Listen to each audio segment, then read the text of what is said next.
Chapter 85. Annihilation, Blood Refinement of the Evil Light. The moment the gaze of Lu Chen met that of King Abiro, a tremor coursed through the latter's body. Wait. It seems we have no significant enmity, do we? Why not retreat a step each, and I shall take my leave? Upon witnessing the unfathomable power of Lu Chen, King Abiro promptly conceded. It is too late for such words now. However, Lu Chen remained impervious to such tactics. With a slight flicker of thought, an invisible force of spatial confinement ensnared King Abiro firmly in midair. A profound pressure of space enveloped the surroundings, casting a dense shadow of death over King Abiro. If you insist on slaying me, you must ponder the consequences. Should the commotion here attract the attention of a divine realm, and they discover the existence of a descendant of the Sin God, just imagine what the deities of the heavenly court would do. A cunning glint appeared in King Abiro's eyes as he regarded Lu Chen, convinced that the latter would not dare to kill him. Thus, if you wish to avoid mutual destruction, release me at once. Yet, King Abiro severely underestimated Lu Chen. The threats he uttered were met with utter disdain, as Lu Chen held the divine realm in no regard whatsoever. Have you finished? Lu Chen's gaze sharpened slightly, and with a decisive grip, the oppressive force of the heavens erupted, compressing the space before him to its utmost limit. No, you. King Abiro could not fathom Lu Chen's resoluteness. His remaining torso and limbs were instantly reduced to dust, obliterated on the spot. Observing that King Abiro, possessing the strength of a lower true god, could not muster even the slightest resistance before Lu Chen, the High Elder and other powerful members of the Tianhu clan exchanged astonished glances. The sisters Yu Baiwei and Yu Qinxue also parted their lips in disbelief. Husband, Shui Yueqing's autumn-like eyes sparkled like stars, never straying from Lu Chen, unable to conceal her fluttering heart. Her admiration was on the verge of overflowing. The divine of heavenly transformation, truly deserving of being the strongest among the 3,000 realms. His strength likely extends far beyond the mere surface of a true god. Gazing at Lu Chen's imposing figure, the High Elder's expression flickered, resolutely deciding to curry favor with him once this matter concluded. With the fall of Ao Sheng and King Abiro, the once mighty Dragon Clan army, which had boasted overwhelming momentum, crumbled in an instant, with all members fleeing in panic. Tianhu clan, heed my command. Pursue the remnants of the Dragon Clan. The High Elder would not let this golden opportunity for complete eradication slip away, issuing a command before charging forward. At the pinnacle of demigod strength, he was indeed invincible beneath the true gods. With the deaths of Ao Sheng and King Abiro, the High Elder moved through the battlefield as if it were uninhabited, his divine powers shaking the heavens, leaving a trail of devastation among the Dragon Clan that none could withstand. Following closely behind were Yu Baiwei, Yu Qinxue, and the other formidable members of the Tianhu clan, mercilessly striking down the fallen. With their spirits crushed and no will left to fight, the Dragon Clan warriors soon suffered grievously. If this continued, the battle would conclude swiftly. Meanwhile, in a nearby corner, a slender figure silently observed the fierce clash. How can such a mighty Dragon Clan amount to nothing but a rabble, utterly incapable of withstanding a blow? Yang Hao's face darkened like still waters, his eyes aflame with indignation as he fixated on the imposing figure within the throng, especially upon seeing Shui Yueqing, whom he regarded as a goddess, now gazing adoringly at Lu Chen, nestled in his embrace like a content little kitten. Witnessing this scene struck Yang Hao with 1,000 daggers through his soul, leaving him utterly humiliated and aggrieved. Lu Chen had stolen his cherished goddess, and during her moments of affection with Shui Yueqing, he had intentionally humiliated him. This ignited a peak of hatred within him for Lu Chen. Initially, Yang Hao had hoped to exploit the chaos of the Dragon Clan's invasion to witness Lu Chen's downfall at their hands. However, the outcome far exceeded his expectations.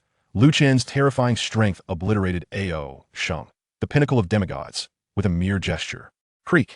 Yang Hao's hands clenched into fists. The overwhelming power Lu Chen displayed extinguished any glimmer of hope for revenge. He watched as his beloved goddess lay in the arms of his enemy, her eyes filled with tender affection, while he could only lurk in the shadows, consumed by rage and despair. I did not expect remnants of the evil god to linger in this realm of 3,000 states. Mu Bingyun, hidden within Yang Hao's mark, furrowed her brow. She had witnessed every moment of Lu Chen's execution of King Abiro. Once a deity of the divine realm, she had participated in the legendary war against the evil spirit realm.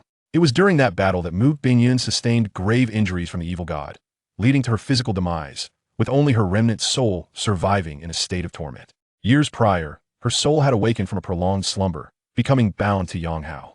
Thus, the instant Lu Chen eradicated King Abiro, she sensed the repugnant aura of the evil spirit emanating from the depths of her soul. Evil god? What is that? Is it the sinister figure clad in burlap, radiating a disquieting aura? Upon hearing Mu Bingyun's murmurs, Yang Hao inquired with curiosity, his eyes glimmering with a sinister light, seemingly formulating some dark intention. Indeed, Mu Bingyun nodded gently, explaining to Yang Hao, the realm we inhabit is but one of the myriad dimensions within the divine realm. The evil gods hail from a world beyond the divine realm. They are all bloodthirsty by nature, enhancing their powers through the blood essence of cultivators. Countless beings have perished at their hands.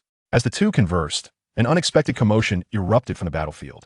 The defeated Dragon Clan members were now enveloped in an ominous light, their expressions twisted in anguish. What? What is happening? What is wrong with me? What are these evil entities? No. Ah. The wretched cries echoed throughout the universe.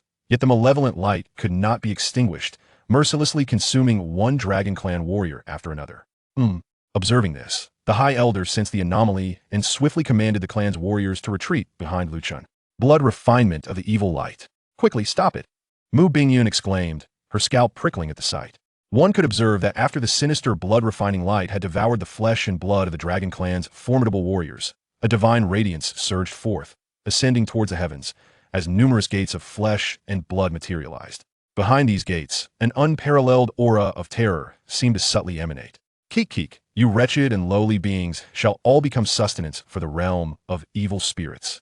It turns out that King Abello had left behind a trace of primordial power within the ancestral grounds of the Dragon Clan. Upon sensing the annihilation of his true form, this remaining fragment of primordial power unhesitatingly unleashed the blood-refining sinister light. The earlier surge in strength of these Dragon Clan warriors was precisely due to their endurance of the blood-refining light's trials, and now, as King Abello's final trump card, it was ruthlessly activated. Chapter 86. Shocked parties gather in the beast god domain. Indeed, an indomitable little cockroach. Even Lu Chen could not help but marvel at the tenacity of King Abello's vitality.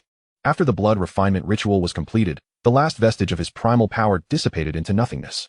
Crackling sounds echoed from the heavens, as the blood-refined divine thunder roared continuously, conjuring forth a series of flesh and blood gates. Could the Tianyan divine know what monstrous entities lurked beyond those gates? The ominous pressure emanating from behind the blood-soaked doors caused the Grand Elder to feel a creeping unease, leading him to inquire of Lu Chen. Surely, this must be some sort of portal? Lu Chen, though possessing the supreme cultivation of a creator god, was not entirely certain. His ascension was largely due to the assistance of a cracked system, leaving him woefully inexperienced. Meanwhile, upon witnessing the open flesh and blood portals above, Mu Bingyun hastily urged, Yang Hao, stop dawdling and leave this place at once. She understood well that these portals were directly connected to the evil spirit realm, where horrific malevolent gods awaited.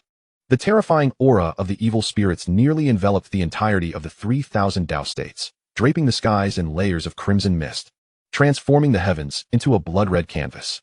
The scene shifted to the Tianyan Holy Land. The Empress, Luo Qingshan, adorned in a flowing black gauze gown, sat gracefully in her study, cradling a tome. Her dark tresses flowed like ink, her brows resembling distant mountains veiled in azure, and her eyes shimmered like clear autumn waters. The gown delicately accentuated her exquisite figure, while a hint of sorrowful charm lingered in her expression, radiating a unique aura reminiscent of orchids in a secluded valley. A marriage alliance? While my husband frolics with flowers outside, truly living in leisure. Luo Qingshan's jade hand gripped the marriage invitation, her nose crinkling in disdain as she murmured with a hint of melancholy. Not long ago, she had brought back the sisters Shui Mein, Zhou Jiji, and Lin Xuero. And now another so-called saintess from the Tianhu tribe had entered the fray. In her heart, Luo Qingshan felt a tumult of love and disdain for Lu Chen, the notorious philanderer. The nearby fire phoenix Xian Nu and the Linglong fairy, sensing Luo Qingshan's distress, quickly approached her with words of encouragement. Your divine cultivation is unparalleled. You shall not lack admirers in the future. Thus, the Empress should consider seeking out the divine one herself. Linglong and Su Xian stand firmly by your side. With unwavering confidence, the Linglong fairy believed that their diverse charms, coupled with Luo Qingshan's unparalleled beauty, would surely captivate Lu Chen's heart. Upon hearing this, Luo Qingshan sighed and shook her head, pointing at the 9 heavens fairies in exasperation. Alas, it is all that rascal's fault for leading you astray. Instead of focusing on your cultivation, your minds are filled with such vile thoughts. With her serene and aloof disposition, how could Luo Qingshan ever lower herself to pursue Lu Chen? Such an act was utterly inconceivable to her. Just as Luo Qingshan and the 9 heavens fairies were engrossed in their private conversation, an unprecedented disturbance swept through the realm. The blood-red sky enveloped the heavens, and the aura of evil spirits pressed down upon the world. Luo Qingshan's brows furrowed slightly as she swiftly exited her abode. Such a terrifying presence emanated from the direction of the beast god domain. At the same time in the Tianyan Holy Land, Zhou Zhizhi, Lin Shuoro, and Lin Yuro were also stirred by the commotion. The holy heavenly divine venerable, accompanying the three women, wore a grave expression, instantly recognizing the invasion of the evil spirit realm. Sensing the overwhelming pressure of the malevolent spirits, the four women, along with the holy heavenly divine venerable, wasted no time in rushing toward the beast god domain, deeply concerned for Lu Chun's safety. Meanwhile, within the Shenyuan Peak, only the great saint-level Mu Wonking held on to Lu Qian, her gaze filled with anxiety as she gazed into the distance. The scene shifted once more to Qingyuan town. The Lu family. Is this the evil spirit realm? Clad in a misty white gauze gown that billowed gracefully, Hua Qingying gazed upward, ripples of concern washing over her serene eyes. As the eldest princess of the Luo Tian divine kingdom, possessing a first-grade divine pulse, she was well aware of the existence of the evil spirit realm beyond the divine realms. To her astonishment, this small 3,000 Dao states had become the landing site for the evil spirit realm's invasion. Sister Hua, what is happening over there?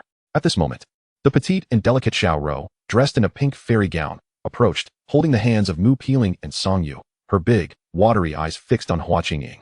Fear not, Xiao Rou, you and Peeling and Song Yu stay at home. I have matters to attend to. With that, Hua Qingying vanished, racing towards the direction of the beast god domain. Her cultivation had been elevated to the divine king level by Lu Chun, allowing her consciousness to easily encompass the entire 3,000 Dao states. She knew Lu Chun was within the beast god domain. Hua Qingying was acutely aware of the horrors of the evil spirit realm, and her heart swelled with worry for Lu Chun. Master. Mu Peeling and Song Yu gazed anxiously towards the beast god domain, faintly sensing that Lu Chun was at the very center of the storm. Meanwhile, Jiang Yuechan and Shui Mein, situated in the Yaoqi Holy Land, were also hastening towards the beast god domain. In the Tianfu Alliance, as the foremost human power, the demigod Lin Yuan sat in the seat of authority. Below him, demigods such as Zhang Xian, Qi Xia, Tai Su, and Tian Jian gathered.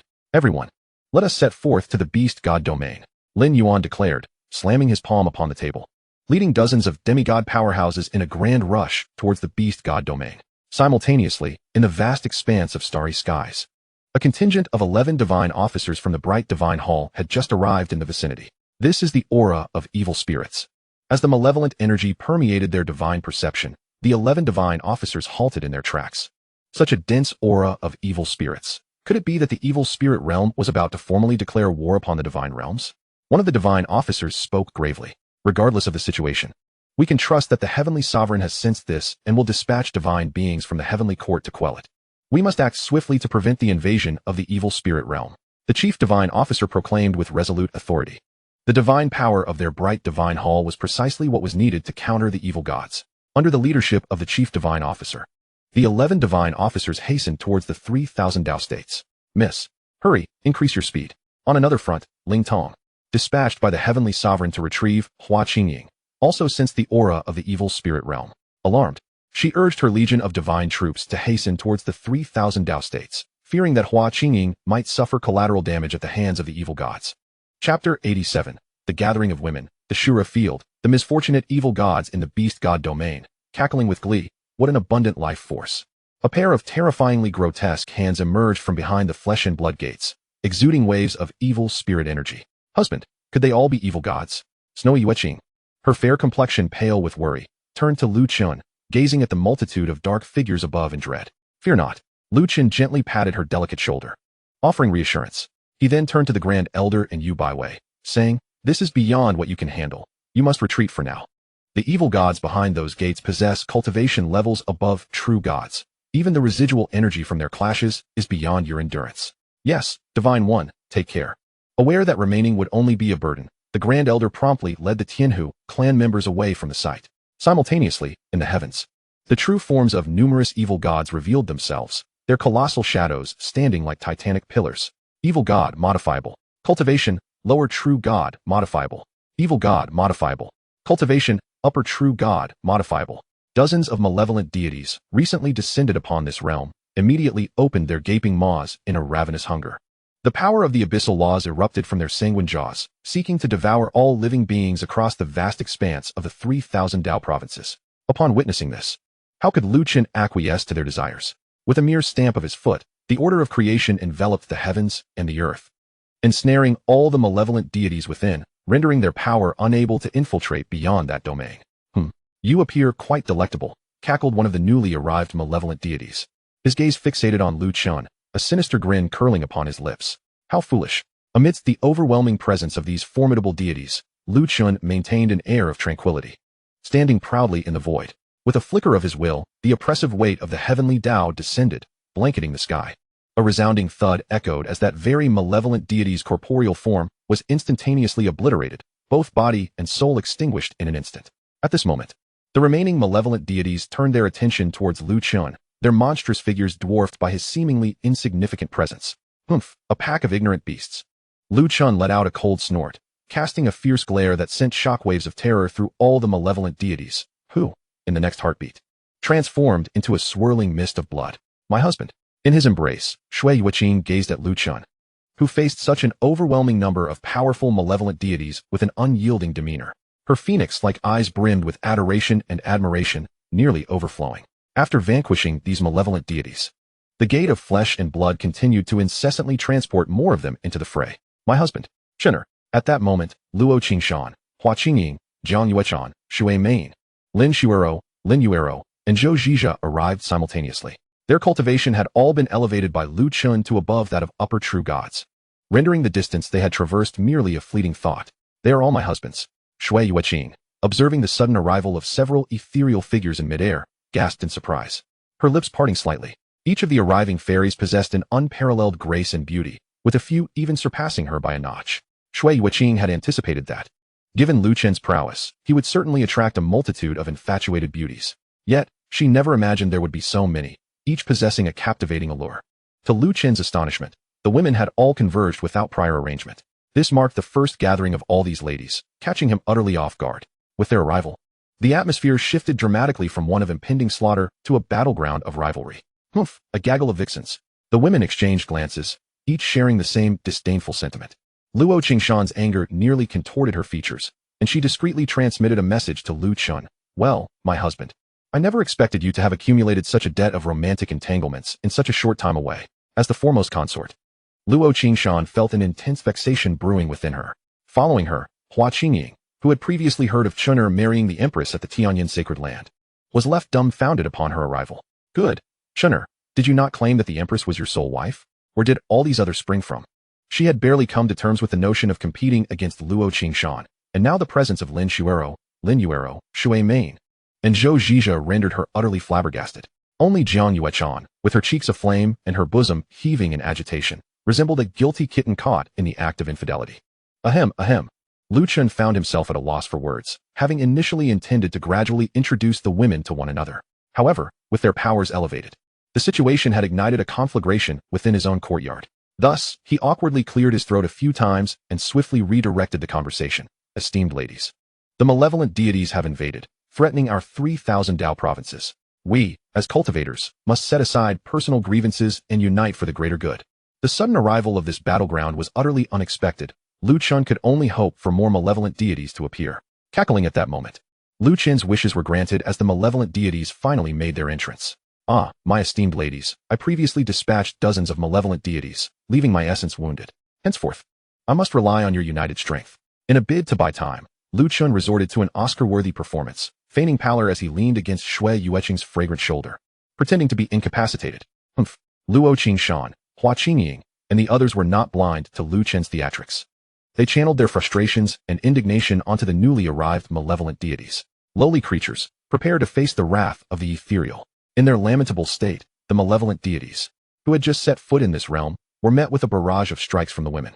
Notably, Hua Qingying, the only one among them possessing the cultivation of a divine king, weaved through the fray, dispatching the malevolent deities before they could even utter a cry of despair. Next came Luo Qingshan, who had refined and absorbed fragments of divine essences such as time, space, darkness, origin, chaos, and causality, rendering her nearly invincible beneath the divine king realm. With a mere gesture, the malevolent deities fell like chaff before the scythe. As for Zhou Zhizha, Shui Main, Jiang Yuechan, Lin Xuero, they seized the opportunity to hone their skills against these fiends. Chapter 88. Shock, Despair, the Maleficent Lord Moro. What is happening? The Holy Celestial Sovereign, who had just arrived, stood agape at the unfolding scene. He had steeled himself for a fierce battle, even prepared for the possibility of death. Yet the reality before him was utterly unexpected. The bloodthirsty and brutal malevolent deities, renowned for their ferocity in the realm of the gods, were now being mercilessly battered by Luo Qingshan, Hua Qingying, and the others, reduced to mere playthings for their wrath. Some malevolent deities, barely peering through the blood and flesh gate, found themselves targeted by the women, who struck with lethal precision. Master, should I assist? The holy celestial sovereign approached Lu Chun, tentatively inquiring, as if his presence had become superfluous. Hearing this, Lu Chun offered a wry smile, replying, if you feel adventurous, by all means, step forth. It was likely that the moment the holy celestial sovereign approached, he would be treated as mere fodder by Hua Qingying and Luo Qingshan. All right then. The holy celestial sovereign grimaced, raising his gaze to the brutal spectacle before him. After serving as a divine official under the heavenly court for countless years, this was his first encounter with such a scene. The malevolent deities had long been branded as vicious beings within the realm of the gods. Yet he found himself inexplicably feeling a twinge of sympathy for them. Boom crash! The women grew increasingly invigorated as they fought, the malevolent deities utterly powerless to retaliate. Meanwhile, Lu Chen silently hoped that these fiends could endure just a bit longer. In a distant location, Yang Hao, who had yet to escape, halted, his gaze fixed in shock upon the scene of the women dismantling the malevolent deities. Brother Bingyun, did you not say that malevolent deities are terrifying beings? How is this possible? Yang Hao inquired with genuine curiosity. At that moment, the entity within him, Mu Bingyun, expressed her astonishment, exclaiming, how can this be? The 3,000 Dao provinces are merely a prison for the descendants of sinful beings, with scarce spiritual energy and incomplete laws. How could they possibly nurture so many true gods? Furthermore, the divine essence within them is so potent, one even reaches the realm of the divine king. Witnessing this spectacle, Mu Bingyun was on the verge of questioning her very existence. What? A divine king? Yang Hao echoed her disbelief, equally astonished by the revelation. The mere thought of those enchanting maidens on the battlefield, whose beauty could rival the ethereal elegance of snow and moon, being the cherished consorts of Lu Chun, drove Yang Hao into a frenzy of despair. Jealousy, bitterness, and humiliation intertwined within the depths of his heart. Oh, why should this scoundrel be so favored? Yang Hao relentlessly pounded the ground with his fists, his mind teetering on the brink of collapse as he beheld the stunning visages of Luo Qingxian, Hua Qingying, and the other women, alongside their overwhelming prowess that crushed countless evil deities. He felt utterly devoid of hope for vengeance. Pull yourself together. Mu Bingyun, witnessing his turmoil, couldn't help but feel a twinge of pity for Yang Hao. His plight was indeed lamentable. An hour slipped by in the blink of an eye. During this interval, hundreds of malevolent deities had descended, only to be systematically vanquished by the combined efforts of the women. Now, the blood-flesh gate had gradually quieted, with no further evil deities making their appearance. The atmosphere grew increasingly serene. Fortunately, the Genesis Divine Order of Lu Chun shielded this place, preventing the aftermath of the battle from spilling over into other realms. A clash of true divine beings could effortlessly obliterate an entire region with a mere gesture. Such terrifying fluctuations of power. At long last, the semi-divine cultivators of the Tianfu Alliance, led by the Limbo demigod, arrived late to the scene. Sensing the cataclysmic aura emanating from ahead, Limbo demigod, along with Zhongxian demigod and Tianjian demigod, felt an undeniable tremor of fear. It was the celestial deity of transformation. Zhongxian demigod, who had met Lu Chun on several occasions, recognized him instantly as the one presiding over the domain. We pay our respects to the celestial deity. Under the guidance of Zhongxian demigod, the members of the Tianfu Alliance hastily approached Lu Chun, bowing deeply in reverence. Oh, it is you, Lu Chun remarked, casting a slight glance their way. Truly, the celestial deity of transformation is the foremost expert among the 3,000 domains, selflessly arriving at the first opportunity. A true model for our kind. The tactful Zhongxian demigod immediately began to extol Lu Chun's virtues, showering him with flattering praise, which Lu Chun found quite agreeable. He then cautioned, the arrival of evil deities is not something for you demigods to meddle in. Tend to your own safety. Thank you for the reminder, Divine One. With that, Zhongxian demigod, Tianjian demigod, and the others swiftly retreated. Is that all? It seems these fearsome evil deities are merely a facade, remarked Shui Mein, dressed in a form-fitting black dress, her laughter echoing sweetly around her, exuding a seductive allure with every smile. Her lithe figure was perfectly accentuated by the dress, creating a breathtaking spectacle. Humph, a vixen. Luo Qingxian sneered inwardly at Shui Mein's beguiling demeanor. In stark contrast to Shui Mein's seductive charm, Luo Qingxian emanated an otherworldly aura that instilled awe and reverence. The ethereal presence she projected discouraged any impure thoughts. It appears things are not so simple. The blood-flesh gate seems connected to the evil spirit realm on the other side, where formidable beings appear to be maintaining it. Even I cannot forcefully destroy it. Hua Qingying observed, her almond-shaped eyes fixed on the blood-flesh gates above. Perhaps only Lu Chun possessed the power to obliterate them. Hee hee. I never expected to encounter a deity of the God King level in this desolate and barren place with such meager spiritual energy. My meticulous plans have ultimately come to naught. However, as long as I can annihilate you all, hope still remains. Just as Hua Qingying prepared to rouse Lu Chun from his feigned slumber to destroy the blood-flesh gates, a ghostly voice suddenly reverberated from behind the gates. As a terrifying aura descended, the women felt an overwhelming sense of dread. This evil deity is likely different, they thought. Following the sound, they beheld an even larger blood-flesh gate, towering several thousand feet into the sky. A slender figure, radiating an extraordinary presence, slowly emerged from behind the gate. The evil deity's face adorned with a sinister charm. Following him, thousands of evil deities surged forth. Moro's evil sovereign, modifiable. Identity, elder of the Moro's clan in the evil spirit realm, modifiable. Cultivation, God King, modifiable. Oh, at last, a worthy adversary has arrived, Lu Chen remarked, slightly lifting his gaze and smiling. Chapter 89, The Path of Marks. The Moro's evil sovereign exuded an intimidating aura, causing Luo Qingxian, Hua Qingying, and the others to gather. Their expressions grave. The might of a true deity could already lay waste to the world, and that of a God King was even more terrifying. Capable of annihilating the entirety of the 3,000 domains with but a thought. Just as Lu Chun prepared to intervene, the 11 divine officials of the Radiant Divine Hall coincidentally arrived. So many evil deities have descended. Is the evil spirit realm preparing for all-out war? The high divine official's expression was one of astonishment, his voice trembling slightly. Particularly, standing at the forefront was the Moro's evil sovereign, his imposing presence palpable. Merely locking eyes with him invoked an unparalleled sense of pressure. Ha ha ha, more prey has come to me. The Moro's evil sovereign turned his gaze towards the divine officials of the Radiant Divine Hall. In the next instant, he transformed into a wisp of ghostly mist and lunged towards the high divine official. You are the Moro's evil sovereign. The high divine official finally recognized this formidable being from the evil spirit realm. No sooner had he spoken than the Moro's evil sovereign was upon him, his claws piercing through the high divine official's chest. In an instant, the divine essence, flesh, and divine laws of the high divine official were devoured, leaving no trace behind. High divine official. This all transpired in mere moments, resulting in the complete obliteration of the high divine official, a pinnacle true deity. The remaining divine officials were struck with sheer horror and hastily distanced themselves. The gap between a god king and a true deity was akin to that between a firefly on the ground and the bright moon in the sky. Among the myriad true deities, it was rare to find even one who could ascend to such heights. Ha ha ha. So it is the divine officials of the Radiant Divine Hall. It has been far too long since I tasted such delight. The Moro's evil sovereign's long dark hair billowed in the wind as he loomed like a pillar of the heavens in the void, a wicked smile gracing his alluringly sinister face. With that, he turned to charge at the remaining 10 divine officials. Stop! A divine sword intercepted the Moro's evil sovereign's path. As a fragrant breeze wafted through, Hua Qingying, her garments fluttering, stood before him like an unparalleled sword immortal. Ah, so you are the renowned Moro's evil sovereign of the evil spirit realm.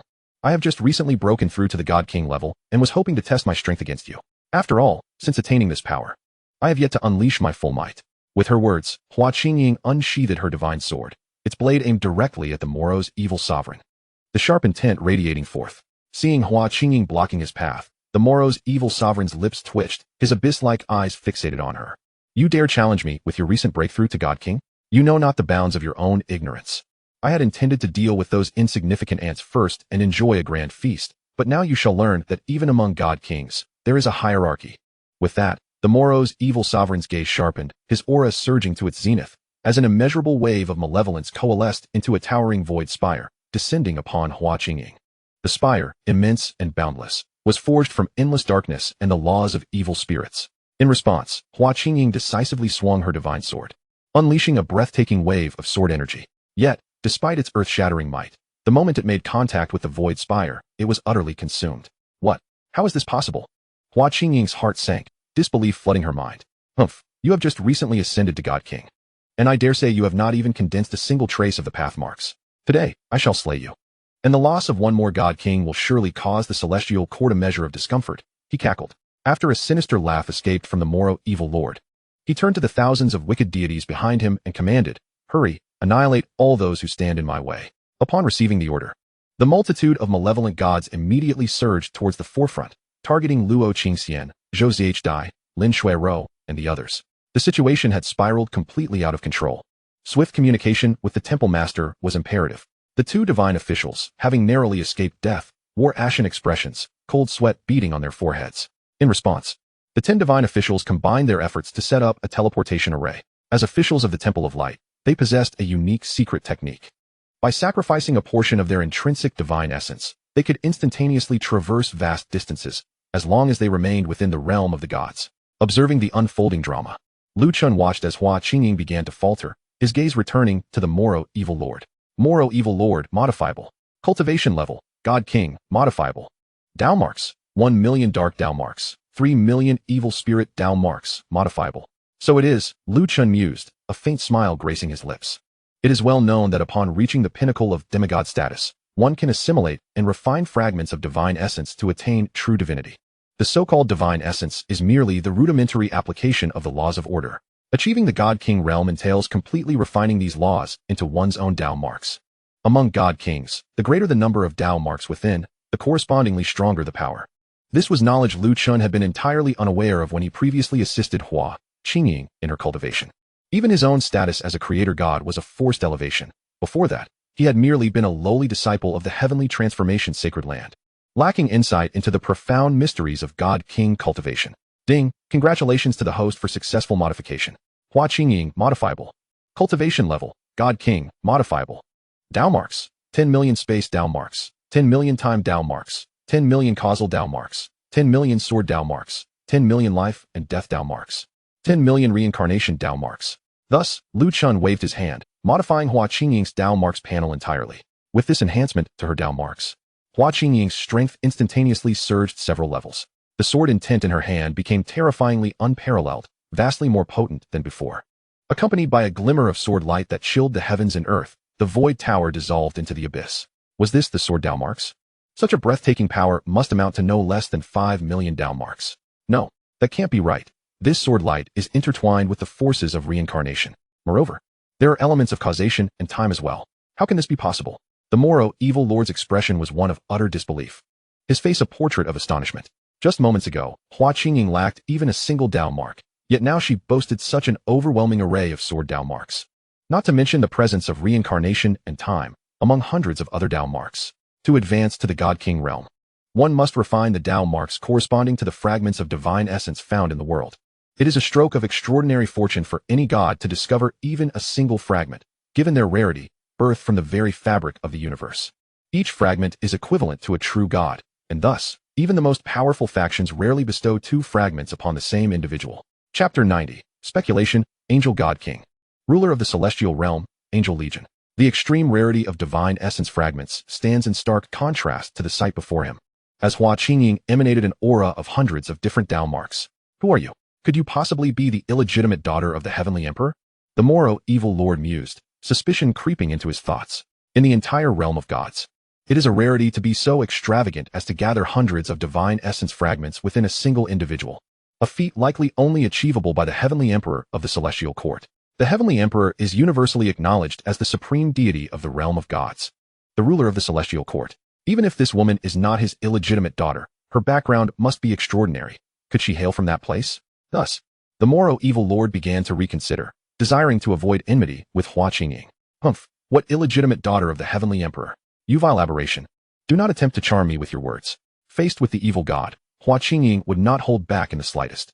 As the eldest princess of the Luo Tian divine kingdom, bearing a first-class divine lineage, many elders within the kingdom cherished her deeply. Yet, she was painfully aware that countless beloved elders and kin had perished at the hands of these evil gods, reduced to their blood food. With that, Hua Qingying continued to wield her sword against the Moro Evil Lord. Meanwhile, surrounded by thousands of evil gods, Luo Qingxian, Lin Shuiro, Zhou Dai, and the others found themselves overwhelmed, even though they possessed divine essence fragments far superior to their peers. However, facing such a multitude of evil gods, they found themselves powerless. Oh, my dear wives, do not fear. Your husband has come to rescue you. Chen was acutely aware of this predicament and was just about to spring into action. But coincidentally, at that very moment, the teleportation array set up by the 10 divine officials of the Temple of Light erupted with a brilliant divine radiance. How dare these vile aberrations act so brazenly? A voice, heavy with authority, resonated through the air, and a figure clad in golden holy armor, with 36 pairs of radiant angel wings unfurling behind him, descended from the divine light. All hail the Temple Master. Upon witnessing this scene, the 10 divine officials felt their anxieties ease, bowing respectfully to the man. Angel God King, modifiable. Identity, ruler of the celestial realm, leader of the angel clan. Temple master of the Temple of Light, modifiable. Cultivation level, God King, modifiable. Dao marks, vermilion light Dao marks. It appears the celestial court has dispatched reinforcements. Perfect. I have yet to fully enjoy this spectacle. With the arrival of a formidable God King from the celestial court, Chen decided against intervening and settled back down. Beside him, Shui Yueqing delicately massaged his shoulders with her exquisite hands, glancing up at the chaotic battle above with worry etched across her face. Husband, will you truly remain idle? Clearly, witnessing the throngs of evil gods in the heavens filled Shui Yueqing with profound concern for Luo Qingxian and the others. Nevertheless, Chen remained composed, gently clasping her delicate hand. Do not worry, my dear. With me here, these mere evil gods cannot stir up any significant trouble. Chen intended to utilize the evil gods to quell the unrest in his own territory and redirect the attention of Luo Qingxian and the others, thus refraining from direct involvement. Should he choose to act, it was likely that all those evil gods, including the Moro evil lord, would meet their demise in an instant. The angel god king. How infuriating. Has the celestial court detected our movements so swiftly? The Moro evil lord, being thoroughly suppressed by Hua Qingying, wore an even darker expression upon witnessing the angel god king. Moro evil lord, you have displayed remarkable audacity, bathed in the radiance of the holy light. The angel god king wielded the angelic sword, pointing it directly at the Moro evil lord, while simultaneously commanding the divine army following him. Angel Legion, heed my command, eradicate the evil, restore balance to the cosmos. As the temple master of the Temple of Light and the ruler of the celestial realm, the angel god king commanded a vast army. No sooner had he spoken than the radiant holy light transformed into an army of angelic warriors clad in divine armor. Thousands of angelic soldiers, each possessing the cultivation of lower-level true gods, surged forth. Such formidable strength was indeed befitting of the celestial realm, one of the 10 ancient and indestructible realms of the Eastern divine domain. Ordinary factions could not sustain such a powerful army. We shall follow the realm master to the death. Charge! The angelic soldiers roared, and the clash with the multitude of evil gods commenced. On the battlefield, over 3,000 true god-level combatants engaged in fierce battle, their terrifying energies colliding violently. The cataclysmic energy released caused the fragile space of the beast god domain to collapse in large swathes, creating successive spatial black holes. These black holes wreaked havoc, annihilating all that lay in their path and transforming the area into a realm of utter destruction. The sheer force of this energy collision had long surpassed the limits of what the beast god domain could endure, were it not for Chen's presence. Enveloping this place with the divine order of the creator god, the beast god domain would have long since been reduced to utter ruin and disarray. In the distance, the semi-gods from the Tianfu alliance, including the likes of Lin Yuan and Song Xian, who initially aimed to seize an opportunity, were struck by the awe-inspiring clash of divine powers before them. The mere aftershocks visible to the naked eye caused these semi-gods to feel a sense of foreboding. Should they be thrust into that fray, they would likely be obliterated in an instant. Fortunately, they had heeded the advice of the divine Lord of Heaven's shift and had withdrawn from the bounds of his order in time. Otherwise, their return would have been impossible. The Lin Yuan semi-god swallowed hard, expressing his gratitude. To witness such a grand spectacle, I find myself utterly fulfilled in this lifetime. Song Xian semi-god stroked his long beard, his murky eyes gazing towards the distant, thunderous dome where the battle raged. In that confrontation, even the most ordinary participant would possess the might to vanquish those who prided themselves as the apex of the 3,000 provinces. The divine Lord of Heaven's shift maintained an air of composure without a hint of trepidation. Could it be that, in the face of so many true divine beings, he truly held the absolute confidence to control the situation? The Tianyan semi-god's eyes glimmered with intensity as he cast his gaze upon Chen, who observed the unfolding tempest below. The arrival of thousands of true gods in the 3,000 provinces was nothing short of a calamity. If the situation spiraled out of control, the entire realm would be reduced to ash, claiming countless lives in the process. This individual's strength likely extended far beyond what was immediately apparent. Judging by the order that enveloped the beast god domain, it seemed the divine Lord of Heaven's shift had a firm grasp on the situation. Alas, at this moment, he appeared to be their only hope. However, a thought nagged at the back of Song Xian semi-god's mind. Is the divine Lord of Heaven's shift truly from our 3,000 provinces? He pondered aloud, his voice laced with skepticism. By all accounts, a realm as barren as the 3,000 provinces should not be capable of producing even a true god, let alone a prodigy as fearsome as the divine Lord of Heaven's shift. Yet, this was of little consequence. What mattered was whether the divine Lord aligned with the 3,000 provinces. Song Xian semi-god astutely remarked. Regardless of whether they be the malevolent evil gods or the recently arrived angelic beings, my keen senses suggest little distinction between the two. What does Song Xian mean by this? A newly ascended semi-god inquired, puzzled by the implications of his words. Those evil gods treat all beings as mere fodder, deserving of eradication, while the angelic being arrives to vanquish evil. How could they possibly be the same? Lin Yuan semi-god, Tianyan semi-god, and the others exchanged solemn glances. Sensing an unspoken truth, Song Xian semi-god sighed. At this juncture, there's little left to conceal. It is rumored that the entire 3,000 provinces serves as a prison for the bloodlines of divine criminals, which explains the realm's fragmented laws, rendering it incapable of nurturing fragments of divine essence. Initially, I dismissed such a ludicrous tale, but the events I have witnessed today have brought clarity to my understanding. They are all descendants of divine criminals, and now they find themselves within the gaze of the celestial court. Thus, regardless of the outcome of this great conflict, the 3,000 provinces shall undoubtedly bear the repercussions. Alas, the fate of the 3,000 provinces now rests squarely on the shoulders of the divine Lord of Heaven's shift. The Tianyan semi-god's gaze fell upon the battlefield ahead, where terrifying residual energies quaked the heavens, and spatial voids devoured all. Such a harrowing confrontation left him, and all present, feeling profoundly powerless. Yet, no matter how formidable the divine Lord of Heaven's shift may be, how could one individual hope to contend with the vast expanse of the divine realm? Lin Yuan's semi-god spoke with a tone tinged with sorrow. Enough. These matters are beyond our influence. Let us await the outcome of this conflict in peace. The Tai Su semi-god interjected, bringing an end to the murmurs among the assembly. My lord, must we not intervene? With the angelic forces engaging the evil gods, Luo Qingxian, Zhou Zhiji, Jiang Yuechan, and the other women managed to return to Lu Chen's side. Luo Qingxian looked up at the ethereal figure of Hua Qingying, locked in combat with the malevolent demon lord, and turned to Lu Chen with a question. Lu Chen squinted, continuing to observe the unfolding drama. There is no need. This performance is only halfway through, and the most thrilling parts lie ahead. By the way, where are Xiao Linglong and Xiao Huofeng? Why are they not with you? Lu Chen inquired, noticing the absence of the Nine Heavens' mysterious maiden behind Luo Qingxian. Having left the Holy Land of Heaven's shift some time ago, he found himself reminiscing about the enchanting presence of the Nine Heavens' mysterious maiden, the gentle delicacy of Linglong, the ethereal purity of Su Xian, the captivating charm of the Hundred Flowers Fairy, and the alluring grace of the Fire Phoenix Fairy. To his surprise, Luo Qingxian nearly bristled with indignation at his words, casting a sharp glare at him. What occupies your thoughts all day? Can't you stop fixating on my Nine Heavens' mysterious maiden? Should I summon your esteemed master from the sacred source peak? At this, Lu Chen's eyes lit up, and the image of Mu Wanqing's alluring form resurfaced in his mind. Seeing the dreamy expression on his face, Luo Qingxian was left utterly speechless. All right, my dear, once this matter concludes, I shall personally clarify everything to you. Lu Chen hastily grasped Luo Qingxian's delicate hand.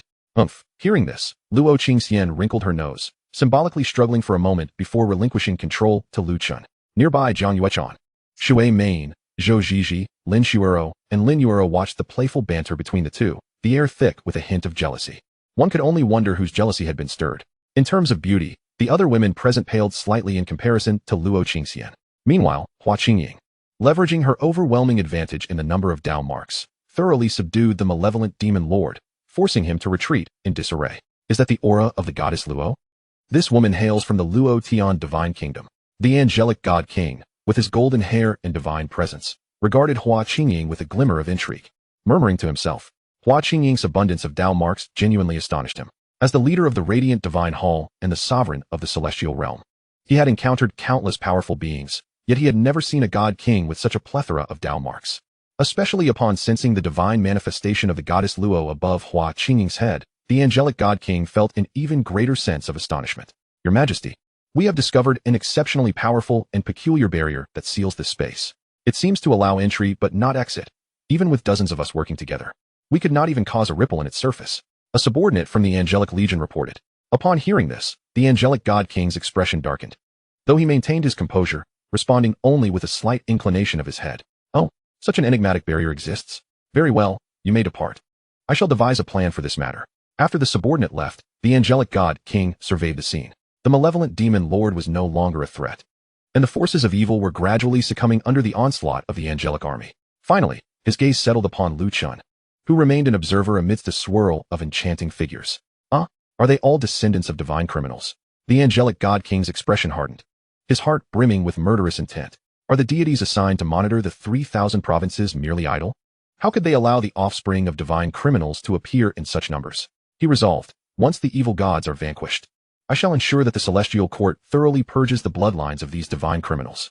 In the eyes of the celestial realm, It is absolutely intolerable for the progeny of the sinful gods to transcend into true deities. However, to their astonishment, the enchanting maidens surrounding Lu Chen all exhibited the prowess of upper-tier, true gods. Seizing the moment, the angelic god king concentrated his divine might. His hands thrust forward to obliterate the flesh and blood gate above him, severing the connection to the realm of malevolent spirits entirely. My lord. It seemed that Luo Qingshan sensed the concealed malice of the angelic god king, her gaze tinged with an unusual anxiety. Not far away, Jiang Yuechan and Shui Mei, along with the other women, also felt the ominous undercurrents, instinctively drawing closer to Lu Chen.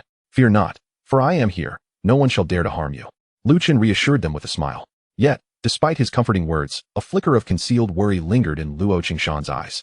As time progressed, the forces of the evil gods were decimated. Even the Moro evil sovereign found himself drained and on the brink of collapse, under the relentless barrage of Hua Qingying's strikes.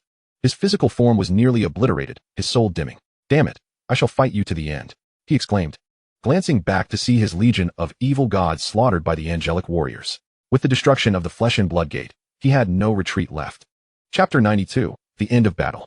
Faced with such a dire predicament, the Moro evil sovereign resolutely charged at Hua Qingying, opting for self-detonation, intending to take the formidable goddess down with him. The energy released from a god king's self-destruction is formidable. Even a fraction of it could lay waste to 3,000 states in an instant. Even a god emperor, if caught at the epicenter of such an explosion, would sustain injuries. Thus, it is rare for god kings to force one another into a corner, as the desperate counterattack of a dying god king is exceedingly perilous. However, for Hua Qingying, who possessed an abundance of divine marks, this was far from a credible threat. A foolish delusion. Hua Qingying's eyes glinted coldly as a million time and space marks within her erupted with divine radiance. The forces of time and space converged upon the Moro evil sovereign, manifesting an invisible barrier that firmly contained the catastrophic energy of his explosion. No, I refuse to accept this. Before his demise, the Moro evil sovereign's crimson gaze locked onto Hua Qingying. Annihilate. With a firm grasp of her jade hand, the invisible barrier suddenly compressed, leading to the fall of a once mighty god king. Reporting to the god king, all evil gods on the battlefield have been eradicated. An angelic soldier approached the angelic god king to deliver the news. Upon hearing this, the angelic god king nodded, contemplating for a moment before pointing toward Lu Chen and the others, issuing a new command. Angel Legion, encircle these progeny of sinful gods. Understood. Following the order, the Angel Legion immediately surrounded Lu Chen and the women. It seems we cannot evade this fate after all, the demigod Lim Yuan, witnessing the scene from outside the realm of order, felt a heavy burden settle in his profound gaze, his fists clenching unconsciously. Lu Chen represented the entirety of the 3,000 states, thus implicating countless lives. Now, we must see how the honorable god Tian Yen chooses to act. Songxian, the demigod, suddenly spoke with piercing clarity. If the divine realm insists on exterminating the 3,000 states, then I shall self-detonate my body and spirit to escort the honorable god Tian Yen to safety. Although demigods pose no substantial threat to true gods, their self-detonation could still create considerable turmoil for the Angel Legion.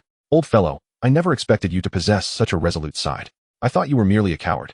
The demigod Tian Jian teased, signaling his agreement. Why should the lofty divine realm dictate our fates with mere words? Within the realm of order, your highness. I apologize for my tardiness. Please punish me, came the voice of Ling Tong, leading the forces of the Luo Tian divine kingdom, as he knelt in the void before Hua Qingying, seeking forgiveness. Very well. Hua Qingying's expression remained frosty, her icy gaze briefly assessing Ling Tong before coldly responding. In truth, she had sensed the presence of this general beyond the 3,000 states during the earlier battle. However, upon realizing the overwhelming force of thousands of evil gods, he had prudently chosen to retreat. After sensing the battle's conclusion and the demise of the evil gods, only then did he dare to enter the 3,000 states to assist. Hua Qingying did not pursue the matter further, turning her attention to the angelic god king, demanding in a stern voice, Angel God King, the evil gods have been vanquished. What is the purpose of your actions? Hearing this, the angelic god king bowed slightly, not daring to act with any levity, for the power she had exhibited was awe-inspiring. Ah, so you are the eldest princess of the Luo Tian divine kingdom. I have now witnessed your strength. However, the purpose of my actions is clear to you.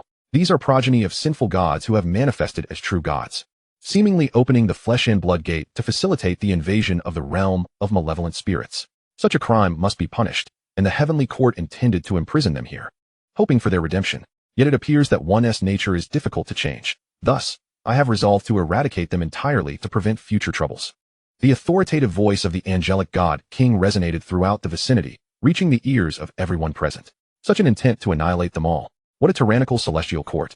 Came a languid voice in response. Despite the encirclement by the angel legion, Chen remained unperturbed, lifting his gaze to regard the angelic god king with utter disdain. The angelic god king, upon hearing the voice, turned to Chen, startled by the man's presence. Who is this person? I cannot discern his cultivation. Slowly rising. Chen disregarded the angelic god king entirely, his gaze landing on the kneeling Ling Tong. Ling Tong, are these individuals here to escort you back? He inquired softly. Ling Tong nodded gently, approaching Chen and embracing him. It seems that my father, the god, has sensed the anomalies here and, concerned for my safety, dispatched others to bring me back. I shall return to explain everything to him before coming back. Many years prior, Hua Qingying had grown weary of the mundane life in the Luo Tian divine kingdom, prompting her departure to the 3,000 states. Not far away, Ling Tong observed the princess, whom he had long desired, now joyfully leaping into the arms of a stranger. In an instant, jealousy and resentment intertwined within him. Humph. It appears your father is rather unreliable, sending such a person to fetch you, Chen remarked dismissively, casting a scornful glance at Ling Tong. The word struck a nerve, leaving Ling Tong livid, his face darkening. Princess Luo, you are acquainted with this progeny of sinful gods. Meanwhile, the angelic god king, noticing their affectionate interaction, furrowed his brow and inquired in a deep voice. However, before he could finish his sentence, he was abruptly struck by a powerful invisible force, causing his body to disintegrate into divine particles. Progeny of sinful gods, he had uttered, sealing his own fate. Today, I shall observe how you and the celestial realm behind you can contend with me, the god of sin.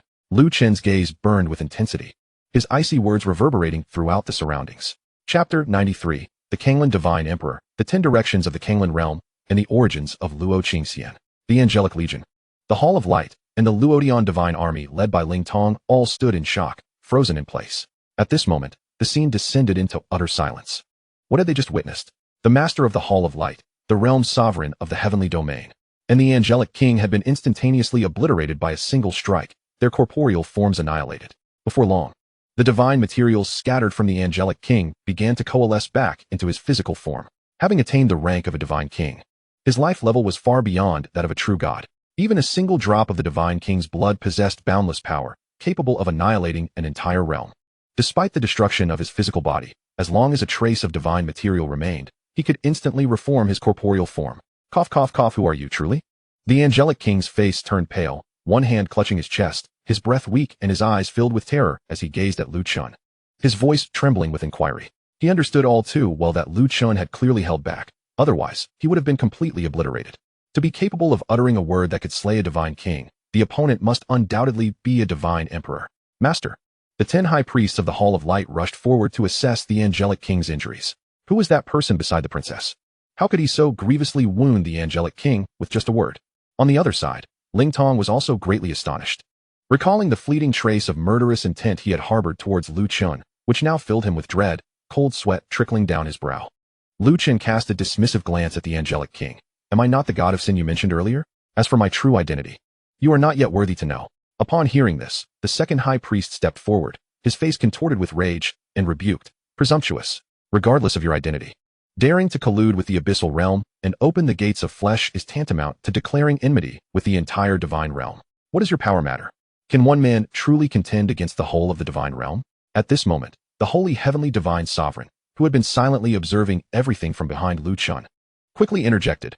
Master, High Priest, this matter is entirely unrelated to my lord. It was the so-called evil god, Abeloro, who employed forbidden arts to open the gates of flesh. Seeing the holy heavenly divine sovereign stand with Chen, the angelic king furrowed his brow and sternly declared, Holy heaven, as one of the 12 high priests of the Hall of Light, how could you recognize a god of sin as your master? This is a profound disgrace to the glory of the Hall of Light. I, as the master of the Hall of Light, hereby declare that you are henceforth expelled from the hall. The holy heavenly divine sovereign's countenance changed, as he, having once been a priest of the Hall of Light, did not wish to witness this confrontation escalate. Just as he was about to argue further, a chilling voice suddenly interrupted him. Chen's deep-set eyes glinted with cold light as he surveyed the angelic legion, stating, Ha ha ha, even if I colluded with the abyssal realm to open the gates of flesh, what of it? The cosmos is in turmoil, and all laws are extinguished. All at my command. Today, I shall bear this accusation of sin and see what you can do to me. His words exuded a fierce and domineering air, showing no concern for the charge of colluding with the abyssal realm. It was merely his disdain for the celestial realm's demeanor. Ah, arrogance. At his words, The angelic king's lips twitched, and disregarding the circumstances, he immediately commanded the angelic legion, "All gods, heed my command. Annihilate this madman who colludes with the wicked." As soon as the command was issued, every member of the angelic legion erupted with terrifying divine might, the holy light illuminating the heavens. One after another, cataclysmic divine abilities surged towards Lu Chun and the women beside Luo Qingxian. Faced with the overwhelming onslaught, Jiang Yuechan and Shui Main felt a sense of inadequacy. Humph. Yet Lu Chun maintained an air of tranquility. With a gentle stamp of his foot, an invisible force transcending dimensions surged forth, effortlessly extinguishing each divine attack as if they were mere illusions. Those who had launched their attacks, without exception, found their bodies and souls exploding into a mist of crimson. In the blink of an eye, Lu Chun had obliterated over 1,000 true god powerhouses of the angelic legion without even moving from his spot. The angelic king's heart bled at this sight. The angelic legion had been his brainchild, crafted with the utmost resources of the heavenly realm, his strongest trump card. Now, it had been annihilated in an instant by Lu Chun, even against the divine emperor. A united front of over 1,000 true gods would have had no chance of victory. Yet, to be so summarily dispatched was beyond comprehension. Just as despair enveloped the angelic king, a divine decree suddenly descended from the heavens, by the will of the Kanglan divine emperor. Eradicate all bloodlines of the sin gods across the 3,000 Dao states, and capture Luo Qingxian. The resounding divine voice echoed throughout the 3,000 Dao states, instilling a sense of dread with its accompanying divine might. Along with the decree came an immense divine army that had already gathered outside the 3,000 Dao states. Led by the wrathful Sky Divine King and the Tsangming Divine King, the divine army from the 10 directions of the Kanglan realm advanced with formidable force. The Kanglan Divine Emperor's presence anchored the realm, solidifying its status as the second most powerful entity in the Eastern Divine Domain, second only to the Sacred House of the Seven Realms. This time, the divine armies led by the wrathful Sky Divine King and the Tsangming Divine King comprised a total of 5,000 true gods. Subsequently, the forces under the Heavenly Court, having received messages from the Hall of Light, also made their way here. The Time Temple, under the Heavenly Court's command, arrived to eradicate the bloodlines of the sin gods. Dressed in a Tao robe, exuding an ethereal presence, the Master of Time led the priests of the Time Temple. The Space Temple and the Dark Temple followed suit, all under the Heavenly Court's commands to exterminate the bloodlines of the sin gods. News of the situation in the 3,000 Dao states spread throughout the divine realm, immediately drawing the joint punitive actions of the Heavenly Court and other major factions.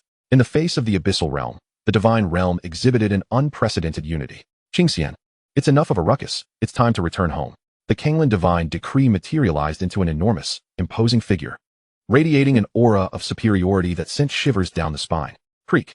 Within the beast god domain, Luo Qingxian raised her fierce phoenix eyes, clenching her delicate fist upon seeing that familiar silhouette in the starry sky, an invisible fury surging forth. Wife. Noticing Luo Qingxian's unusual demeanor, Lu Chen reached out, grasping her soft and delicate hand. Long before, he had sensed the unusual origins of Luo Qingxian and had anticipated that this battle would unveil all. Wife, with me here. No one can take you away by force. Luo Qingxian turned her gaze towards Lu Chun, her fiery anger dissipating, replaced by tenderness. Humph, what does your strength amount to? Have you seen the armies outside? Witnessing this scene, the angelic king could not help but smile with satisfaction. Chapter 94. Instant Kill, Father-in-Law. Enough with the noise. Lu Chen shot a cold glare at the angelic king, his formidable divine will manifesting as a chilling ray that pierced through the air. In the next moment, the angelic king's expression changed drastically. It was too late for him to flee. The icy ray swiftly penetrated the center of his brow. This time, it was not merely his physical form that was obliterated. His divine material and soul were reduced to ashes. Master of the Hall of Light, outside the starry sky, the Master of Time, the Master of Space, the Master of Darkness, and others watched this scene with wide, furious eyes, exclaiming, "Sin blood god! How dare you act so brazenly, slaying the gods of the heavenly court?" With the angelic king and all his priests and the entire angelic legion perishing, the Hall of Light was no more. Husband, beyond the 3,000 Dao states, the multitude of deities from the boundless Kanglan realm and the heavenly palace had gathered, their expressions filled with concern as they cast anxious glances at Lu Chun. Faced with such a formidable assembly of divine beings, the women, including Jiang Yuechan, Shui Main, Zhou Zhijia, and Shui Yueqing, could not help but worry about Lu Chen's safety. However, among them, only Hua Qingying, who was aware of Lu Chen's status as a creator god, remained relatively untroubled. "Do not fret. You may rest assured here while I handle the ensuing matters," he declared, wrapping one arm around Luo Qingshan's delicate waist, and, in a fleeting moment, breaking through the dimensional barrier to emerge into the vastness of the starry sky. Concurrently, The hearts of the numerous powerful figures from the Tianfu alliance, including the demigods Zhang Xian and Lin Yuan, were filled with astonishment. It was only today that they truly comprehended the might of the divine realm. While the true gods were nearly invincible within the 3,000 Tao states, within the divine realm, they were as inconsequential as feathers. Their awe was further amplified by Lu Chen's display of overwhelming strength, having single-handedly annihilated over 1,000 true gods in an instant, which was indeed eye-opening. Do you believe that the celestial master can contend against such a multitude of gods alone? After a moment of contemplation, the demigod Tian Jian cautiously inquired. Zhang Xian's face grew grave. The fate of the entire 3,000 Tao states now rests solely on the celestial master. Should he falter, it is likely that the states will descend into irretrievable ruin. The divine decree from the Kanglan Divine Emperor had resonated throughout the 3,000 Tao states, and the ancient ones among them were acutely aware of its implications. It was not just them. Figures such as Yu Baiwei, Yu Qianxue from the Tianhu clan, and others like Mu Wanqing, Lu Qianer, and Xiao Rou from the Lu family were all keenly observing this life and death struggle. Is this the best the heavenly palace could muster? I am sorely disappointed, Lu Chen remarked, casting a disdainful gaze at the gathered deities while still holding his beloved close. The heavenly palace's time temple, space temple, dark temple, and origin temple, along with the wrathful king of the sky and the king of the void, had sent forth nearly 20 divine kings in total. This force was more than sufficient to sweep away any faction in the eastern divine domain. A mere sin god dares to bark at the forefront. First, you conspired with the dark spirit realm, and then you slaughtered the angel king. It seems the taint of the sin god bloodline cannot be cleansed, no matter how many ages pass. Were it not for the celestial lord's magnanimity, you 3,000 Tao states would have been turned to ashes in that sin god rebellion millennia ago. The dark temple master spoke with piercing words, his gaze fixed on Lu Chen as he recounted his accusations. However, Lu Chen merely smiled nonchalantly. You seem to have little else to say. How utterly tiresome. It appears the so-called heavenly palace is merely a collection of buffoons. No wonder you fell victim to the dark spirit realm's invasion in the past. This statement ignited the dark temple master's fury. Sin god, do not be so brazen. With that, he charged forth, an immense power of dark laws coalescing behind him, manifesting as a colossal figure of the nether god. In its grasp was the spear of the nether god, a weapon forged from the pinnacle of dark laws, requiring at least 7 million dark paths to form. In a fit of rage, the power of the nether god, born from dark laws, surged forth, wreaking havoc in all directions, sending ripples of energy across the starry expanse. Dark Temple Master, modifiable. Level, Divine King, modifiable. Modify. Lu Chen's lips curled into a sinister smile as he subtly altered the Dark Temple Master's status panel. Beep, modification successful. Dark Temple Master, modifiable. Level, none, modifiable. In the next moment, the Nether God manifestation vanished, and being outside the dimensional barrier, the surrounding space was saturated with overwhelming law power. How could the Dark Temple Master's mortal form withstand such force after losing his divine power? His body was instantly crushed to a pulp, falling on the spot. The cracked system is indeed useful. With a mere thought, these lofty divine kings can be cast into the abyss. Dark Temple Master, witnessing such an extraordinary scene, the other Temple Masters wore expressions of profound astonishment. The Dark Temple Master's bizarre demise left them feeling that Lu Chen exuded an uncanny aura. In an instant, the once arrogant deities of the Space Temple and Time Temple exchanged wary glances, fearful of becoming the scapegoat. May I inquire as to the name of this esteemed friend?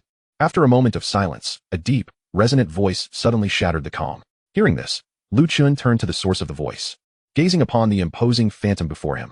Luo Shirtian, Phantom Avatar, modifiable. Identity, Sovereign of the boundless Kanglan realm, biological father of Luo Qingshan, modifiable. Level, Divine Emperor. Eternal beginning, modifiable. I am Lu Chen, known by outsiders as the Celestial Master, he replied, tempering his disdain upon recognizing the identity of the figure before him.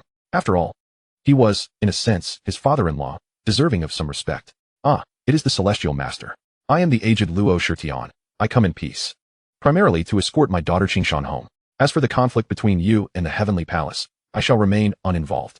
Witnessing Lu Chen effortlessly dispatch the Dark Temple Master, even Luo Shirtian, a divine emperor, had failed to discern the means by which Lu Chen had achieved this, not even detecting a trace of divine energy or law fluctuations.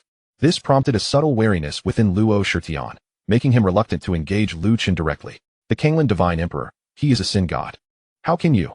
The Time Temple Master, upon hearing this, immediately turned pale and hastily attempted to interject.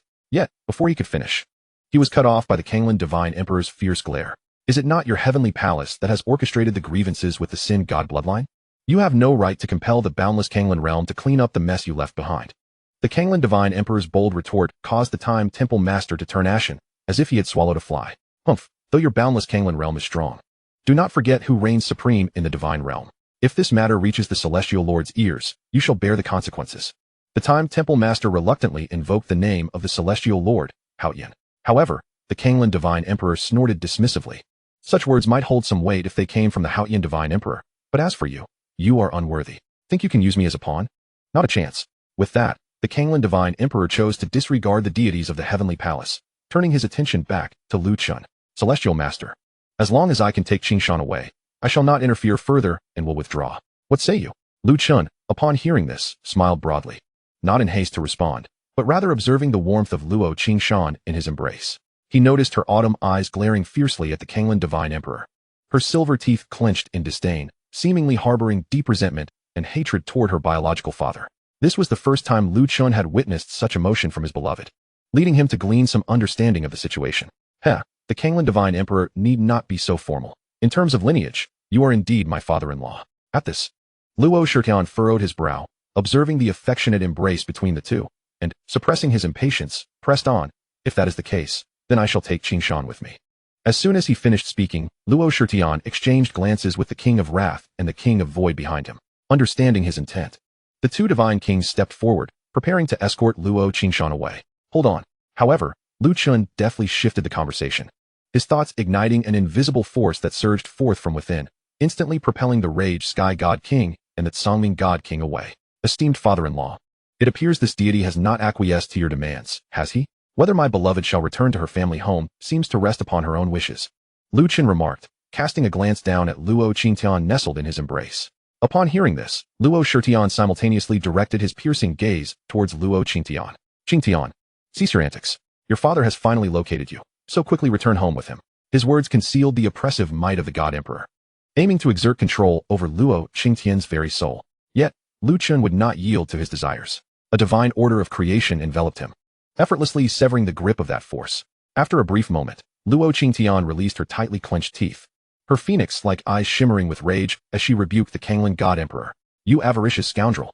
For your selfish ambitions, you went so far as to sacrifice your own daughter. Shishua perished at your hands, and mother was sacrificed as well. In that moment, Luo Qingtian publicly denounced the sordid affairs of the Kanglan God Emperor. While he appeared as a towering figure commanding respect, in the shadows, he had perpetrated unspeakable atrocities against his own wife and daughters. Years ago, in his relentless pursuit of ascending to the eternal beginning, he had bloodily sacrificed both Luo Qingtian's sister and mother. Upon learning the horrific truth, Luo Qingtian had seized the opportunity to escape the Ten Directions Kanglan realm, finding refuge under the protection of the Xianlan God King, and had ventured alone to this place of confinement for the bloodline of the sinful gods. A once respected God Emperor and one of the 10 strongest in the Eastern Divine Domain was revealed to be such a wretched being. The so-called tiger does not eat its cubs. Yet the Kanglan God Emperor had shown himself to be a monster willing to employ the inhumane blood sacrifice against his own family in pursuit of power. Blood sacrifice. Such cruelty. It is said that this forbidden and malevolent art drains the very lifeblood from a person, transforming them into a temporal corpse. The term temporal corpse sent ripples of dread through the ranks of the Kanglan Divine Army and the celestial gods of the heavenly court alike. To the outside world, a temporal corpse seemed merely a result of natural aging, yet the consciousness of the individual subjected to such a fate endured unfathomable torment for countless years. No one could ascertain the length of that suffering. It could span 1,000,000 years, or even 10 million. Such a heinous and taboo practice had been outlawed since the inception of the heavenly court due to its sheer brutality. Yet, the fact that the Kanglan God Emperor would dare to employ it on his own kin was utterly shocking. Enough, as the scandal was ruthlessly exposed. Luo Shirtian erupted in a fit of rage, unleashing a terrifying tempest of divine might directed at Luo Qingtian. Observing this, Lu Chen remained unperturbed, slightly expanding the divine order of creation around him, effortlessly shielding the 3,000 states behind him. However, the others surrounding them were not so fortunate. The residual power effortlessly tore through the fabric of space, unleashing an annihilating tide of energy that obliterated the continental realms within tens of thousands of light years. The likes of the time and space god kings, along with other powerful deities, were sent hurtling backward as if struck by lightning, with some unfortunate true gods meeting their end in that very moment, as countless realms crumbled and the laws of spiritual energy dissipated. This was merely the power of a single shadow of the Kanglan God Emperor. One could scarcely imagine the magnitude of strength his true form possessed. Do you truly intend to impede me? The Kanglan God Emperor disregarded the losses suffered by the celestial beings, his gaze fixated intently on Lu Chen, who remained composed and unyielding. In response, Lu Chen tightened his embrace around Luo Qingtian and gently reassured her, "Fear not, my beloved. As long as I draw breath, none shall take you away. And concerning your past grievances, I shall seek retribution on your behalf." His soothing whispers resonated in her ears. And Luo Qingtian's autumnal eyes shimmered with tears as she gazed deeply into Lu Chen's eyes. In the next moment, to Lu Chen's astonishment, she tilted her head slightly, her luscious lips brushing lightly against his in a tender kiss. After this, she peacefully closed her eyes, nestling into Lu Chen's embrace like a tranquil, slumbering kitten, a faint smile gracing her lips. It seemed that as long as she was in Lu Chen's arms, she could remain unperturbed even amidst the destruction of the universe. Divine Lord of the Heavenly Cycle, do not presume that I fear you. My earlier restraint was merely to avoid conflict, Luo Shirtian bellowed, his fury palpable. Gods of the 10 directions Kanglan realm, heed my command. Unite and vanquish this intruder. Witnessing the couple's tender exchange before him, Luo Shirtian's ire ignited further, prompting him to roar in indignation. With his command, the Rage Sky God King and the Tsangming God King led nearly 5,000 true gods in a formidable assault, coalescing into a terrifying divine arrow. The force emanating from this arrow caused the very fabric of space to collapse, further augmented by the Kanglan God Emperor's divine might, rendering it a terrifying weapon. Humph, what of the father-in-law? Daring to bully my beloved, I shall not hold back. Lu Chen's gaze sharpened as he fixed his eyes upon the Kanglan God Emperor. Chapter 96, The Fist of Creation, The Collapse of the God Master, the Haotian God Emperor, the ancient primordial god. Humph, such arrogance. As a fellow God Emperor, I shall not be outdone by a brash youth like you.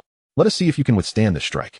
Immediately, the Kanglan God Emperor turned his gaze upon Luo Qingtian, his expression twisted with malice as he declared, "Qingtian, do not think that finding a protector will spare you from the fate of blood sacrifice. Once I eliminate this interloper, you will be sent to reunite with your sister and mother, allowing you to experience the torment they endured." With the situation laid bare, the Kanglan God Emperor abandoned any pretense, recognizing that in the face of absolute power, such rumors held no weight. As the divine arrow, a culmination of the Kanglan God Emperor, the 2 God Kings, and 5,000 true gods' combined strength, pierced through the fabric of time and space. Its mere presence was enough to obliterate a God King. How dare a mere shadow of a being speak so boldly before me? Behold, this is the first punch I shall deliver to the realm of the gods. As the divine arrow surged forward, Lu Chen paid it no heed, cradling Luo Qingtian in his arms as he simply unleashed a single punch. This seemingly simple strike was infused with a hint of Lu Chen's creation power. The instant their forces collided, a radiant sun erupted in the previously starless sky, sending shockwaves that reverberated throughout half of the eastern divine domain. From tens of millions of light years away, one could witness the obliteration emanating from the center of the 3,000 states, as stars shattered and all laws were extinguished. Simultaneously, even the distant Luo Tian divine kingdom in the indeterminate divine sea felt the reverberations of this cataclysmic energy wave. The Lord of Luo Tian sat enthroned within the grand hall of his divine kingdom, but suddenly, he opened his eyes wide, his divine consciousness reaching out towards the 3,000 states. Upon sensing the situation, he shot to his feet, astonished before his gathered ministers. What is happening? How could the Kanglan God Emperor be drawn into this? At that moment, a figure rushed into the hall, breathlessly reporting to the Lord of Luo Tian. Reporting to the Lord, the heavenly court has sent urgent news. A bloodgate has emerged in the 3,000 states. The malevolent Moro evil lord has personally led 1,000 evil gods to invade, while the angel god king has followed suit with the angelic legion. Subsequently, numerous temple masters, including those from the Time Temple and Space Temple, have arrived, and even the Kanglan God Emperor has come with 2 god kings in tow. It is rumored that a god emperor level powerhouse has appeared among the sinful gods, and a fierce battle is currently unfolding. The outcome remains unknown, and we must await further instructions from the heavenly court. This news sent shockwaves throughout the Luo Tian divine kingdom, leaving the gathered ministers in a state of disbelief, exchanging glances of astonishment. To everyone's astonishment, the seemingly insignificant 3,000 Dao states unexpectedly triggered a series of consequential events. Even the formidable deities of the divine emperor rank were stirred. This cannot stand. I have resolved to lead the entirety of the divine nation's forces to the 3,000 Dao states. I must retrieve Inger. Upon receiving this news, the lord of the Luo heavenly kingdom was consumed by turmoil, and he immediately prepared to recklessly venture forth to bring back Hua Qingying. As the bearer of a first-grade divine vein, Hua Qingying represented the future of the Luo heavenly kingdom and must not come to harm. However, he was met with unanimous counsel from his ministers. Your Majesty, this is not advisable. This battle is a clash between divine emperors, and even the divine kings would hesitate to interfere. The 3,000 Dao states, a mere minor realm, would likely be reduced to dust beneath the residuals of the divine emperor's might. Your Majesty must not act impulsively. Hearing these words, the lord of the Luo heavenly kingdom turned ashen, collapsing in his divine seat. Upon further reflection, it became clear that the true gods dispatched numbered in the thousands. The cataclysmic battle unfolding in the 3,000 Tao states would likely render even the true gods mere cannon fodder. What could a mid-tier true god like himself possibly change? The Luo heavenly kingdom relied solely on him as its true god. Should he perish, the kingdom would be irrevocably doomed. Alas, it had come to this. Now it rested upon the celestial sovereign's directives.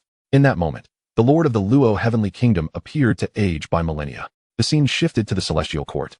The heavenly palace situated at the very heart of the celestial realm, serving as the abode of the celestial sovereign. At this moment, a man clad in a Taoist robe, exuding a strikingly masculine yet refined demeanor, sat poised beneath a pavilion. This man radiated an immense and righteous aura, his countenance commanding respect without the need for anger. He naturally bore the presence of a sovereign. Surrounded by countless laws of divine power, he emitted no detectable aura, yet still commanded an undeniable reverence. He was none other than the current sovereign of the celestial court, the universally esteemed celestial sovereign Haoyan. Before Haoyan, a chessboard was laid out, with an imposing elder seated across from him, engaged in a game. Suddenly, both were jolted by a surge of formidable energy. This terrifying force transcended countless dimensions, directly overturning the chessboard before them. The elder, Pan Yuangu, appeared taken aback, his pieces turning to dust in his hands. Recently, a remarkable figure had emerged in the realm of the divine. Haoyan, looking down at the scattered chess pieces, felt a tingling numbness in his left hand that had just clutched a piece. Realizing the gravity of the situation, he turned his gaze towards the 3,000 Tao states. Celestial sovereign, the matter of the sinful deity is escalating, and even that old coot Luo Shirtian cannot contain the chaos. Pan Yuangu inquired gravely of Haoyan. How should we resolve this? Should I intervene? Haoyan shook his head, a complex expression crossing his face. Luo Shirtian seeks to find his long-lost daughter and is preparing to conduct another blood sacrifice to breach the boundless realm. Upon hearing this, Pan Yuangu understood, and promptly followed up with, I had wondered why that old fool was suddenly so eager to assist the celestial court. It indeed aligns with his character. Those sinful deities in the 3,000 Tao states, that particular sinful deity seems quite formidable, and even Luo Shirtian is struggling to subdue him. Perhaps I should go and stabilize the situation for the celestial court. Yet, it appeared Haoyan had other plans. He immediately gathered divine power to draft a divine edict and presented it to Pan Yuangu. I would trouble you, ancient god, to make this journey personally. The best outcome would be to safely return the gods of the celestial court. Pan Yuangu accepted the divine edict with a mix of emotions, and in an instant, he vanished from his location, racing towards the 3,000 Tao states. Chapter 97, Annihilation, the arrival of Pan Yuangu. In the 3,000 Tao states, the stars dimmed as a devastating storm swept across the cosmos, annihilating countless realms and continents in this clash of energies. Fortunately, the order of the Genesis deity enveloped the 3,000 Tao states. Otherwise, they would have succumbed to destruction long ago.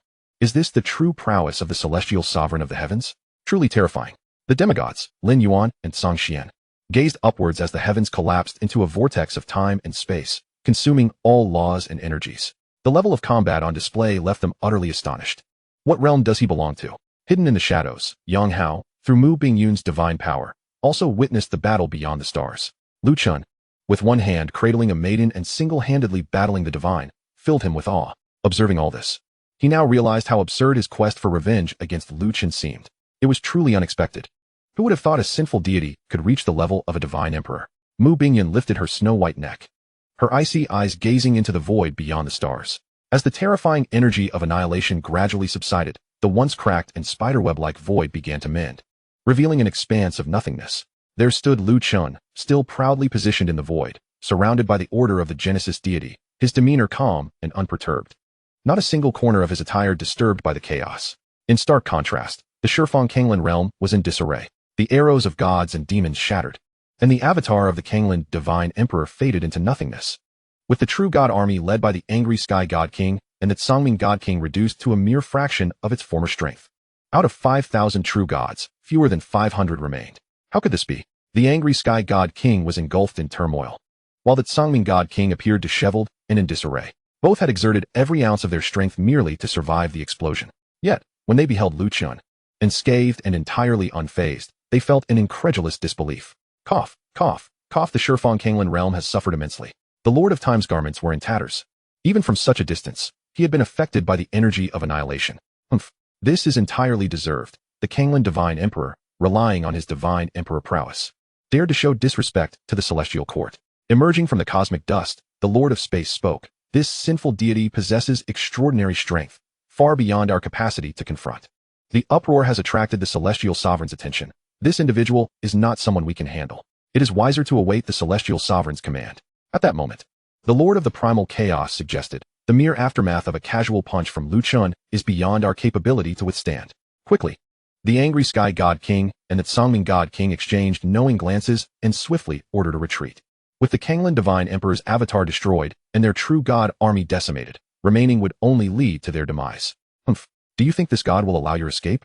As the angry Sky God King and Tsangming God King attempted to tear through space to flee, Chen's cold gaze pierced through them, and with a stomp of his foot, the order of the Genesis deity surged forth, firmly binding all remaining gods of the Shifeng Kanglan realm in place, rendering them immobile. Wait, celestial sovereign of the heavens.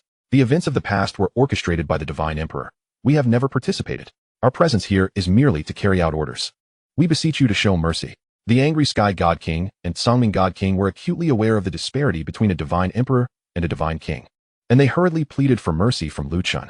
Princess, please, for the sake of the Xianlan God King, intercede on our behalf. They were fully cognizant that Chen's motives were tied to Luo Qingshan, and they quickly invoked emotional ties with her. The Shifeng Kanglan realm had 10 divine kings at its helm, and their bonds were akin to blood brothers. Upon hearing the name Xianlan God King, Luo Qingshan's eyes flew open, her gaze fixated on the two men. Where is Uncle Xianlan now?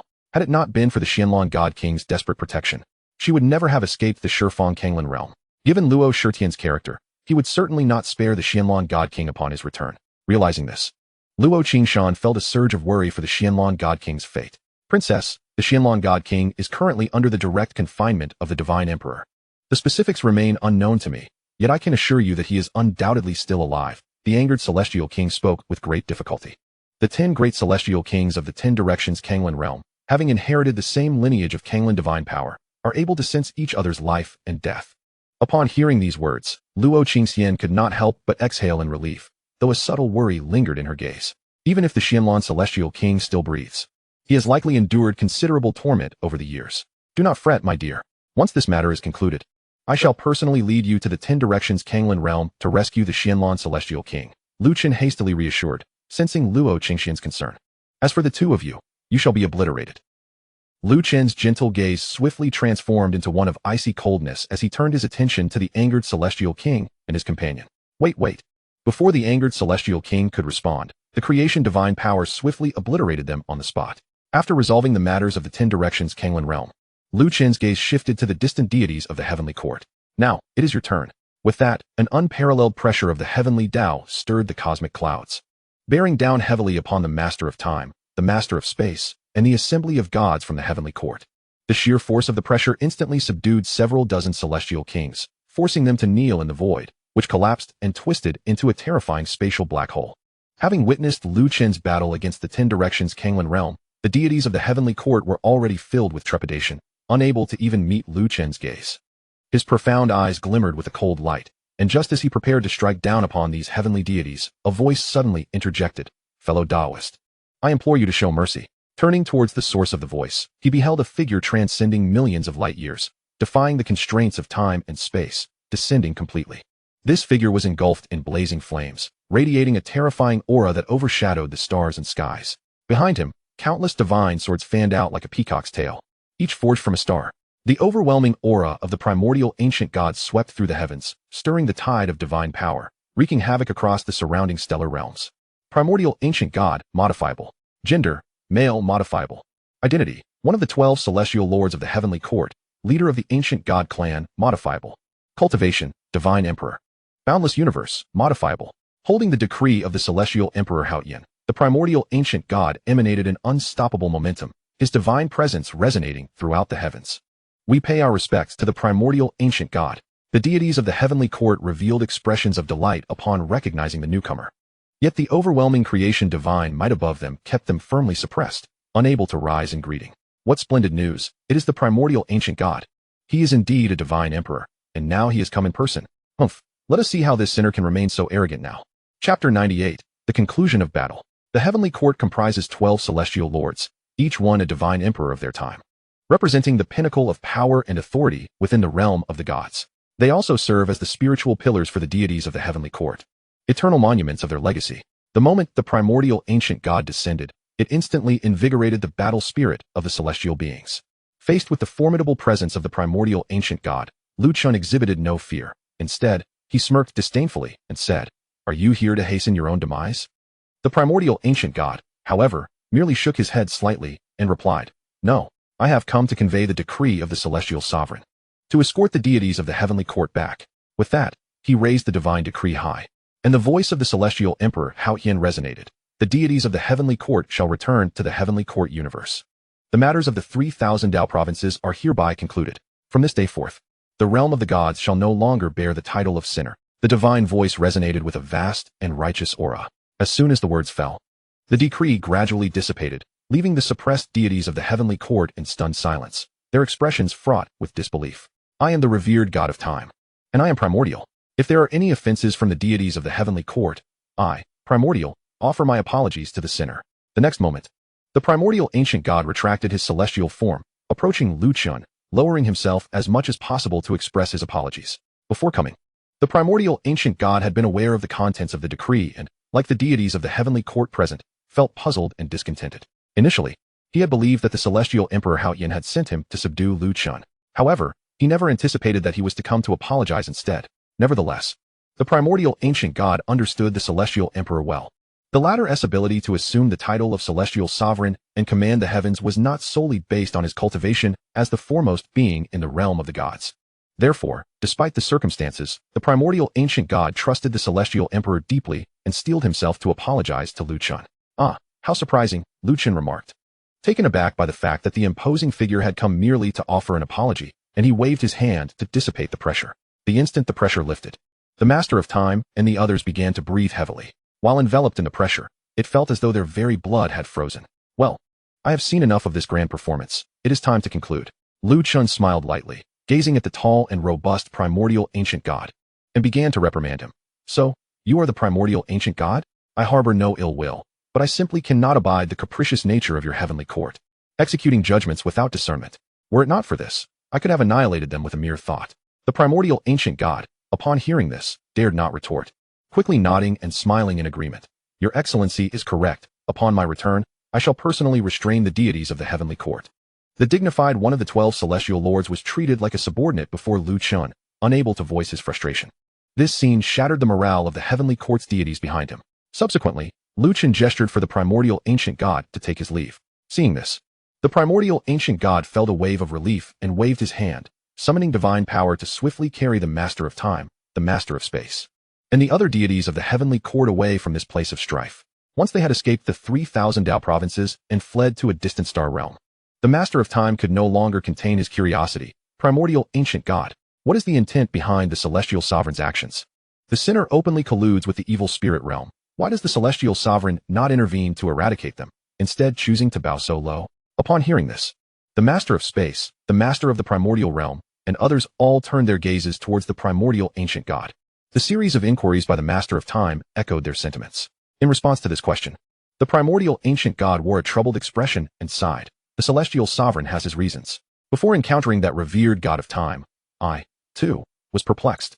But after meeting him, I recalled the intense sense of pressure I felt when confronting Chen, accompanied by the shadow of death. The primordial ancient god has reached the boundless universe level. In the entire realm of the gods, very few can pose a threat to him. The ranks of divine emperors can be further delineated into the beginning with end, the beginningless heavens, the boundless universe, and the eternal chaos. The difference between even a minor level among divine emperors is like the chasm between heaven and earth. What? The revelation that even the primordial ancient god harbored trepidation towards Chen left the master of time and the others at a loss for words. Is there anyone among you who knows the true nature of this individual? The sudden appearance of such a formidable figure in the realm of the gods caused the primordial ancient god to feel an undercurrent of worry. Yet, none present were aware of Chen's origins. The master of time, undeterred, continued, setting aside whether this individual truly colludes with the evil spirit realm. The fact that he brazenly executed the angel king and annihilated the radiant temple cannot be easily forgiven. If the heavenly court permits him to go unpunished, it could lead to a significant loss of face in the realm of the gods in the future. The primordial ancient god furrowed his brow and countered, "There is no need for further discussion. I trust the celestial sovereign's judgment. Moreover, if he truly conspired with the evil spirit realm, With his strength, he would have long since opened the gates of flesh and blood at the heavenly court's doorstep. You would all have been exterminated by him already. The matter is no longer open for discussion from this day forth. The name of the Sin God shall not be uttered again. With these words, the ancient deity Pan Yuan returned to the heavenly court with the other gods, marking the conclusion of this grand battle. Across the vast expanse of the 3,000 Dao states, within the beast god domain and among the Tianhu clan, one could not help but lament the unexpected ramifications of the conflict with the dragon clan. The supreme elder, his murky eyes glinting with various emotions, could not suppress his reflections.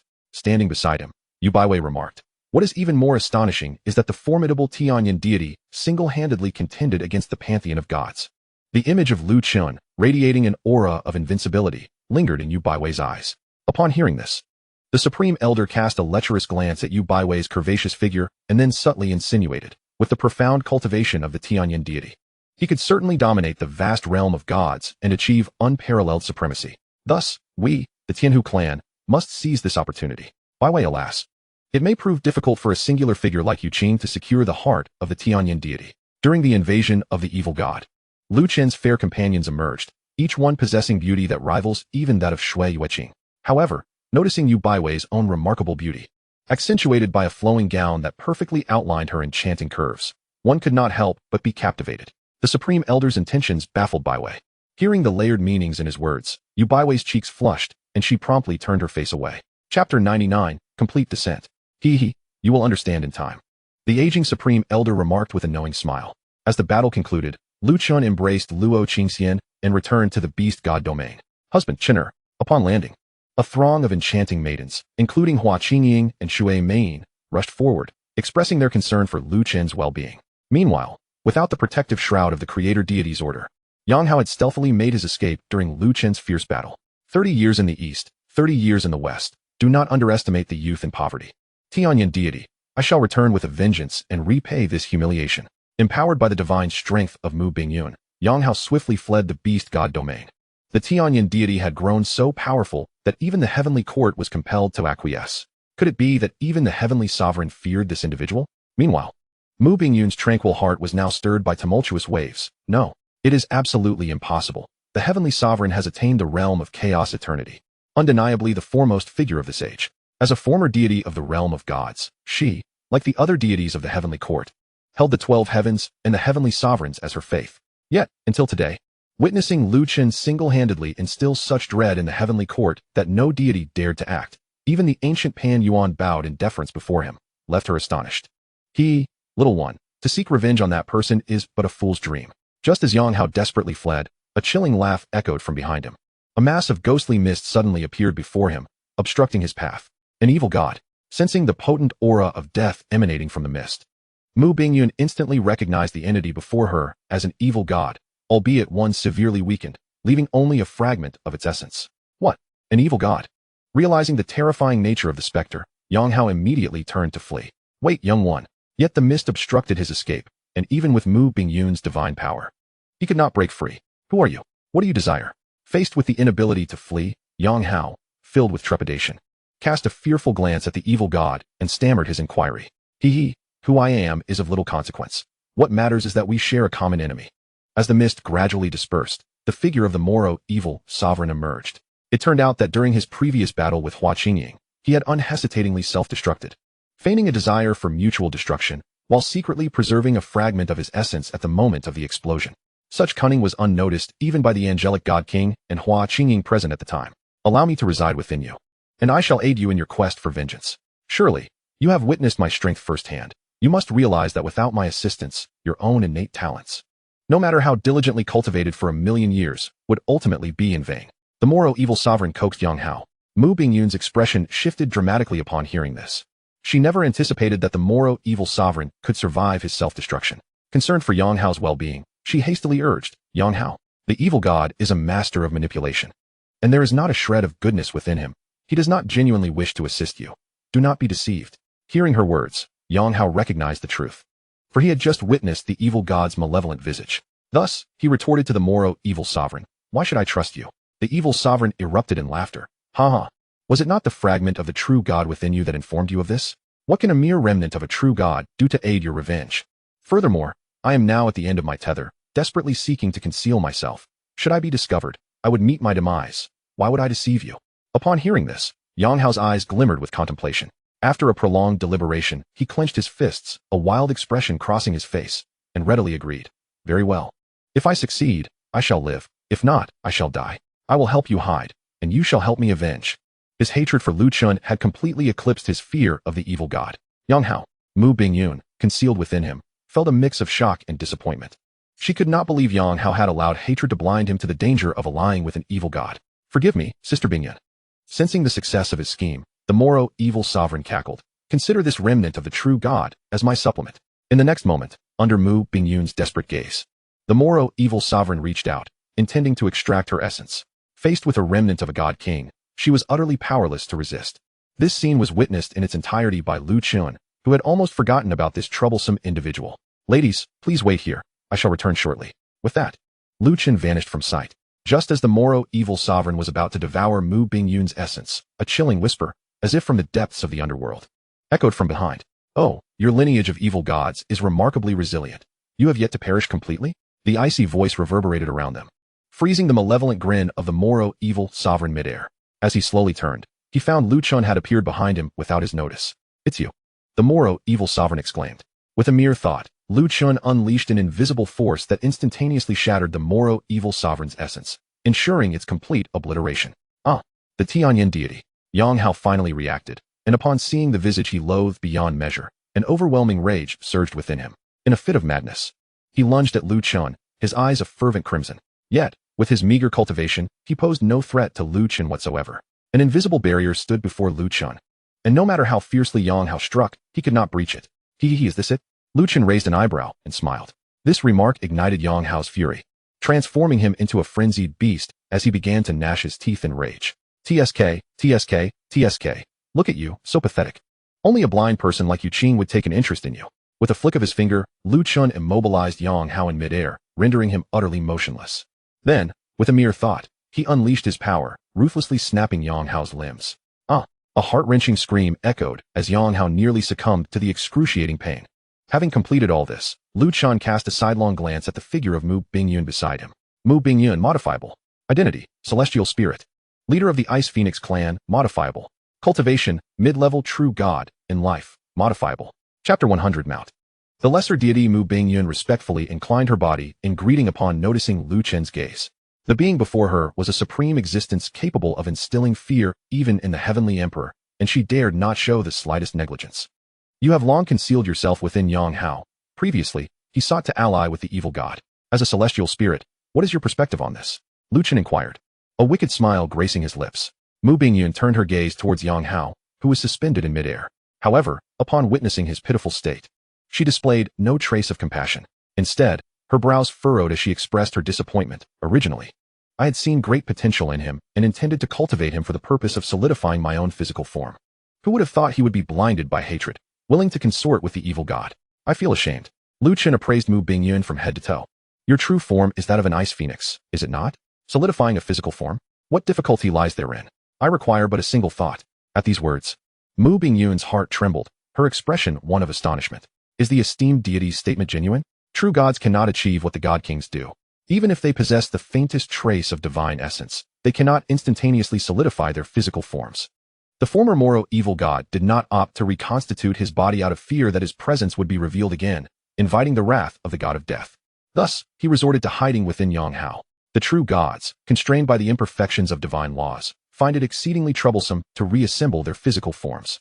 Not only do they require vast resources for cultivation, but even with such resources, they may never return to their former glory, and future advancements in cultivation are unlikely. Such a thankless endeavor is rarely pursued by any faction. Lu Chen nodded in response. That is only natural. I have no intention of teasing you. However, should you desire my assistance in solidifying your physical form, there is a prerequisite. He shifted his tone, his profound gaze shimmering with veiled implications. What condition? Mu Bingyun hastily pressed for clarification. I am in need of a mount. If you pledge to serve as my steed, I shall assist you in solidifying your physical form. At this proclamation, Mu Bingyun's heart sank, inwardly contemplating. This lecherous deity has indeed set his sights upon me. The recent memories of Lu Chen's encounters with Shui Yueqing still echoed in her mind. Coupled with the presence of stunning beauties like Luo Qingxian, Hua Qingying, Jiang Yuechan, and Shui Mein, her impressions of Lu Chen as a lecher only deepened. As the Ice Phoenix deity, she was acutely aware of her own beauty, which rivaled that of Luo Qingxian and Shui Mei. Momentarily frozen in place, Mu Bingyun bit her scarlet lips, her heart a tumult of conflict and struggle. To serve as a mount for a human was a shattering blow to her pride as an Ice Phoenix. Lu Chen's voice broke through her thoughts once more. My patience is limited, and if I am not mistaken, as the leader of the Ice Phoenix clan, what do you think your clan will become in your absence? Lu Chen's words struck at Mu Bingyun's vulnerability. Before long, she gritted her silver teeth and lowered her proud head, kneeling before Lu Chen. Bingyun pays her respects to her master. Mu Bingyun understood that, given Lu Chen's terrifying strength, he could forcibly compel her. With her current disembodied state, she was utterly powerless to resist. Even the thought of self-destruction seemed impossible. The opportunity lay before her, and if she were to refuse, she risked provoking Lu Chen's wrath, which, combined with Yang Hao's situation, would surely lead to her own tragic demise. Recalling Lu Chen's ruthless methods, she understood that a fate of humiliation and death was not out of the question. Thus, after much deliberation, Mu Bingyun ultimately acquiesced. Seeing this, Lu Chen nodded in satisfaction. Then with a mere thought, he channeled the forces of heaven and earth into Mu Bingyun's being. In an instant, her divine physical form was solidified. Mu Bingyun gazed at herself in disbelief. She now donned a low-cut ice blue gown, her fair, rounded shoulders sculpted as if by divine hands. Her flowing hair cascaded down like clouds, draping elegantly between her waist and hips. The gown clung to her exquisite figure, her slender waist cinched by a jade belt. Her brows resembled distant mountains, her lips a captivating shade of vermilion, and as her bare feet lightly touched the ground, her 10 delicate toes sparkled like jewels, evoking an irresistible desire to hold and caress them. Bingyun thanks her master. The newly solidified Mu Bingyun was an unparalleled beauty, and she quickly expressed her gratitude to Lu Chen once more. Meanwhile, Yang Hao, suspended in the air, witnessed this scene. In a fit of rage, he spat blood once more. After years of companionship, their bond was akin to that of master and apprentice. Now, watching his mentor kneel before his foe and acknowledge him as her master, he felt an unbearable fury. Lu Chen, Yang Hao's face turned ashen, his eyes blazing with rage as he fixed his gaze upon Lu Chen, unleashing a final roar. Alas, this is dull. Very well. I shall send you on your last journey. With that, Lu Chen, having lost interest in further provocation, exerted his will and utterly obliterated Yang Hao's physical form along with his soul. Lu Chen's gaze turned back to Mu Bingyun, signaling his desire to test whether this new mount was suitable. Mu Bingyun's face flushed crimson, her lowered lashes fluttering like butterfly wings, her almond-shaped eyes shimmering with a hint of unspoken allure. I implore my master to be gentle. She bit her lower lip, her cheeks blooming like vermilion on pristine white paper, her earlobes radiating a coral-like translucence, her voice nearly a whisper. Gifted with exceptional talent, Mu Bingyun had ascended to the rank of true god at a young age, becoming the youngest leader of the Ice Phoenix clan. Consequently, she had devoted herself entirely to cultivation, never contemplating a romantic partner, leaving her utterly innocent in matters of intimacy. Observing her bashful demeanor, Lu Chen felt an irresistible urge. He stepped forward, leaned down, and swiftly captured her cool, soft lips. In that moment of contact, Mu Bingyun's eyes widened, her delicate hands clenched tightly. Under Lu Chen's guidance, she appeared incredibly inexperienced. 3 days and nights passed in the blink of an eye. Lu Chen returned to the territory of the Celestial Fox clan, riding upon his newly acquired Ice Phoenix. Upon closer inspection, he noticed that the wings of the Ice Phoenix had seemingly shed quite a few feathers. Chapter 101. The Celestial Realm Lord. My husband, you have finally returned. Snow Moon Qing, who had been awaiting Lu Chen's arrival, rushed forward to greet him. Oh, when did you acquire an Ice Phoenix mount? And why is it shedding feathers? Her round, dark eyes sparkled with curiosity as she inquired. In response, Lu Chen, still mounted upon the Ice Phoenix, showed reluctance to dismount. He remained silent in the face of Snow Moon King's questions, stepping closer to wrap his arms around her delicate waist. My husband, there are so many people watching. Snow Moon King's face flushed crimson. Recently married, she had once been an untainted saintess. Yet she struggled to shake off her bashful demeanor. Esteemed deity, I extend my gratitude on behalf of the Celestial Fox clan for your great kindness. The Grand Elder, accompanied by Yu Baiwei, Yu Qianxue, and other powerful Fox clan members, respectfully bowed to Lu Chen.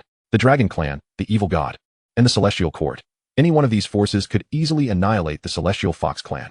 Without the assistance of Lu Chen, it is likely that the Tianhu clan would have already faced annihilation. The Grand Elder was overly courteous, as it was merely a trivial effort on his part. There was no need for such grand gestures, Lu Chen responded, waving his hand dismissively. At that moment, the members of the Tianfu alliance, led by the demigods Ling Yuan and Song Xuan, approached slowly. They had lingered at the Tianhu clan for 3 days, solely to meet Lu Chen. Ling Yuan, as the leader of the alliance, stood foremost and, after bowing respectfully to Lu Chen, expressed in the battle 3 days ago. The divine Lord Tianyan fought valiantly against myriad gods, showcasing a level of mastery truly admirable. Presently, as the major forces across the 3,000 Tao states are entangled in conflict, I dare humbly to request the divine Lord to unify the 3,000 Tao states. As soon as he finished speaking, the three esteemed ancestors of the Tiangui Pavilion, Songshuan, Taishu, and Qixia, solemnly echoed, "The Tiangui Pavilion wishes to follow the divine Lord Tianyan, revering him as our esteemed leader." The demigod of the Tianjian also voiced his agreement. Under their leadership, the other members of the Tianfu alliance promptly represented their respective forces, pledging their allegiance to Lu Chen. Following the incidents involving the evil god and the celestial court, these powerful beings at the pinnacle of the 3,000 Tao states finally recognized the perilous predicament they faced. Fortunately, Lu Chen stood steadfastly on their side, otherwise, they would have perished at the whim of the God King. Thus, the Tianfu alliance swiftly reached a consensus, choosing to firmly cling to Lu Chen's support. Our Tianhu clan also pledges allegiance to the divine Lord Tianyan, vowing eternal loyalty. The Grand Elder, a cunning old fox of a millennium, quickly led his kin in kneeling before Lu Chen. "What is this?" The unexpected scene left Lu Chen somewhat taken aback, prompting a bemused shake of his head. "Gentlemen, this deity has no intention of unifying the 3,000 Tao states. The burden of such a responsibility would be immense. I would be incessantly bothered by trivial matters. I am not inclined to such a life, having grown accustomed to my freedom." In that moment, Shui Yueqing, nestled in his embrace, seemed to perceive Lu Chen's predicament. With a playful smile and a glimmer in her eyes, she suggested, "Husband, the 3,000 Tao states indeed require unification. If you find it bothersome, you could appoint someone to manage affairs for you, while you remain as a hands-off leader." Hearing her words, Lu Chen nodded, playfully pinching her delicate nose. "Very well. Since my wife has suggested it, I shall acquiesce." At that instant, a sudden sound of breaking air echoed from afar. Following the noise, the remaining clans of the Beast God domain, including the Jinping, Swan and I, and Tihun clans, arrived to pay their respects to the divine Lord Tianyan. "I, the Jinping Demon King, have come to pay my respects to the divine Lord Tianyan. The Jinping clan is also willing to submit under your esteemed leadership." As soon as the Jinping Demon King landed, he immediately knelt before Lu Chen. The Swan and I and Tihun Demon Kings followed suit. They had all witnessed the grand battle 3 days prior, and the intentions of the celestial deities to eradicate the 3,000 Tao states were known to all. In such perilous circumstances, only the divine Lord Tianyan could shelter them from the predations of the celestial court and the evil god. Thus, all the major superforces of the 3,000 Tao states openly chose to submit to Lu Chen. "Since you have chosen to pledge your allegiance to me, I shall not be stingy with the demigods." With that, Lu Chen looked towards the foremost figures, Ling Yuan, Songshuan, the Jinping Demon King, and the Swan and I Demon King, and modified their cultivation panels. Ding, modification successful. Ling Yuan modifiable. Cultivation, upper true god, modifiable. Songshuan modifiable. Cultivation, upper true god, modifiable. Jinping Demon King, modifiable. Cultivation, upper true god, modifiable. After completing this, Lu Chen retrieved a mountain of divine fragment shards from the system store and spoke slowly. "You should refine these divine fragment shards swiftly. There are more than enough. Should you require additional, feel free to return for more." Sensing the surging true god power within them, Ling Yuan, Songshuan, the Jinping Demon King, and the Swan and I Demon King all wore expressions of disbelief. The ability to create such formidable true god powers with a mere wave of his hand deeply astonished them. In an instant, Songshuan and the others broke through to the upper true god level and gazed at the towering pile of divine fragment shards as if they were treasures beyond measure. They realized how many detours they had taken in their previous training. Each of them had toiled for over 1,000 years to reach the demigod realm, while Lu Chen could elevate them to heights they had only previously dreamed of. "To tread through fire and water, esteemed predecessor," they exclaimed, tears of gratitude streaming down their faces, reflecting their regret over the long paths they had traversed. After a moment of reflection, the Tianjian true god suddenly had an epiphany and proposed, "Since we are unifying the 3,000 Tao states, should we not adopt a new name?" Songshuan immediately banged the table in agreement. "Esteemed predecessor, how about Tianyan realm?" Lu Chen, indifferent, replied, "It is merely a name. Feel free to choose." Upon hearing this, Songshuan promptly led the others in bowing to Lu Chen. "We pay our respects to the divine lord of Tianyan realm." Songshuan, adept in handling affairs, earned Lu Chen's favor, and Lu Chen then declared, "From henceforth, all matters concerning Tianyan realm shall be managed by Songshuan. Do not disturb me with trivialities. Only inform me of significant issues that require my attention. From now on, the Tianyan realm shall be governed with clarity in reward and punishment. Those who perform well shall receive great rewards, and transcending to the God King or God Emperor will not be a challenge. We shall serve the Divine Lord's commands and wholeheartedly dedicate ourselves to the Tianyan realm. Song Xuan and the others responded respectfully. With Lu Chun as the unseen powerhouse backing them, they believed that the Tianyan realm would soon stand at the pinnacle of the divine realms. After addressing the matters of the Tianyan realm, Lu Chun looked down at Shui Yueqing in his arms and modified her cultivation panel as well. Ding, modification successful. Shui Yueqing modifiable. Cultivation, God King, modifiable. Dao marks, 10 million chaos Dao marks, 10 million reincarnation Dao marks, 10 million time Dao marks. Favorability, 100. As his wife, her cultivation should not be inferior to that of her subordinates. Upon breaking through to the God King level, Shui Yueqing's fair face lit up with joy. Her eyes sparkling like autumn waters as she gazed deeply at Lu Chun. She understood that this was undoubtedly his doing, and with a playful pout, she instinctively offered him a kiss. Witnessing this scene, Song Xuan, Ling Yuan, the Jinping Demon King, and the Grand Elder hurriedly covered their eyes. They were of a certain age and could hardly endure the sweet display of affection between the young couple. Ahem, ahem. As a mother, Yu Qianxue could no longer bear the couple's unabashed display of affection and cleared her throat. It was only under Yu Qianxue's reminder that Shui Yueqing snapped back to reality from her blissful reverie. Thank you, husband. Regaining her composure, Shui Yueqing's cheeks flushed crimson, and she was surprised that she had acted so boldly, a rarity for her usually aloof demeanor. Her natural reticence intensified under the weight of shyness, and she stammered, "There's no need for thanks between us." Witnessing Lu Chen personally elevate Shui Yueqing's cultivation to the God King realm invigorated Ling Yuan, Song Xuan, and the others, instilling in them a renewed determination to strive diligently. That realm, belonging to the God King, is considered a pinnacle of strength even within the vast domain of the deities, a presence of formidable might. It is quite unexpected to witness such a tender and considerate moment from the master, whom I had presumed to be a person oblivious to the fragility of beauty. At this moment, Mu Bingyun, who had been hiding behind the crowd, transformed back into her human form, donning a long dress that accentuated her curvaceous figure. With a touch of cool makeup that highlighted her elegance, despite having endured 3 days of oppression from Lu Chun, her brows still bore an air of proud defiance akin to an icy phoenix. This pride is one of the many reasons Lu Chun finds her endlessly captivating. Once the group had reached a preliminary consensus regarding the development of the Tianyan realm, they decided to construct a Tianyan temple, a palace exclusively for Lu Chun. Thus, the Zhongshuan true god took charge, delegating responsibilities among the crowd. As everyone began to busy themselves, Lu Chun glanced around, only to discover that Hua Qingying, Luo Qingshan, Jiang Yuechan, Zhou Zhijia, Shui Mein, Lin Xuero, and Lin Yuero had already departed from the beast god domain. Sister Hua had earlier entrusted Yueqing to inform her husband that she would return to the Latte God Kingdom to visit her father, coming back in a few days. Meanwhile, Luo Qingshan expressed her intention to wait for her husband at the Tianyan sacred place, and it appeared that the other sisters had also returned home. Shui Yueqing, her lips slightly parted, explained to Lu Chun. Lu Chun was already well aware, and with a playful tone, he inquired of Shui Yueqing, "My dear, do you mind having so many sisters?"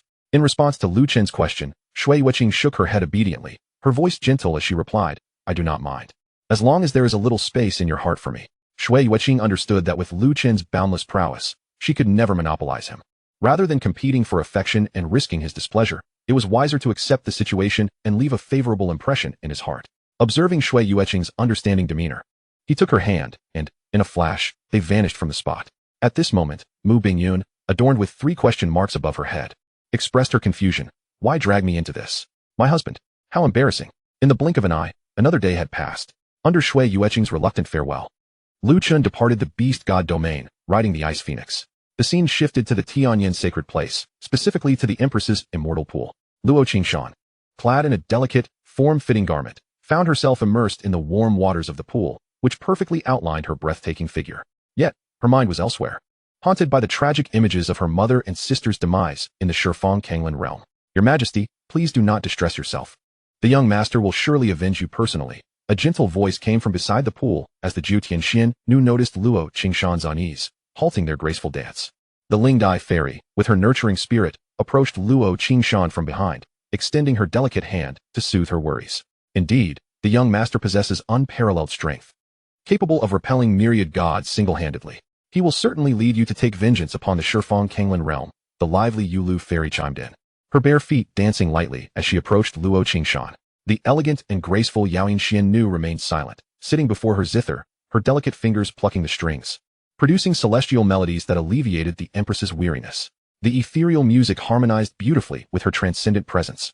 making her one of the few among the Jiutian Xiannu who could match Luo Qingshan in celestial grace. When the young master returns, I too wish to join the Empress and the young master in avenging you, the petite and adorable Lingxi Xiannu declared, her tiny fists clenched and her sparkling eyes reflecting indignation at Luo Qingshan's tragic fate. Her angry demeanor resembled that of an irate porcelain doll, lacking intimidation but exuding pure adorableness. Indeed, I shall not rest until the Shifang Kanglan realm is eradicated, the typically icy Qing Shuang Xiannu added, her cool voice resonating throughout the surroundings. Standing by the immortal pool, she radiated an aura of frosty elegance, untouchable and dignified. The Jiutian Xiannu had followed Luo Qingshan since childhood, each possessing a tragic past. Had she not taken them in and taught them the ways of cultivation, they would have perished in some forgotten corner of the 3,000 Dao states. While publicly maintaining a master-servant relationship, they shared a sisterly bond in private, often engaging in light-hearted conversations about personal matters. Upon learning of the Empress's own distressing past, the Jiutian Xiannu collectively felt a surge of indignation, wishing fervently to strike down the Shifang Kanglan realm and tear the Kanglan God Emperor to shreds. Unfortunately, their cultivation levels were insufficient to even breach the barrier between realms. Remembering the ludicrous incident in the council hall, Luo Qingshan blushed at the thought of the Jiutian Xiannu accompanying her and Lu Chen, quickly voicing her disapproval. You should remain here in the Tianyan sacred place. There is no need for you to go anywhere. It is sufficient for me and my husband to go. If the Jiutian Xiannu were to join them, Lu Chen might cause mischief along the way, leading to some embarrassingly scandalous situations. Chapter 103, Untitled. My dear, if they wish to accompany us, what harm could it bring? At that moment, Lu Chen's figure suddenly appeared before the women. The young master has returned. Upon seeing Lu Chen's arrival, Lingxi Xiannu, Lingdai Fairy, and the others rushed forward, each showcasing their beauty as they greeted him. The fragrant breeze enveloped them, and the sight of the enchanting Jiutian Xiannu left Lu Chen utterly captivated. Will you truly take us with you? The excitement in Lingxi Xiannu's eyes mirrored crescent moons as she danced joyfully at the prospect of accompanying him to the domain of the gods. Of course, Zayakin. Stop playing. Let me see if you've gained any weight recently. Lu Chen strolled towards the Yain Fairy, gently wrapping his arms around her delicate waist, which was barely substantial enough to grasp. Young master. The embraced Yain Fairy lowered her head in shyness, her long eyelashes fluttering, her gaze misty, and her lips slightly pursed. Young master, let Qing Shuang massage your shoulders. A cool breeze wafted from behind as Qing Shuang Xiannu approached, her slender, icy hands ready to soothe Lu Chen's shoulders. Qing Shuang's demeanor remained as serene and cool as ever. Lu Chen gently took hold of her delicate hand, feeling its smooth chill. Hee young master, let Lingdai help you with your legs, the Lingdai Fairy playfully chimed in. Meanwhile, the Linglong Fairy and the Huofeng Fairy hurriedly brought forth spiritual peach tea. Delightful. Lu Chen squinted in enjoyment, once again immersing himself in the exquisite warmth of companionship. Ding, modification successful. Qing Shuang Xiannu, modifiable. Cultivation, upper true god, modifiable. Lingxi Xiannu, modifiable. Cultivation, upper true god, modifiable. With a thought, Lu Chen modified the cultivation panels of the Jiutian Xiannu. The cultivation levels of the delighted Linglong Fairy and the others surged dramatically, and they gazed at Lu Chen with affectionate, misty eyes. Alas, that fellow, my husband, always knows how to indulge, Luo Qingshan muttered, pouting as she observed the scene of camaraderie unfolding in the immortal pool. After a considerable time had passed, ding, modification successful. Luo Qingshan modifiable. Cultivation, God King, modifiable. Dao marks, 10 million cause Dao marks, 10 million reincarnation Dao marks, 10 million chaos Dao marks. After enjoying playful interactions with the Jiutian Xiannu, Lu Chen made a trip back to the Holy Source Peak to personally visit the graceful Manhwaaudibook. The young girl Lu Qianer had blossomed into a stunning beauty over the years, resembling a delicate porcelain doll, a veritable embodiment of loveliness. With Lu Chen's influence, the mother and daughter thrived within the Tianyan sacred place, unbothered by any who dared to provoke them. However, Mu Wanqing preferred tranquility and had no desire to accompany them. After completing all that, Lu Chen summoned the Ice Phoenix, Mu Bingyun, and gently took Luo Qingtian's delicate hand, saying, "My dear, let us go. I shall personally seek justice for you." Luo Qingtian rested her graceful head on Lu Chen's shoulder, a warm current flowing through her heart, feeling an immense sense of security with him by her side. The celestial maidens, including Linglong Fairy, Yulu Fairy, and Huofeng Fairy, gazed upon the divine couple with envy. With a cry, the Ice Phoenix spread its wings and soared towards the vast sky. Its divine speed was remarkable, and in no time, it crossed the boundary of the Tianyan realm, entering the boundless expanse of the starry sky. Wow! The ladies, including Linglong Fairy and Yaoyin Fairy, curiously looked around, for it was their first time stepping beyond the Tianyan realm. Let us set forth to the Shifang Kanglan realm. The Tianyan realm was situated in the eastern divine domain of the realm of gods. The eastern divine domain housed 3 transcendental powers, the 7 realms holy mansion, the Shifang Kanglan realm, and the undetermined divine sea. Among them, the 7 realms holy mansion was the most formidable, boasting 3 supreme divine emperors, and was recognized as the foremost power in the eastern divine domain. The Shifang Kanglan realm and the undetermined divine sea followed closely behind. The undetermined divine sea was not a single sect, but a coalition formed by countless mid-sized powers like the Luo Tian divine kingdom, each possessing at least one true god. As the scene shifted, an endless sea lay to the south of the eastern divine domain, where the spiritual energy and laws of heaven and earth were particularly rich, the Luo Tian divine kingdom. There, the Lord of Luo Tian stood with his ministers in the void, gazing ahead. Upon learning that Hua Qingying had survived the battle in the Tianyan realm, the Lord of Luo Tian awaited her return daily. Father. A melodious voice rang out as Hua Qingying, surrounded by the divine army led by Ling Tong, gracefully approached. Inger, you have returned alive. The Lord of Luo Tian was about to step forward to welcome her when he was suddenly overwhelmed by the oppressive aura emanating from her, nearly causing him to stumble. Your Highness. The ministers behind him were equally astounded. Ahem, I apologize, Father. Having returned to her homeland, Hua Qingying, filled with joy, momentarily let her aura surge, casting an apologetic glance at the Lord of Luo Tian and others. Inge, your cultivation level? The Lord of Luo Tian was deeply shocked by Hua Qingying's prowess. The terrifying pressure she exuded was so overwhelming that even he, the sovereign of a divine kingdom, found it difficult to bear. Are you still my Inge? The Lord of Luo Tian scrutinized the graceful maiden before him, beginning to doubt whether she was indeed his beloved daughter. Oh no, could it be that during that battle, she was possessed by some ancient deity of divine king level? Although Hua Qingying possessed a first-grade divine vein, it was implausible for her to ascend to divine king status in such a short time. The only explanation was possession. As this thought crossed his mind, the Lord of Luo Tian felt a tumult within. Old coot, what are you thinking? It's only been a short while, and you no longer recognize your beautiful daughter? Sensing the Lord's unusual expression, Hua Qingying saw through his thoughts and playfully tugged at his beard. Upon witnessing this scene, the Lord of Luo Tian finally believed that the person before him was indeed Hua Qingying. Reporting to the Lord, at that time, the evil spirit realm was invaded by the evil sovereign, Moro. When I arrived, I encountered Her Highness battling Moro. Her Highness, with her extraordinary cultivation, slew the evil sovereign within a few hundred moves. I failed to reach her in time for assistance, and I humbly request punishment from the Lord. At this moment, Ling Tong stepped forward, kneeling on one knee, reporting to the Lord of Luo Tian and taking the initiative to plead for forgiveness. Upon hearing this, everyone present was left dumbfounded, unable to believe their ears. The notorious Moro evil sovereign, a formidable divine king, was actually slain by Hua Qingying? It was utterly preposterous. Father, I shall explain everything to you later. Let us return to the palace first. Hua Qingying did not deny it, taking the Lord of Luo Tian's arm. The Lord of Luo Tian nodded and turned to Ling Tong, expressing, indeed, the invasion of the evil gods came too suddenly, and given your abilities, it is understandable. The punishment is hereby waived. Well, since the princess has returned, everyone may disperse. Once the Lord of Luo Tian concluded his solemn announcement, the father and daughter vanished in an instant, returning to the palace. Speak, my daughter, what exactly transpired in the 3,000 Dao provinces?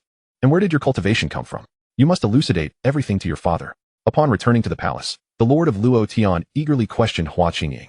The evil gods were repelled, the Kanglan divine emperor faced defeat, and even the primordial god, one of the 12 heavens of the heavenly court, returned empty-handed. This series of extraordinary events spread swiftly throughout the realm of gods. Anyone with discernment could see the peculiarity behind it. Yet what lay before the Lord of Luo Tian was even more outrageous. His precious daughter had returned from her journey as a divine king. Father, all of this began with my friendship with a young man named Yunro. Hua Qingying then recounted everything that had transpired in the Tianyan realm. So, your cultivation and the traces of the Dao all stem from this young man named Lu Chen? The Lord of Luo Tian was taken aback upon learning the truth. To be able to forcibly elevate another's cultivation to the divine king realm with but a thought is simply unheard of and without any side effects. A true god can establish their own dominion and create a divine kingdom, while a divine king is a colossal figure, ruling over thousands of divine kingdoms. This young man, Lu Chen, possesses such an extraordinary ability? He indeed. How about it? Is my husband impressive? Hua Qingying beamed with pride as she boasted to her father. Upon hearing Hua Qingying refer to Lu Chen as her husband, the Lord of Luo Tian's expression immediately changed, and he felt a pang of concern in his heart. He promptly inquired, my precious daughter, your first-grade divine vein cannot possibly have been taken by this individual. Upon hearing this, Hua Qingying's cheeks flushed red. Fully aware of what her father was implying, she gently nodded and responded, indeed. However, now that I have become a divine king, this first-grade divine vein matters little. Yet, the Lord of Luotian was not worried about that. He let out a bitter smile and sighed, then explained, "Alas, my daughter, you are unaware that during your years away from the divine kingdom, news of your first-grade divine vein has spread throughout the undetermined divine sea. Upon learning this, the Sunlight Divine King personally came to propose marriage, wishing for you to unite with his son. A first-grade divine vein is exceedingly rare once awakened. It signifies the emergence of a future divine king. Across the entire undetermined divine sea, there are but a handful of divine kings. Consequently, various factions have sought to curry favor with the Luotian divine kingdom over these years.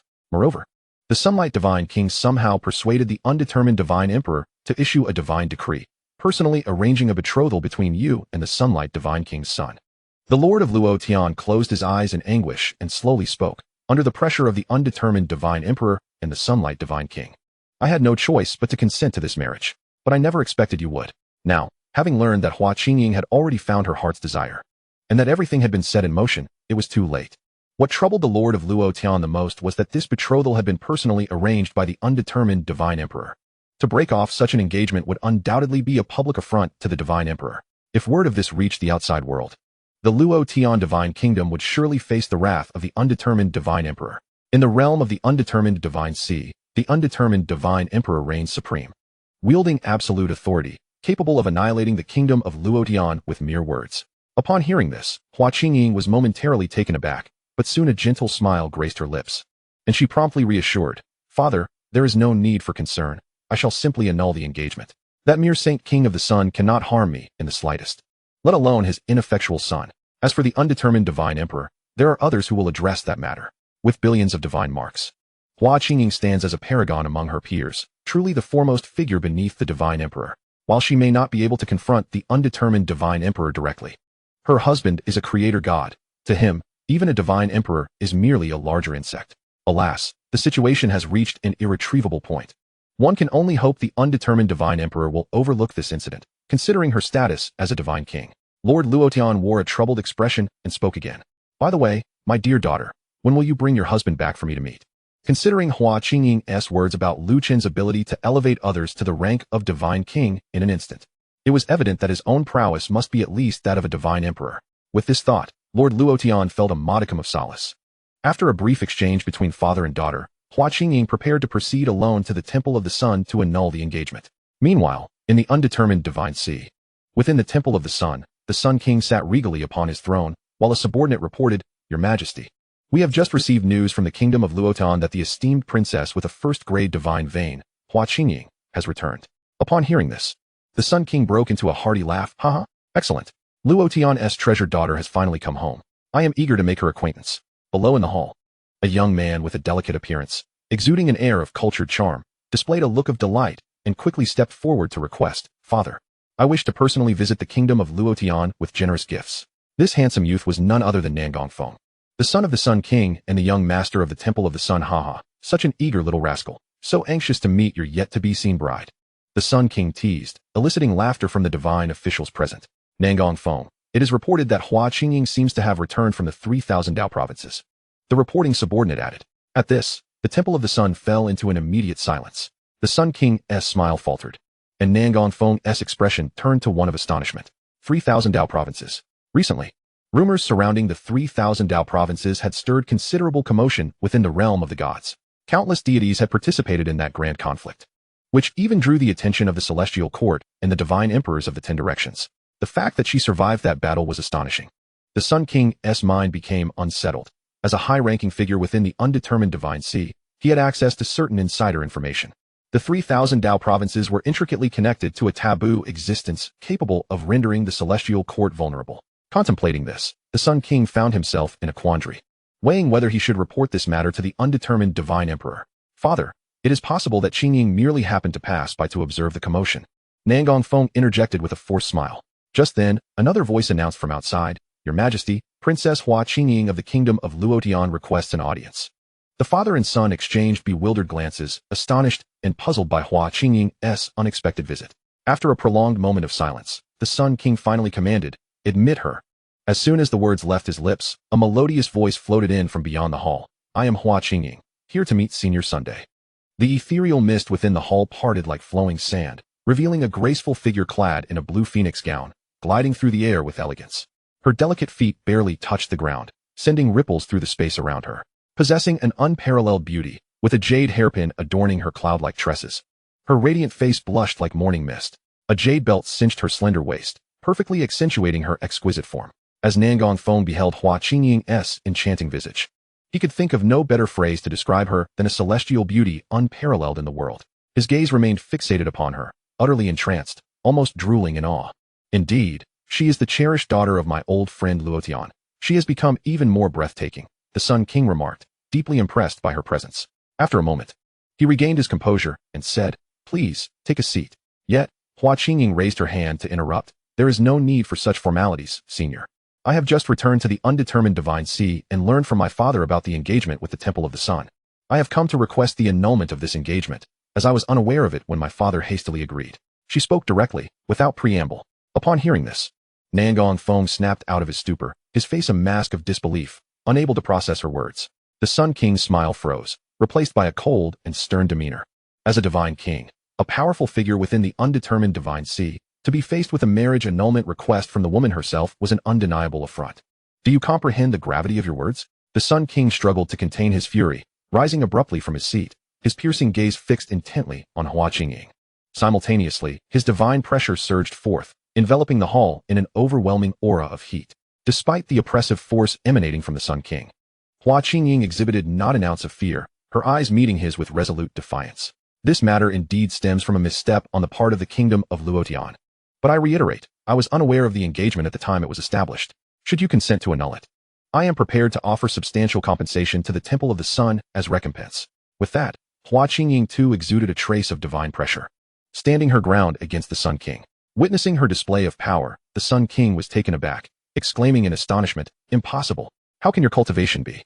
The figure before him, Hua Qingying, was also a divine king. "As you can see, I have recently fortuitously broken through to the divine king realm." Hua Qingying responded calmly, her expression unwavering. A divine king under a century old? The Sun King could scarcely believe his eyes. Their opposing divine auras clashed, and he found himself at a disadvantage. The hall was filled with a palpable tension, as Nangong Feng and the other attendants were pressed to the ground, their blood feeling as though it had turned to ice, cold sweat trickling down their brows. "How can this be? She can actually withstand my father's divine pressure. Could she truly be a divine king?" Nangong Feng's face paled, stunned by the surreal scene unfolding before him. After an extended confrontation, the Sun God King finally resigned himself to reality, though his expression remained one of lingering shock. With a heavy sigh, he gradually retracted his imposing aura. Alas, truly formidable are the younger generations. Achieving the rank of God King at such a tender age, such unparalleled talent, is indeed rare in the realm of deities. He continued, "In truth, it seems that Fenger is indeed unworthy of you." Upon hearing these words, Hua Qingying's countenance brightened with joy, and she promptly clasped her fists in a gesture of respect towards the Sun God King. "Thank you, esteemed elder, for your understanding.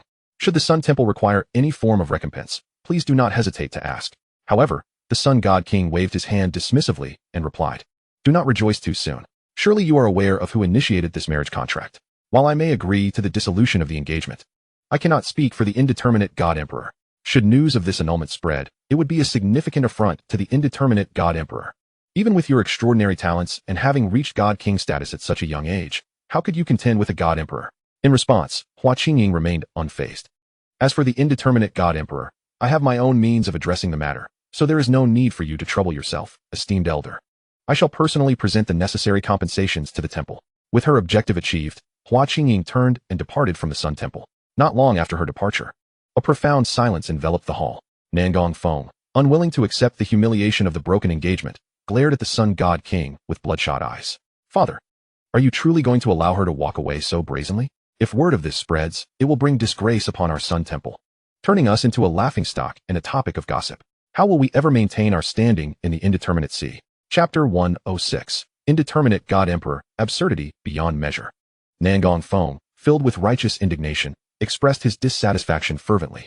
He recalled the enchanting beauty of Hua Qingying, her ethereal grace igniting within him a fervent desire for possession.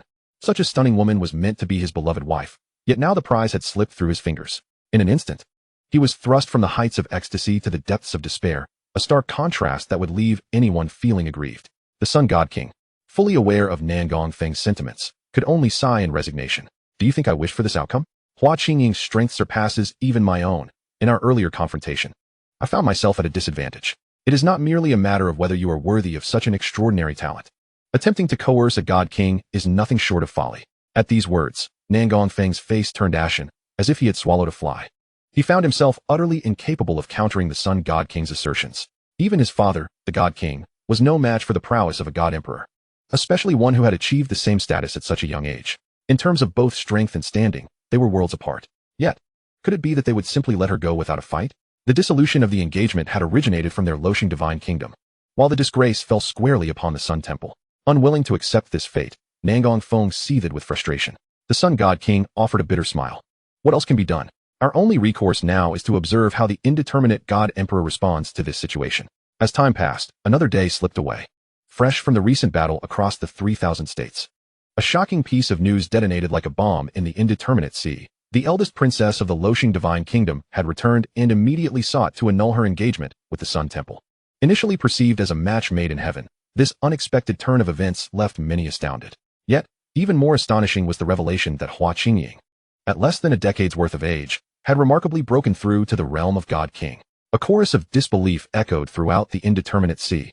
As whispers of skepticism swirled in the air, many dismissed the news as ludicrous, claiming that the very act of annulling an engagement was absurd. But to achieve God King status at such a tender age was nothing short of preposterous. Shifting scenes to the indeterminate palace. A towering figure sat regally at the apex of the divine hall. This person, possessing a strikingly handsome visage and an aura that commanded respect, was none other than the indeterminate God Emperor himself. Sun God King, are you certain you are not jesting with me? He inquired, slowly opening his narrowed eyes to regard the Sun God King below. As his words fell, an oppressive aura, seemingly capable of overwhelming the very heavens, descended upon the Sun God King. Struck as if by lightning, the immense pressure surged through him, causing his bones to tremble and his knees to buckle as he fell to the ground. The mere gaze of a God Emperor was beyond what a God King could withstand. It was evident that before the might of a God Emperor, a God King was but a slightly larger insect. Flanking the Sun God King were other God Kings loyal to the indeterminate sea. Among them, the Dragon King spoke up, attempting to defend the Sun God King. Sun God King, have you been cursed? How can you speak such nonsense?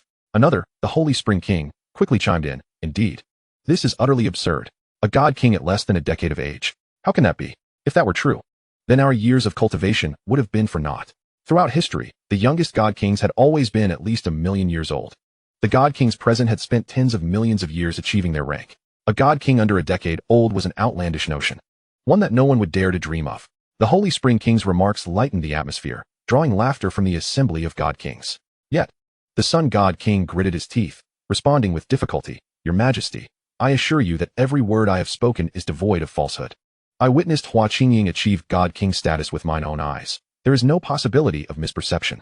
To conceal her true strength from a God King's divine sense, she must at least be of God King caliber herself. Upon hearing this, the indeterminate God Emperor reigned in his overwhelming aura, his expression shifting to one of restrained anger. A God King at less than a decade. Humph. I have lived long enough to see many things, and I am quite curious to witness such a prodigy in person. All deities, heed my command. Accompany me to the Loshing Divine Kingdom. The audacity of the Loshing Divine Kingdom to openly dissolve an engagement was, to outsiders, a blatant challenge to the authority of the indeterminate God Emperor. As his words concluded, the assembled deities promptly bowed in acknowledgement. Yes. Meanwhile, the protective barrier of the Loshing Divine Kingdom was activated, sealing every corner tightly.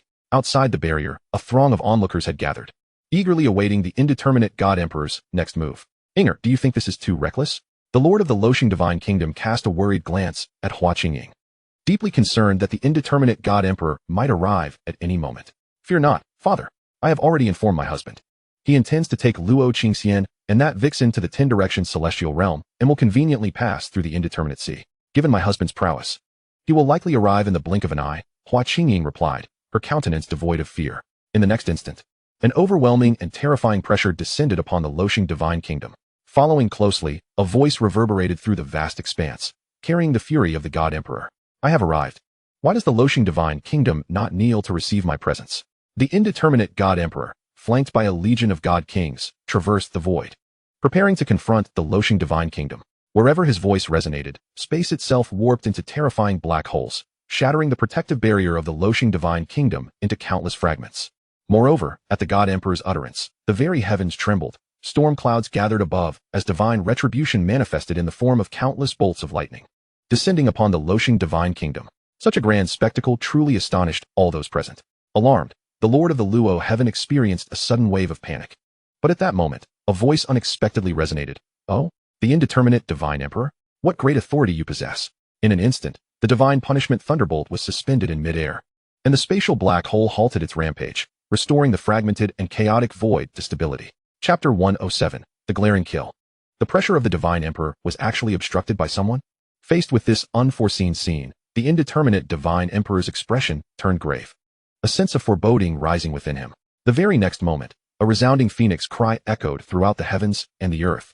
As Chen arrived with Luo Qingxian and the 9 heavens mystic maiden at the Luo heaven divine kingdom. Husband. Upon seeing Chen, Hua Qingying's lovely face lit up with joy, disregarding the gazes of the gathered crowd as she rushed into his embrace. Chen wrapped his powerful arm around her soft waist, the scent of her long, flowing hair enveloping him. Meanwhile, Luo Qingxian appeared flushed, beads of fragrant sweat glistening on her fair skin, suggesting that their journey had been fraught with numerous bumps. Yet they had finally arrived at the indeterminate divine sea with great difficulty. In contrast, the Linglong fairy and the other 9 heavens mystic maidens displayed mischievous expressions. The 9 heavens mystic maiden, once the closest companion of Luo Qingxian, had now become an accomplice in Chen's mischief. Humph, stinky husband. You certainly arrived in a most flamboyant manner. Hua Qingying turned her gaze towards Luo Qingxian and the 9 heavens mystic maiden, pouting her red lips in dissatisfaction. To this, Chen was momentarily speechless, scratching his head as he was about to defend himself, but the distant indeterminate divine emperor, with a furrowed brow, took the initiative to speak. This fellow cultivator appears unfamiliar, surely a formidable being from the abyss of darkness? Regardless of who you may be, this matter concerns the indeterminate divine sea, and I kindly ask you to refrain from acting on impulse. The one capable of withstanding his divine emperor's pressure must be at least a divine emperor-level powerhouse. However, Chen seized the opportunity to vent his contradictions. Lifting his gaze to glare fiercely, the terrifying power of his divine soul surged forth like tidal waves, unleashing a tempest of energy. In the next moment, the indeterminate divine emperor was struck as if by lightning, his eyes going hollow as he spat blood, his form hurtling backward. The Holy Spring Divine King, the Supreme Yang Divine King, and the Dragon Yu Divine King who accompanied him were instantly transformed into a mist of blood. Fortunately, divine kings possess the ability to reconstitute their bodies with a mere thought, but the true divine-level deities behind them were not so fortunate. They let out cries of agony as their bodies and souls perished on the spot. The onlookers, too, suffered the consequences. Many were caught in the aftermath and met their demise on the spot. I was conversing with my wife. What gives you the right to interject? Chen cast a cold glance at the indeterminate divine emperor. Seeing this scene, the lord of the Luo heavens stood by the Luo river, gazing up at the heavens, where countless deities had fallen, his face a mask of astonishment. What had he just witnessed?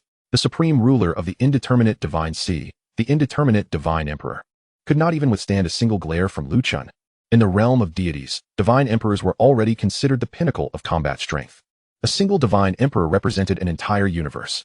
Yet, such a powerful figure appeared as insignificant as an ant before Chen. With a spurt of blood, the indeterminate divine emperor again coughed, having been grievously wounded by Chen's mere gaze. Who exactly are you, to inflict such a severe injury with a mere glance? Your strength must be at least that of a cosmic-level divine emperor. However, in the realm of deities, those with such power were surely few and far between. Who I am is of no importance. I only ask you one question. Did you personally establish that marriage contract? Chen pointed, immediately binding the indeterminate divine emperor's figure in midair and drawing him closer. Not only that, but the supreme Yang divine king was also brought before Chen. Predecessor. Spare me. I had no idea that Hua Qingying was your partner. Otherwise, I would not dare to arrange this marriage even at the cost of my life.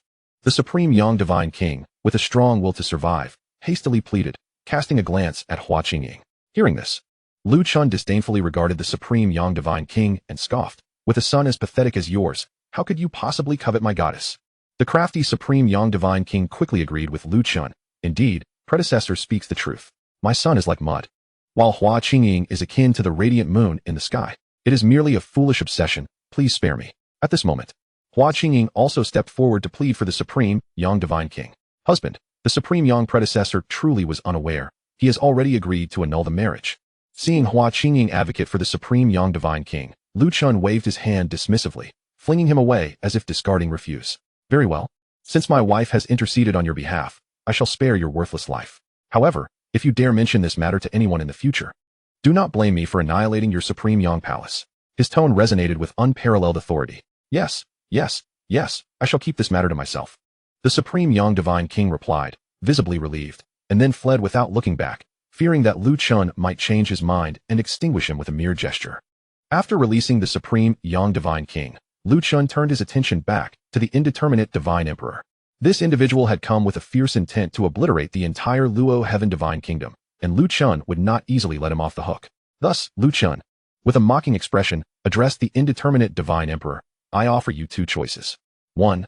Acknowledge my goddess as your master and serve as a slave in the Luo Heaven Divine Kingdom for 100,000 years, after which you may depart. 2. Die here. As soon as the words left his lips, a strand of primordial divine might emanated from his being, causing the heavens to tremble. It felt as if the very cosmos could not contain this power, and the next moment, it seemed poised to bring about destruction. Faced with the two choices presented by Lu Chen, the indeterminate Divine Emperor's face turned a ghastly shade of green with fury. As a Divine Emperor of great renown in the Eastern Divine Domain, how could he lower himself to become a mere servant of the Luo Heaven Divine Kingdom? With a cold huff, the indeterminate Divine Emperor replied, Humph. A gentleman may be killed but not humiliated. I would rather die than submit. But do not forget, this is the realm of deities. Should I be slain, the heavenly court will not spare you. No matter how strong you are, can you contend against the 12 heavens? Can you surpass the heavenly sovereign? Although the heavenly court seemed to be experiencing some decline, it remained the ostensible ruler of the realm of deities. The indeterminate Divine Emperor was convinced that Lu Chen would not dare to provoke the heavenly court, thus adopting a posture of defiance. However, upon hearing this, Lu Chen found himself amused. The heavenly court? The 12 heavens? The heavenly sovereign? Nonsense. Just days ago in the battle of the 3,000 Dao states, I single-handedly slaughtered countless deities from the heavenly court. Did not the ancient deity Pan Yuan dare not even release a sound before me? As for that so-called heavenly sovereign, the undisputed strongest in the realm of deities, do you think he would dare face me? Ha ha ha. Chapter 108. The Divine Emperor as a Servant. As soon as these words were spoken, the expression on the indeterminate Divine Emperor's face shifted to one of sheer terror, his voice trembling as he stammered. Why, you are the sin god of the 3,000 Dao states, the heavenly transformation sovereign? The indeterminate Divine Emperor had gained considerable insight into the internal affairs of the heavenly court following the recent battle. Not only he, but after that conflict, the title of Heavenly Transformation Sovereign reverberated throughout the entire realm of deities, and now, there was no one who did not know. Subsequently, the heavenly court directly issued a divine edict warning. Anyone who encounters the Heavenly Transformation Sovereign must not offend him. To evoke such trepidation in the celestial realm and issue a divine decree, throughout history, aside from Lu Chen, there exists no other. What? He is indeed the celestial Yian deity? The celestial Yian deity? The very one who single-handedly obliterated the grand army of 5,000 true gods from the 10 directions of the vast realm and effortlessly repelled the primordial ancient god with a mere word?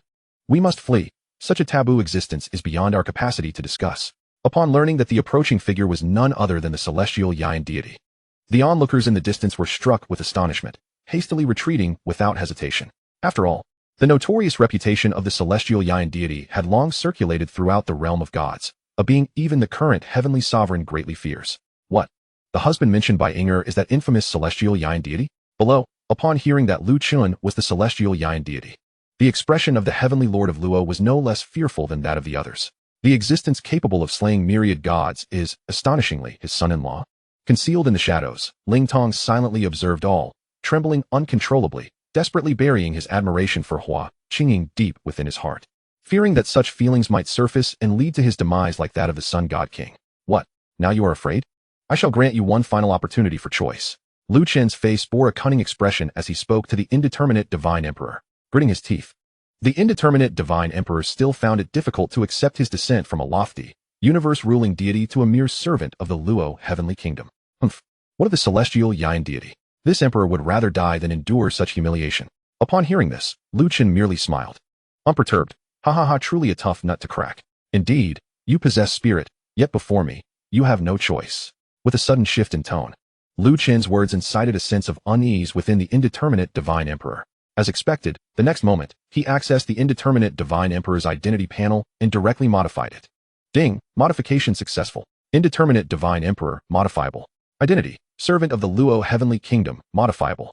The moment the modification was complete, the indeterminate Divine Emperor's gaze shifted dramatically, and he immediately knelt before the Heavenly Lord of Luo and Hua Qingyin with utmost reverence. I, the old servant, pay my respects to my master. Witnessing this scene, the Heavenly Lord of Luo nearly dropped his jaw in disbelief. A dignified Divine Emperor, the absolute sovereign of the indeterminate divine sea, now bowing in deference? This action left the numerous divine kings behind him, such as the Holy Spring Divine King and the Dragon Universe Divine King, utterly dumbfounded, unable to comprehend the scene before them. Impossible. The Divine Emperor truly agreed to become a servant of the Luo Heavenly Kingdom? The Holy Spring Divine King inquired, his expression one of incredulity. It was simply too absurd. The Dragon Universe Divine King was at a loss for words. Yet, before the assembly of divine kings could fully process the event, the indeterminate Divine Emperor turned and bellowed at them. What are you waiting for? Hurry and come to pay respects to our master. The Dragon Universe Divine King, the Holy Spring Divine King, and the others stood frozen, at a loss. Even so, the formerly high and mighty indeterminate Divine Emperor's sudden change in demeanor was too rapid to accept. A Divine Emperor, an existence standing at the pinnacle of the realm of gods, now reduced to servitude? Such a ludicrous affair had never occurred throughout history. We pay our respects to our master. However, constrained by the indeterminate Divine Emperor's strength and status, the Dragon Universe Divine King and his subordinates had no choice but to kneel before the Heavenly Lord of Luo, their expressions fraught with indignation. Who could have anticipated that the mere appearance of Lu Chen would incite such a dramatic turnaround? Husband, your methods are indeed wicked. Having grown accustomed to Lu Chen's peculiar tactics, Hua Qingying displayed little surprise, instead playfully regarding him. After executing all this, Lu Chen, accompanied by Hua Qingying, Luo Qinxian, and the 9 heavens mystic maiden, gently descended, standing before the Heavenly Lord of Luo. Lu Chen respectfully addressed his father-in-law. Greetings, esteemed father-in-law. Faced with such a formidable figure, Lu Chen ensured his manners were impeccable. Upon hearing the notorious celestial Yayan deity refer to him as father-in-law, the Heavenly Lord of Luo felt a wave of anxiety wash over him, his countenance betraying his trepidation. I dare not accept such a title. This honor is too great for me. Now that the indeterminate Divine Emperor has submitted to the Luo Heavenly Kingdom, the entire indeterminate Divine Sea has effectively become the domain of the Luo Heavenly Kingdom. The Heavenly Lord of Luo felt as though he were in a dream, unable to believe that all of this was real. Shifting scenes, in the celestial court, beneath the familiar pavilion, the Heavenly Emperor Haotian meditated with closed eyes, while the primordial ancient god sat across from him. An upheaval has occurred in the indeterminate Divine Sea. At this moment, the Heavenly Emperor Haotian suddenly opened his eyes and spoke with a tone of reflection. The primordial ancient god, astonished, quickly inquired, what has transpired? Could it be another invasion by the evil god? The indeterminate Divine Sea is under the control of that fellow, the indeterminate Divine Emperor. Is it possible that an evil emperor has come this time? The Heavenly Emperor Haotian shook his head in response. No, it is not an evil god, but rather the emergence of the celestial Yayan deity. Alas, once he appears, the future will undoubtedly be tumultuous.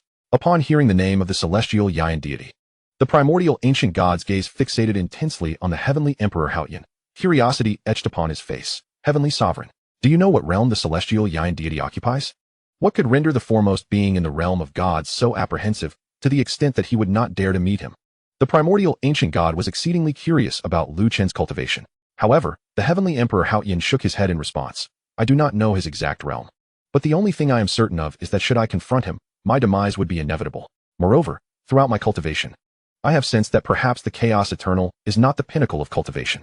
Above this, there must exist an even more formidable presence, and that celestial Yayan deity has likely reached such a level. Chapter 109, Arrival. The primordial ancient god gazed at the Heavenly Emperor Haotian in astonishment, struggling to fathom that such words would escape the lips of the foremost deity in the realm of gods. Does the Heavenly Sovereign imply that there exists a power greater than a divine emperor, and that the celestial Yayan deity has attained such a status? The primordial ancient god swallowed hard, tentatively inquiring. The Heavenly Emperor pondered for a moment before nodding. Indeed, this is the outcome of my subtle perception of the laws of the heavenly Tao that I have cultivated. The Heavenly Emperor Haotian primarily cultivates the laws of the heavenly Tao, capable of discerning past and future. All cause and effect in the world cannot escape his gaze. Thus, he is revered by the world as the heavenly Tao Emperor. Yet, paradoxically, Lu Chen's cause and effect elude his understanding. He does not even exist within the laws of the heavenly Tao, appearing as though he transcends the cycles of existence, beyond the constraints of heaven and earth. I previously confronted him, believing him to be on par with the heavenly sovereign within the chaos eternal realm. Now it seems this individual is truly unfathomable. In your view, Heavenly Sovereign, when the realm of gods and the realm of evil spirits enter into conflict in the future, will this individual stand with the celestial court? If he were to join, perhaps the realm of evil spirits would no longer pose a threat. The primordial ancient god inquired once more. Yet to this, the Heavenly Emperor Haotian could not ascertain, shaking his head in response. I have never even met him. How could I speculate on his intentions? For now, We can only hope that he stands with the celestial court. Otherwise, should the evil gods invade once more, it would spell calamity for the realm of gods. During this time, I request that the ancient god reiterate to the gods of the celestial court in my name, advising them to refrain from provoking the celestial Yayan deity. Upon hearing this, the primordial ancient god nodded, then murmured thoughtfully, I wonder how this indeterminate divine emperor offended this harbinger of calamity? It seems the indeterminate divine sea is about to become quite lively. The heavenly emperor Haoyan added with hidden meaning, it is likely that not only the indeterminate divine sea, but the celestial sovereign of the vast realm will soon find himself in a dire predicament. The heavens of the 10 directions of the vast realm are about to change. Nevertheless, it is for the best. In recent years, these old-timers have relied on capital and their seniority, subtly hinting at a desire to break free from the celestial authority. It would be opportune for the celestial sovereign to diminish their arrogance. Meanwhile, our heavenly court need only observe this tempest unfold. The ancient god of Pan Yuan expressed his deep agreement. Indeed, the celestial sovereign possesses remarkable foresight and wisdom. The scene shifts to the eastern divine domain. Within the 10 directions of the Kanglan realm, in the Supreme Sea Palace, the Kanglan divine emperor sits regally upon the throne, summoning a cadre of high-ranking divine kings with urgency. Since the conclusion of the battle across the 3,000 states, word has returned to the Kanglan divine emperor of the devastating defeat incurred by the 2 divine kings, rage of heaven and vastness of the sky, along with their army of 5,000 true gods. A solemn and fearful atmosphere now pervades the entire 10 directions of the Kanglan realm. Bring forth the Xianlan divine king. The Kanglan divine emperor commanded in a grave tone. Shortly thereafter, a figure, battered and covered in numerous restraints, was dragged into the Supreme Sea Palace. This wretched man, once a helper to Luo Qingshan in her escape, was indeed the Xianlan divine king. Are you here to kill me, your excellency? Come then, I welcome it. The Xianlan divine king retorted, his gaze unwaveringly fixed upon the Kanglan divine emperor, devoid of any trace of fear or the reverence expected of him. Impudent, Xianlan, how dare you disrespect the sovereign? The assembled divine kings, seated nearby, exclaimed in outrage, glaring at the Xianlan divine king. However, the Kanglan divine emperor did not display anger. Instead, he raised a hand to silence them and spoke slowly. Xianlan, you have followed me for several 100,000 years. Do you not recognize your transgressions from when you defied me? In response to the Kanglan divine emperor's inquiry, the Xianlan divine king scoffed disdainfully. I must have been blind for these hundreds of thousands of years, failing to see that you are but a despicable man who sacrifices the blood of your wife and daughter to elevate your cultivation. You summoned me from my prison, presumably to use me as a scapegoat, yes? Ha! You could never have imagined that Qingshan would find a protector who instills fear even in you, could you? This is your own retribution. Do you think the celestial sovereign would fall for such tricks? Utterly foolish. While in prison, the Xianlan divine king had heard from the guards about the events of the 3,000 states battle. Now, who in the divine realm was unaware of this matter?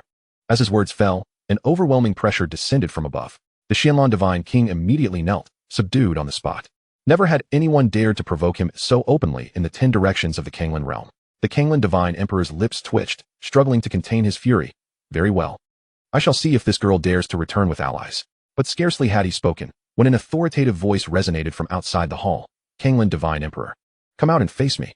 The divine sound, entwined with the fury of countless thunders, stirred tumultuous waves across the tranquil supreme sea. There stood Lu Chen, one arm around Luo Qingshan, with the 9 heavens, Xian Nu following close behind, their celestial might enveloping the entirety of the 10 directions of the Kanglan realm. The moment of retribution arrived sooner than expected, and the Kanglan divine emperor felt a scorching pain wash over his face. All gods, heed my command, and join me in the fight, he bellowed, seizing the Xianlan divine king from the ground and appearing before Lu Chen in a flash. With a single command, nearly 20 divine kings, accompanied by 30,000 true gods and 100,000 demigods, surged forth in a mighty army. Simultaneously, countless grand formations erupted with divine radiance, unleashing a terrifying aura that pressed down upon the heavens, stirring tempests across the endless cosmos. Celestial Sovereign, do you truly believe the 10 directions of the Kanglan realm is without defenders? The Kanglan divine emperor gestured, and tens of thousands of deities gathered their divine power, coalescing into a cataclysmic force capable of annihilating worlds, causing the void itself to collapse. I am the god who defies you in your solitude. What can you do to me? Lu Chen raised an eyebrow, his words dripping with disdain. Ah, so arrogant. In the next moment, the furious Kanglan divine emperor brandished the 10 directions of calamity, sword in his left hand, and the Kanglan celestial map in his right, unleashing a formidable might. These 2 artifacts represented the true foundation of the 10 directions of the Kanglan realm, and were rumored to have slain even divine emperor-level beings. The Kanglan celestial map bore down upon Lu Chen, while the 10 directions of calamity sword cleaved forth with earth-shattering sword energy, summoning tidal waves of divine power from countless deities. Be careful, my husband, Luo Qingshan warned, fully aware of the origins of these two artifacts, her expression turning anxious. The residual force unleashed by these artifacts alone could instill terror in even the strongest divine kings. Yet, before Lu Qian, they appeared insignificant. He wore a serene smile, the power of creation swirling at his fingertips. With a mere flick of his finger, the power of creation transformed into a beam of light that instantly pierced through time and space. Chapter 110. The demon god slaughters the world. One finger annihilates all gods. The power of the creator far surpassed this realm. Even a divine emperor could not contend with it. The beam of light surged forth with an unstoppable momentum, piercing through the astonished and horrified gaze of the Kanglan divine emperor. The might unleashed by the two artifacts and the divine army was instantaneously shattered. The 10 directions of calamity sword and the Kanglan celestial map in his hands were reduced to mere paper under the impact of this strike. Is that all? Lu Chun smirked wickedly, turning his gaze towards the Kanglan divine emperor. How is this possible? The destruction of the two artifacts caused the Kanglan divine emperor to suffer backlash, spitting out a mouthful of divine blood that cascaded through the starry sky. Moreover, the divine army behind him suffered catastrophic losses. Of the 30,000 true gods, fewer than 1,000 remained, and the 100,000 demigods faced near total annihilation, with even 10 divine kings falling in battle. This was merely a casual strike from Lu Chun. Witnessing this scene, the Kanglan divine emperor felt his heart bleed. Lu Chun had utterly obliterated the entire foundation of the 10 directions of the Kanglan realm. The few surviving divine kings were engulfed in the shadow of death, their faces etched with terror.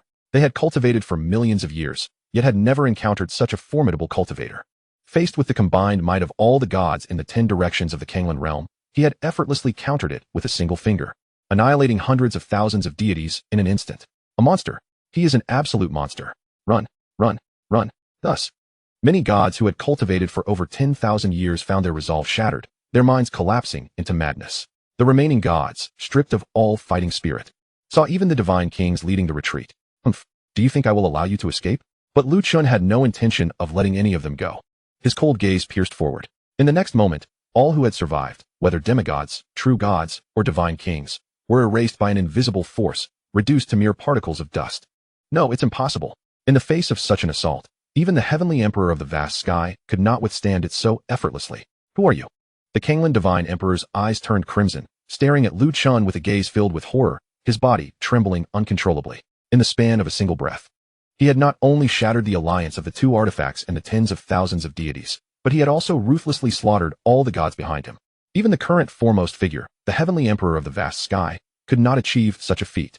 Simultaneously, the heavenly emperor of the vast sky and the ancient god of Pan Yuan, stationed in the heavenly court, beheld this scene through their formidable divine senses. Gulp. The ancient god of Pan Yuan felt a chill run down his spine, cold sweat trickling down his forehead. Even the fingers of the heavenly emperor of the vast sky trembled imperceptibly. After all, the sight of Lu Chun slaughtering hundreds of thousands of deities was terrifying beyond measure. This individual is exceedingly formidable. If he possesses benevolence, the heavens shall know peace. Yet if he is malevolent, he will bring forth a demonic reign of slaughter. It is imperative that we do not provoke him. The heavenly emperor of the vast sky spoke with a trembling tone. The two had yet to recover from their previous shock. After a long while, the ancient god of Pan Yuan wiped the cold sweat from his brow, stating, "Thank goodness we did not clash with him during the events of the 3,000 states. Otherwise, my head would have been lost long ago." Recalling the confrontation with Lu Chun from a few days prior, the ancient deity Pan Yuan felt a chill run down his spine. Had he exhibited even a modicum of arrogance, adopting the demeanor of the 12 heavens, his fate would have undoubtedly mirrored that of the deities from the 10 directions of Kanglan realm. It was then that both parties realized the heavenly transformation deity was a far more terrifying and taboo existence than the evil gods themselves. The scene shifted back to the 10 directions of Kanglan realm. The Shenlong god king, held captive by the Kanglan god emperor, was profoundly shaken by the spectacle before him, silently pondering, where did this enchanting niece of mine find such a husband? His demeanor is quite impressive, and his strength is indeed extraordinary. The accompanying array of celestial maidens, Ling Long, Yao Qin, Qing Shuang, and Huofeng, were equally astonished, their lips agape in disbelief, nearly large enough to hold an entire egg. Although the 9 heavens celestial maiden had some understanding of Lu Chen's prowess, she never anticipated it to be so formidable. With but a thought, he could slaughter countless deities, all while remaining perfectly still. Rest assured, old fellow, I shan't easily take your life. That would be far too lenient, Lu Chen remarked with nonchalance. In response, the Kanglan god emperor erupted into a fit of maniacal laughter. Ha! You wish to slay this emperor? Then I shall ensure he accompanies you in death. With that proclamation, the Kanglan God Emperor turned and seized the Xianlong God King's throat. Uncle Xian. No. Luo Qingshan's face drained of color at the sight. A sly smile crept across the Kanglan God Emperor's face. Ha! Dear daughter, I trust you wouldn't want this old man to accompany your father to the grave, would you? Then hasten to persuade the heavenly transformation deity to spare me and swear an oath against harming me in the slightest. In the face of such a dire situation, the Xianlong God King turned to Luo Qingshan with a relieved smile. Qingshan, I never expected you to have grown so much. Seeing you return with such a powerful partner brings me great satisfaction. I can rest easy now. So do not concern yourself with me. Take action and rid us of this vile old thief. He then turned to Lu Chen, esteemed heavenly transformation senior. I implore you to look after my dear niece. Having conveyed his final wishes, the Xianlong God King acted without hesitation, choosing to self-destruct his divine soul. Madman, you lunatic. The Kanglan God Emperor, severely wounded, was unable to suppress the Xianlong God King's divine intent, his expression shifting to one of fury as he cursed. Not far away, 2 tears of cold sorrow slipped down Luo Qingshan's cheeks. Uncle Xian. Just as the Xianlong God King was about to self-destruct, Lu Chun flicked his finger, and time itself suddenly froze. The energy within the Xianlong God King's impending explosion was quelled. How is this possible?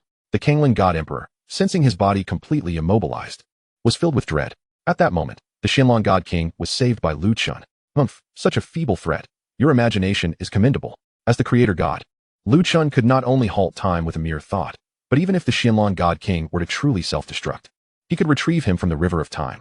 This the Xianlong God King was equally astonished. Uncle Xian, Luo Qingshan exclaimed, rushing forward to heal his injuries with the power of the life law. Uncle Xian, you endured countless humiliations over the years to save me. I shall never forget this immense kindness. The Xianlong God King smiled in reassurance, jesting, I can't believe you remember to come to your uncle's rescue. Chapter 111. The Emergence of the God Emperor. Who could have imagined that only a few hundred years had passed, and you have already reached the God King realm, surpassing your uncle so swiftly? The Xianlong God King marveled at the divine pressure emanating from Luo Qingshan. Upon hearing this, Luo Qingshan's long eyelashes fluttered as she cast a shy glance at Lu Chun. It is not my talent, but entirely due to my husband. She then blushingly introduced Lu Chun to the Xianlong God King. The Xianlong God King's gaze turned to Lu Chun, a wave of complex emotions surging within him. As he clasped his hands in respect, the name of the heavenly transformation deity is as thunderous as a tempest. I am deeply grateful for your intervention. He intended to bow in gratitude, but Lu Chun promptly halted him. As the elder of my wife, I cannot accept your deference. It was but a trifling act. I owe my gratitude to you for assisting my beloved in her escape. No sooner had he spoken than Lu Chun accessed and modified the Xianlong God King's cultivation panel. Ding, modification successful. Xianlong God King, modifiable. Identity, one of the God Kings of the 10 directions of Kanglan realm, uncle to Luo Qingshan, modifiable. Cultivation, God Emperor, eternal beginning and endless end, modifiable. In an instant, an immense surge of power flooded into the Xianlong God Emperor's being. The laws of heaven and earth within millions of light years surged simultaneously, and countless stars erupted with intense brilliance. This power have I truly broken through to God Emperor? The Xianlong God Emperor marveled, feeling waves of destructive energy pulsating through his fingertips, as if he could pierce a galaxy with a single gesture. Could this be the doing of the deity? After a prolonged moment, the Xianlong God Emperor finally emerged from his stupor, gazing at Lu Chun with astonishment, tentatively inquiring. Lu Chen's lips curled into a subtle smile. You aided my beloved in her escape. Consider this a modest return on investment. Seeing this, Luo Qingshan felt a warmth blossom within her heart, instinctively linking her arm with Lu Chen's, her eyes crescent-shaped as she gazed deeply at him. To create a God Emperor with a mere thought, what extraordinary and earth-shattering power was this? A God Emperor stands at the pinnacle of divine beings, yet before Lu Chun, even a dying beggar by the roadside could be transformed into a God Emperor with but a thought. The Xianlong God Emperor was engulfed in a tempest of emotions, struggling to articulate his thoughts, his expression a tapestry of confusion, astonishment, and then joy. After enduring humiliation for centuries, his niece had returned as a God Emperor. He could not help but inwardly lament the extraordinary existence she had chosen as her husband. Meanwhile, the Kanglan God Emperor, firmly constrained in place, could only watch in disbelief. As a deity, he was utterly unprepared for Lu Chun's ability to instantly elevate the Xianlong God King's cultivation to that of a God Emperor. Moreover, the newfound strength of the Xianlong God Emperor surpassed his own, reaching the pinnacle of eternal beginning and endless end without a trace of fluctuation. At this juncture, an overwhelming wave of regret and terror surged through the Kanglan God Emperor's heart. My dear daughter, I truly realize my mistakes. I should not have subjected you to such inhumane treatment, sacrificing your mother and sister. but I am still your biological father. I beg you to intercede on my behalf. From now on, I shall make amends for all the injustices I have caused you. Faced with a dead end, the formidable presence of the heavenly transformation deity left him feeling utterly powerless and suffocated. He hastily conveyed a message to Luo Qingshan, attempting to play the emotional card. Upon hearing his words, Luo Qingshan's previously warm smile transformed into a frigid demeanor as she coldly rejected him. Old thief. How dare you claim to be my biological father? Did you ever consider this day when you sacrificed my mother and sister? Now that you are pushed to the brink, you suddenly remember our father-daughter bond? The Kangling God Emperor's secretive transmission could not escape Lu Chen's perceptive awareness. Lu Chen stepped forward, his voice icy as he addressed the Kangling God Emperor. You do not truly regret your actions. You only realize your imminent demise. In the next moment, Lu Chen ceased his idle chatter and extended his large hand to strike the crown of the Celestial Emperor Kangling. No, please, do not kill me. In the face of the Celestial Emperor Kangling's terrified gaze, his corporeal form was instantaneously reduced to a mist of blood, his divine essence scattering into the void. However, as Lu Chen had previously stated, he would not allow him to perish so easily. Immediately, boundless chaos, darkness, ashes, and the essence of life coalesced in Lu Chen's palm, forming a pitch-black coffin. Enter. The divine essence of the Celestial Emperor Kangling was wholly absorbed into the black coffin. The moment he entered, a torrent of life's divine essence began to reconstruct his physical form. Yet, before he could react, an excruciating pain surged through him, penetrating to the marrow. A symphony of horrific screams erupted from within the black coffin. Inside, countless venomous creatures, formed from the essence of divine laws, centipedes, scorpions, snakes, and mice, crawled over the Celestial Emperor Kangling, ravenously gnawing at his flesh, sending waves of agony throughout his body. Confined within this cramped space, his powers were entirely sealed by Lu Chen, yet the relentless life essence continued to mend his wounds. Oof, old thief. How does it feel to be devoured by a myriad of insects? Fear not, within this black coffin, you shall never truly die. Lu Chen's gaze was icy as he regarded the coffin before him. This black coffin was crafted by his own hands. Even the formidable Haoyan Divine Sovereign would find it impossible to breach. Furthermore, every decade, the tortures would change, including the torment of the years. My dear, how do you find my vengeance on your behalf? Are you satisfied? After completing this, Lu Chen gazed affectionately at Luo Qingshan. Luo Qingshan remained silent, merely nodding in agreement before throwing herself into Lu Chen's embrace. As for the star domain occupied by the Shifang Kangling realm, I shall conveniently eradicate it as well. With that, Lu Chen raised his hand, prepared to annihilate the myriad star systems ruled by the Shifang Kangling realm. At this juncture, however, the Xianlan Divine Sovereign interjected.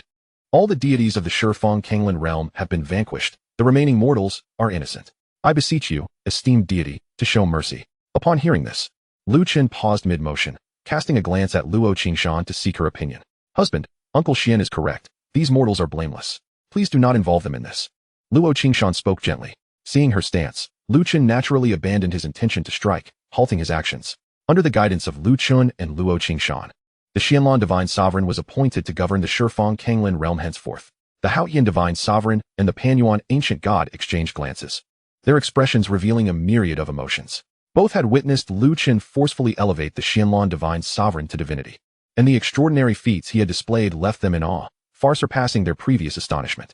The Celestial Sovereign has undoubtedly achieved a transcendent realm beyond the Divine Emperor. Such terror, murmured the Panyuan Ancient God. As the Haoyan Divine Sovereign gathered the scattered pieces from the ground, he quickly retracted his divine awareness. The realm of the gods is surely on the brink of transformation. Lu Chen's emergence has entirely upended the laws governing this world. In the Shifang Kangling realm, following her long-awaited vengeance, Luo Qingshan found herself alone before the two tombstones. Mother, sister, Qingshan has finally avenged you. Gazing at the tombstones of the two who had been sacrificed in blood rituals, memories of their torment caused tears of sorrow to cascade down her cheeks. This poignant scene was quietly observed by the ever-watchful Lu Chen. My dear, Lu Chen approached with measured steps, gently placing his hand on Luo Qingshan's shoulder. In truth, I can still bring them back. At these words, Luo Qingshan, who had been weeping, trembled with sudden hope and turned to Lu Chen with an intensely excited inquiry. Is this truly so? Lu Chen smiled softly and nodded. But mother and sister have been gone for hundreds of years. They were turned into the remnants of time through blood sacrifice. Even with the power of the reincarnation laws, reversing life and death is no small feat. They may already have been reincarnated. Luo Qingshan's face bore the struggle of conflicting emotions as she voiced her inner turmoil. But to this, Lu Chen merely smiled, offering no further explanation. My dear, simply trust in me. What constitutes a creator deity? It is the primordial divine being who forged the laws of all things in existence. The laws of the world are but manifestations of Lu Chun's essence. As soon as the words left his lips, Lu Chun's eyes sharpened. And with a mere thought, the profound energies of creation surged forth. This was the first time Lu Chun had wielded such a magnitude of creator power.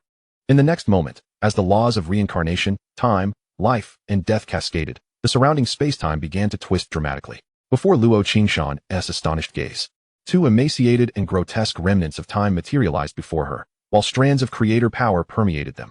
In a brief span, the dry, ghastly exterior of the remnants fell away, replaced by supple, fair skin that radiated vibrant life. Luo Qingshan, modifiable, gender, female, modifiable, identity, second princess of the Shifeng Kanglan realm. Sister of Luo Qingshan, modifiable, cultivation level, Saint King, modifiable, affection level. Xia Qinlan, modifiable, gender, female, modifiable, identity, wife of the celestial emperor Kanglan. Mother of Luo Qingshan, modifiable, cultivation level, upper true god, modifiable, affection level. Moments later, Luo Qingshan and Xia Qinlan slowly opened their tightly shut eyes. Mother, sister. Upon seeing them, Luo Qingshan could hardly contain her excitement as she rushed to embrace them. Tears of joy streaming down her cheeks. Qingshan, sister? Luo Qingshan and Xia Qinlan exchanged bewildered glances, looking down at the tearful Luo Qingshan cradled in their arms, utterly perplexed. Mother, sister, it is truly wonderful that you have returned. I have missed you both so dearly. As Luo Qingshan spoke, her embrace tightened instinctively, fearful that this was but a fleeting dream that would dissipate. Wait, sister, ah? Luo Qingshan and Xia Qinlan exclaimed in unison, each feeling the sharp sting of memories from hundreds of years past flash through their minds.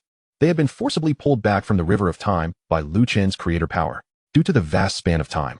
Both women experienced a slight backlash from the forces of time and reincarnation. Moreover, when Lu Chen resurrected them, he discreetly removed the painful memories of their torment by the remnants of time, knowing that such anguish could lead to their mental collapse upon revival. Thus, they were left with only minor aftereffects. Upon realizing this, Luo Qingshan endeavored to calm her overwhelming joy and gestured towards Lu Chen, eagerly explaining to her mother and sister. Mother, sister, it has been hundreds of years. My husband used his extraordinary powers to bring you back. And before this, he personally avenged us, tormenting that vile scoundrel thoroughly. Yet, as Luo Qingshan's mother and sister regained their senses, their reunion was far from the joyful encounter she had envisioned. They screamed in unison, "Ah?" Before them stood Luo Qingzhu and Xia Qinlan, their delicate faces flushed with intense embarrassment as they hurriedly used their jade hands to conceal their modesty. At this moment, Luo Qingshan suddenly became aware of the two women's unclad forms, their fair and flawless skin resembling perfect jade, captivating the eye.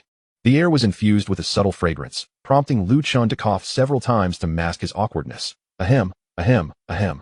This is merely one of the side effects of the secret technique. I saw nothing. Little did he expect that his first encounter with his mother-in-law and sister-in-law would lead to such a colossal blunder. The atmosphere became palpably strange in an instant.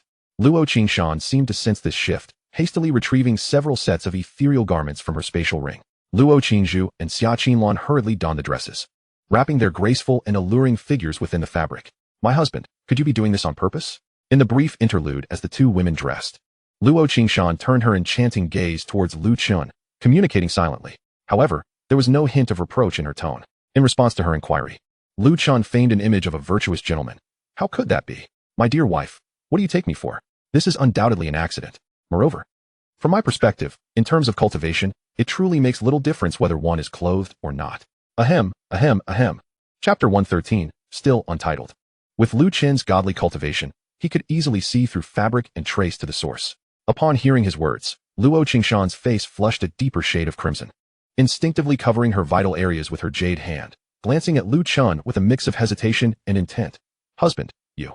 Meeting Lu Chen's unabashed gaze, she felt a wave of discomfort wash over her. They were already a married couple. It was not as though they had never seen each other before. Lu Chen chuckled mischievously, his eyes glinting with mischief. Amid their playful banter, Luo Qingzhu and Xia Qinlan had managed to dress themselves in a flurry of activity.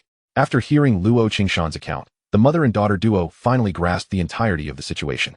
Xia Qinlan, her expression a tapestry of complex emotions and chaotic thoughts, stepped lightly towards Lu Chen. Such a great kindness. We mother and daughter shall repay it in due time, vowing never to forget.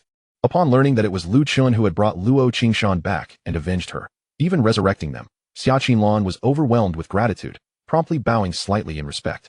Faced with the elegant figure of his mother-in-law, Lu Chen quickly stepped forward to assist her. There is no need for such formality, having wed Qingshan. How could I possibly turn a blind eye to her grievances? Meanwhile, Luo Qingzhu, recovering from her initial shock, began to discreetly assess Lu Chen's striking and refined features with her clear autumnal eyes, her heart unwittingly stirring with admiration. This brother-in-law is so exceptionally handsome. And at such a young age he has attained the rank of a god emperor, effortlessly defeating my father to avenge my sister. Such prodigious talent. I doubt anyone throughout history can rival him. My sister is truly fortunate to have found such a brother-in-law. In an instant, the budding emotions of a young girl caused her heart to flutter. Yet soon after, Luo Qingzhu felt a wave of embarrassment wash over her for her previous thoughts, her cheeks burning as she shook her head vigorously. Puffed, puffed, puffed. What am I thinking? Luo Qingshan, sensing her sister's unusual demeanor, glanced at Lu Chen with a mix of exasperation and understanding. After all, Lu Chen appeared to be under 20. While even the mightiest god emperors of the divine realm were but ants before him, the prodigies of both past and present became mere jesters in his presence. Any young woman would likely find it impossible to resist harboring feelings for such an extraordinary man. Setting aside her embarrassing thoughts, Luo Qingzhu quickly approached Lu Chen, her eyes sparkling like crescent moons, extending her delicate, smooth jade hand. Hello, brother-in-law. I am Luo Qingzhu. Your great kindness will be remembered forever, and I shall repay it in the future.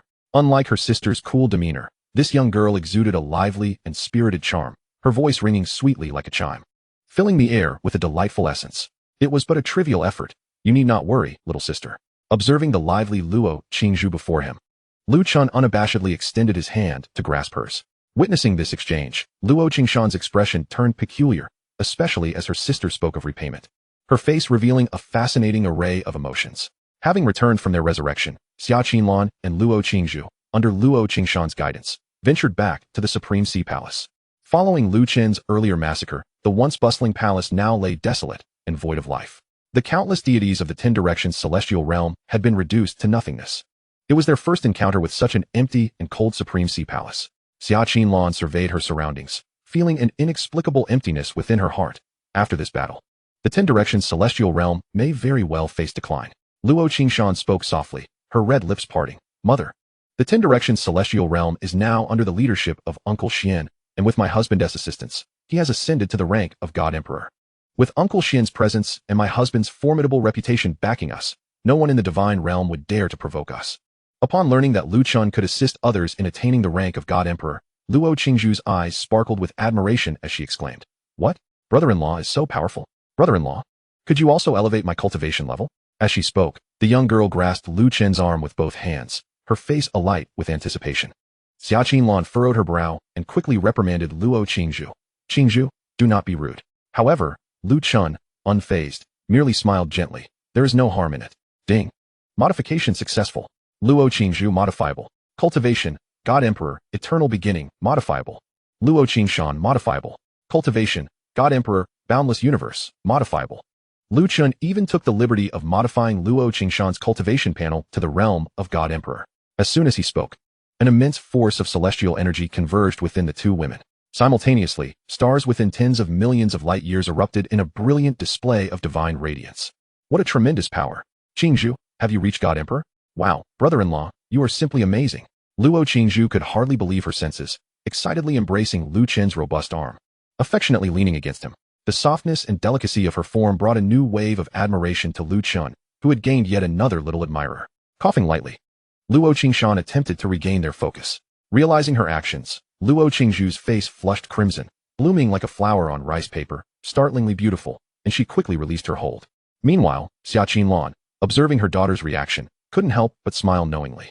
As the atmosphere grew strangely tense once more, Luo Qingshan shifted the conversation. Mother, sister, had it not been for Uncle Xian's valiant protection, I might not have successfully escaped the 10 Directions celestial realm. Without Uncle Xian, I would not have encountered my husband. Xia Qinlan nodded, sighing deeply. Alas, given your father's nature, it is hard to believe the torment Uncle Xian has endured for these hundreds of years. I regret not discovering your father's treachery sooner, which led to this tragedy.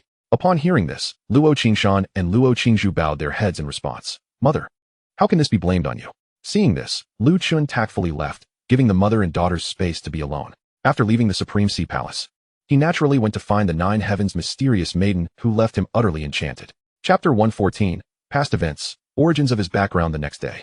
Lu Chen awoke from the gentle embrace, the air filled with a refreshing fragrance. The mysterious maiden of the Jade Zither, the exquisite fairy, the Fire Phoenix fairy, and the others all breathed out faint orchid-like scents, their faces showing clear signs of exhaustion. Luo Qingxian, who had just arrived, became both angry and annoyed upon seeing this scene, yet fearing she might be forced to join, she could only sulk by herself. When the sun had risen high into the sky, Lu Chen finally left the tender embrace with great reluctance. Stinky husband, you finally decided to get up? Unexpectedly. Just as Lu Chen left the warmth of the nine heavens' mysterious maiden, a jade-like hand pinched his waist. Following the voice, he saw Luo Qingxian looking at him with a face full of grievance. Hee, didn't my wife just reunite with her relatives? It wouldn't have been appropriate to disturb you last night. Lu Chen scratched his head, trying to defend himself. Humph. Unable to vent her anger, Luo Qingxian turned her head aside, cheeks puffed up high. You flirtatious radish of a husband. Don't think I don't know what you're thinking. Yesterday, when you were looking at Qingzhu, your eyes were practically glowing with lust. Ever since returning to the 10 Directions Kanglan realm and avenging her great enemy, Luo Qingxian had shed her former coldness and now, quite rarely, began acting coquettishly toward Lu Chen. However, faced with these words, Lu Chen repeatedly denied them. My wife. That's really an injustice. Though I do like having sisters' rice bowls together, I'm not the kind of person who can't walk when he sees a beauty. Right? Luo Qingxian glanced sideways at him, her tone contemplative as she asked in return. Isn't that exactly what you are? Hearing this, Lu Chen's mouth twitched slightly. He then changed the topic, his gaze drifting toward the distant starry shores. My wife, for the next period of time, stay in the 10 Directions Kanglan realm. I still have some matters I need to take care of. As soon as he said this, Luo Qingxian put away her aggrieved expression and could not help but tease him. Oh, which unlucky fellow is about to suffer again. These days, Luo Qingxian had gained a more direct understanding of Lu Chen and also learned that his true cultivation was that of a creation god. A creation god. Across the entire realm of the gods, was someone no one could threaten in the slightest. So upon hearing that Lu Chen was leaving, Luo Qingxian felt no worry at all, instead wondering which blind force was about to meet its doom. This is all thanks to my wife. If I hadn't seen the scene of your mother-daughter reunion earlier, I might really have missed something important. The direction of Lu Chen's gaze was none other than the Seven Realms Sacred Mansion, firmly seated as the #1 power in the Eastern Divine Domain. The scene shifted, far beyond the distant Star River, at the Seven Realms Sacred Mansion. As the foremost power of the Eastern Divine Domain, the Seven Realms Sacred Mansion controlled 7 vast star rivers, with countless gods within. It also possessed 3 god emperors, over 50 god kings, and innumerable true gods under its banner. At this moment, a man and a woman were leaning against each other beneath a pavilion. Ziheng. News came back recently that the War of the 3,000 Dao States has ended. The woman was dignified and noble, her face bearing the serenity of peaceful years. The man was broad-shouldered and well-built, handsome with sharp features. Upon hearing this, Lu Ziheng's expression instantly became excited, and he hurriedly asked, and then? Did the Seven Realms Sacred Mansion send back any news about Chen? Since the two were under house arrest, it was difficult for them to receive news from outside. So only now, days after the war, did they learn of it. Facing Lu Ziheng's question, Yunro shook her head and replied, no news about Chen at all. I deliberately asked Father God, but he deliberately concealed it and said nothing. Lu Ziheng's face filled with worry as he speculated. Could it be that something really happened to Chen? Back then, I heard even the Kanglan God Emperor was alarmed and went to the 3,000 Dao States. Later, even one of the 12 heavens of the heavenly court, the ancient god Panyuan, rushed there as well. The 3,000 Dao States is merely a lower realm. How could it withstand the pressure of a god emperor? Roer, it's all because I'm useless. I didn't have the strength to protect you back then. After speaking, Lu Ziheng revealed a pained expression, full of regret. Yunro also looked at him with heartache, hugging him gently and comforting him softly. Husband, why say such things? That's right. The two were Lu Chen's parents. Decades ago, Yunro, as the daughter of the 9 luminaries god emperor of the 7 realms sacred mansion, was a divine maiden whose name resounded throughout the heavens and universe. She had so many suitors that they could line up throughout the entire 7 realms sacred mansion. Because of her outstanding talent and beauty, combined with her status as the god emperor's daughter, Yunro was early on betrothed to the heavenly court's war god, Bianzhuang. But by an unfortunate twist of fate, when the evil gods caused chaos and invaded the Star River of the 7 realms sacred mansion, a great war instantly engulfed the entire Eastern Divine Domain. Amid the chaotic battles of the gods, Yunro was gravely wounded by an evil god and fled to the 3,000 Dao States, where she fell unconscious. It was Lu Ziheng, who happened to be traveling outside at the time, who passed by and saved her. However, after awakening, Yunro had lost all her memories. She remembered nothing about being the god emperor's daughter of the 7 realms sacred mansion, nor about her engagement to war god Bianzhuang. Thus, as the two spent time together, they grew close at first sight and privately pledged their lives to each other. Not long after, they held a wedding at the Lu family. Several years later, Yunro gave birth to a son, naming him Lu Chen. Yet at the very moment Lu Chen was born, the people of the 7 realms sacred mansion had already tracked them down. Using divine secret arts, the Seven Realms Sacred Mansion restored all of Yunro's memories. Upon learning of her background, Yunro was immediately thrown into panic. And it wasn't just her. Even the 9 luminaries god emperor broke out in a cold sweat. After all, Yunro had already been engaged to war god Bianzhuang, yet now, having lost her memories, she had married Lu Ziheng. If this matter reached the heavenly court and war god Bianzhuang found out that he had been cuckolded, wouldn't he directly slaughter his way through the 3,000 Dao states? War god Bianzhuang was also one of the 12 heavens, a god emperor on par with the ancient god Panyuan. Fearing retaliation and suppression from the heavenly court, the 9 luminaries god emperor decided to take Yunro and Lu Ziheng away. After being captured and brought back to the Seven Realms Sacred Mansion, the two were placed under house arrest by the 9 luminaries god emperor. On the heavenly court's side, the 9 luminaries god emperor claimed that Yunro had already perished during the chaotic war of the gods decades ago. After learning of this, war god Bianzhuang let the matter drop. If Chen is still alive, he probably thinks we're already dead. Lu Ziheng let out a bitter smile, guilt filling his heart. If he had possessed the strength to contend with war god Bianzhuang and the heavenly court, they could have reunited long ago. Back then, to prevent the truth from leaking, the 9 luminaries god emperor directly annihilated everyone from the Seven Realms Sacred Mansion and the Lu family who knew of the matter. To avoid implicating Lu Chen and the remaining members of the Lu clan, Lu Ziheng and Yunro had no choice but to fake their deaths and withdraw, ensuring their safety. Husband, say no more. This can only be blamed on the tricks of fate. Yunro once again comforted him softly. Chapter 115, Yin Xiao? Blood exchange. A visit just as the two leaned against each other. The barrier outside the pavilion suddenly rippled with unusual fluctuations. A middle-aged man passed through the barrier.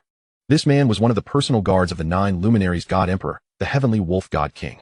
He was also one of the very few who knew that Yunro was still alive. This subordinate greets the divine maiden.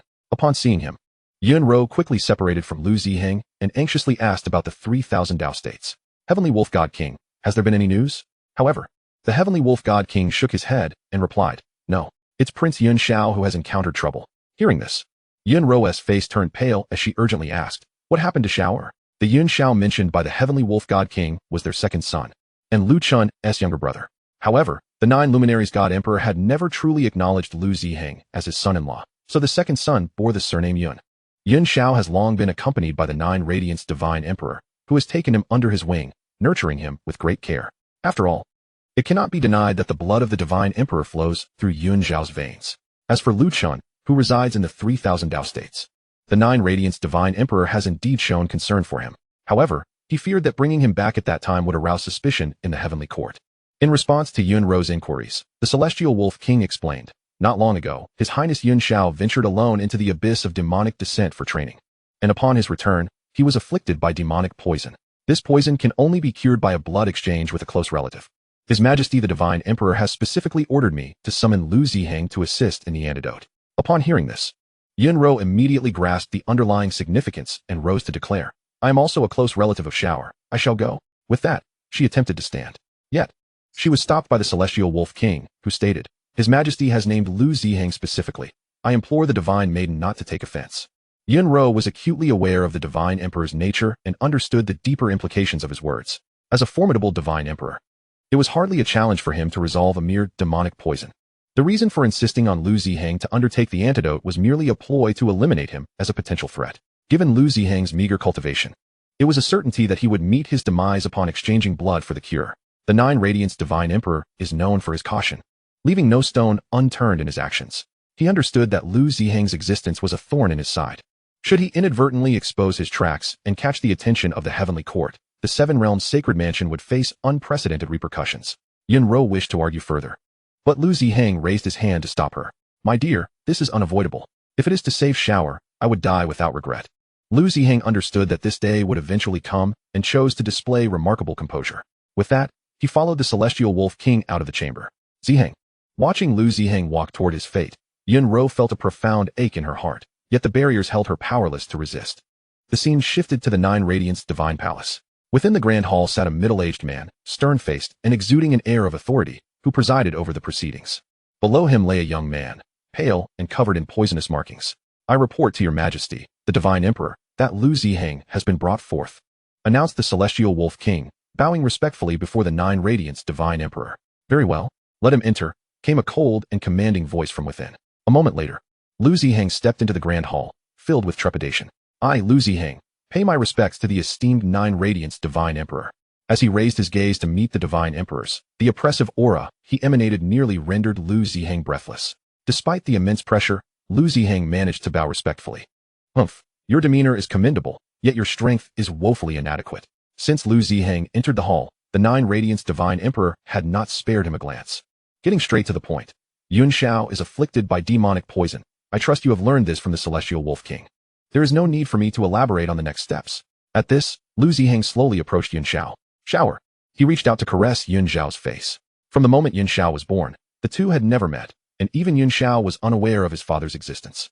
The Nine Radiance Divine Emperor had always deceived Yun Xiao into believing he was adopted, keeping him in the dark. Now, finally seeing his biological son, Lu Ziheng felt a wave of bittersweet emotion. You must understand, had it not been for Rower being severely wounded by the evil god and losing her memory, even if you had rescued her, she would have never deemed you worthy, as a mere ant from the lower realms. There are certain things that are destined to remain beyond your reach. Now, the only option before you is to sacrifice your life to save your son. The frigid words of the Nine Radiance Divine Emperor echoed in Lu Ziheng's ears, leaving him to lament the unfairness of fate for a long while. Yet, for the sake of saving Yun Xiao, Lu Ziheng resolutely began to perform the blood exchange secret technique. The Nine Radiance Divine Emperor remained impassive, his gaze as unyielding as a cold abyss. However, just as the secret technique was halfway through, an unexpected disturbance arose. A voice from outside the hall, filled with urgency, called out, I report to your majesty, the ancient god Panyuan and the war god Bianzhuang have come to pay their respects. What? The expression of the Nine Radiance Divine Emperor, previously unperturbed, shifted dramatically as he sprang to his feet. Especially upon hearing that one of the visitors was the war god Bianzhuang, his astonishment grew. Quick, hide me. Thus, the Nine Radiance Divine Emperor, disregarding much else, abruptly interrupted the blood exchange, flinging Lu Ziheng aside and casting a barrier to sever his divine sense. Having completed these actions, an ancient voice resonated, Old Brother Jiyo. It has been many years, are you well? As the words fell, the surrounding laws trembled, and two figures streaked through space, entering the grand hall. Haha, it is indeed the ancient god, and the war god Bianzhuang has come to visit. I am remiss not to have welcomed you properly. Please forgive me. The Nine Radiance Divine Emperor, with no choice, forced himself to greet them with feigned enthusiasm. Who is this person? It appears he is afflicted by demonic poison and is in dire straits. The ancient god Panyuan immediately observed the unconscious Yun Xiao in the hall and inquired with curiosity. Jiyo, is this your young nephew? Yet I have never heard of him before. Hearing this, the Nine Radiance Divine Emperor felt a chill run down his spine and hurriedly pulled Yun Xiao behind him before Bianzhuang could investigate with his divine sense. Hastily explaining, this is a new disciple of mine, who recently had grand aspirations and ventured alone into the abyss of demonic descent, resulting in this affliction. Upon understanding the situation, the ancient god Panyuan suggested, Oh, I see. How fortuitous. Bianzhuang is particularly skilled in detoxification. Why not let him assist in the healing? At this proposition, the Nine Radiance Divine Emperor broke into a cold sweat. Cough, cough. It is merely a trifling demonic poison. There is no need for the war god to intervene personally. In the face of the ancient god Panyuan's perilous suggestion, the Nine Radiance Divine Emperor hastily declined, fearful that Bianzhuang might uncover the truth. It is but a mere demonic poison. With your esteemed abilities, there is no need for Bianzhuang to embarrass himself. Bianzhuang merely smiled lightly in response. The ancient god Panyuan stroked his beard and remarked, It seems I have been remiss. I apologize for my abruptness. To prevent their attention from returning to Yun Xiao, the Nine Radiance Divine Emperor quickly shifted the topic, feigning seriousness as he asked, May I inquire why the heavenly court has sent two esteemed figures to visit? Surely, it cannot be solely for the purpose of visiting an old friend? To his surprise, while Panyuan was answering, he inadvertently dug a deep pit for him. After all these years of friendship, could we not come for a special visit? Moreover, Bianzhuang, I recall he nearly became your son-in-law. Alas, the tragic invasion by the evil god had thwarted that beautiful tale.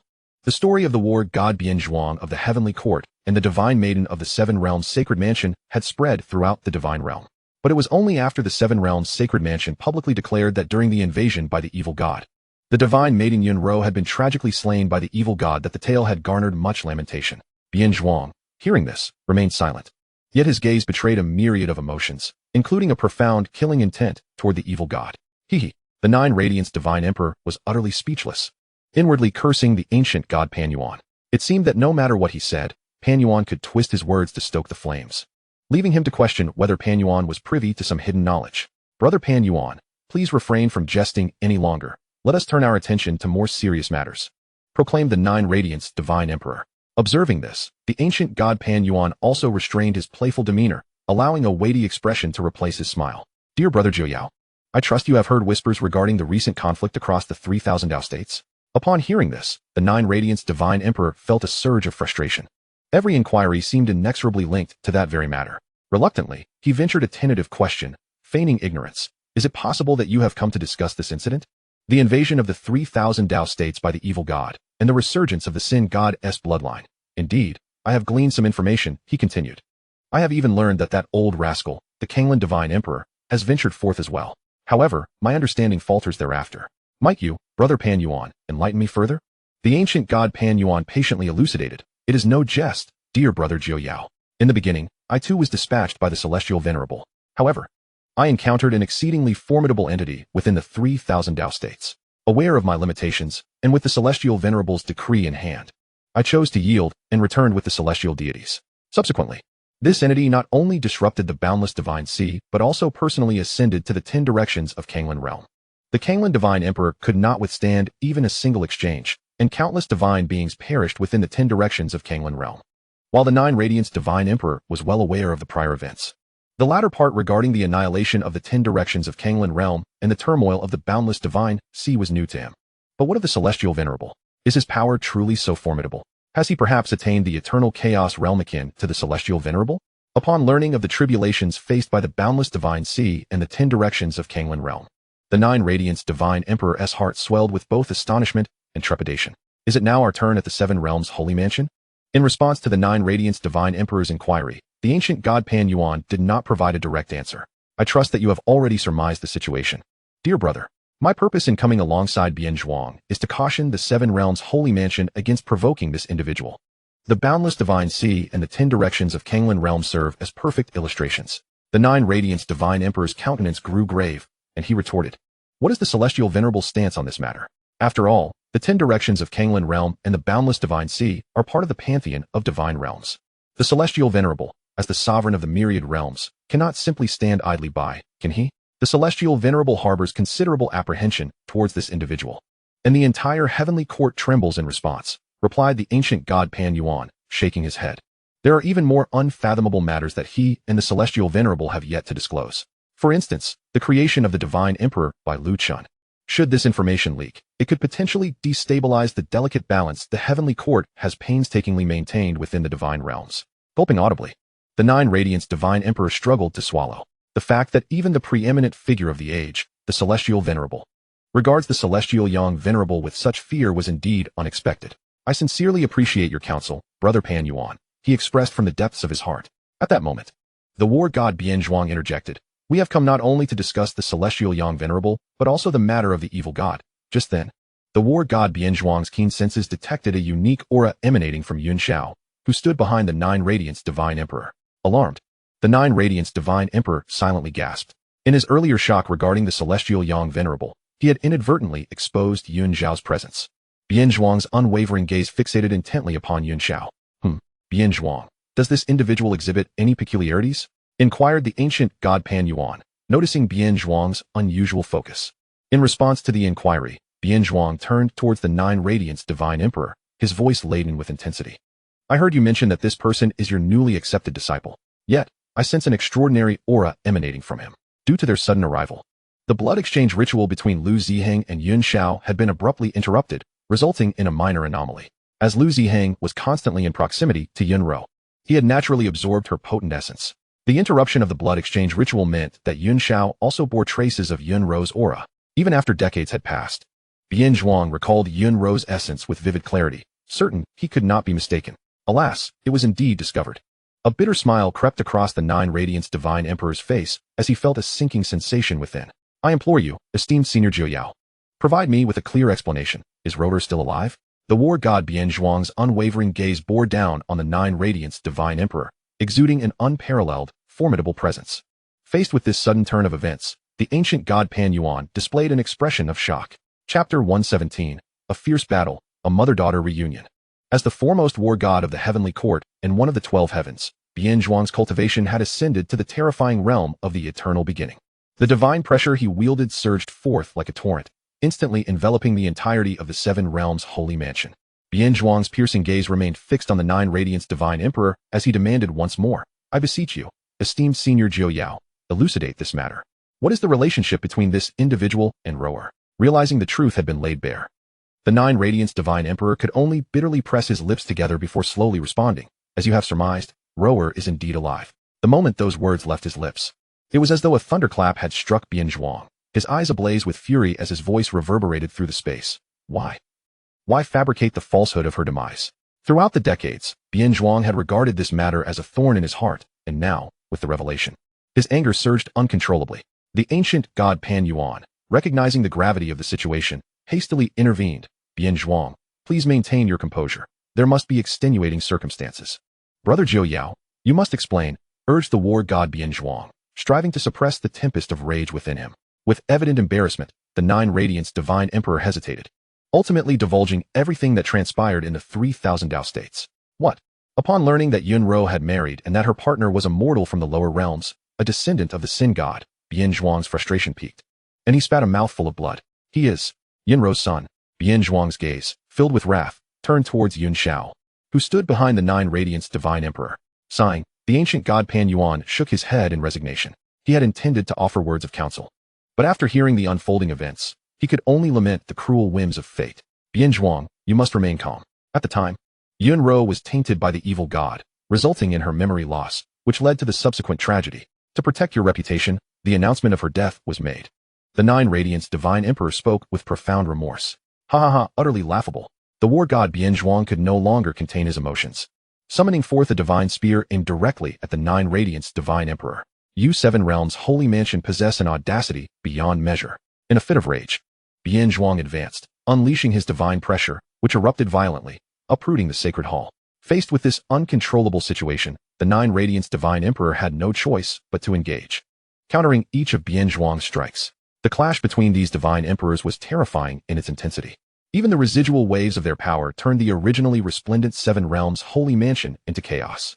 Wherever they passed, the very fabric of space crumbled, transforming into a realm of annihilation, claiming countless lives in the process. What shall we do now? The ancient god Pan Yuan wore a pained expression, caught in a dilemma.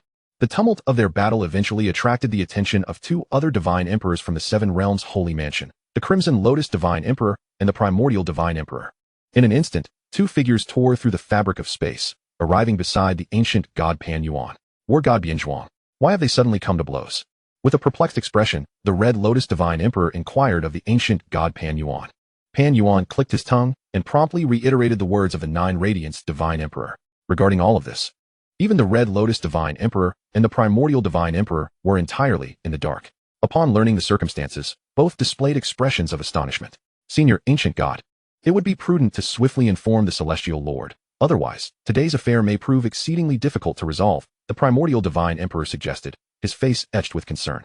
At this juncture, we can only request the Celestial Lord's presence, sighed Pan Yuan. Meanwhile, within the confines of the barrier, Yun Ro sensed the tumultuous battle outside and immediately rose to investigate. However, the spatial barrier obstructed her path. At that moment, the Heavenly Wolf Divine King hurriedly entered. What on earth is happening outside? And what of Ziheng? Upon seeing him, Yun Ro asked anxiously. The Heavenly Wolf Divine King, filled with trepidation, replied, Your Highness, it is the war god Bian Zhuang who has arrived. By a stroke of misfortune, he encountered Lu Ziheng while he was performing a blood transfusion for His Highness Yun Xiao. Subsequently, the Divine Emperor engaged in battle with Bian Zhuang. Yun Ro's heart quivered at his words, and she urgently urged, Quick, let me out. Given the gravity of the situation, the Heavenly Wolf Divine King promptly released her. As Yun Ro emerged, she made her way to the now ruined Nine Radiance Divine Palace, swiftly locating Yun Xiao, who lay unconscious nearby. Due to the interruption of the blood transfusion, Lu Ziheng was also afflicted by demonic poison.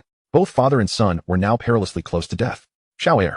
Yun Ro rushed to Yun Xiao's side, tenderly caressing his face with warmth and affection. Since giving birth to Yun Xiao, the mother and son had not met. Ro. At that moment, the war god Bian Zhuang, locked in fierce combat with the Nine Radiance Divine Emperor, noticed Yun Ro below. After decades apart, seeing her again felt like a lifetime had passed, causing Bian Zhuang to momentarily lose his focus. However, the Yun Ro he beheld was no longer his fiancée, but had become another's wife. This realization ignited a resurgence of rage within him, feeling as though his head had been enveloped in a vast expanse of green pastures. How could a dignified war god of the celestial court tolerate such humiliation? Bian Zhuang's gaze swiftly shifted to Lu Ziheng and Yun Xiao, unleashing an overwhelming intent to kill. Yet, The 9 Radiance Divine Emperor, witnessing this, firmly restrained him. Red Lotus Senior, Primordial Senior, please come and save Xiao'er and Zihong. Amidst the intense battle above, Yunro implored the distant Red Lotus Divine Emperor, Primordial Divine Emperor, and Pan Yuan. The expressions of the Red Lotus Divine Emperor and Pan Yuan turned complex upon hearing her plea, revealing no intention to intervene. Their hearts were laden with concerns, and facing the enmity between both sides, they dared not become embroiled. As Lu Zihong and Yun Xiao teetered on the brink of demise, a familiar and gentle voice suddenly resonated in Yunro's ear. Mother? Hearing that familiar voice, Yunro trembled, a bittersweet smile gracing her lips. Am I hallucinating? I can hear Chener's voice. In the next instant, the figure of Lu Chun materialized before her. Is it really you, Chener? Yunro rose unsteadily, tears streaming down her cheeks as she gazed incredulously at the person before her. Overwhelmed with emotion, she could no longer contain herself and rushed into Lu Chen's embrace. Chener, my dear Chener. Yunro clung tightly to Lu Chun, her tears soon soaking his garments. Mother, we can reminisce later. First, let me save father and brother. Lu Chen gently extricated himself from Yunro's embrace and turned his attention to the unconscious Lu Zihong and Yun Xiao. With a wave of his hand, a strand of primordial divine power flowed into Lu Zihong and Yun Xiao's bodies, causing the demonic poison within them to visibly dissipate. Seeing that both their lives were no longer in peril, Yunro broke into a smile, her heart finally at ease. Before long, Lu Zihong and Yun Xiao gradually regained consciousness. Ro'er, what is happening? Lu Zihong looked up at Yunro, bewildered. Beside him, Yun Xiao also stirred, gazing at Yunro and Lu Chun with confusion.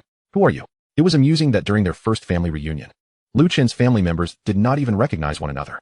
With a sigh of resignation, Lu Chun waved his hand, causing the memories of all that had transpired to flood into their minds. Moments later, Lu Zihong stared at Lu Chun in disbelief. You are Chener? Lu Chun smiled and nodded. Yun Xiao, equally astonished, looked among the three, having believed himself to be an orphan all his life, raised by the 9 Radiance Divine Emperor.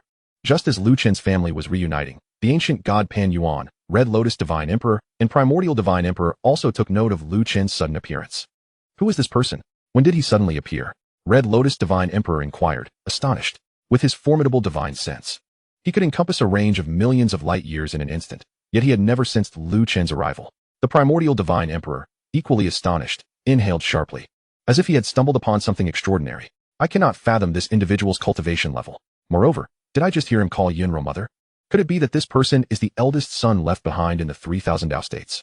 Upon overhearing their discussion, Pan Yuan casually glanced towards the hall. However, that fleeting glance caused his legs to weaken, and he collapsed to the ground.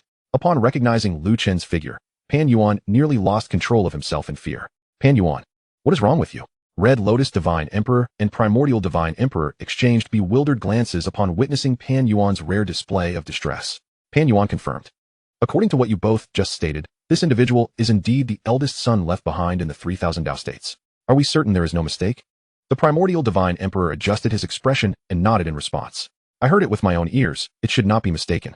The only thing perplexing is this individual's truly mysterious cultivation. This statement reverberated like thunder in Pan Yuan's heart. Sharing the surname Lu and originating from the 3,000 Dao states, the youth's age seemed to align perfectly. All these factors harmonized flawlessly with the Celestial Lord, especially now that he appeared in this location. Gonlin, my goodness, could it be such a coincidence? Realizing this, Pan Yuan couldn't help but exclaim a curse.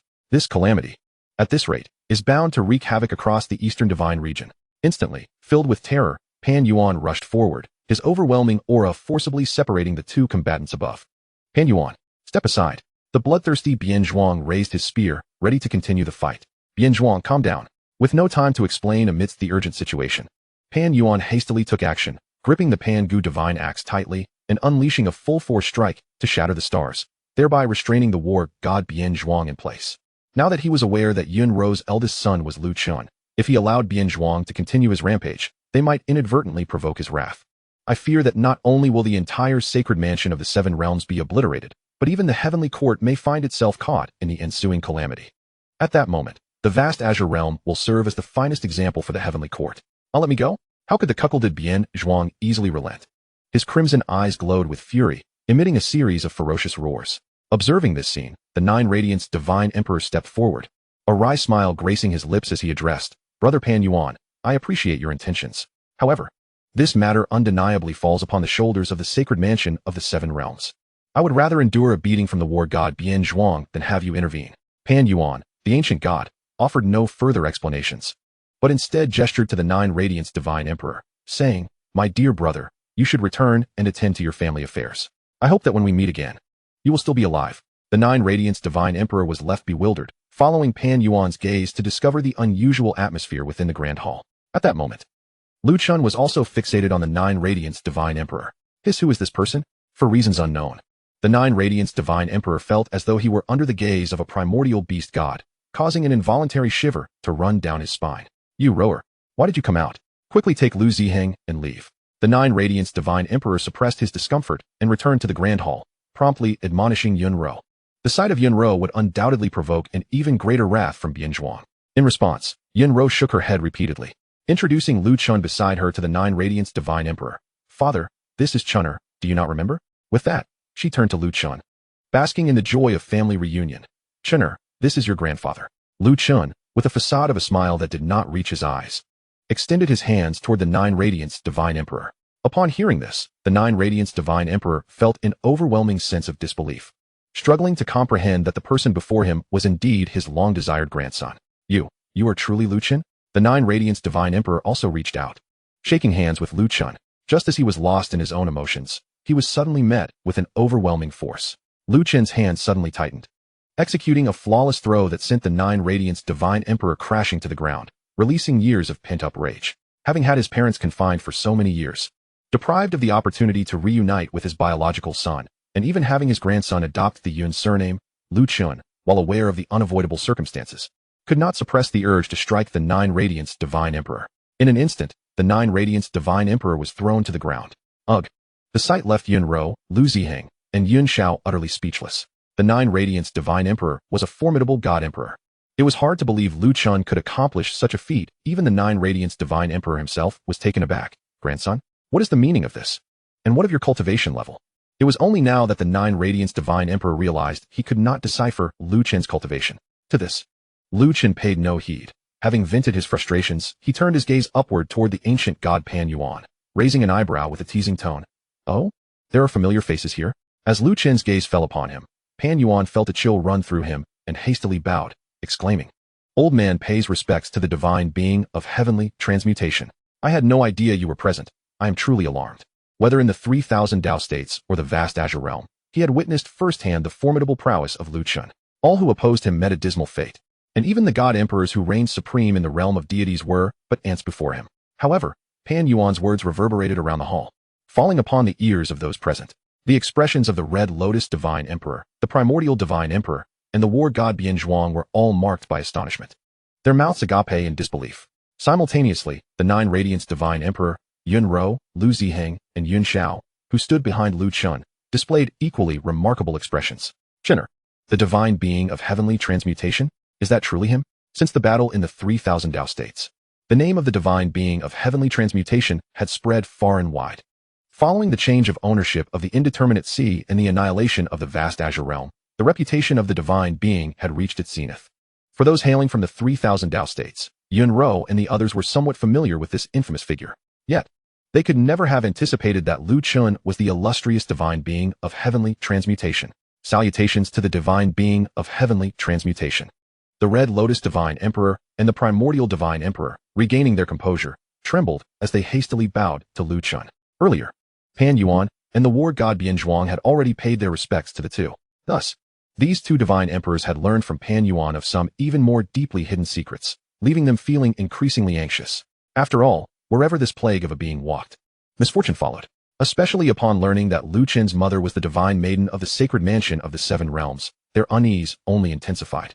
They recalled how Yun Ro had been confined within the sacred mansion for decades, as well as the hardships endured by Lu Ziheng. But in terms of shock, none surpassed the war god Bianzhuang. What? The divine being of heavenly transmutation? Is it really him? Bianzhuang's eyes widened in terror as he gazed at Lu Chen below. How is this possible? Elder Pan, have you made a mistake? He is Yun Ro's son. How could the divine being of heavenly transmutation be Yun Ro's son? Bianzhuang incredulously questioned Pan Yuan, his eyes blazing with disbelief. The divine being of heavenly transmutation was a peak god emperor whose name resonated throughout the realm of deities, even causing the heavenly sovereign to regard him with trepidation. How could he be merely a youth of less than half a century? In the entire realm of deities, which god emperor did not boast an age exceeding 1,000,000 years, or at least several million? even with extraordinary talent. It was inconceivable that one could achieve such heights at an age of less than half a century. Pan Yuan, having just learned of all this, also found it incredibly hard to believe. Yet, he was certain that the figure before him was indeed the divine being of heavenly transmutation. You are the war god Bianzhuang. Lu Chen's gaze swept past Pan Yuan and landed directly on Bianzhuang.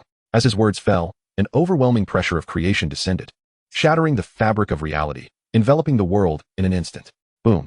The moment the pressure arrived, billions of light years of stars flickered erratically, and vast expanses of space were torn apart as if made of parchment. It was as though the very heavens and earth could not withstand his might. The war god Bianzhuang was struck as if by lightning, spewing forth a mouthful of essence blood, plummeting from the sky. Under the weight of the creation's pressure, he found himself utterly immobilized, as if his blood had congealed, his body embedded into the ground.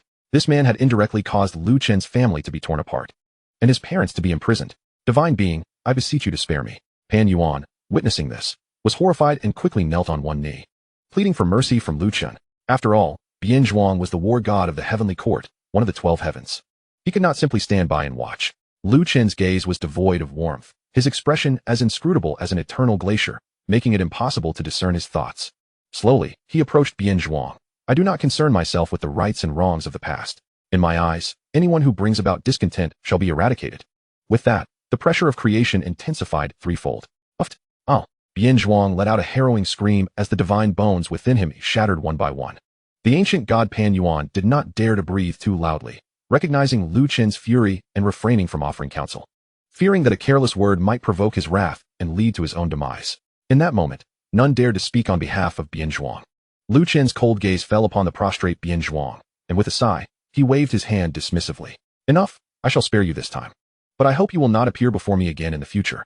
The divine pressure of the creator god gradually dissipated, allowing the oppressive atmosphere that surrounded us to finally lift. Ultimately, the fault in this matter lies with them. Bianzhuang was already betrothed to the holy mansion of the 7 realms. It was the holy mansion that broke the engagement first. The crucial point is that the old fool, the 9 Radiance divine emperor, was blinded by his own arrogance, attempting to conceal the truth. Had he clarified the situation from the very beginning and personally gone to the heavenly court to offer his apologies, it is likely that the outcome would not have escalated to such a degree. Moreover, with the supreme emperor of the heavenly court overseeing matters, it is certain that he would not have unduly complicated things for the holy mansion of the 7 realms. Thank you, esteemed elder, for sparing my life. Upon hearing this, the ancient god of Pan Yuan immediately expressed his gratitude on behalf of Bianzhuang. He then hoisted the unconscious Bianzhuang over his shoulder and hastily bid farewell to Lu Chen before departing the scene. Chenner, could it be that you are truly the renowned Tianyan divine god? Yun Ro asked tentatively, her heart filled with trepidation. Even now, she could hardly fathom connecting her Chenner with the fearsome reputation of the Tianyan divine god. After completing all that needed to be done, Lu Chen slowly turned around and smiled gently. Mother, this story is rather lengthy. Thus, Lu Chen began to recount the events of the past years to Yun Ro and Lu Ziheng in broad strokes. As for his cultivation, Lu Chen was at a loss for words on how to explain it, so he merely offered a few vague remarks to brush it aside. Chenner, it is truly a relief that you are unharmed. With tears welling in her eyes, Yun Ro stepped forward and embraced Lu Chen tightly. Upon hearing of the great battle in the 3,000 states, where countless powerful beings converged, she had feared that Lu Chen might have perished in the aftermath. To her astonishment, not only did she see him again today, but he appeared in such a remarkable fashion. This unexpected turn of events left Yun Ro somewhat bewildered. Meanwhile, Yun Xiao gazed at this scene, momentarily entranced, murmuring, Mother? All along, he had been unaware that his parents were still alive. Shower. Yun Ro extended her delicate hand, embracing Yun Xiao as well. Lu Ziheng stood nearby, wearing a look of contentment as he witnessed this touching reunion. The 9 Radiance divine emperor, on the other hand, wore a peculiar expression, recalling how he had just acknowledged Lu Chen, only to be overpowered and humiliated by him. He felt an overwhelming sense of embarrassment. Days swiftly passed. Lu Chen personally led Yun Ro to the Shifeng Kanglan realm. Upon learning that Lu Chen's mother would be arriving, Luo Qingxian instantly became incredibly anxious. She was seen sitting before her vanity, meticulously preparing herself. Sister. At that moment, Luo Qingzhu burst through the door. Sister, what is with your solemn appearance? Luo Qingzhu immediately discerned the unusual expression on Luo Qingxian's face and inquired.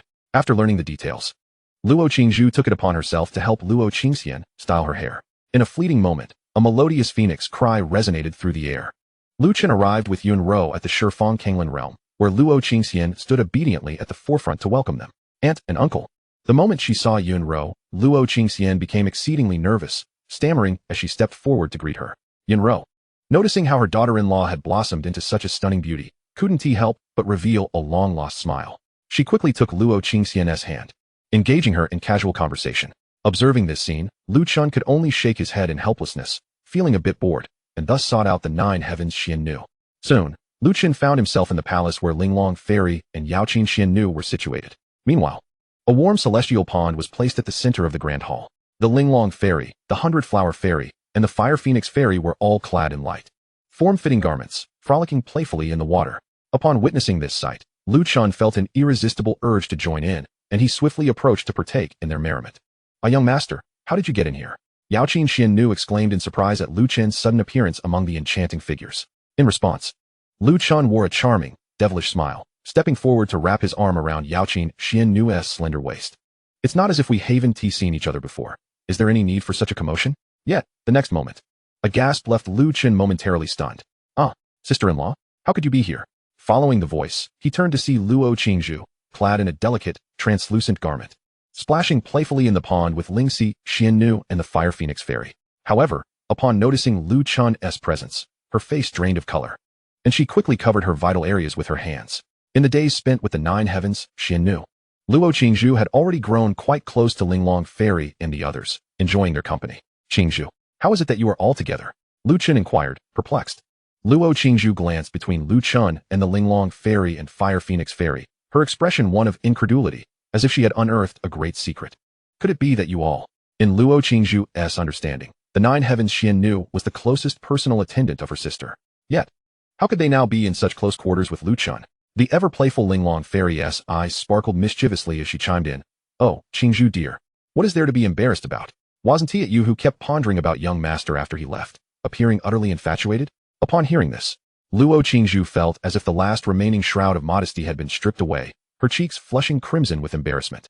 At this moment, the Fire Phoenix Fairy leaned in closer to Luo Qingzhu, gently whispering, "Qingzhu dear, this is the perfect opportunity. Young master does not favor the reserved type. Seize the moment and act decisively." Luo Qingzhu's face burned fiercely, and she stammered, But what about sister?" The 100-flower fairy gracefully approached. "Qingzhu dear, the Empress will surely not mind. After all, we are the best examples, aren't we?" No sooner had she spoken than Lingxi Xiannu, struck by inspiration, extended her fair foot and playfully pushed Luo Qingzhu towards Lu Chen, causing the latter to stumble right into his embrace. In that unexpected moment, Luo Qingzhu found herself in Lu Chen's arms. "Qingzhu, was everything they said true?" Lu Chen had not anticipated this turn of events. Luo Qingzhu's eyes sparkled with mischief, her lips curving into a coy smile as she occasionally stole glances at Lu Chen, only to quickly avert her gaze, appearing utterly enchanting. The next moment, Luo Qingzhu shivered, her pupils dilating in astonishment as she beheld the scene before her. Lu Chen, unable to restrain himself, leaned down and captured her alluring lips. A sensation of cool softness enveloped her. Initially, she feigned a struggle, but soon yielded like a lamb awaiting sacrifice. Days passed swiftly, and in the span of 3 days, Lu Chen's life unfolded with unparalleled ease and grace. The 9 heavens, Xiannu, each radiating their unique charm, left Lu Chen utterly captivated. He would often invite Mu Bingyun, who had been watching from the sidelines, to share a meal with the sisters. All of this did not escape Yunro's notice, who frequently admonished Lu Chen. "By the way, Chener, how is Qingying?" Yunro suddenly recalled the bond formed with Hua Qingying in the 3000 states. When the 9 Radiance Divine Emperor had taken her back to the holy mansion of the 7 realms, she had specifically entrusted Hua Qingying to look after Lu Chen. Now, after so many years, she wondered how her once dear friend was faring. Faced with his mother's unexpected question, a playful expression crossed Lu Chen's face. "Mother, Qingying is actually the eldest princess of the Latte Heavenly Kingdom. She is currently residing in the Wooding Divine Sea." Hearing that Hua Qingying hailed from the Latte Heavenly Kingdom took Yunro by surprise. In the next moment, Yunro discerned a hint of something from Lu Chen's words. Reflecting on the latter's indulgent lifestyle over the past 3 days, she tentatively inquired, "Chener, could it be?" Chapter 121. Reunion of Sisters. In response to Yunro's inquiry, Lu Chen flashed a cunning smile and replied, "You might as well discuss it with Inger in person later." Observing the sly expression on Lu Chen's face, Yunro's heart was filled with a burgeoning conviction. At that moment, Mu Bingyun transformed into her true form, the Ice Phoenix. Let us proceed to the Wooding Divine Sea. Lu Chen and Yunro mounted the Ice Phoenix, soaring towards the direction of the Wooding Divine Sea. Due to the Wooding Divine Emperor becoming a servant of the Luotian Divine Kingdom, the entire Divine Sea experienced considerable upheaval. Many factions that had previously belonged to the Wooding Divine Palace revolted, seeking to escape the control of the Luotian Divine Kingdom. Meanwhile, the Luotian Divine Lord sat majestically upon his throne, with Hua Qingying seated beside him. Your Majesty, the rebellions within the Divine Sea have been quelled by my subordinates. The Wooding Divine Emperor reported respectfully, kneeling on one knee before the Luotian Divine Lord. Indeed, the Luotian Divine Lord nodded, contemplating. Even now, he felt as though everything was a dream, utterly surreal.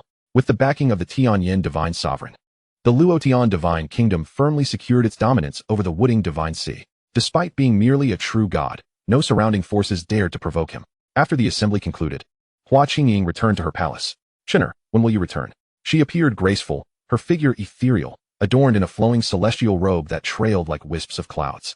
Her moonlit visage, with skin fairer than snow, seemed otherworldly, akin to a celestial spirit descending to the mortal realm. Her piercing gaze flickered towards the direction of the Kanglan realm. In recent days, the name of the Tianyan Divine Sovereign resonated throughout the universe, commanding the Kanglan realm with unparalleled might. Naturally, she remained vigilant, eagerly awaiting news of Lu Chun within the Wooding Divine Sea. Suddenly, a resounding cry of a phoenix echoed through the air. Inger, Lu Chun appeared behind Hua Qingying like a fleeting specter. Sensing the movement behind her, Hua Qingying shivered, her heart elated yet instinctively shielding her delicate hand behind her. In the next instant, a potent masculine aura enveloped her as Lu Chun embraced her slender waist. And they held each other tightly. Inger, we are but an old married couple now. Is there truly a need for such wariness? Lu Chun, inhaling the fragrance of her soft skin, lowered his gaze to the jade hand that extended behind her, teasingly remarked. Hua Qingying shot him an exasperated glance, her cheeks blooming with a rosy hue as she softly retorted, how dare you say that? You, who have no regard for tender feelings, insist on making me so exhausted after every encounter. Recalling their previous indiscretions, Hua Qingying couldn't help but tremble, her legs feeling weak. Hee hee. Lu Chun chuckled mischievously before adopting a mysteriously playful demeanor.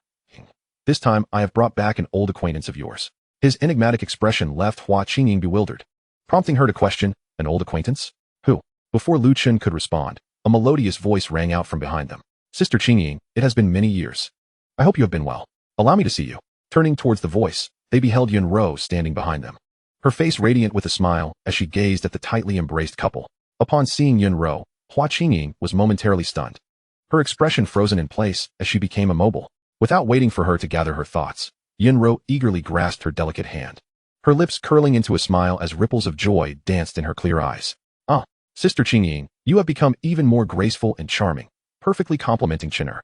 Yun Ro's gaze swept over Hua Qingying's alluring figure, her eyes brimming with satisfaction.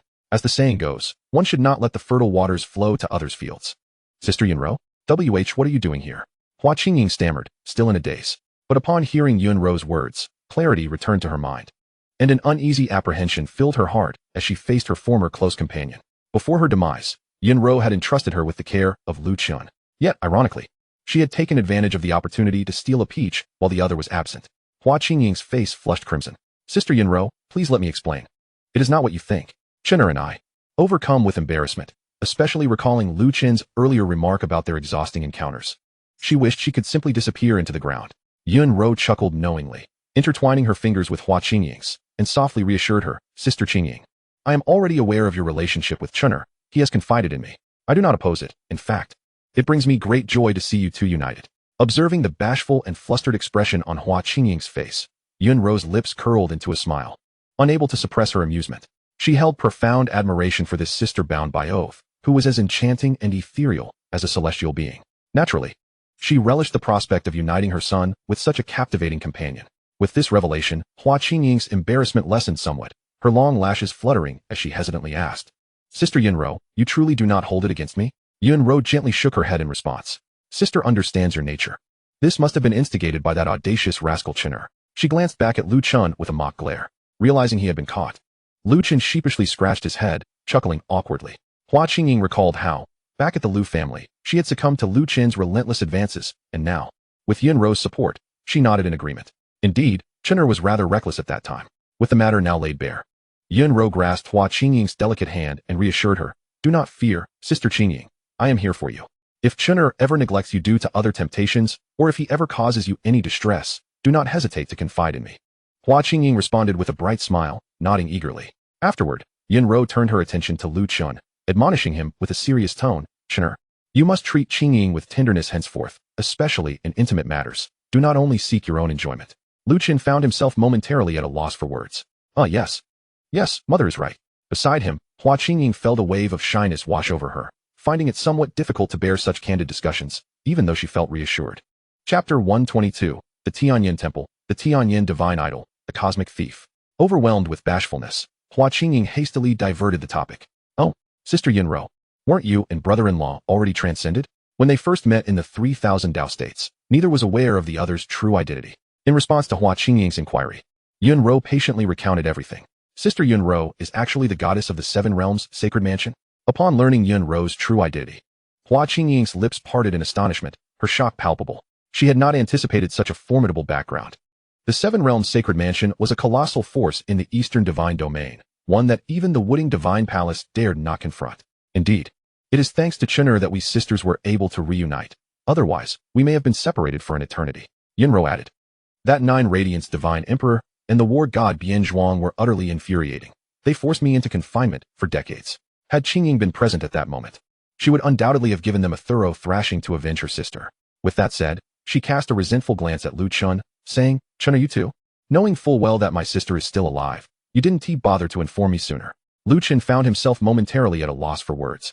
Caught off guard by her reproach, after a brief silence, feeling the weight of her gaze, he discreetly exited the palace, leaving the 2 women to converse in private about their intimate matters. The scene shifted to the Tianyan realm, where a magnificent palace tower loomed in the void above, exuding an air of majesty and mystery akin to a celestial palace in the clouds.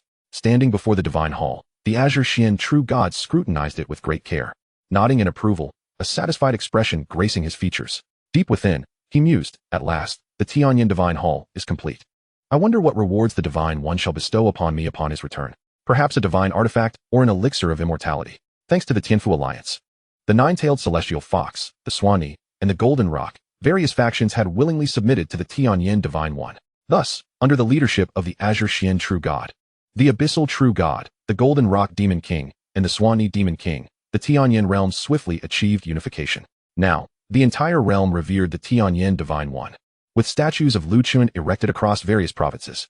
In a village within the Huangtian province, a statue of Lu Chen stood tall. A woman with yellowed skin and a gaunt appearance, visibly famished, knelt before the statue, cradling a sickly infant in her arms. The child was clearly afflicted with a plague, and as a mere mortal, the woman had no other recourse. She pleaded, I implore the divine spirit to bestow blessings upon my unfortunate child, show mercy and save him. As her words fell, a miraculous phenomenon enveloped the statue, a beam of divine light descending upon the infant's brow. In mere moments, the plague was dispelled, and the child's pallid complexion gradually regained its rosy hue. Wonderful! My child is saved. Thank you, divine spirit, the woman exclaimed joyfully, her tears transforming into gratitude as she prostrated herself before the statue. This miraculous event swiftly spread throughout the village afflicted by the plague. Many women and children, all suffering from the illness, hurried to the statue. The plague was soon eradicated under the healing light. Such occurrences were happening all across the Tianyan realm. Anyone touched by the divine light emitted from the Tianyan statue experienced a transformation, evolving from mere mortals into cultivators. As the creator god, Lu Chen could sense the continuous influx of faith power accumulating within him. The entire Tianyan realm was filled with gratitude towards Lu Chen, wholeheartedly recognizing him as their sovereign. The scene shifted back to the Tianyan divine hall, where the Azure Xian true god, with a furrowed brow, lamented, sigh, when will the divine one return? Just then, a group of uninvited guests approached from beyond the stars of the Tianyan realm.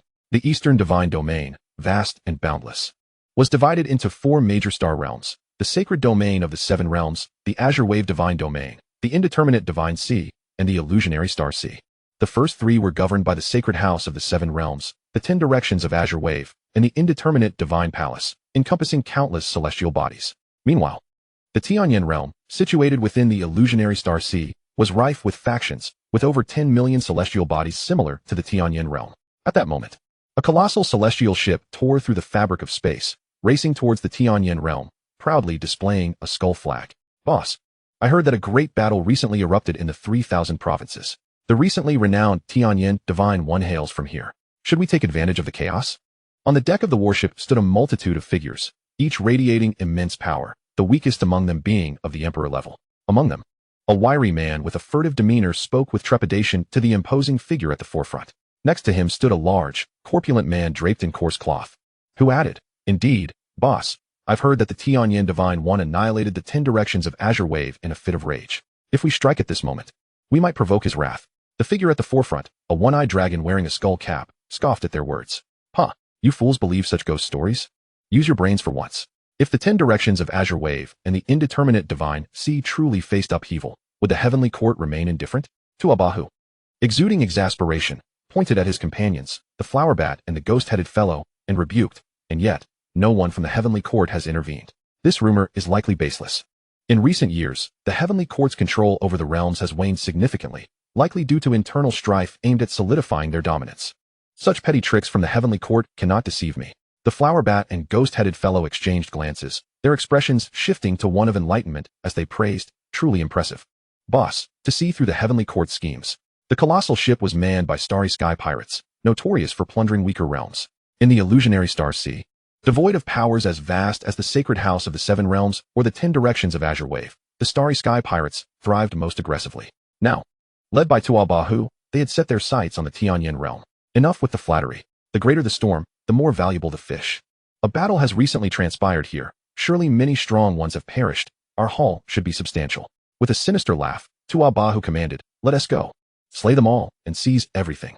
With Tuabahu's command, the band of starry sky pirates disembarked from the celestial ship, heading towards the Tianyan realm. The Azure Chen true god, having just completed the Tianyan divine hall, keenly sensed the disturbance from the stars. This is bad. We're under attack.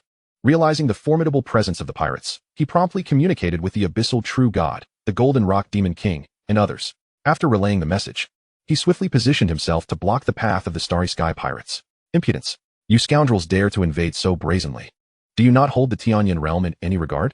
The Azure Chen true god glared fiercely at the leading Tuabahu, admonishing him sternly. As his words echoed, the Golden Rock Demon King, the abyssal true god, the celestial sword true god, and the elder of the celestial fox clan swiftly gathered by his side, bracing for confrontation.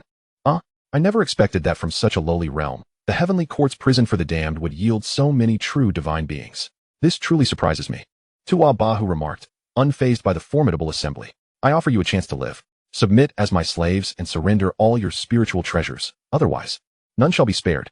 With that, a wave of divine king's pressure erupted from him, crashing down upon the Azure Chen true god and his companions like a tidal wave. Simultaneously, the flower bat and ghost-headed fellow revealed their own true divine powers. 1 divine king, 2 true gods, and tens of thousands of demigods. This formidable lineup, in the past, would have reduced the Tianyan realm to ashes in an instant.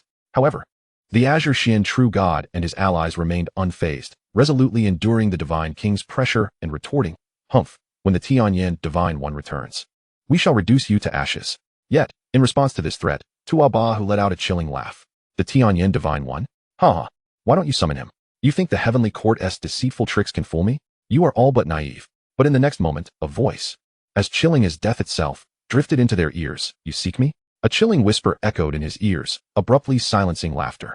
The smile on Tuabahu's face froze in midair, enveloped by an icy dread. As he slowly turned his head, he discovered Lu Chen's figure had mysteriously appeared behind him. Ganlin Yang.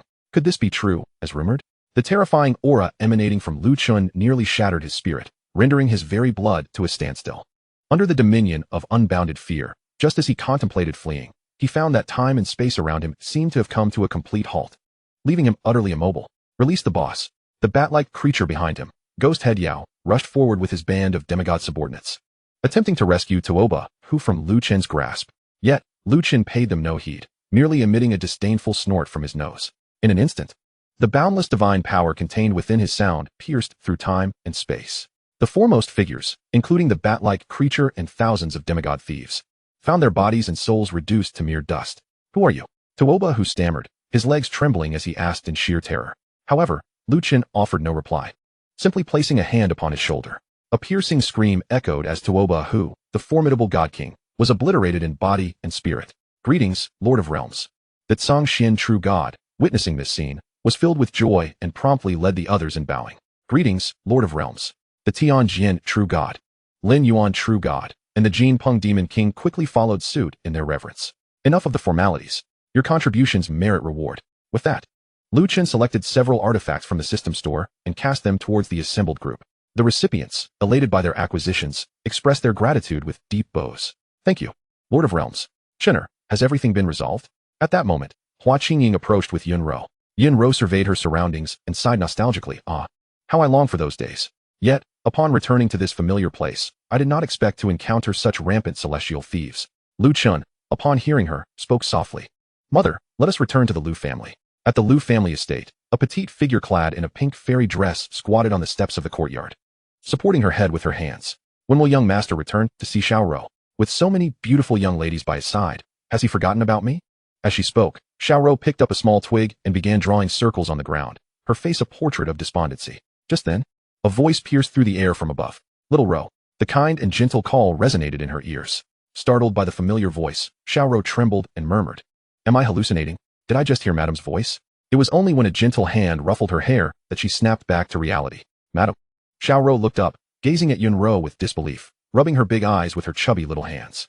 She could hardly believe that so many years had passed since the days when she was merely a little maid. Yunro gazed down at Xiaoro with warmth, affectionately patting her head. "Madame." Regaining her composure, Xiaoro immediately leapt into Yunro's embrace. "Little girl, see who else has returned." At that moment, Lu Chen jumped into view. "Ah, young master." Upon seeing Lu Chen at last, Xiaoro turned and flung herself into his arms, showering him with affection. Her little face buried in his chest, tears streaming down her cheeks. "Young master has returned." Lu Chen gently comforted her, patting her back. After a while, Yunro, smiling, remarked, "It seems that little Ro is still closest to her young master."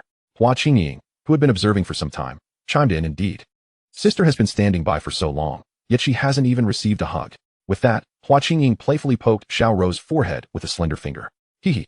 Xiaoro's tears transformed into laughter as she shyly buried her head deeper into Lu Chen's embrace.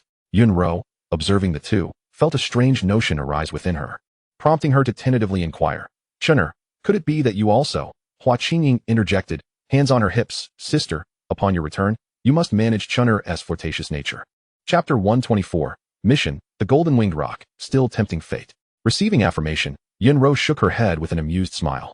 "This is the affair of you two lovebirds. As a mother, I shan't meddle." As an elder, she naturally wished for Lu Chen to soon bless her with a grandchild. Yet, given Lu Chen's status as a creator god, the prospect of siring offspring seemed a most arduous task. The more powerful the cultivator, the more challenging it became to conceive. As night fell, at a certain lakeside, Hua Qingying stood clad in a sheer silk gown, gazing up at the full moon. Her graceful silhouette reflected upon the water. A delicate ribbon cinched at her waist accentuated her slender figure, with her fair feet clad in white stockings.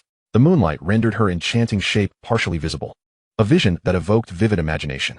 Inger. Lu Chen stealthily approached from behind, wrapping his arms around her, enveloped in the fragrant allure of her presence. "It's so late. Why haven't you returned to rest? What brings you out here?" Hua Qingying's lips pursed in a mock struggle, inadvertently igniting Lu Chen's desires. When she inquired, Lu Chen chuckled, responding simply, "What else?" "It is you." At his words, Hua Qingying initially felt bewildered, but soon comprehension dawned upon her. "Pervert." Her cheeks flushed as she feigned indignation, lightly tapping Lu Chen's forehead. "Where did you learn such vulgarity? Have you no shame?" In response, Lu Chen maintained his irreverence. "Vulgar? I am merely fulfilling the significant mission entrusted to me by my mother." "How is that vulgar?" Hua Qingying blinked, curiosity piqued. "Mission? What mission? What did sister tell you?" A sly grin spread across Lu Chen's face. "Why, she tasked me with giving her a big grandson, of course." Hee. As his words hung in the air, a barrier silently descended. He playfully tugged at her gown's ribbon, causing the sheer fabric to slide down her porcelain shoulder, cascading to the ground. Her startled gasp was swiftly silenced as his lips captured hers. The lakeside instantly blossomed into springtime fervor. Unbeknownst to them, a pair of observant eyes was watching the unfolding scene. These two. Yunro smiled with satisfaction, slowly departing under the moonlight's embrace. The scene shifted to the following day. In Songxiandao Prefecture, at the Mu family estate, a group of uninvited guests arrived early in the morning. At the forefront stood a youthful man adorned with a pair of golden wings, accompanied by 5 demigod powerhouses. The head of the Mu family sat solemnly at the main seat, casting a dark glare at the imposing visitors. Meanwhile, seated to one side was a stunningly beautiful young girl. Upon entering the hall, the golden-winged rock boldly addressed the Mu family head. "Mu family head. What news of our discussed marriage? My father, the Golden Peng Demon King, is held in high regard by the Lord of Realms, overseeing the management of the Tianyan realm. Thus, as long as Miss Mu Peeling is willing to marry into the Jinping clan, the Mu family will enjoy the protection of the Jinping lineage, and none shall dare to provoke them." The young man at the forefront is none other than the son of the beast god domain's Jinping Demon King, known as the Golden-Winged Young Peng King. Yesterday, upon learning of the return of the celestial ruler, the Golden-Winged Young Peng King, under his father's directive, came to pay his respects, hoping to receive even a modicum of guidance from the celestial ruler. Coincidentally, on his way yesterday, he passed by the Mu family and was instantly captivated by the breathtaking beauty of Mu Peeling. Thus, he halted his steps, intending to take her as a concubine. Humph. You wish. I declared yesterday that I am already the chosen of the celestial ruler. Even your father is but a subordinate of the celestial ruler. How dare you approach me? Who gave you such audacity? Mu Peeling, infuriated by his words, trembled with rage and rebuked him. Yet, her declaration only incited the golden-winged young Punk King to laughter. Ha! Little girl, do you think such bluster can intimidate me? If you were truly the woman of the realm ruler, how could the Mu family have fallen to such straits? The golden-winged young Punk King did not believe Mu Peeling's claims at all. The head of the Mu family and the elders remained silent, for they too were uncertain of the veracity of her words. After all, those present were acutely aware that Mu Peeling had initially approached the Lu family to publicly annul her engagement. Faced with the golden-winged young Punk King's skepticism, Mu Peeling clenched her silver teeth, but felt powerless to refute him. At that moment, a demigod servant standing beside the golden-winged young Punk King advised, "Young master, it would be prudent to verify the truth of this woman's claims, especially since it pertains to the realm ruler. What if it is indeed true?" Upon hearing this, the golden-winged young Punk King confidently replied, "Fear not, I dispatched someone to investigate yesterday." No sooner had he spoken than a figure hurriedly returned to report, reporting to the young master, "This woman does indeed have ties to the realm ruler." However, the newcomer rushed to inform the golden-winged young Punk King about the prior entanglement between Mu Peeling and Lu Chen.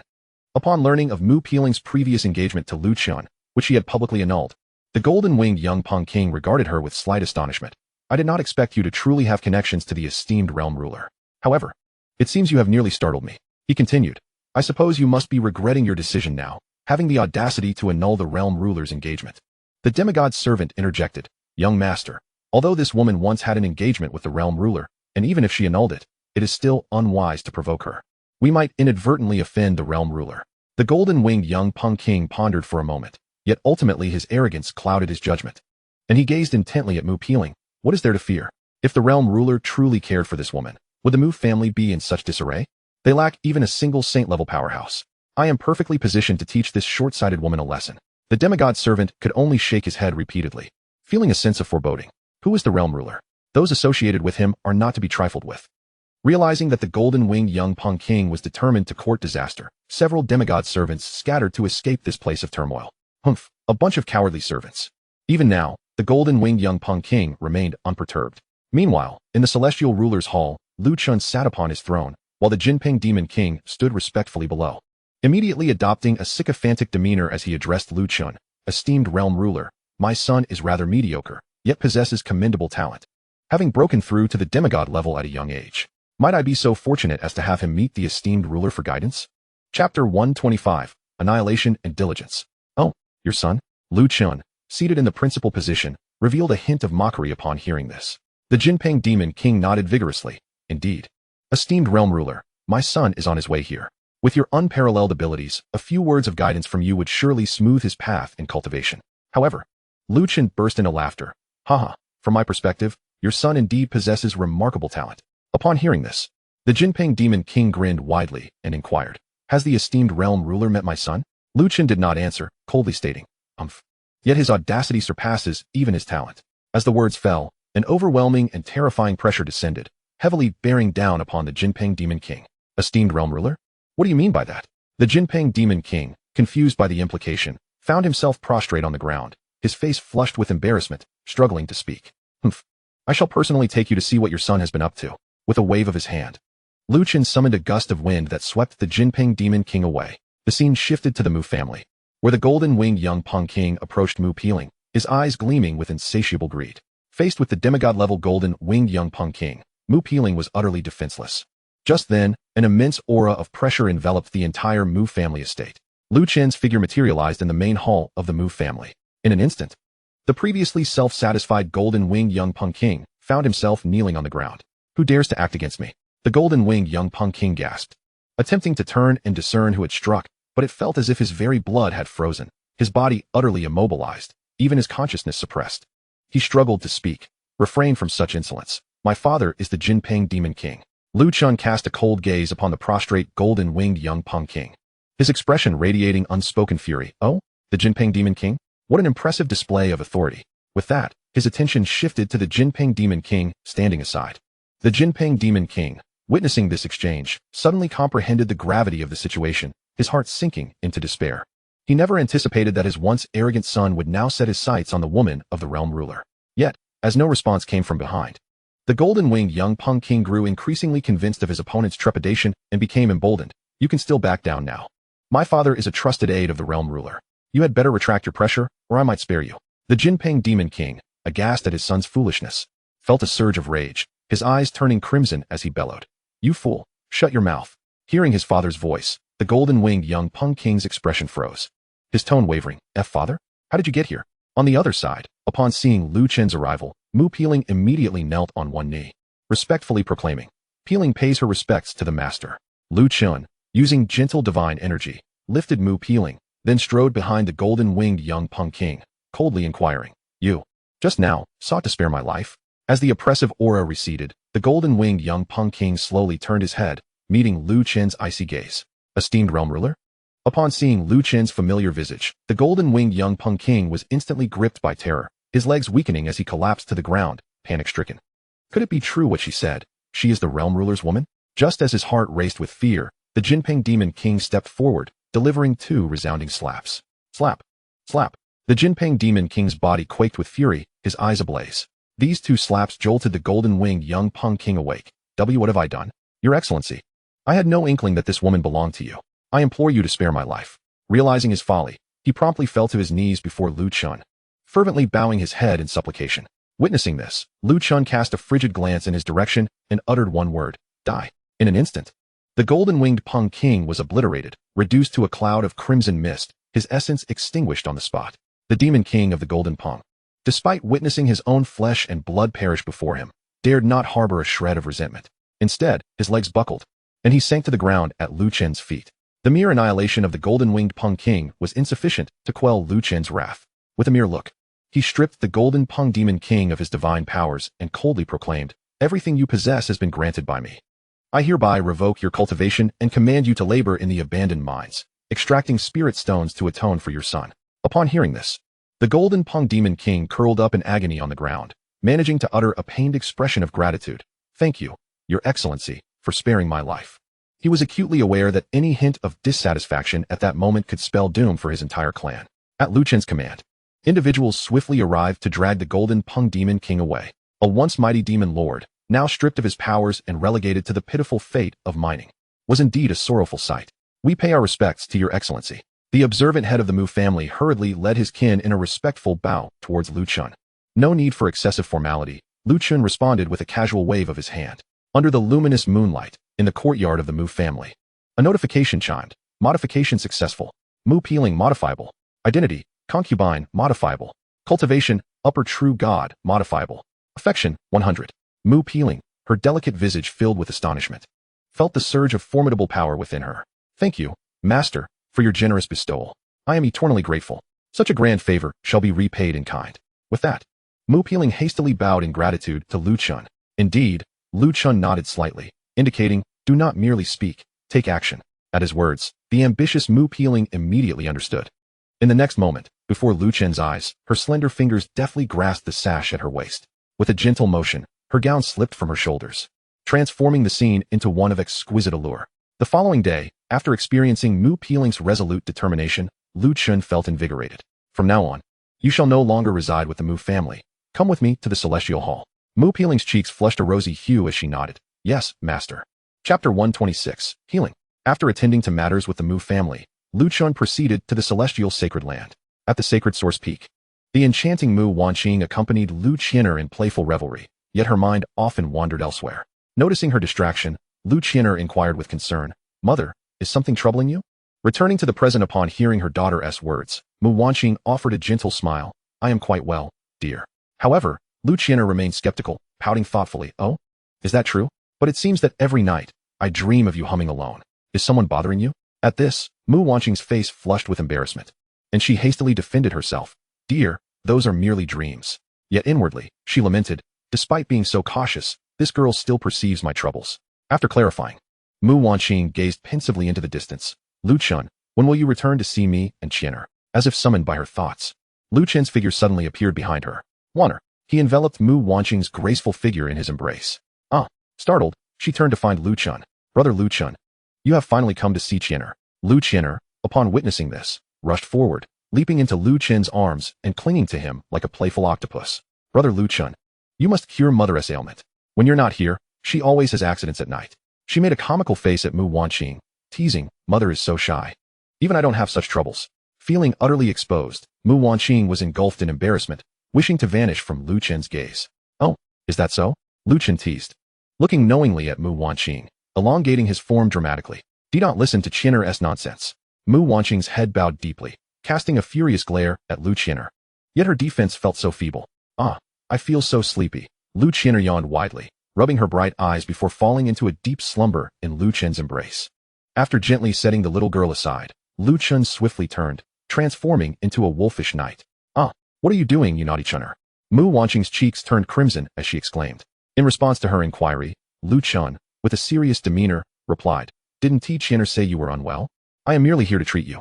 Come, let me take your pulse. Flushed and flustered, Mu Wanqing feigned resistance for a moment before yielding, her body softening. The ambience within Sacred Source Peak was steeped in a rich, spring-like essence. 3 days and nights passed.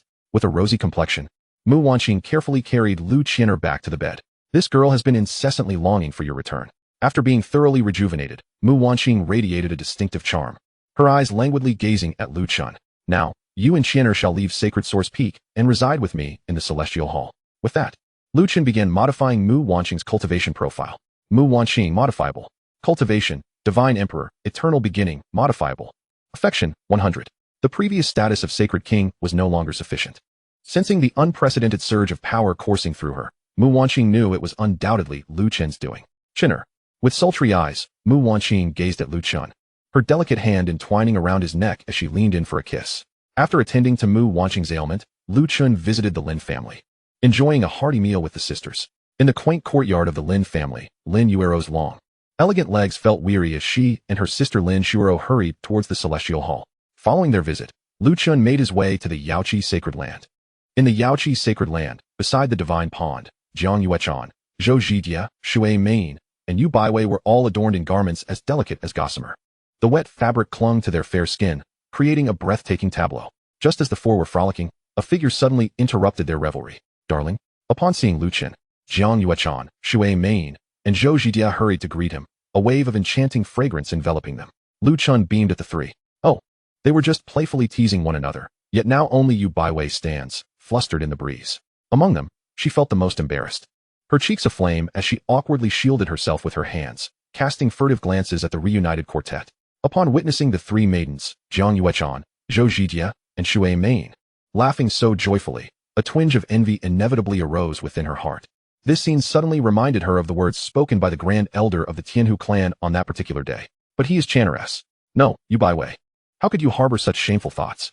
The sudden notion that had blossomed in her heart left Yu Baiwei feeling utterly mortified. Simultaneously, her peculiar demeanor caught the attention of Lu Chen, Jiang Yuechan, and the other two. Shui Main, as a sorceress, playfully curled her crimson lips and discreetly transmitted her thoughts to Jiang Yuechan.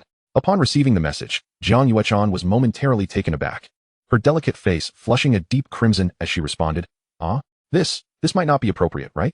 As the foremost sacred fairy of the southern wilderness, she seemed to have stumbled upon a new revelation. The once immaculate and untarnished sacred lotus of the towering mountains had now been thoroughly stained by the mundane world.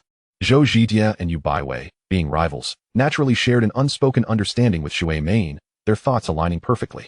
Yuechan, this is also for your master's sake. Just think. With your husband's status and cultivation, Baiwei would certainly benefit. Zhou Zhijie hastily added fuel to the fire.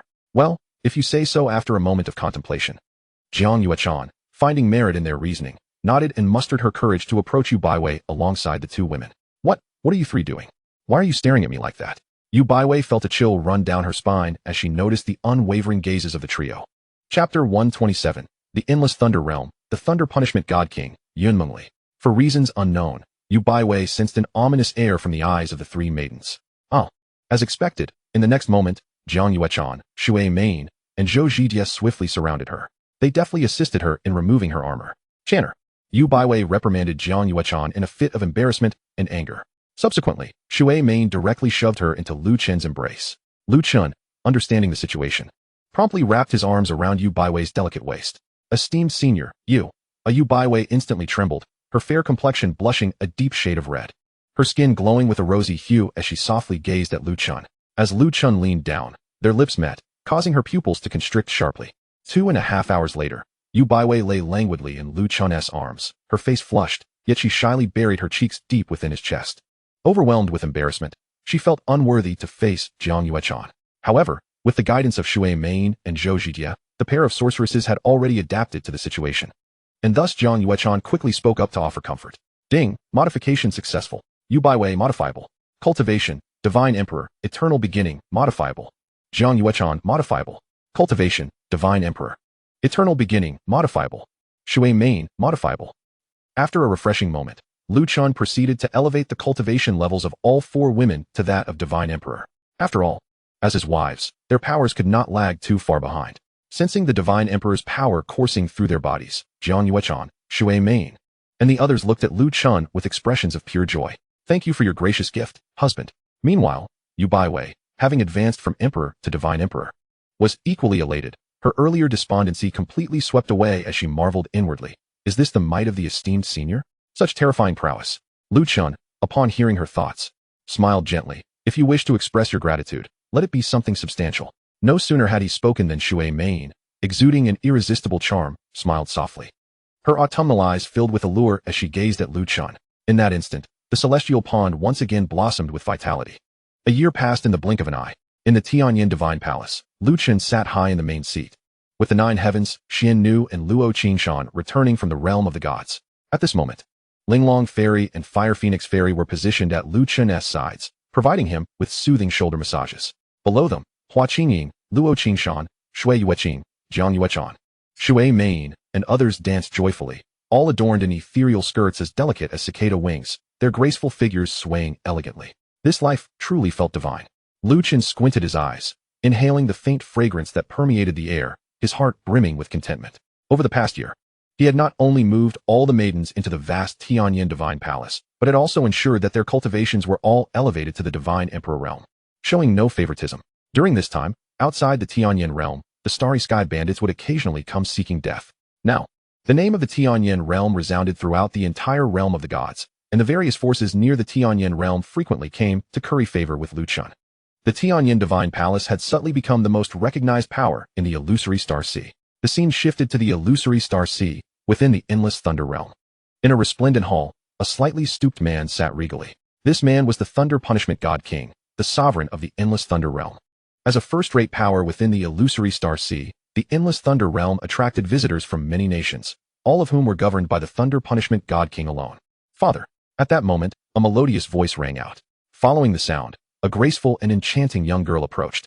The girl sported a high ponytail and was clad in a form-fitting outfit that perfectly accentuated her slender figure.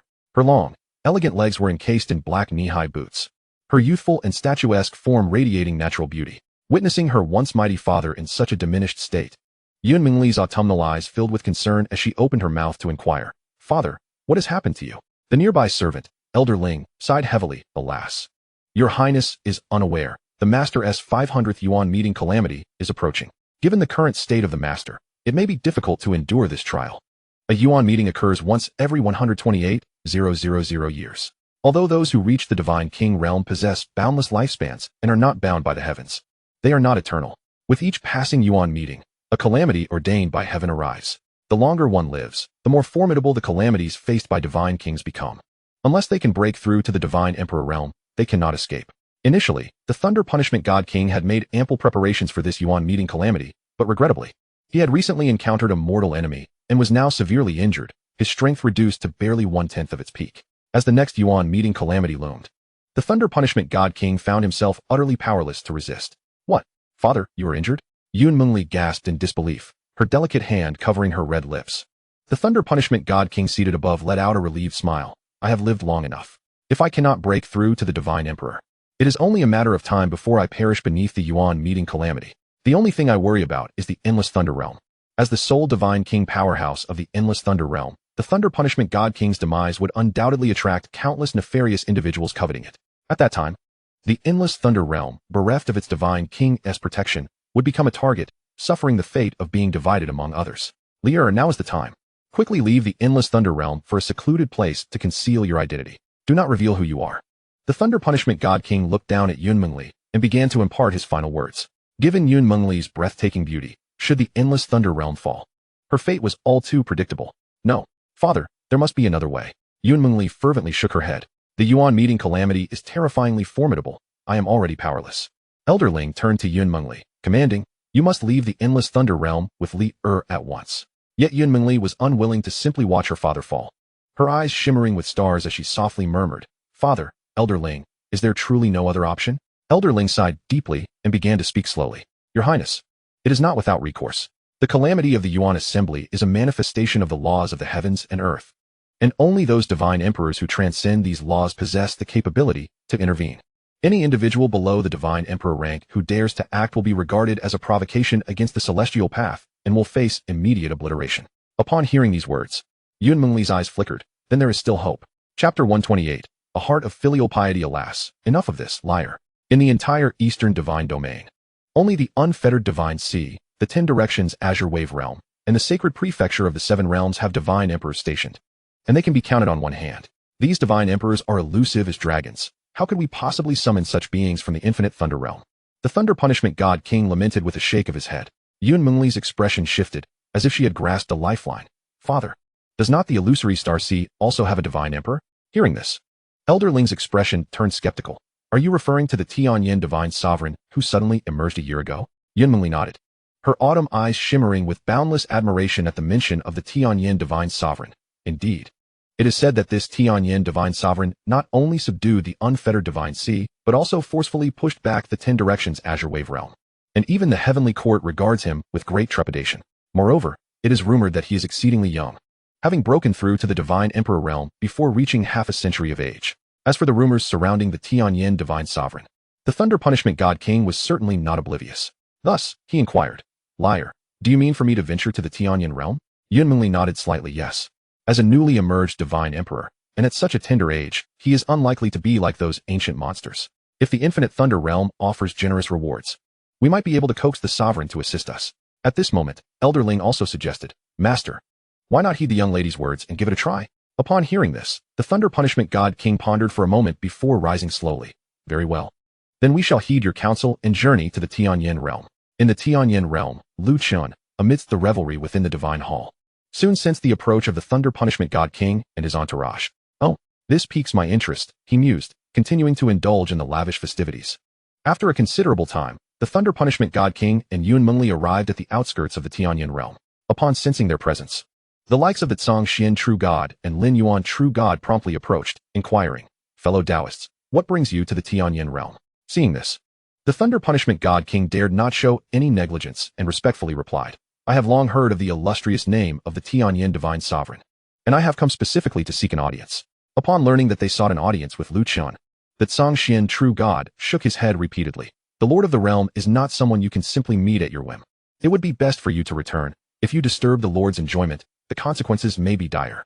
The Thunder Punishment God King wore a wry smile. Yet just as he was about to depart, a divine voice echoed, Tsang Xian, bring them over. Receiving the command, the Tsang Xian True God's demeanor shifted. Leading the 2 forth, esteemed guests, the Lord of the Realm beckons. The Thunder Punishment God King and Yun Mengli exchanged glances of joy, following the Tsang Xian True God to the entrance of the Tianyan Divine Hall. What a magnificent and awe-inspiring hall. Gazing upon the Tianyan Divine Hall, the well-traveled Thunder Punishment God King could not help but marvel. Moments later, the father and daughter, hearts aflutter with trepidation, stepped into the grand hall. As soon as they entered, an overwhelming divine pressure, akin to the weight of the heavens, enveloped them. Within the Tianyan Divine Hall, Lu Chen sat regally upon his throne, with the 9 heavens' mysterious maiden by his side, attending to him with utmost grace. Meanwhile, Luo Qingxian, Hua Qingying, Jiang Yuechuan, and Shui Yueqing ceased their performances, taking their places along the sides of the hall. Now, all these women had reached the Divine Emperor realm, thus the pressure within the Tianyan Divine Hall was extraordinarily formidable. Merely the aura they unconsciously exuded was beyond the comprehension of ordinary divine kings. Respectful greetings to the Tianyan Divine Sovereign, the Thunder Punishment God King and Yun Mengli. Filled with trepidation, both knelt before the throne. Ha ha, ladies, please temper your auras. You have frightened our guests, Lu Chen chuckled, glancing down at Luo Qingxian and the others with a smile. As the women reigned in their formidable presence, The Thunder Punishment God King and Yunmengli finally managed to lift their heads with great difficulty. However, upon noticing that Luo Qingxian, Hua Qingying, Shui Yueqing, and the others were all at the Divine Emperor level, the Thunder Punishment God King's pupils constricted in disbelief at the sight before him. Dozens of Divine Emperors, each more striking than the last. This left him feeling as though he were lost in a dream. When did Divine Emperors become so commonplace? In the Eastern Divine Domain, having a single Divine Emperor would allow a faction to dominate a star realm. Yet here, there were so many Divine Emperors. Is he truly the Tianyan Divine Sovereign? Yunmengli opened her clear, water-like autumn eyes, unable to refrain from studying Lu Chen above with keen interest. But what greeted her instead was an overwhelming, thunderous pressure that compelled her to bow her head in submission. There is no need for such formalities. You have traveled far. Might I inquire as to the purpose of your visit? Lu Chen's gaze fell upon Yunmengli's graceful figure, feigning ignorance. At that moment, Yunmengli had changed out of her usual attire, donning a flowing celestial gown, her hair adorned with a crescent moon pin. A pair of delicate white stockings tightly encased her slender legs, showcasing her pure and breathtaking beauty. In response to Lu Chen's inquiry, the Thunder Punishment God King immediately divulged the purpose of their visit. I must confess, my daughter is on the brink of facing the calamity of the Yuan Assembly. Yet she is unfortunately gravely injured. We have come to beseech the esteemed sovereign for assistance. Upon hearing this, Lu Chen narrowed his eyes slightly and spoke with an air of indifference. Oh, the calamity of the Yuan Assembly? How intriguing. Such a trivial matter is but a mere flick of my wrist, yet I have no familial ties to you. Why should I extend my aid? At this, Yunmengli gritted her silver teeth, falling to her knees, her forehead touching the ground. Mengli knows she is unworthy of the esteemed sovereign's assistance. Yet if the sovereign is willing to help, Mengli is prepared to serve as a loyal maid for all eternity. Furthermore, the Infinite Thunder Realm is willing to submit to the Tianyan Realm and obey your commands. I implore the esteemed sovereign to grant us this favor. In that moment, as Yunmengli knelt, her gown clung tightly to her skin, perfectly outlining her alluring figure. The Thunder Punishment God King felt a tumult of emotions as he witnessed his daughter willing to sacrifice her purity. Meanwhile, Luo Qingxian and Hua Qingying, seated nearby, observed Lu Chen's gaze lingering on Yunmengli's enchanting form, and could only sigh in resignation. Alas, it seems we shall have another sister in our midst. Perched above, Lu Chen feigned contemplation before ultimately acquiescing. Cough, cough. In light of your filial devotion and my compassion, I shall grant your request. You may remain in the Tianyan Divine Hall from now on. Upon hearing this, Hua Qingying could not help but stifle a laugh. Husband, I can hardly be bothered to expose your ruse. Chapter 129. A delicate affair. With Lu Chen's nod of approval, Yunmengli's face brightened. Thank you, esteemed sovereign. The Thunder Punishment God King hastily bowed in gratitude. Time swiftly passed into the depths of night. There, clad in a pristine white gown, Yunmengli appeared within Lu Chen's quarters. Her cheeks were flushed, as if brushed by the hues of dawn, her eyelashes fluttered, and her lips bore a hint of crimson, captivating in their allure. Her long, delicate legs were enveloped in gossamer white stockings, her innocent and youthful visage evoking a sense of tenderness. With her graceful and exquisite figure standing before the bed, she occasionally cast furtive glances upward, only to quickly lower her gaze once more. In the presence of the revered elder, Mengli shyly confessed, I am still a maiden, so I implore you to show mercy. Her face, flushed with a deep crimson hue, seemed as if it might bleed from its heat. The anticipation of what was to come filled her with both bashfulness and a hint of expectation. After all, a youth like Lu Chen, whose cultivation had already reached the Divine Emperor realm, is unparalleled throughout history. Such an extraordinary talent would undoubtedly attract the admiration of countless women. As Lu Chen beheld the enchanting and pure beauty of Yunmengli, he found himself unable to restrain his desires, gently enveloping her in his embrace. Indeed, she was a captivating beauty. As he savored the fragrance and softness of her form, Lu Chen could not help but caress her delicate chin. Revered elder, Yunmengli gazed at Lu Chen with misty eyes and a flirtatious glance, her lips slightly parted, releasing a warm breath that mingled with her innate charm. Exuding a unique allure, gradually overcome with emotion, she offered her enticing, luscious lips, heralding a night destined to be sleepless. The following day, a sore and aching Yunmengli, supporting herself with her hands upon her waist, limped out from her chamber. Upon closer inspection, the once high ponytail seemed to have lost some strands of hair. Her exquisitely beautiful face now bore a rosy glow, hinting at a nascent maturity. Oh, my husband truly is so unaware of the fragility of beauty, sighed Luo Qingxian, her heart filled with sympathy upon witnessing the scene. Having encountered this powerful elder sister, Yunmengli felt compelled to show utmost respect. You must be Yunmengli, right? Come, let me assist you with some medicine, Luo Qingxian offered, extending her hand to take Yunmengli's delicate one, leading her back to her chamber. Sister, I can manage this myself, Yunmengli protested, feeling a bit overwhelmed by her sister's kindness. However, She ultimately succumbed to Luo Qingxian's insistence, allowing her to take charge. As the scene shifted, Lu Chen stood resolutely in the void, addressing the Thunder Punishment God King. Draw forth the original heavenly tribulation. Revered God now? I am not yet fully prepared. Wouldn't this be rather rash? The Thunder Punishment God King's expression reflected doubt. It is well known that while divine emperors can influence the tribulations of divine kings to a certain extent, this merely weakens the tribulation, ultimately. One must rely on their own strength to endure it. Lu Chen, however, showed no leniency, coldly asserting, "With me here, you have the best possible assurance. If you harbor any doubts, do not waste my time." At these words, the Thunder Punishment God King's countenance changed dramatically as he hastily replied, "Yes, yes. I shall heed your command, revered God."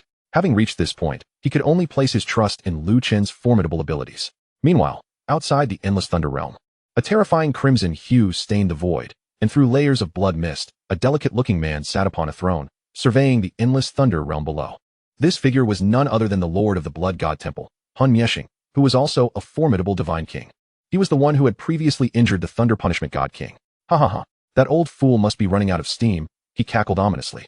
All of you, heed my command. Upon sensing the aura of the original heavenly tribulation, head to the endless Thunder Realm and capture Yunming Li. His subordinates, 1,000 strong, responded in unison, at your command.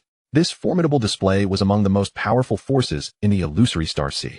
Without the Thunder Punishment God King to support them, the endless Thunder Realm would soon be reduced to ashes. Ha ha ha. Once the Thunder Punishment King falls, I shall take good care of your delicate and enchanting daughter. Han Mieshing licked his lips, a sickly grin on his face. At this moment, it was not only the Blood God Temple that had set its sights on the endless Thunder Realm, but also the six-connected temple, the Northern Night Little Extreme Palace, and other titanic forces of the illusory Star Sea. Suddenly, a great tremor of the heavenly tribulation echoed from a distant star field, and the annihilating power of the original heavenly tribulation spread throughout the Star Sea. As they sensed the formation of the tribulation, Han Mieshing and his waiting allies turned their gazes toward the source. The original heavenly tribulation? How did that old fool manage to venture so far away to undergo his tribulation? Upon realizing the location, Han Mieshing's heart sank. No, the position of that old man. Is it not towards the direction of the Tianyan realm? A sense of foreboding washed over him. Could it be that this crafty old man has managed to ally himself with the Tianyan realm? The Lord of the Six-Connected Temple inquired, Blood God King. Since this old fellow has fled to such a distant place for his tribulation, why don't we simply cleanse the endless Thunder Realm with blood? However, the leader of the Northern Night Little Extreme Palace interjected, let us hold off for now. If this old fool truly has allied with the Tianyan realm, the consequences could be dire. After all, the Tianyan realm is guarded by the venerable Tianyan God, who commands great respect even from the celestial court. Han Mieshing felt his heart plummet. Damn it, this old fool is truly cunning. The Lord of the Six-Connected Temple scoffed. I care not for such matters. Let us first cleanse this place with blood. I do not believe that old ghost has truly allied with anyone. He merely wields the name of the Tianyan God to instill fear. Since you all are so hesitant, do not blame me for acting first. With that, the Lord of the Six-Connected Temple prepared to lead his forces into the endless Thunder Realm. Yet, a divine radiance suddenly appeared, blocking their path. The Zhangxian True God, holding the divine edict, proclaimed in a voice that resonated through the heavens, by decree of the Tianyan divine edict. Henceforth the endless Thunder Realm shall fall under the dominion of the Tianyan realm. Should anyone dare to infringe upon it, it shall be deemed a provocation against the Tianyan realm. As the Zhangxian True God unfurled the Tianyan divine edict, a form identical to Lu Chen's emerged, like a colossal pillar, manifesting in the starry sky. Chapter 130, The Great Flight, Astonished and Dismayed. As Lu Chen's celestial form appeared, an overwhelming pressure of heavenly law surged forth like a tidal wave, engulfing the space around them. The immense force pressed down upon the heavens, causing all present, including the divine kings and true gods, to experience a sense of dread.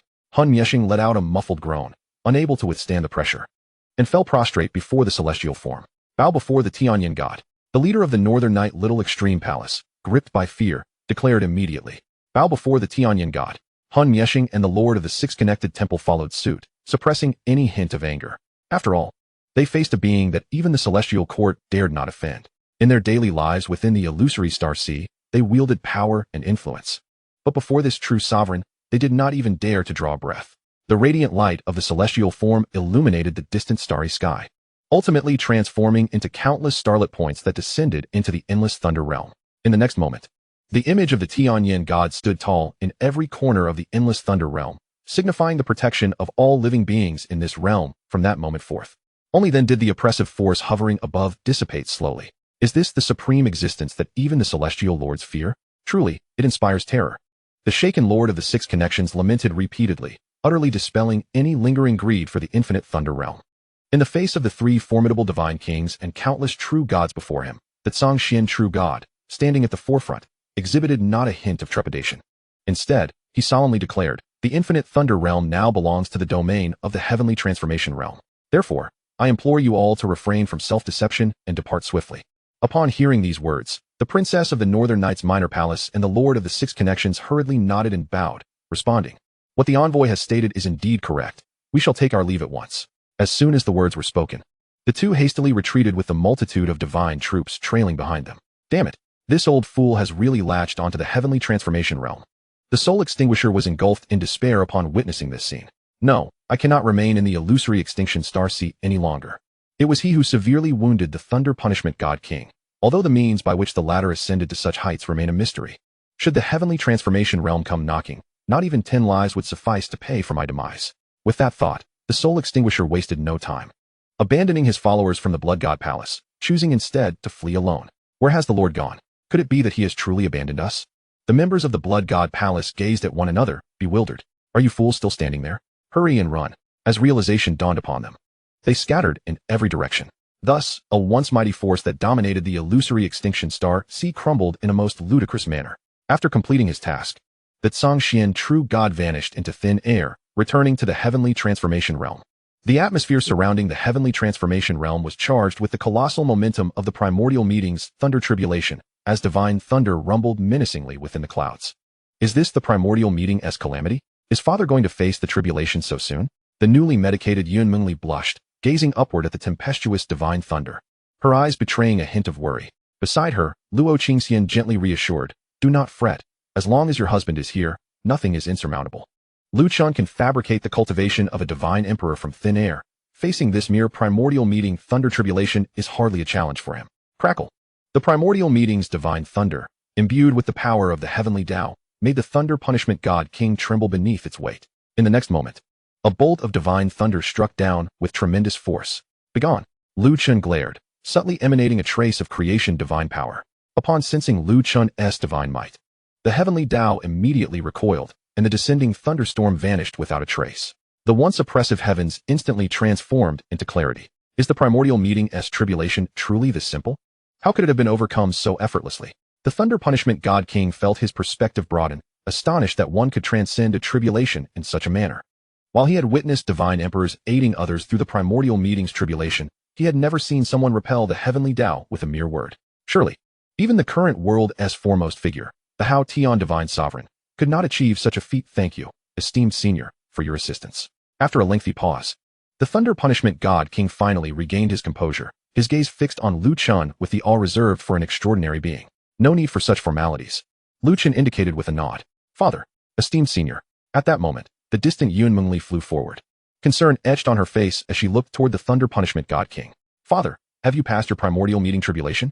The thunder punishment god king, equally bewildered, nodded in affirmation. I believe so." Just as the three engaged in conversation, the Xian true god hurriedly returned to reporting to the realm sovereign. "The divine decree has been delivered to the infinite thunder realm. All those nefarious individuals have been dispersed." Lu Chen nodded in approval. "Well done."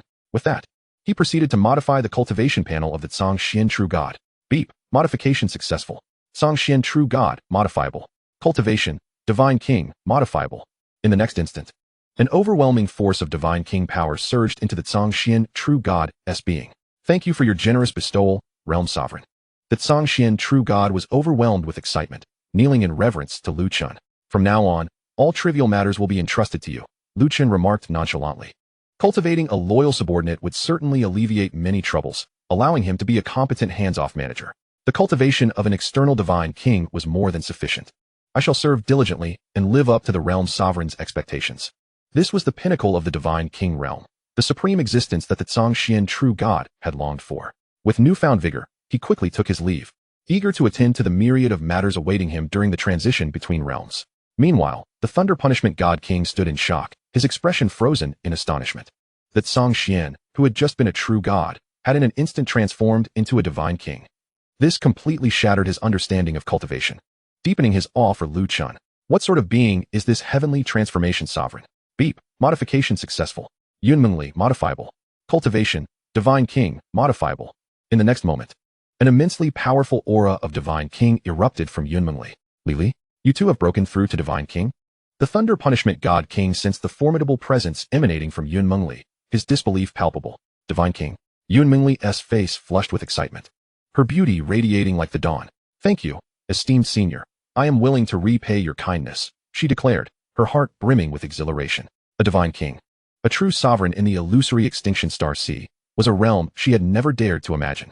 Yet, in an instant, she had ascended to such heights, filling her with indescribable elation. Repay your kindness? I shall eagerly await that, Chen grinned, his gaze sweeping over Yunmengli's innocent and delicate figure, evoking a sense of affection. At her words, Yunmengli felt her cheeks flush deeper, her head bowed demurely as she bit her lip, her eyes shimmering with determination. Tonight, despite her recent medication, she would not hold back. Alas, it is unfortunate that the soul extinguisher managed to escape. The thunder punishment god king sighed in resignation. Given the soul extinguisher's cunning, he would be difficult to track down in the vast eastern divine domain. Previously, the soul extinguisher had seized the opportunity to injure him. Such a grudge demanded retribution. At this, Chen flashed a wicked smile. Escape? In my eyes, even if he fled to the ends of the earth, it would be of no consequence. As soon as the words left his lips, a thick ledger of life and death appeared in Chen's hand. Holding the judge's pen, he inscribed 3 large characters upon the ledger, soul extinguisher. As the ink dried, far away, millions of light years beyond, the soul extinguisher, having fled to the indeterminate divine sea, thought to himself that the heavenly transformation sovereign would likely not pursue him any longer. In a state of sheer panic, the soul extinguisher expanded his senses, scanning the surrounding space, fearful of any pursuers. Only after confirming that there were no lingering auras did he finally exhale in relief. However, at that moment, an unexpected scene unfolded. What is happening? What is this? Just as the soul extinguisher halted to catch his breath, he felt his divine essence visibly dissipating at an alarming rate. Having never witnessed such a bizarre occurrence, he frantically patted his body, but to no avail. I refuse to accept this. In mere moments, a once great blood god king met his demise. From this day forth, the world shall know no more of the blood god king, Chen stated calmly, putting away the ledger of life and death. What? Esteemed sovereign, the blood god king has fallen? The thunder punishment god king felt a tremor in his heart. Across such vast distances, the heavenly transformation sovereign had effortlessly slain a divine king. The sheer terror of it left him in shock. Is this the divine might of the sovereign? Truly, it is terrifying beyond measure. The thunder punishment god king swallowed hard, his heart profoundly shaken. In the eyes of the divine, even the god king is but an insignificant insect. Thunder punishment god king, you shall continue to oversee the boundless realm of thunder henceforth. Should anyone dare to transgress, simply invoke the statues within the infinite realm of thunder, Chen remarked with a nonchalant tone. Yes, I am deeply grateful for your esteemed favor, esteemed deity. Upon hearing this, the thunder punishment god king immediately knelt on one knee in the void, his expression brimming with reverence for Chen. Go forth. Chen nodded slightly, gesturing for the bothersome presence to be dismissed. Yes, I take my leave. As he departed, the thunder punishment god king cast a meaningful glance at Yunmengli before heading towards the boundless realm of thunder. Now, it was time to discuss the matter of mutual gratitude that had been previously mentioned. As the thunder punishment god king receded into the distance, Chen extended his hand and embraced Yunmengli's soft, delicate waist. With a face flushed with shyness, Yunmengli's almond-shaped eyes flickered like a startled deer, her lowered lashes fluttering like butterfly wings, creating ripples of unspoken words. I humbly request your kindness, esteemed deity, she murmured, her red lips pursed as if whispering sweet nothings. Years swiftly passed. During this time, Chen indulged in wine and revelry, lost in a realm of gentle melodies and graceful dances. Below, Luo Qingxian, Hua Qingying, and Shui Weqing appeared increasingly rosy-cheeked. Regrettably, despite Chen's relentless efforts as a creator deity, he was unable to bequeath even a single offspring. Moreover, throughout these decades, the landscape of the illusory star sea underwent a tremendous transformation. The emergence of the Tianyan realm disrupted the previous power dynamics of the illusory star sea, establishing itself as the undisputed sovereign. Numerous factions willingly aligned themselves with the Tianyan realm, including the Six Linked Halls and the Bei Zhaijigong. During this period, rumors circulated regarding the Tianyan god's indulgence in carnal pleasures.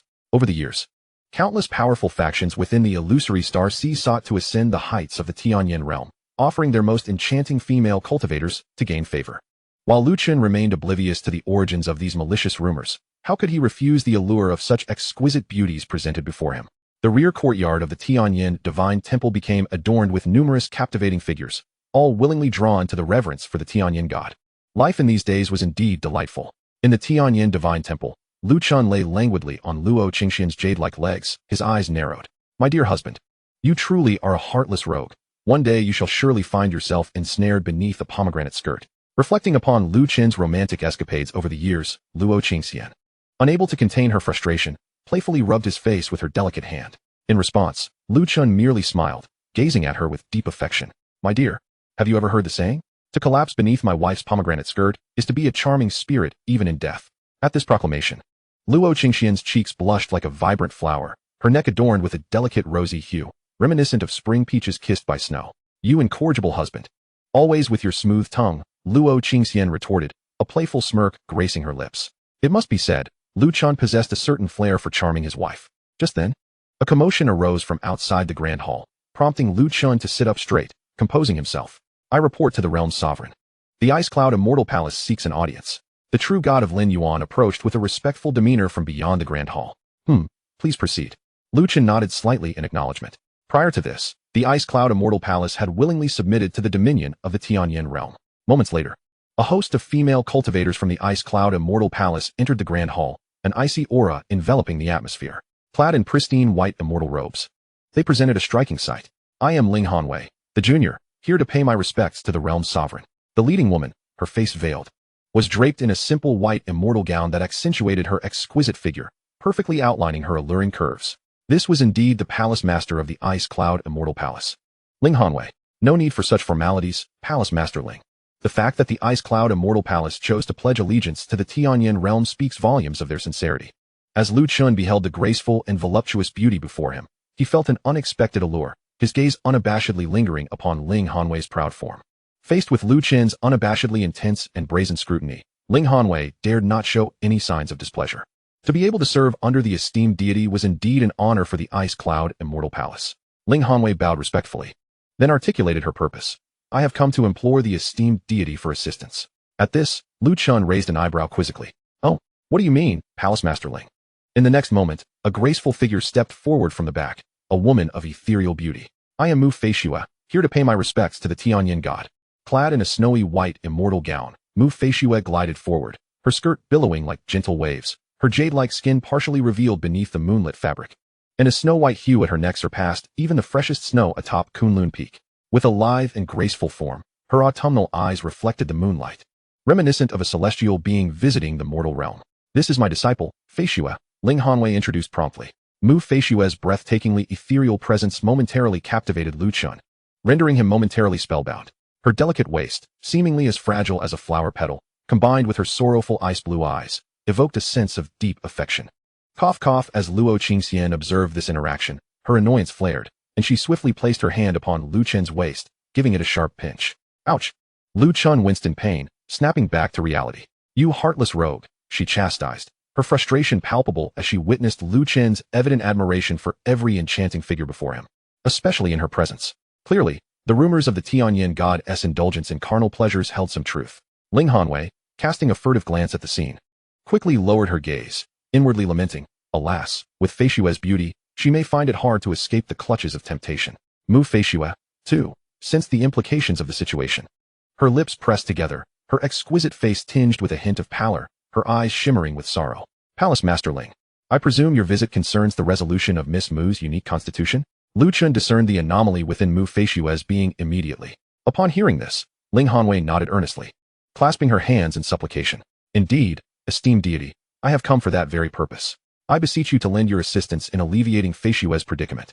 The so-called absolute spirit body is an exceptionally rare constitution, inherently imbued with the essence of ice and snow. Initially, cultivators exhibiting this trait demonstrate an astonishing rate of advancement, as exemplified by Mu Feishue, who reached the semi-divine realm at the tender age of 20. However, once they attempt to ascend to true divinity, the absolute spirit body erupts catastrophically, resulting in the cultivator's demise, transforming them into a flurry of ice dust. The most perilous aspect is that this rapid progression cannot be halted. The cultivator can only watch helplessly as they transcend to true divinity and meet their end. I implore the esteemed deity for your aid. Feishue shall be forever grateful in return. At this moment, Mu Feishue knelt on one knee, her tone earnest, her enchanting visage coupled with the expression of despair, invoked a natural tenderness. This absolute spirit body was a challenge even for her powerful master, a god king. Faced with such dire circumstances, Mu Feishue had no choice but to seek Lu Chen's assistance. Upon hearing the promise of gratitude in return, Lu Chen's interest peaked. Resolving the issue of the absolute spirit body was indeed within his capabilities. However, it was evident that Mu Feishue harbored additional complications within her being. Lu Chen's expression grew contemplative as he pondered the matter. Under the divine consciousness of his creator deity, he saw through Mu Feishue's ethereal gown at a glance, uncovering the essence within her being. Within Mu Feishue, there distinctly resided an imperceptible and exceedingly subtle black malevolence. This repugnant aura, yet again emanating from the realm of the malevolent spirits, seemed to have their shadows lurking everywhere. This black malevolence was undeniably linked to that evil deity. Upon hearing Lu Chen's words, Ling Hanwei's delicate features shifted. Might I inquire what you mean, esteemed deity? To this, Lu Chen remained silent, his expression taking on a slight gravity as he swiftly appeared before Mu Feishue. Extend your hand. Faced with this unexpected scene, Mu Feishue felt a rush of surprise and confusion, yet compelled by Lu Chen's overwhelming presence, she apprehensively extended her delicate hand. Observing this, Lu Chen grasped Mu Feishue's icy, delicate wrist. A soft gasp escaped her lips. Enduring the discomfort of being touched by a man for the first time, Mu Feishue's flawless face flushed a rosy hue, her pearly teeth lightly biting her lower lip. Overwhelmed by shyness, she quickly turned her face away, her earlobes glowing with a coral-like radiance. This esteemed deity appeared remarkably youthful, seemingly not much older than herself. Could he truly be a formidable god emperor? Reflecting on the myriad rumors about Lu Chen that had circulated in recent years, this legendary figure now stood before her, stirring a flicker of curiosity within the young maiden as she occasionally cast him a fleeting glance, only to shyly lower her gaze once more. Foul husband, here we go again. The bashful scene of Mu Feishue was entirely witnessed by Luo Qingshan from above. With Lu Chen's prowess, he could have resolved the matter with a mere thought, yet he chose to act and engage physically, deliberately toying with this innocent young girl. Luo Qingshan saw through Lu Chen's little ploy at a glance. As time slipped away, Lu Chen declared, "All right, the pure spirit body of Mu Feishue has been dealt with." A chilling black mist simultaneously emerged from Mu Feishue's body. Upon witnessing this, Lu Chen's gaze sharpened, immediately ensnaring the black mist with his formidable powers. Might I ask, esteemed deity, what does this signify? At the moment the black mist emerged, Ling Hanwei instantly recognized the sinister aura emanating from it. Just as the master of the Ling clan suspected, this black mist was likely a form of icy malevolent curse. The reason the Ling clan leader had not detected it was probably due to the fact that the caster was a certain evil emperor from the realm of malevolent spirits. Lu Chen squinted, pondering. These restless specters are stirring trouble once again. I had yet to seek you out, yet you present yourselves at my doorstep. Just right.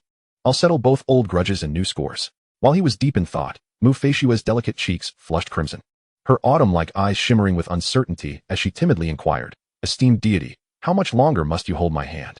Ahem. Upon hearing this, Lu Chen quickly loosened his grip on Mu Feishue's slender wrist. She blushed deeply, rubbing her slightly reddened wrist. Might I inquire, esteemed deity, how did this malevolent curse come to reside within me? Ling Hanwei asked, her expression shifting with concern as she turned to Lu Chen. Could it be that this evil deity has devised some new scheme? Since antiquity, the realm of malevolent spirits had cast covetous eyes upon the realm of the gods, and many deities turned pale at the mere mention of the evil deity's name. Lu Chen spoke earnestly. Rest assured, Master Ling. Now that the Ice Cloud Immortal Palace has returned under the aegis of the Tianyan realm, I shall ensure its protection. Hearing this, Ling Hanwei finally felt her worries dissipate. To have the esteemed deity's protection, the Ice Cloud Immortal Palace is profoundly grateful. Given the evil deity's stirring intentions, should we inform the Heavenly Sovereign, so that the gods may prepare in advance? Lu Chen waved his hand dismissively. Let this matter rest for now. Master Ling should focus on the malevolent curse afflicting you. This icy curse bears a striking resemblance to your cultivation methods, which is why you have remained oblivious all this time. Beside her, Mu Feishue's countenance paled. What? Esteemed deity, could it be that our ancestors also bear this curse? Ling Hanwei's expression turned frosty as she hastily examined her own being with divine perception. Lu Chen, appearing nonchalant and at ease, slowly spoke. Does Master Ling not experience a sudden, prickling discomfort and a bone-chilling cold sweeping over her at the hour of the tiger? Just as Ling Hanwei was about to respond, Lu Chen interrupted. I surmise you have long believed this discomfort to be a result of your cultivation. But that is not the case. It is the influence of this malevolent curse. The ancestral cultivation techniques of the Ice Cloud Immortal Palace all carry this side effect and are only applicable to female practitioners. After a prolonged silence, Ling Hanwei bit her lip, a flicker of astonishment flashing in her eyes. The other female disciples of the Ice Cloud Immortal Palace, including Mu Feishue, also bore expressions of shock. "We beseech you, esteemed deity, to lend us your aid." Though Ling Hanwei was equally astonished, she reasoned that with Lu Chen's unparalleled divine might, he could not be deceiving them. "Very well, but this place is not suitable. Follow me." With that, Lu Chen waved his hand, and the surrounding space shifted, transporting the women of the Ice Cloud Immortal Palace to a secluded chamber. I kindly asked the celestial maidens to remove their gowns. Upon arriving, Lu Chen raised an eyebrow and expressed this. However, the moment those words left his mouth, the faces of the female disciples of the Ice Cloud Immortal Palace turned crimson as they hastily covered their chests with their hands. "Esteemed deity, may I inquire what this entails?" Including the palace master Ling Hanwei, who now blushed deeply, her eyes misty and careful as she inquired. Had such words come from anyone else, they would have undoubtedly been reduced to ice shards by her hand. Yet now, standing before the sovereign of the illusory star sea and the youngest god emperor in the history of the realm of gods, Lu Chen merely stated, "Dispelling the malevolent curse is simple, yet the residual after-effects can be rather troublesome. I must employ acupuncture, and it is imperative that one is not clothed while undergoing this procedure." As his words fell, Ling Hanwei's long eyelashes fluttered. "Then I must trouble you, esteemed deity."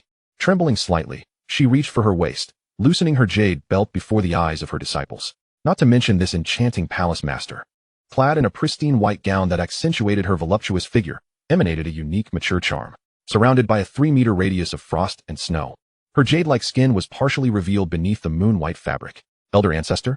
Standing beside her, Mu Feishue's face flushed a deep red, her eyes, like rippling autumn waters, reflected a hint of struggle as she hesitantly glanced at Ling Hanwei. In the next moment, Ling Hanwei secretly transmitted her thoughts. "Feishue, do not judge the heart of a gentleman with the measure of a villain.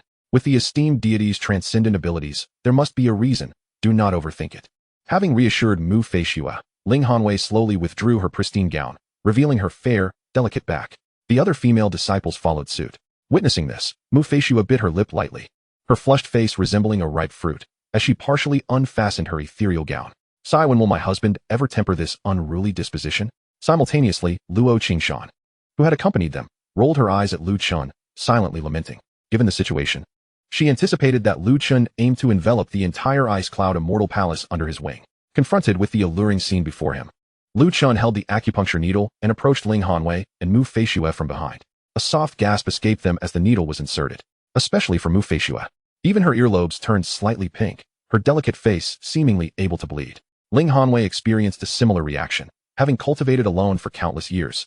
She had never engaged in such intimate contact with a man. After a while, the women, their faces flushed, donned their gowns once more, the air still fragrant with lingering scents. "Thank you, esteemed deity, for your assistance. Such a profound kindness. I, on behalf of all the disciples of the Ice Cloud Immortal Palace, express our deepest gratitude and shall repay you in kind in the future." As the needle was withdrawn, Ling Hanwei promptly rose to don her garments, enveloping her exquisite form, and expressed her profound gratitude to Lu Chen. He waved his hand dismissively, replying, "It is merely a trivial matter, no need for such formality, Palace Master Ling." In his fragrant grasp, a swirling mass of dark energy lingered. Before long, this dark essence gradually coalesced, ultimately taking shape into a menacing visage. A chilling murmur, reminiscent of an abyssal echo, reverberated throughout the hall. "You dare to disrupt my plans? When I descend upon the illusionary star sea, I shall certainly purge this Tianyan realm in blood." Seven Fiends, Evil Emperor, modifiable, identity, Divine Emperor of the Seven Fiends clan from the Evil Spirit realm, modifiable, cultivation, Divine Emperor of Boundless Cosmos, modifiable, humph. A mere projection dares to act recklessly before me. Lu Chen's expression hardened like frost, and with a single glare, the dark mass was swiftly reduced to dust. "Esteemed elder?" Ling Hanwei gasped in astonishment, cautiously inquiring. The mere fragment of the Seven Fiends' Evil Emperor's essence had unleashed such a terrifying pressure that even she, a powerful divine king, found herself momentarily breathless under its weight. Indeed, the figure before them was the Divine Emperor of the Seven Fiends clan, the Seven Fiends' Evil Emperor. In response to Ling Hanwei's question, Lu Chen nodded slightly. "It remains unclear when this individual began to infiltrate your Ice Cloud Immortal Palace using a mere fragment of their soul." The revelation that it was the infamous Seven Fiends' Evil Emperor sent a chill down Ling Hanwei's spine, had Lu Chen not discovered this in time. The grim fate of the Ice Cloud Immortal Palace during the impending invasion of the Evil Spirit realm would have been all too predictable. Chapter 134, Moon God. Northern Divine Domain, dire news. Reflecting on this, Ling Hanwei again bowed deeply to Lu Chen, stating, "I shall forever remember the great kindness of the esteemed elder towards the Ice Cloud Immortal Palace." To this, Lu Chen responded with an air of composure, "Palace Master Ling, It appears that this malevolent curse originates from the techniques of your ice cloud immortal palace. You must conduct a thorough internal investigation. He continued. Since I find myself with ample leisure, I shall personally pay a visit to your ice cloud immortal palace. The scene shifted to the Guanghan realm. A radiant celestial moon bathed the surroundings in a hazy glow, revealing a graceful figure clad in flowing garments, gracefully seated upon a celestial vessel. This woman, with a visage reflecting the moonlight and skin as pure as snow, possessed eyes that contained the brilliance of the stars, exuding an aura of majesty. Her lips, like vermilion, and finely arched brows hinted at an ethereal nobility. Her bearing was as elegant as a startled swan skimming the water, her delicate features seemingly untouched by the world. This woman was none other than the moon god of the Guanghan realm, widely acknowledged as the foremost goddess of the eastern divine domain. Her beauty was unparalleled, akin to a celestial being descended from the heavens, far surpassing mortal beauty, truly a divine spirit fallen to the earthly realm. It was said that even the celestial emperor had once remarked, if there exists a creator god in this world, then he must have bestowed 1/3 of beauty upon the world, reserving the remaining 7 parts for the moon god. This illustrates the moon god's astonishing beauty, which captivated even the preeminent celestial emperor. Recently, I have gleaned some knowledge regarding the matter of the 7 realms' holy palace's goddess, Yunro. However, as the god of war of the heavenly court, how can you succumb to despair over matters of the heart? Have you resorted to seeking solace in the Guanghan realm through drink? The moon god's ethereal figure stood at the bow of the ship, the cold moonlight cascading down, creating the most sacred tableau imaginable. Meanwhile, the god of war, Bian Zhuang, lay slumped on the ground, a wine jug in hand, thoroughly intoxicated. He exuded an aura of desolation, utterly devoid of the earlier vigor befitting a warrior. Given the recent revelations regarding the 7 realms' holy palace, he had become the greatest laughingstock among the divine realms. Countless deities, both openly and covertly, mocked his incompetence. Ha ha ha. The god of war, Bian Zhuang, chuckled foolishly, gazing at the breathtakingly surreal figure before him. Moon god, you have devoted yourself to cultivation all these years without seeking a companion, even disregarding the affections of the celestial emperor. How can you possibly understand my current predicament? The moon god, her delicate hand resting elegantly at her waist, displayed an air of poise. Her lips parted slightly, and her voice, as ethereal as celestial music, floated through the air. You are the god of war of the heavenly court, one of the 12 heavens. The celestial emperor cannot possibly remain indifferent to this matter. However, these words only evoked a derisive laugh from Bian Zhuang. God of war? 12 heavens. How laughable. My fiancé is in love with another and has borne him 2 children, leaving me as the outsider. That man is someone even the celestial emperor fears. What can I do as the god of war? Since returning from the 7 realms' holy palace, Bian Zhuang had endured relentless torment, perpetually awaiting the celestial emperor's response. Yet, no word came, as if he had been cast aside. In his profound frustration, Bian Zhuang sought refuge in the Guanghan realm, confiding in the moon god, one of the few friends he could trust. Oh, this Tianyan divine being possesses such formidable power? Even the celestial emperor has chosen to endure? The moon god furrowed her brow, her autumnal eyes, like a tranquil pond reflecting the moon, stirred with a hint of turmoil. Bian Zhuang nodded, indeed. When I first encountered him at the 7 realms' holy palace, the pressure he exerted was even more formidable than that of the celestial emperor. Were it not for the pleading of the primordial ancient god, I might have perished then and there. Reflecting on that moment, Bian Zhuang felt a wave of humiliation wash over him. The moon god, her gaze shimmering with the light of the stars, murmured softly, then this individual must also belong to the realm of chaos eternal. As soon as those words left her lips, the moon god's expression grew complex, as though she were devising some plan. Unexpectedly, Bian Zhuang rose abruptly and stepped before the moon god, gazing intently at the exquisite countenance concealed beneath her veil. Moon god. In truth, over the years, my feelings for you. Before he could finish, the moon god turned with an icy demeanor, her tone devoid of warmth. You should know that I have always regarded you as a friend, and nothing more. Her frigid demeanor resembled that of a transcendent being unconcerned with mortal affairs. Such breathtaking beauty seemed impervious to desecration. Moon god, you. Bian Zhuang's gaze fell hollowly upon the retreating figure of the moon god, an overwhelming sense of defeat swelling within him. Since learning of Yun Ro's demise, he had suppressed his feelings for the moon god, and now he yearned for solace from her, only to find.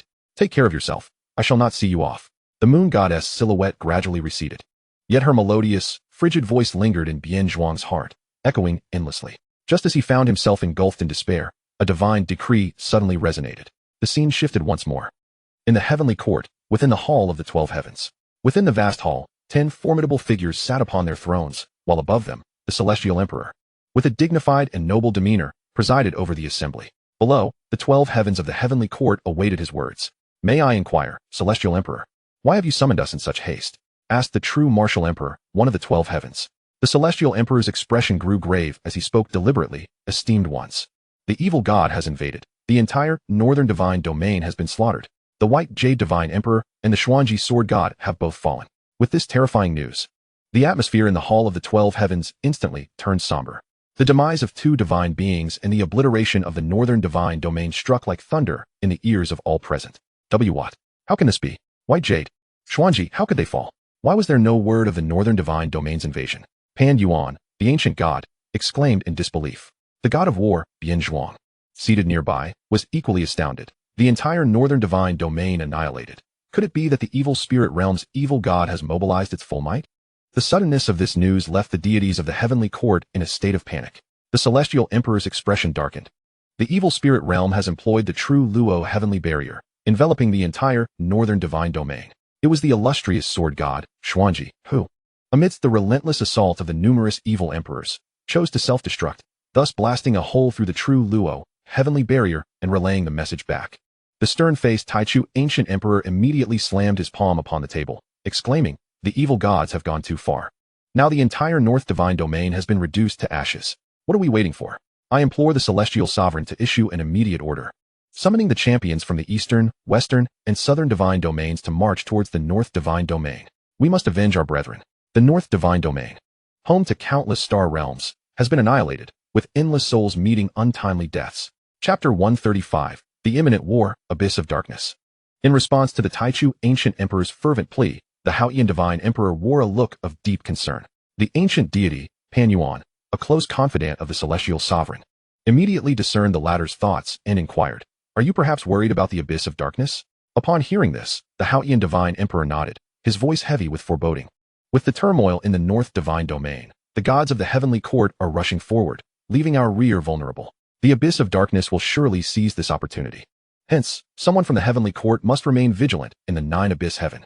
Given the gravity of the situation, the fall of one of the 4 divine domains, the heavenly court is not only confronted by the evil gods, but must also face the formidable threat posed by the abyss of darkness.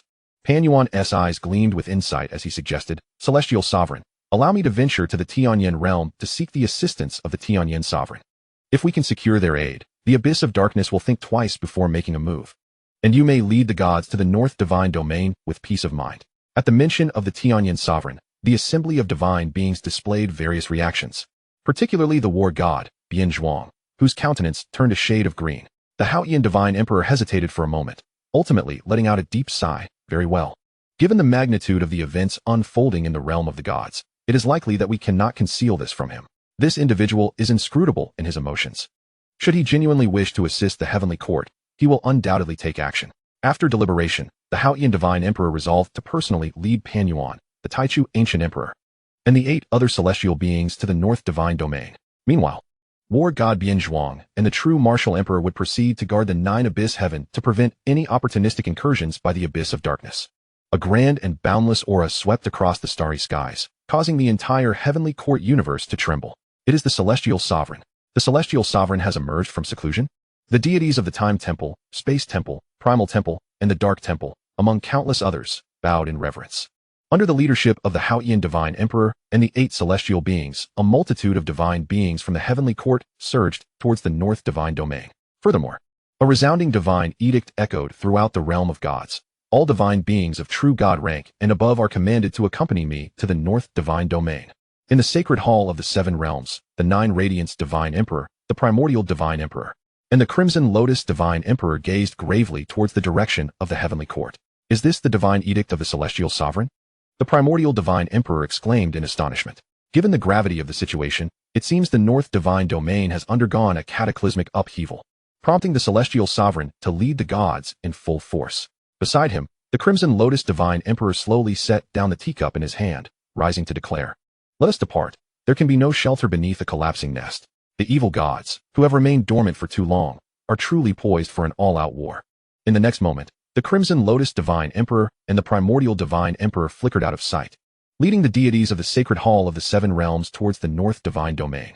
While the 9 Radiance Divine Emperor joined war god Bian Zhuang and the true martial emperor in heading towards the 9 abyss heaven. Simultaneously, the Western and Southern Divine Domains received the divine edict from the Celestial Sovereign. prompting a swift mobilization of divine beings towards the North Divine Domain and the Nine Abyss Heaven. The scene shifts to the Ice Cloud Immortal Palace. The Immortal Pool, enveloped in ethereal mist, was suffused with fragrant aromas. There, Lu Chun basked in the warmth of the pool with a contented expression. Under Ling Hanwei's orders, numerous female disciples of the Ice Cloud Immortal Palace donned delicate garments, attending to Lu Chun by the poolside. Several of the maidens swayed gracefully, performing a dance. "We are immensely grateful for your assistance, esteemed elder," they expressed with heartfelt gratitude. Mu Feishue, clad in a fitted garment, gazed at Lu Chun with sparkling eyes. Her neck adorned with a blush as she admired him. After Lu Chun's arrival at the Ice Cloud Immortal Palace, he had personally administered acupuncture to each maiden, dispelling the sinister curses within them.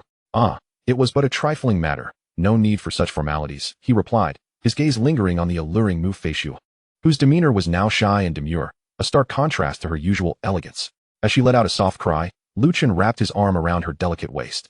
Esteemed elder, in light of this unexpected intimacy, Mu Feishue's heart raced uncontrollably, her cheeks flushed with warmth.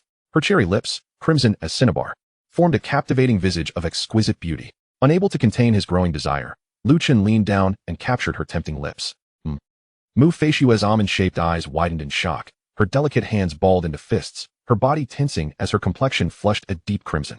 The other disciples, witnessing this scene, discreetly excused themselves, leaving the two in their intimate embrace. Gradually, under Lu Chun's advances, Mu Feishue's gaze became dazed, a blossoming spring-like allure enveloping the atmosphere. Esteemed elder, something is amiss in the heavenly court. At that moment, Ling Hanwei, having received the divine edict, entered the scene, only to stumble upon the two locked in a close embrace. Ling Hanwei stood frozen, the atmosphere turning awkward. Ancestor, caught in the act. Mu Feishue quickly released her hold on Lu Chun, burying her face in his embrace, overwhelmed with shyness. Lu Chun's eyes roamed over Ling Hanwei's graceful form, a faint smile gracing his lips. I did not mean to intrude. Just as Ling Hanwei attempted to flee, an unseen force halted her, causing her to tumble backward into the immortal pool with a splash. 3 hours later, Lu Chun emerged from the experience feeling revitalized.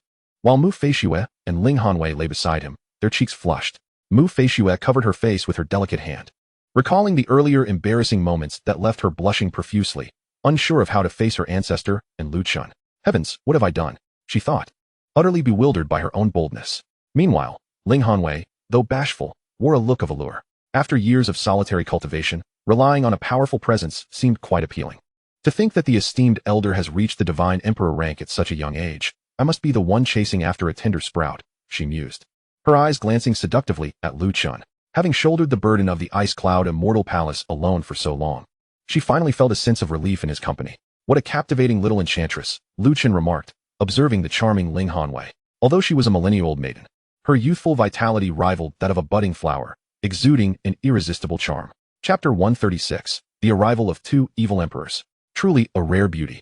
Lu Chun grasped Ling Hanwei's smooth and delicate chin, teasingly saying, "Oh, esteemed elder, how could one possibly describe a woman in such a manner?" Ling Hanwei's cheeks flushed with embarrassment, and she playfully scoffed, "You are incorrigible." As the water from the pool clung to their garments, outlining their exquisite forms, Lu Chun burst into laughter thrice before donning his attire with the assistance of Ling Hanwei's delicate hands. Once he had distanced himself, Ling Hanwei turned her attention back to Mu Feishue. At this moment, Mu Feishue's gaze was dazed, her delicate lips gently biting the petals of her cherry blossom-like mouth, her eyes shimmering with emotion, and a faint blush spread across her neck, reminiscent of spring peaches dipped in snow. Thus, Ling Hanwei began to offer guidance to this pure and reserved girl. Outside the Ice Cloud Immortal Palace, Lu Chun lay leisurely on the jade-tiled rooftop, gazing at the starry river ahead, observing the ever-changing tides of the world. This realm of evil spirits truly showed no signs of tranquility. However, that was for the best, as it spared him from enduring a monotonous existence. Lu Chun's gaze shifted towards the direction of the northern divine domain. Possessing the prowess of a creator god, he effortlessly pierced through the current state of the northern divine domain. The myriad of deities had fallen, 2 great celestial beings had perished, countless lives in the northern divine domain had been extinguished, and innumerable stars had been reduced to dust. Esteemed god, do you truly intend to remain idle? At this juncture, Ling Hanwei and Mu Feishue emerged, both adorned in gossamer dresses as light as a cicada's wing. Their hair was elegantly pinned in 3-inch crescent shapes, and as they walked, their silk stockings billowed like mist, exuding an alluring and mature charm. Particularly, the delicate white silk stockings adorned their jade-like legs, adding a touch of grace. Intervene? If this deity were to take action, wouldn't the play come to an abrupt end? Lu Chun arched an eyebrow and smiled. He thought that if he were to personally participate in this grand conflict, it would undoubtedly become a one-sided affair.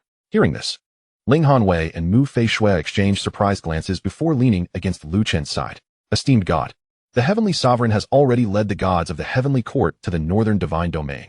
Shouldn't we of the Ice Cloud Immortal Palace heed the call? Mu Fei Shui gently spoke, her red lips parting softly. Upon hearing this, Lu Chen extended his hand to gently rub Mu Fei Shui's fair and slightly chubby face. Still calling me esteemed God? You should call me husband and let me hear it. With her cheeks nestled in his palm, Mu Fei Shui pouted adorably. Husband. Having never shared such intimate contact with a man, she immediately blushed, lowering her head in shyness, struggling to accept the rapid development of their relationship. Husband. On the other side, Ling Hanwei awkwardly echoed the term as well. It's not just the northern divine domain facing the invasion of the evil gods. There's also the abyss of darkness. With the heavenly sovereign leading the gods to the northern divine domain, the abyss of darkness will surely covet the nine abyss. With a worried expression, Ling Hanwei sought to persuade Lu Chen to act.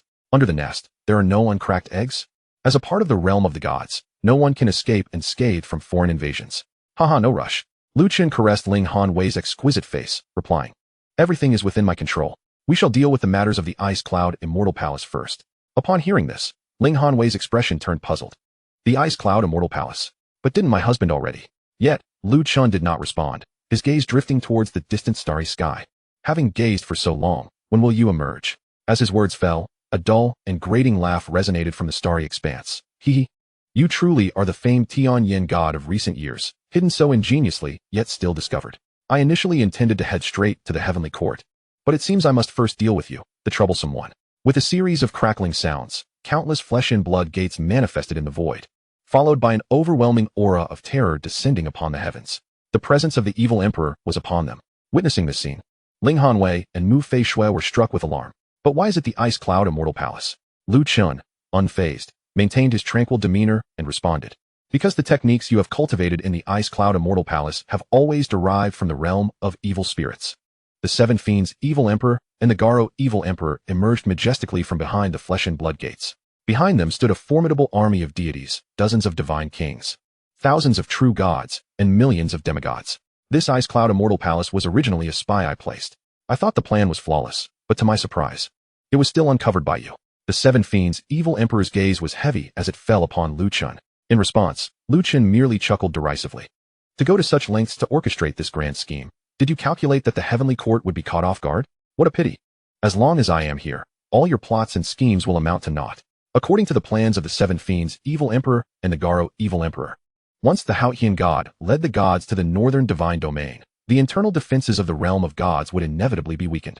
They, being deities of immeasurable power, intended to infiltrate the eastern divine domain directly through the Ice Cloud Immortal Palace and launch a surprise attack on the heavenly court.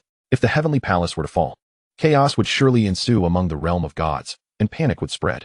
Humph, such arrogance. The sacred clan currently holds the upper hand. You mere lowly beings are destined to become our sustenance.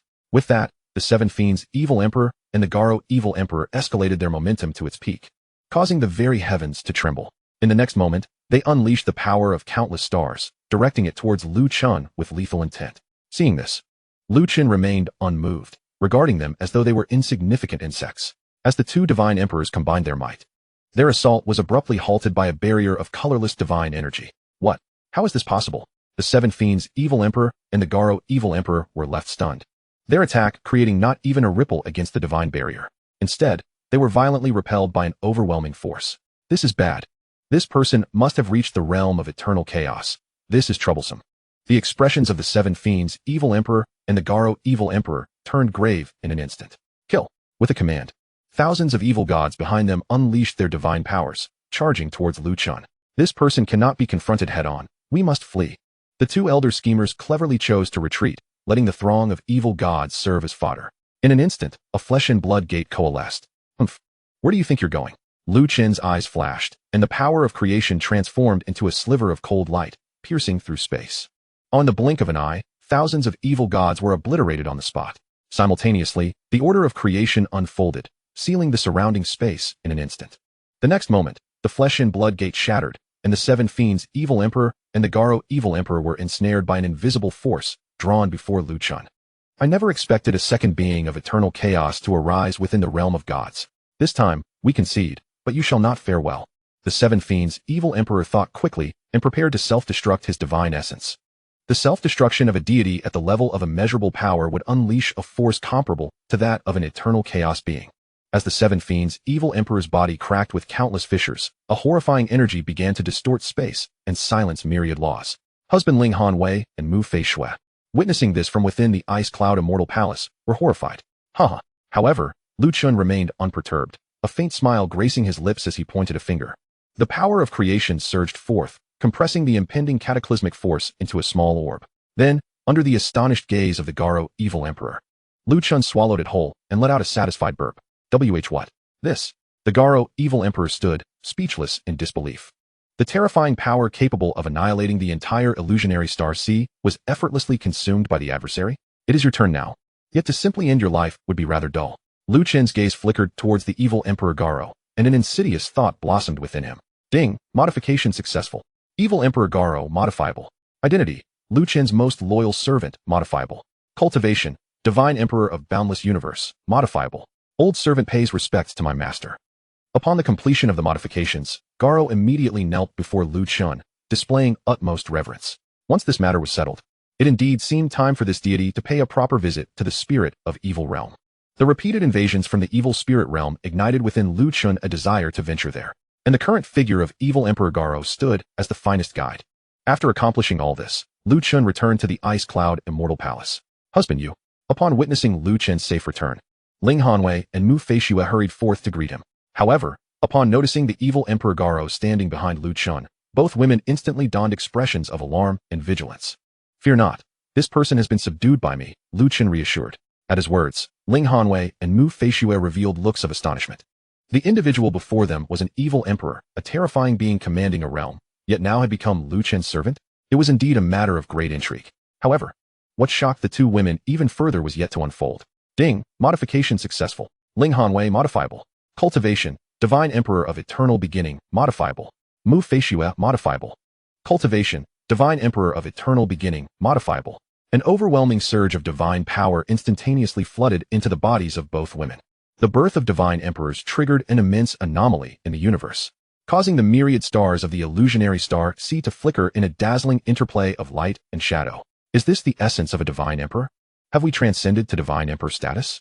Mu Fei Shui and Ling Hanwei felt the divine power surging within them, as if every movement could provoke the very heavens to upheave, wielding the potential to obliterate an entire cosmic interface with merely a gesture. The realm of the divine will soon descend into chaos. Yet this cultivation level will suffice for your self-preservation, Lu Chun remarked with a gentle smile. Husband, is this your doing? It is simply astounding, Mu Fei Shui exclaimed.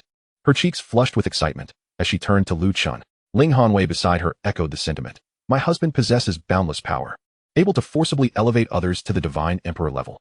Lu Chen's method utterly overturned the perceptions of the two women. Since you have chosen to follow, I shall not be stingy, Lu Chen responded calmly. Soon after, filled with gratitude, Ling Hanwei leaned closer to whisper in Mu Fei Shui's ear. Ancestor, isn't this inappropriate? Upon hearing such embarrassing words, Mu Fei Shui's lips parted slightly, her fair face tinged with a rosy hue. What are you whispering about? Observing their exchange, Lu Chun, being a man of good nature, refrained from eavesdropping using his power, and inquired with curiosity. He's such a great favor from my husband. Fei Shui and I naturally wish to repay this kindness adequately. You shall soon find out, said Ling Hanwei, seizing Mu Fei Shui's delicate hand and vanishing from sight. After some time, receiving a transmission, Lu Chen found himself in a secluded jade palace. Husband, a sultry call echoed. Turning towards the sound, he beheld Ling Hanwei clad in a gossamer dress, her enchanting figure partially concealed beneath the moonlit fabric. A pair of black silk stockings perfectly adorned her exquisite legs as she approached Lu Chun with a graceful stride, her almond eyes shimmering with allure, radiating charm in abundance. What a natural beauty, Lu Chun could not help but exclaim. Husband. Meanwhile, Mu Fei Shui approached timidly, also clad in a white silk gown complemented by thigh-high white stockings. Overwhelmed by shyness, her alluring exterior could not entirely mask her inherent purity. Several hours later, feeling rejuvenated, Lu Chun brought both women back to the heavenly transformation divine palace. Outside, the Zhongxian divine king, Lin Yuan true god, Lei Fa divine king, and the Tianyan Holy master, among others, waited anxiously for Lu Chen's return. Zhongxian, do you have any idea when the realm master will return? The Lei Fa divine king, Tianyan Holy master, and the Northern Night Minor Palace master frantically inquired of Zhongxian, with the evil spirit realm launching a full-scale invasion. The northern divine region was on the brink of peril, and the nine abyss heaven faced the encroachment of the abyss of darkness. The group was like ants on a hot stove, awaiting instructions from Lu Chen, their realm master. Responding to their inquiries, Song Xian sighed and shook his head. Alas, the whereabouts of the realm master are uncertain, and I cannot say. However, as long as the realm master's divine image remains, the invasion by the evil gods shall pose no threat to you. Just as their anxiety reached its peak, Lu Chen returned. Chapter 138. Astonishment, mere ants. Why are you all in such a fluster? It is merely an evil god. With this deity's protection, none dare to offend, Lu Chen declared, embracing Ling Hanwei and Mu Feishu at his sides as he descended. Evil Emperor Garo followed closely behind. I pay my respects to the realm master. The Tsang Xian Divine King, Lei Fa Divine King, Tianyan Hall Master, and the Northern Night Minor Palace Master hurriedly knelt before Lu Chen. The divine guards stationed at the sides of the Heavenly Transformation Divine Palace also knelt on one knee, brandishing their long spears. The resounding divine voice reverberated through the heavens. Upon Lu Chen's return, the crowd felt as if they had found their anchor. No need for excessive formalities, Lu Chen stated, standing amidst the void, slightly nodding in acknowledgement. Thank you, Realm Master. Upon hearing this, the Tsang Xian Divine King and Lei Fa Divine King slowly rose. Evil Emperor, Realm Master, be cautious. However, upon recognizing Evil Emperor Garo behind Lu Chen, the crowd gasped in unison. Those familiar with Garo, such as Lei Fa Divine King and Tianyan Hall Master, were particularly stricken with fear. The Evil Emperor has even reached the Eastern Divine Region? Fear not. This individual has become my servant and poses no threat, Lu Chen clarified, dispelling their trepidation. Truly deserving of being the Realm Master, to have subdued an evil emperor as a servant. Lei Fa Divine King and Tianyan Hall Master marveled inwardly. Well then, I have been informed of the situation in the Northern Divine Region. Let us proceed to the main hall to discuss the subsequent matters. As soon as he finished speaking, Lu Chen flickered and appeared within the Heavenly Transformation Divine Palace. Brother-in-law, you have finally returned. Upon his return, Luo Qingzhu rushed forward. Oh humph, so brother-in-law has been out gallivanting again. Seeing the two women in Lu Chen's embrace, Luo Qingzhu narrowed her eyes and placed her hands on her hips, defending herself and her sister. What do you mean by gallivanting? It seems you have missed a lesson in discipline, Lu Chen replied, playfully rapping Luo Qingzhu on the head. Ouch, brother-in-law, Qingzhu knows her fault. The pained Luo Qingzhu gently rubbed her forehead, her lips pouting, recalling the day spent in the immortal pond of the Shifang Kanglan realm. Luo Qingzhu felt her face flush, especially when the nine Xiannu sisters had teamed up with Lu Chen to tease her. Whenever she thought of this, her legs would involuntarily weaken. Now then, where are your sisters? Lu Chen inquired. Luo Qingzhu replied, Sister and Sister Zhou Zhijia, Sister Jiang Yuechan, and Sister Shui Main, along with the nine Xiannu sisters, have all gone to the abyss of darkness. She then mumbled to herself, so many sisters. Upon learning that the nine Radiance Divine Emperor had ventured to the abyss of darkness, Luo Qingtian took the nine Xiannu and Jiang Yuechan with her as well. After all, the nine Radiance Divine Emperor was, after all, Lu Chen's grandfather. In the present time, the perilous state of the nine abyss sky weighs heavily upon everyone. And with Lu Chen yet to return, Luo Qingxian, concerned for the safety of the nine Radiant God Emperor, has ventured forth. Oh, that foolish woman. Upon hearing this, a warmth blossomed within Lu Chen's heart. Ah, indeed.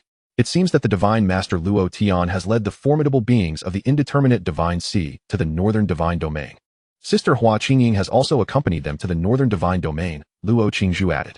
My husband, called out the sisters Shui Yueqing, Mu Wanqing, Lu Qianer Mu Bingyun, Yun Mengli, and the sisters Mu Peeling and Lin Shuero, who had come out to greet him upon hearing the commotion.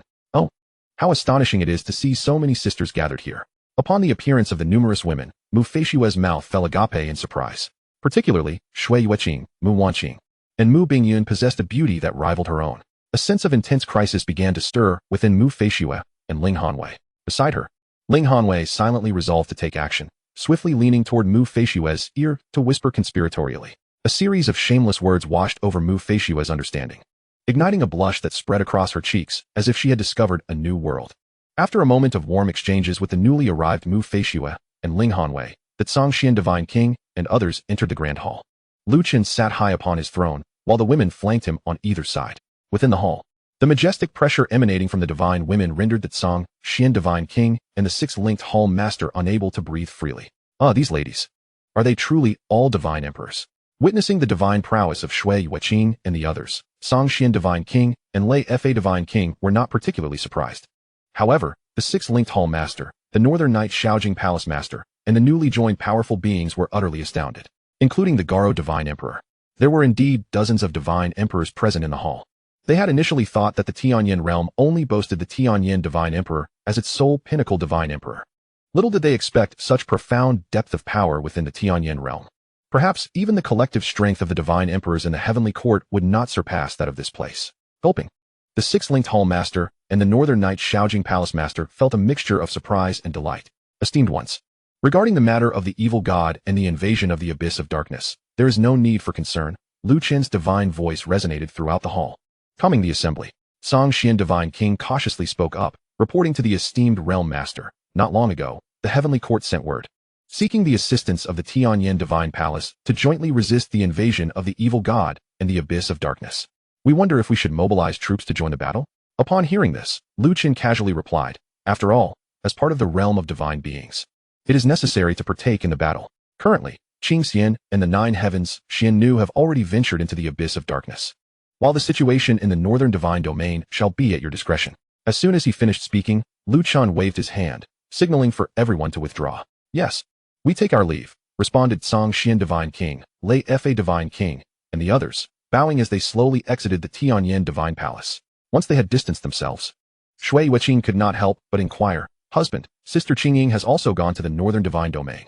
I have heard that the battle there is exceptionally fierce, turning the entire northern divine domain into a wasteland. Are you truly not going to intervene? Lu Chun smiled gently, looking at Shui Yueqing, Ling Hanwei, Mu Wanqing, and the others, and said, if I were to personally enter the fray, would it not prematurely bring an end to this rare spectacle? As for Qingying's safety, there is no need for concern. As long as I am present, life and death are but a thought away. You ladies may also join in the revelry, for I shall provide the foundation upon which you may frolic. As the Creator God, a mere thought could resurrect the deceased. To him, the river of time was nothing more than a plaything. These so-called battles appeared to him as mere squabbles among ants. Chapter 139. The neighbor's daughter blossoms within the Tianyan Divine Palace. A towering divine tree stood majestically, and a slender, graceful figure lingered by the celestial lake. The girl's pair of dark eyes sparkled with vitality, her skin like sculpted jade, her features still holding a touch of youthful innocence. Years had passed, and Lu Qian'er had gradually matured, adorned in a shimmering ice fairy gown that encased her delicate form. The enchanting figure reflected upon the surface of the lake, now standing tall and elegant. The water's reflection vaguely revealed her slender silhouette, akin to a white lotus emerging from the depths, showcasing the youthful charm of a blossoming maiden. At this moment, Lu Qian'er bore a composed expression, her delicate hands grasping the strands of hair, cascading over her shoulders, while she absent-mindedly kicked at the pebbles at her feet, lost in thought. Brother Lu Chun. She turned to gaze toward the grand hall, her lips parting softly as she murmured to herself. Now 18, she was no longer the lively and carefree little girl of yore, but had blossomed into a poised young lady. Her brows conveyed an air of grace and elegance, emanating a fragrance uniquely her own. Just then, Lu Chen's figure unexpectedly appeared behind her. Little Qian'er, what are you pondering alone? Startled by the sudden call, Lu Qian'er swiftly turned around. Oh, it's Brother Lu Chun. Why aren't you with Mother and the sisters? How could you find time to come here? Lu Qian'er gazed at the strikingly handsome Lu Chun, biting her lip as a myriad of complex emotions danced in her eyes. Now transformed into a refined young lady, she was no longer the innocent little shadow she once was. Recalling the events at the Sacred Source Peak, she was acutely aware of the relationship between Lu Chun and Mu Wanqing. Especially each time Lu Chun returned, she would inexplicably fall into a deep slumber. Moreover, during Lu Chen's absence, the peculiar sounds she heard each night had made it abundantly clear to her what transpired. Yet, it was precisely this knowledge that left her uncertain about how to face the two of them. You've grown quite peculiar since maturing, haven't you? Lu Chen discerned a hint of grievance in Lu Qian'er's words. This girl had always harbored a deep sense of reliance on him, her affection reaching a peak of 100. It was unclear when this reliance had transformed into a special kind of feeling. However, due to the relationship with Mu Wanqing, she dared not express it. In response, Lu Qian'er turned her back, pouting her lips and refusing to acknowledge Lu Chen any further. Seeing the little girl sulking again, Lu Chun could only smile helplessly. In the next moment, he stepped forward, embracing her in a warm embrace, enveloped in the fragrance of her soft form. Lu Qian'er struggled for a moment in his arms, but unable to contain herself, she opened her mouth and bit down on his arm, revealing her pearly white teeth. Ouch! Are you a little dog now learning to bite? Lu Chen feigned pain, exclaiming, you bullied Mother and brought so many sisters along. I saw it all. Lu Qian'er turned to face him, her small fists pounding against his chest, her eyes glaring at him with a mix of reproach and mischief. Ahaha, so you knew? Did you? Lu Chun chuckled awkwardly, having been caught red-handed after his impulsive connection with Shui Yueqing and the others upon his return. Feeling exposed, Lu Chun scratched his head, glancing at the bite marks on his arm, glistening with residual moisture. Brother Chen, are you alright? Did I really hurt you? She asked with genuine concern. Yet, seizing the opportunity, Chen leaned down and gently pecked her soft lips. Brother Chen, you are so naughty. As Chen regained her composure, her delicate cheeks flushed with a rosy hue, exuding an air of charming shyness. Even the nape of her neck blossomed with a faint pink. Ha ha, little Chen. Are you still angry? Chen playfully wrapped one arm around Chen's soft, willowy waist, the fragrance of her gentle presence enveloping him. Their bodies pressed closely together. Steam seemed to rise from the crown of her head as she lowered her gaze, her delicate hands resting shyly upon her chest. Brother Chen, please, let Chen go. Chen's cheeks were adorned with a vivid crimson, like congealed fat upon her snow-like skin, radiating an irresistible charm. Her almond-shaped eyes flickered with the startled innocence of a young deer, a hint of bashfulness lingering at the corners. It would be dreadful if mother and my sisters were to discover this. She bit her lower lip softly, her voice a gentle whisper. However, Chen, far from heeding her plea, leaned in closer, gripping her chin with a playful firmness. As their gazes locked, Chen's clear autumn eyes shimmered with a dreamy allure.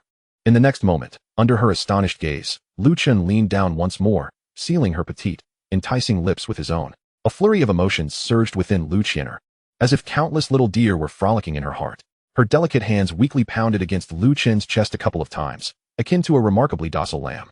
Surrendering to his whims, a gentle breeze swept across the lakeside, sending ripples across the previously tranquil surface. As a mingled sound of painful, yet blissful moans drifted away with the wind. Not far off, a graceful figure concealed in the shadows observed the scene. Manhwaedit, having witnessed the entire exchange, smiled with a maternal satisfaction. Having married into the sacred source peak, she had watched Chen grow up. Though she was but a stepmother, she had long regarded Chen as her own daughter. Seeing the two entwined as one, Manhwaedit naturally felt delighted.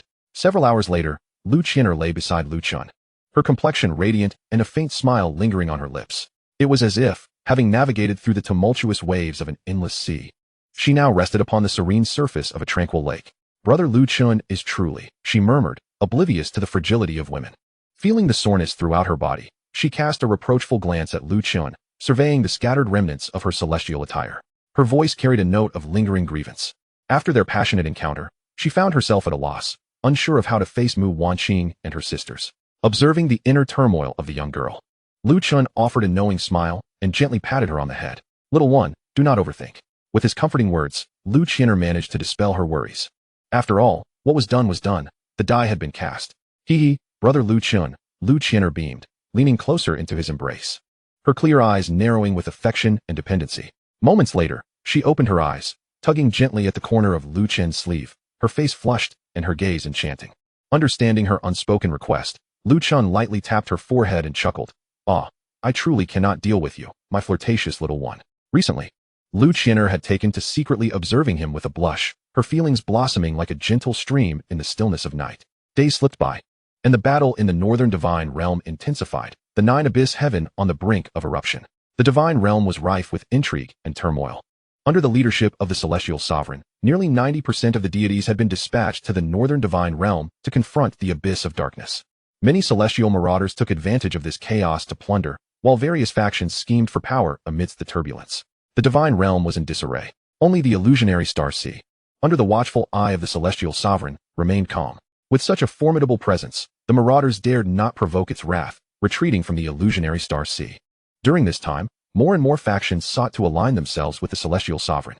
Upon learning of his penchant for beautiful female cultivators, many factions offered their most exquisite maidens to ensure their survival in these chaotic times. In the illusionary star temple, Chen sat comfortably upon his throne. Reporting to the esteemed realm master, the Jade Luan of the Qing Luan clan seeks an audience, announced the respectful Tsang Xian God King from outside the grand hall.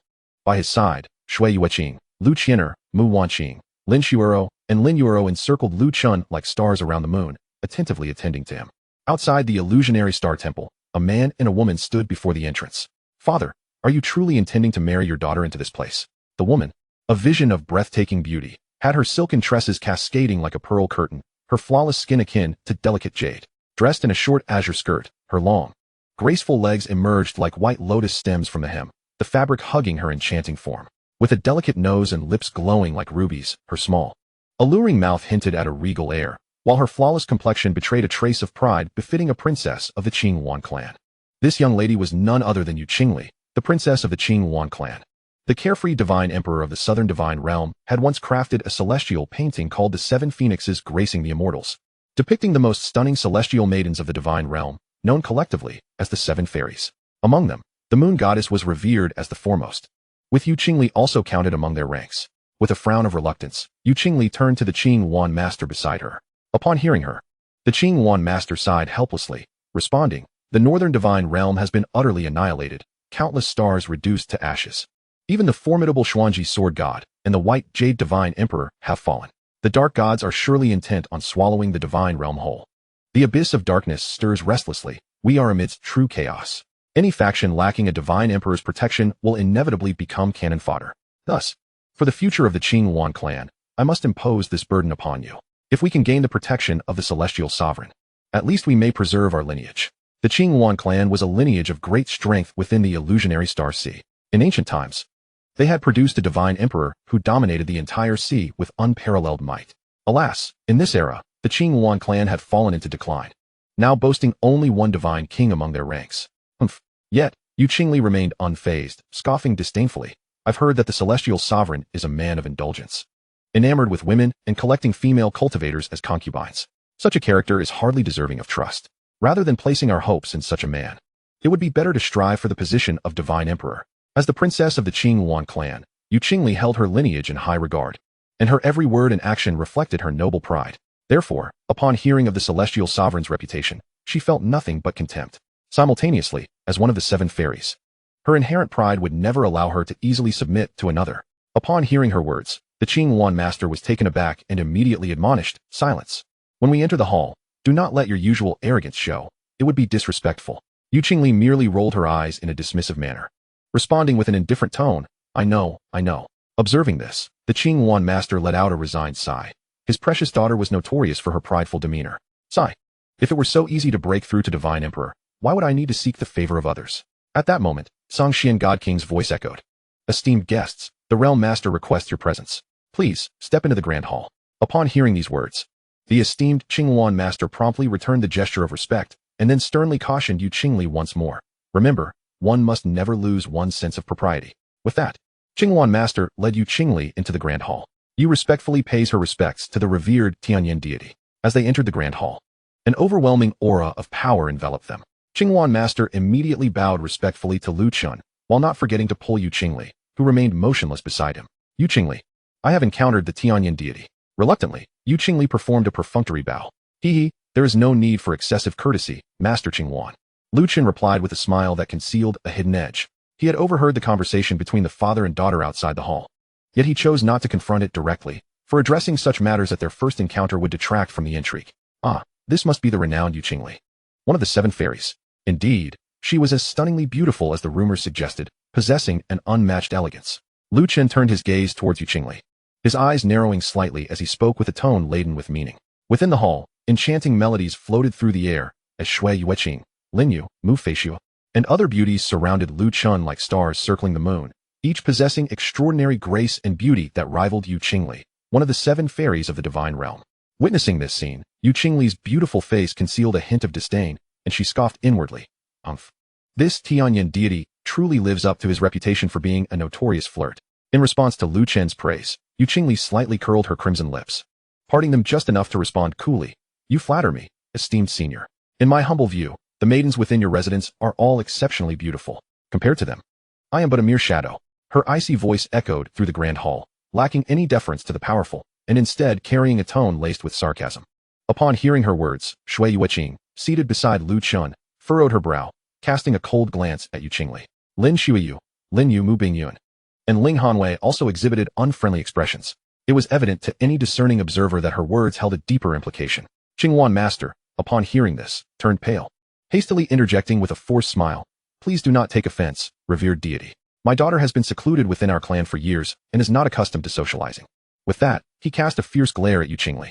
Despite this, Lu Chen revealed no sign of anger. Instead, he smiled broadly, gently lifting the cup of tea to his lips as he inquired, "There is no need for alarm, Master Qing Yuan. My heart is quite broad." Finally relieved, Qing Yuan master quickly responded, "I have come to represent the Qing Yuan clan in seeking a marriage alliance with the Tianyan realm, hoping to wed my daughter into your domain. Might she be deemed worthy in your esteemed eyes? If you consent, The Qinghuan clan shall henceforth pledge loyalty to the Tianyan realm, never to betray it. His tone was filled with earnestness. At these words, Lu Chen narrowed his eyes, a peculiar smile playing upon his lips as he turned his attention to the graceful and stunning Yu Qingli, feigning contemplation. He then redirected the conversation towards her. This decision must surely be yours, master. I am yet to hear the thoughts of the fairy. As soon as he finished speaking, Yu Qingli maintained her haughty demeanor, stepping forward with poise, raising 3 slender fingers, and declared, in my humble opinion, should you agree to these 3 conditions, I shall willingly marry into the Tianyan realm. First, a land abundant in spiritual energy must be set aside as a sanctuary for the Qinghuan clan. Second, within 100,000 years, the Tianyan realm must cultivate 10 god kings for the Qinghuan clan.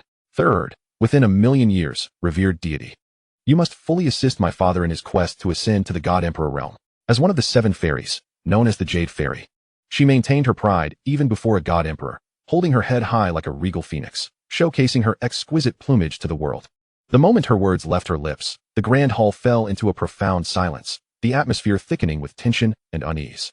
Qinghuan master stood frozen for several breaths, his face turning ashen. Meanwhile, Shui Yueqing, Mu Wangqing, Lin Yu, and Luo Qingzhu all reined in their smiles, silently directing their gazes towards Lu Chen. At that moment, a sharp voice broke the eerie silence. The straightforward Lu Qian stepped forward, hands on her hips, her large round eyes glaring at Yu Qingli. Indignation etched across her delicate features. This sister possesses a lovely appearance and graceful demeanor, yet how can she have such thick skin and speak so shamelessly? Clearly, it is your Qinghuan clan seeking to leverage this marriage to gain the protection of brother Lu Chen. Yet from your words, it sounds as if brother Lu Chen is the one trying to climb the social ladder. With a playful gesture, Lu Qian stuck out her little pink tongue at Yu Qingli. In light of this scene, the other maidens, including Shui Yueqing, remained silent. Perhaps only Lu Qian, who was doted upon, dared to speak out. Following this, Luo Qingzhu, with a slight frown, took up the mantle to defend Lu Chen. Her tone icy as she interjected, though you may be the Jade Fairy, your husband is a god emperor who reigns supreme. Even the heavenly sovereign of the Haoyan would not dare to disrespect him in such a manner. The audacity of the Qinghuan clan is truly remarkable. As her words fell, a chilling pressure, infused with the might of a god emperor, erupted from Luo Qingzhu's being. The terrifying aura shattered the surrounding space into countless fragments, causing the void to collapse, forming a gaping black hole. In an instant, the oppressive force of the god emperor pinned both Yu Qingli and Qinghuan master to the ground. The suffocating pressure swirled above them, and Qinghuan master was filled with dread, realizing, this woman is also a god emperor. At the same time, Yu Qingli's legs slammed against the floor, her entire form prostrated, her previously proud head now bowed low. In such a wretched state, all traces of her earlier arrogance vanished. Why you may be strong, but I, Yu Qingli, shall never willingly submit under duress, she declared, her silver teeth gritting as blood seeped through her pale knees, struggling to speak against the overwhelming pressure. A stubborn duck. Luo Qingzhu's eyes glinted with coldness. However, at that moment, Lu Chen flashed a wicked smile and intervened. Qingzhu, Master Qinghuan and the Jade Fairy are esteemed guests. How can we be discourteous? Upon hearing this, Luo Qingzhu withdrew her imposing aura, stepping back. As the pressure dissipated, Qinghuan master and Yu Qingli collapsed to the ground, relief washing over them. Particularly Yu Qingli, gasping for breath, her entire body drenched in cold sweat, her garments clinging to her fair skin, accentuating her alluring curves. Forgive me, revered deity. I was ignorant and inadvertently offended you. I shall ensure my daughter is well disciplined upon our return. The elder of the Qinghuan clan, pale-faced and frantic, crawled to Lu Chen's feet, imploring for mercy. To cultivate 10 divine kings and 1 divine emperor for the Qinghuan clan is undoubtedly a provocative demand directed at the esteemed deity of Tianyan. In response to the elder's desperate pleas, Lu Chen maintained a gentle, spring-like smile, personally helping him to his feet while speaking with a weighty sincerity. What are you saying, Elder Qinghuan? This union must be founded upon mutual consent. The demands made by Fairy Yu are entirely reasonable. How could I possibly be harsh? The elder, trembling all over, felt a chill run down his spine as he met Lu Chen's perpetually smiling gaze. Compared to icy wrath, Lu Chen's unwavering smile instilled a deeper sense of fear. Does the esteemed deity truly bear no grudge against this humble girl? The elder inquired, his voice quavering. Upon hearing this, Lu Chen laughed heartily and patted the elder's shoulder, saying, what do you take me for? This is but a trivial matter. Am I the kind of person who revels in bloodshed? With that, a benevolent smile graced his face. No, certainly not, the elder replied, forcing a smile that was more grotesque than a frown. Had he not known that Lu Chen had single-handedly annihilated 100,000 deities in the Shifang Kanglan realm, he might have believed him. He was entirely aware that the esteemed deity before him was a merciless killer, surely concocting some nefarious scheme. Indeed, that's just the case. After releasing the elder, Lu Chen resumed his position of authority. Below, Yu Qingli was visibly shaken, her face covered in dust, clearly still reeling from the earlier shock. After some time, she bit her lip, her hands clenched tightly, then relaxed, only to tighten again. Her pride had been ruthlessly trampled upon, leading her to lose her composure entirely as she glared angrily, exclaiming, "Is it merely my beauty you covet? No need for such pretense. If you wish to kill me, I would rather die." Before she could finish her sentence, the elder Qingwan swiftly struck her across the face with a resounding slap, scolding her furiously. "Enough? Do you wish to bring ruin upon the entire Qingwan clan? Hurry and kneel to the esteemed deity to apologize." However, in the face of this scene, Lu Chan continued to sit high above, his smile unwavering, casually sipping his tea as if this matter had nothing to do with him. Yet, even at this juncture, Yu Qingli remained obstinate, refusing to capitulate to Lu Chen. After a brief moment, Lu Chen's gaze shifted to Yu Qingli, and in a light-hearted tone, he proposed, "How about I make a wager with you?" Upon hearing this, Yu Qingli raised an eyebrow, coldly inquiring, "What wager?" Noticing the hidden malice behind Lu Chen's smile, she felt a sense of foreboding. Lu Chen was straightforward, extending a finger with a hint of intrigue, and stated, "It is quite simple. Within a month, I wager that you will return and kneel before me, pleading for mercy." Yu Qingli, scoffing at this, retorted, "And what if, come a month later, I have not done so?" As the daughter of the Jade Fairy, her pride was insurmountable, and she could never imagine herself begging a man for mercy. Lu Chen smirked. "Then I shall honor my promise, aiding your father in breaking through to the Divine Emperor stage, and additionally cultivating 10 Divine Kings for your Qingwan clan. What say you?" Without hesitation, Yu Qingli nodded in agreement. "Very well, I shall abide by the elder's words. I only hope that you will keep your promise." In response, Lu Chen lifted his cup of tea and explained, "This is enlightenment tea, which greatly aids in comprehending the myriad laws of the universe and is immensely beneficial for ascending to the Divine Emperor level." With a flourish, Lu Chen overturned the cup, spilling the precious tea everywhere. "What? This is enlightenment tea?" The elder Qingwan's heart trembled at the revelation. This tea was famed for enabling instant comprehension of the heavenly laws with just a sip. Not only that, but it also significantly enhanced one's understanding, making it invaluable for those aspiring to become divine emperors. Even divine kings would covet it fiercely. Yet, upon witnessing Lu Chen waste the tea so casually, the elder was taken aback. In the next instant, he dashed forward, heedless of his dignity, to absorb the remnants of the spilled tea from the ground. This was indeed enlightenment tea. Such a waste, he muttered in distress. In the realm of the divine, the enlightenment tree was cultivated on the southern divine island, producing a branch only once every 10 million years.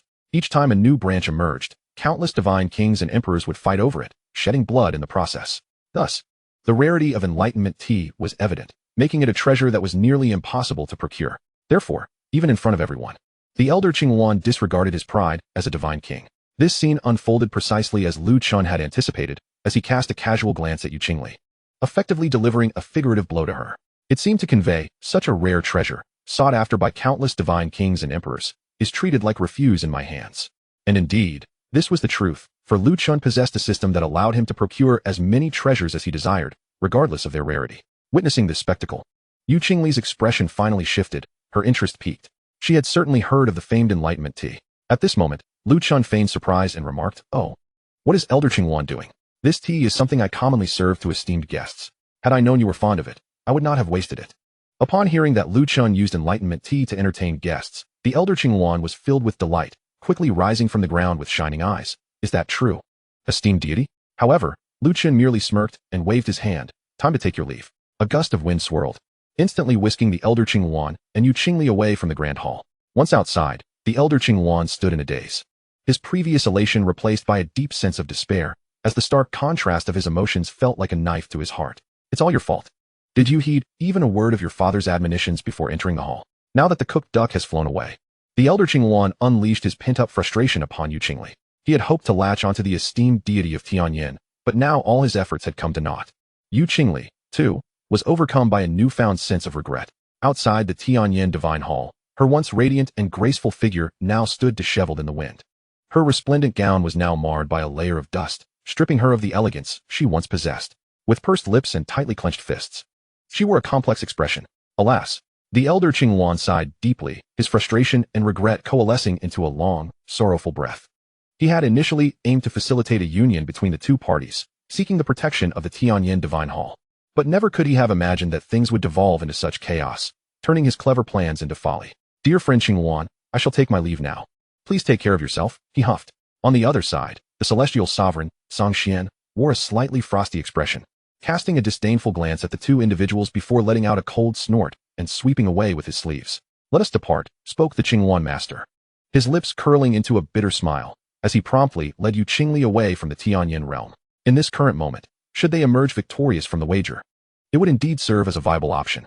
With a formidable god emperor in their midst, along with 10 god kings, the Qingwan clan would surely possess a modicum of self-preservation in the impending battle among the deities. Within the Tianyan Great Hall, Brother Lu Chun, are you truly allowing them to leave unscathed? Lu Qianer placed her hands on her hips, her clear eyes glaring in the direction Yu Qingli had departed, embodying a rather indignant demeanor.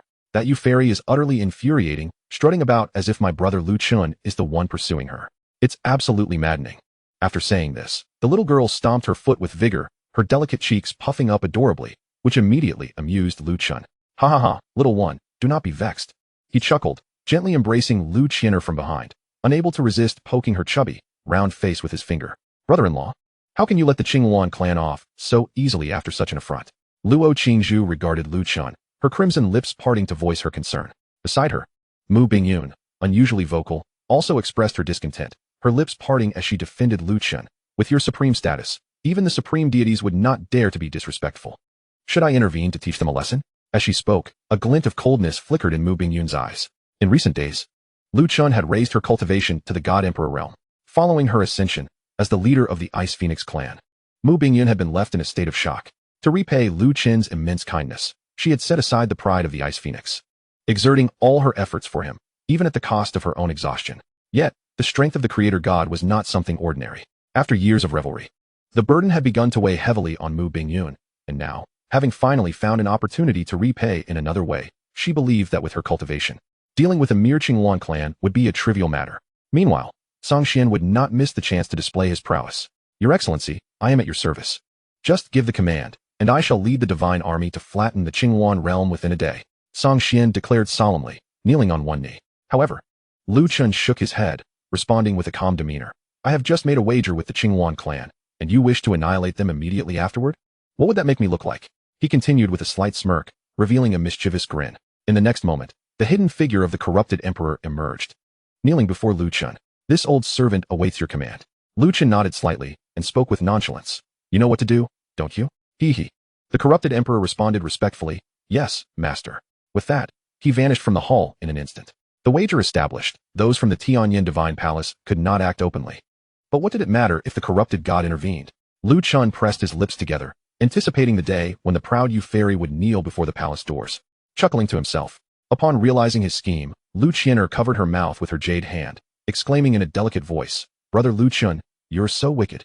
The other women, Shui Yueqing, Mu Bingyun, and Lin Shiyue, were equally astonished, surprised to discover that Lu Chun harbored such a chillingly mischievous streak within. Little one. I have even worse ideas," he replied, his eyes glinting mischievously, as he waved his hand, leading Lu Qianer and the others back to the palace. "Oh, Brother Lu Chun, how shameless you are. It's broad daylight," exclaimed Lu Qianer. "Oh, Sister Shui Yueqing, Sister Mu Bingyun, why are you both siding with Brother Lu Chun?" Within the palace, the atmosphere was filled with exuberance and revelry. Yet, while some rejoiced, others were engulfed in despair. The scene shifted to the Qingwan realm. Since returning from the Tianyan Divine Palace, the Qingwan master and Yu Qingli had been living in constant trepidation. With half a month having passed, the Qingwan master could not shake the feeling that matters could not be this simple. Pacing back and forth in agitation, he sighed deeply. Beside him, Yu Qingli mirrored his distress, a hint of fatigue evident on her exquisite features, her elegance tinged with an air of melancholy. Just as the father and daughter were engulfed in unease, a thunderous explosion echoed from the heavens. "What is happening?" This unexpected event struck the Qingwan master like a bolt of lightning. "Not good, clan leader. The Earth's sacred spring has been attacked, and both Elder Gu and Elder Yang have fallen." A hurried member of the Qingwan clan rushed in to report. "What? The Earth's sacred spring?" Upon hearing this, the Qingwan master's heart sank. The Earth's sacred spring was crucial to the fate of the entire Qingwan realm, akin to their lifeblood. Without pausing to contemplate, the Qingwan master and Yu Qingli rushed to the site of the Earth's sacred spring. What lay before them was a scene of devastation. The once vibrant spring had been reduced to ruins. Countless Qingwan clan members lay lifeless in pools of blood, with even the few remaining true gods suffering severe casualties. The waters of the sacred spring had been tainted by a malevolent aura that permeated the air. Despicable. Witnessing this grim sight, Yu Qingli was filled with righteous indignation, her jade peaks heaving with emotion. It must be the people from the Tianyan realm. The only culprits she could fathom possessing the strength and motive for such an act were those from the Tianyan realm. Chapter 144, The Assault.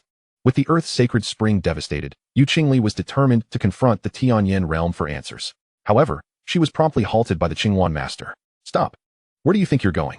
Yu Qingli paused and replied, It is the Tianyan god who broke the wager first. As their daughter, I naturally wish to seek an explanation. Upon hearing this, the Qingwan master glared at the ruined Earth's sacred spring, his eyes blazing with fury. Foolishness. Is it not your impulsiveness that has invited this retribution? The other side comprises god emperors. In this world, the strong prey upon the weak. If they were to annihilate you outright, what could you possibly do? Seeing his daughter still ensnared in the arrogance of the seven fairies, the Qingwan master was incensed. In the realm of deities, power reigned supreme. The might of one's fist dictated reason. No one would entertain your grievances. Just then, a trembling true god elder who had survived the previous assault spoke up, clan leader. I saw with my own eyes that the assailant was suffused with an aura of malevolence. Moreover, there were countless blood-soaked portals. At this revelation, the hearts of the Qingwan master and the gathered elders trembled with alarm. The assailant was none other than the corrupted god? What? The corrupted god? Has he truly breached the Eastern divine domain?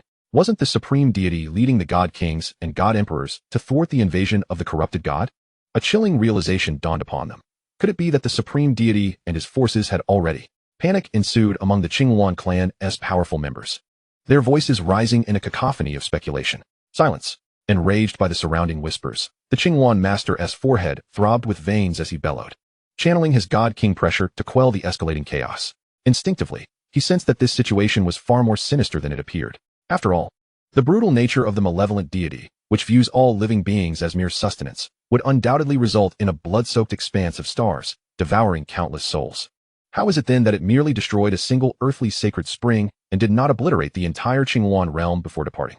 For some inexplicable reason, the Qingwan elder harbored a faint premonition that this malevolent deity was indeed connected to the Tianyan realm. It seemed implausible. How could even the most powerful Tianyan deity command such a sinister entity? Soon, the Qingwan elder dispelled these thoughts. The malevolent deity originated from the Xiaoling realm, a being forged from the laws that exist beyond the realm of the gods. The shackles of the heavenly laws imposed by the divine realm were utterly ineffective against beings from outside its confines. Furthermore, the malevolent deity, possessing an inflated sense of self-worth, would never submit to the beings of the divine realm, even in death. Throughout countless ages of conflict, neither the celestial court nor the four divine domains had ever succeeded in capturing a malevolent deity. Elder, please check if the earthly sacred spring can still be salvaged. The Qingwan elder turned to an elderly man with hair as white as snow.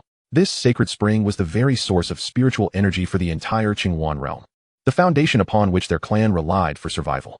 Its destruction would be tantamount to the annihilation of their entire lineage. Just then, a sudden upheaval erupted once more. Boom. With a resounding crash, the very fabric of the Qingwan realm trembled. This is bad. It's coming from the direction of the Qingwan temple. The Qingwan elder felt a tightening in his chest, a wave of ominous foreboding washing over him. Hovering above the Qingwan temple, the malevolent emperor of the Shadow Realm, cloaked in a shroud of dark mist, gazed down. Humph, those who dare to provoke my master seek their own demise.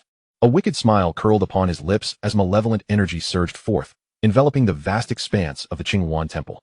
The terrifying pressure of the malevolent emperor descended upon the heavens and earth, instantly reducing the Qingwan temple to ruins. Countless defenseless members of the Qingwan clan were transformed into blood mist, absorbed and refined by the malevolent emperor.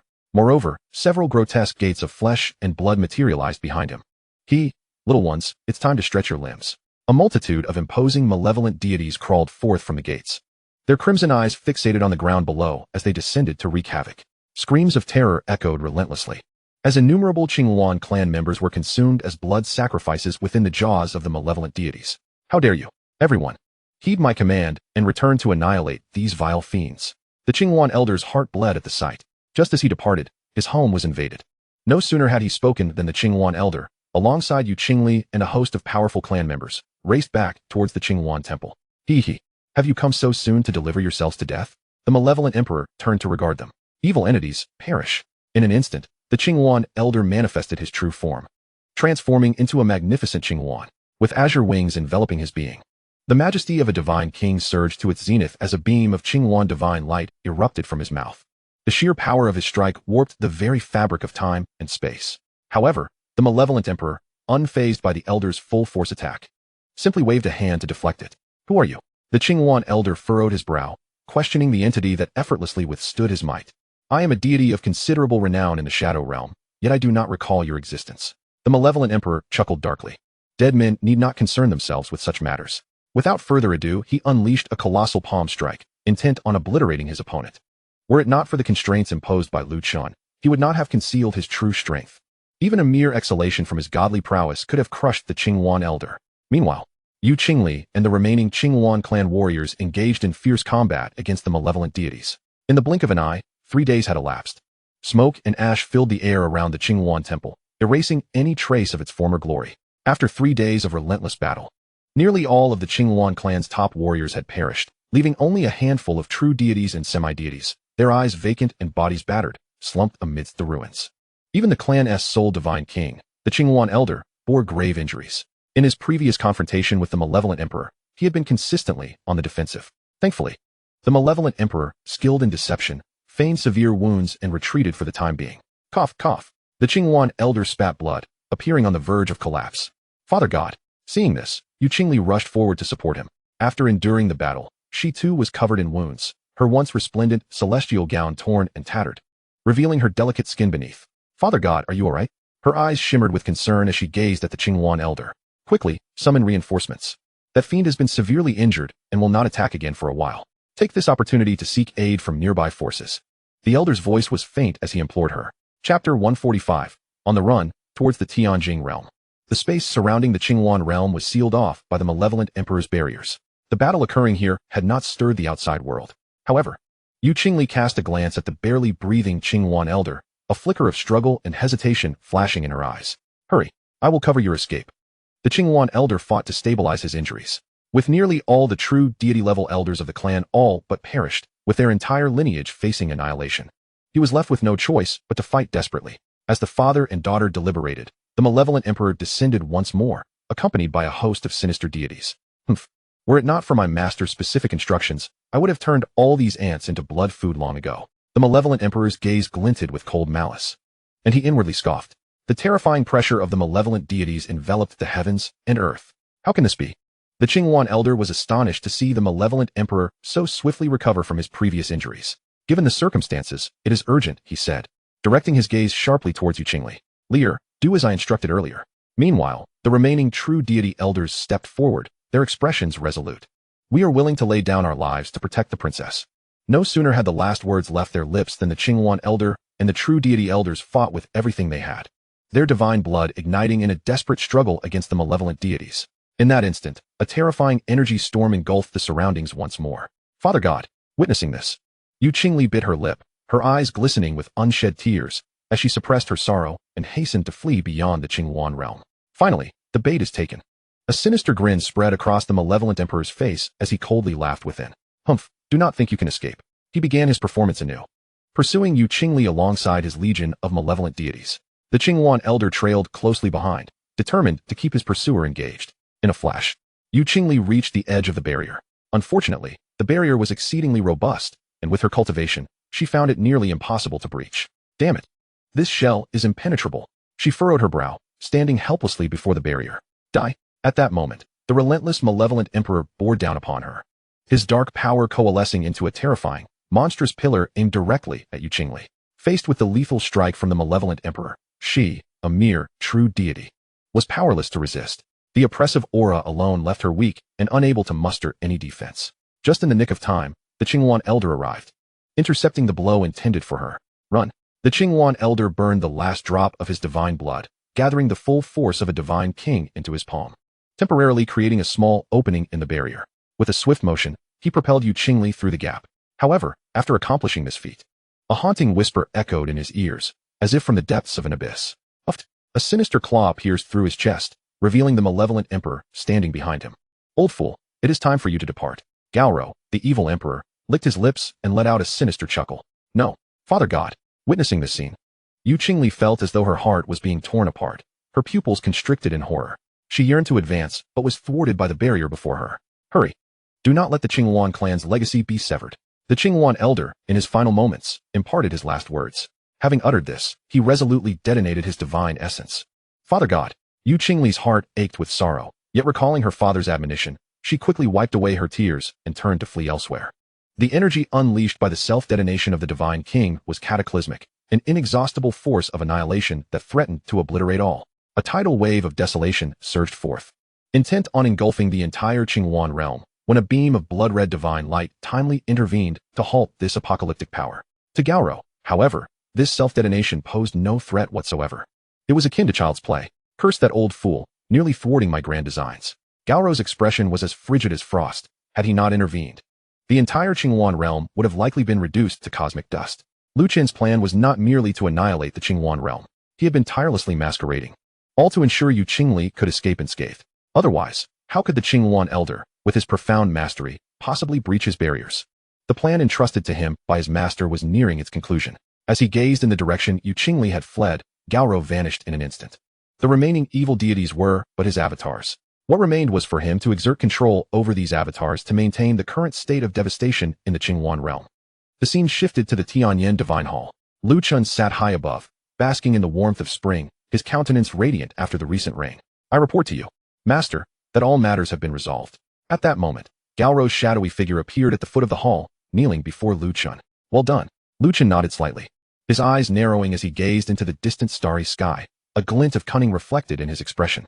One of the 7 celestial maidens. The unparalleled goddess of the eastern divine domain, the Longtian realm, nestled within the illusory star sea, was the closest star domain to the Qingwan realm and bordered the Tianyan realm. Concurrently, a streak of azure light sped into the Longtian realm. Having just escaped from the Qingwan realm, Yu Qingli appeared utterly disheveled, her celestial robe stained with blood, her once flawless visage now marred by dust. Upon entering the Longtian realm, she rushed straight for the main hall of the realm's lord. Who goes there? The divine guard stationed before the Longtian realm's main hall immediately advanced to intercept her. Get out of my way. I demand an audience with the Longtian realm's clan. Unexpectedly, with but a glance from Yu Qingli, the overwhelming pressure of a high-ranking true deity descended, sending the guards flying. In the next moment, a voice, ancient and resounding like a bell, echoed. Ah, it is the Jade Fairy, one of the 7 celestial maidens. What brings you to the Longtian realm? As the words fell, an elder with an ethereal demeanor and a rosy complexion materialized. This man was none other than the realm lord of Longtian. Oh, what has befallen the Jade Fairy? Noticing Yu Qingli's disheveled state, the Longtian realm lord feigned ignorance. In a rush, Yu Qingli recounted the events that transpired in the Qingwan realm, the invasion by the evil deities, her father's self-detonation, and his demise. I beseech you, esteemed elder of Longtian, to lend your aid and rescue the Qingwan realm from peril, to stand against the evil deities. Yu Qingli implored urgently. Upon hearing her account, the Longtian realm lord revealed an odd expression, sinking into deep contemplation. Alas, my old wounds have yet to heal, and the Longtian realm is too weak. We require further time to regroup. Once my injuries mend, I shall personally lead my divine army to assist. At this moment, I am truly unable to help, and I hope the Jade Fairy will not take offense. The Longtian realm lord stammered, concocting an excuse to evade the matter. Witnessing the Longtian realm lord's refusal to assist ignited a fury within Yu Qingli, causing her to tremble, her teeth clenched in frustration. With no other recourse, she pressed her lips together and invoked the laws of the heavenly court, her tone resolute. Longtian realm lord, according to the laws decreed by the heavenly court, any star domain beset by the invasion of evil deities must provide aid. Failure to do so will result in being deemed a traitor, and the entire realm will become a pariah, scorned and shunned by countless souls in the divine realm. Do you wish to openly defy the laws of the heavenly court and become a pariah? The Longtian realm lord, confronted with Yu Qingli's invocation of heavenly law, found himself in a quandary. After much deliberation, he remained obstinate. Oh, I implore the Jade Fairy not to press, for my injuries are indeed not yet healed, and I cannot assist. Perhaps you should seek help elsewhere. Upon uttering these words, a flicker of cold light flashed in Yu Qingli's eyes, yet she ultimately succumbed to resignation. Very well, Longtian realm lord, I shall remember this matter and report it to the heavenly court in due time. With her plea for assistance unavailing, she dared not linger and hurriedly sought refuge in another star domain. After Yu Qingli departed, the Longtian realm lord gazed in the direction she had vanished, his eyes filled with helplessness. Alas, Song Xian, will this satisfy the esteemed deity? He then cast his gaze towards a dim corner of the hall. Ha ha! Song Xian truly understands the times. As the words fell, the figure of the Song Xian divine king emerged from the shadows. Long before this, he had arrived in the Longtian realm bearing Lu Chen's divine edict. Over the years, the Longtian realm had already aligned itself with the Tianyan realm. The exchange between the Longtian realm lord and Yu Qingli had been overheard by the Song Xian divine king. On one side stood the renowned deity of destruction, revered in the Tianyan realm, while on the other lay the esteemed authority upheld by the heavenly court for countless ages. The Longtian realm lord found himself caught in the middle, but ultimately chose to favor the former.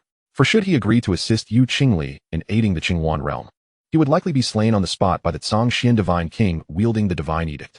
Zhangxian, what of the heavenly court afterward? The Longtian realm lord approached the Zhangxian divine king, his demeanor fraught with anxiety. Should this news reach the heavenly court, he and the entire Longtian realm would face repercussions, being branded as traitors as Yu Qingli had warned. The Zhangxian divine king smirked, unfazed, and replied, Longtian realm lord, fret not.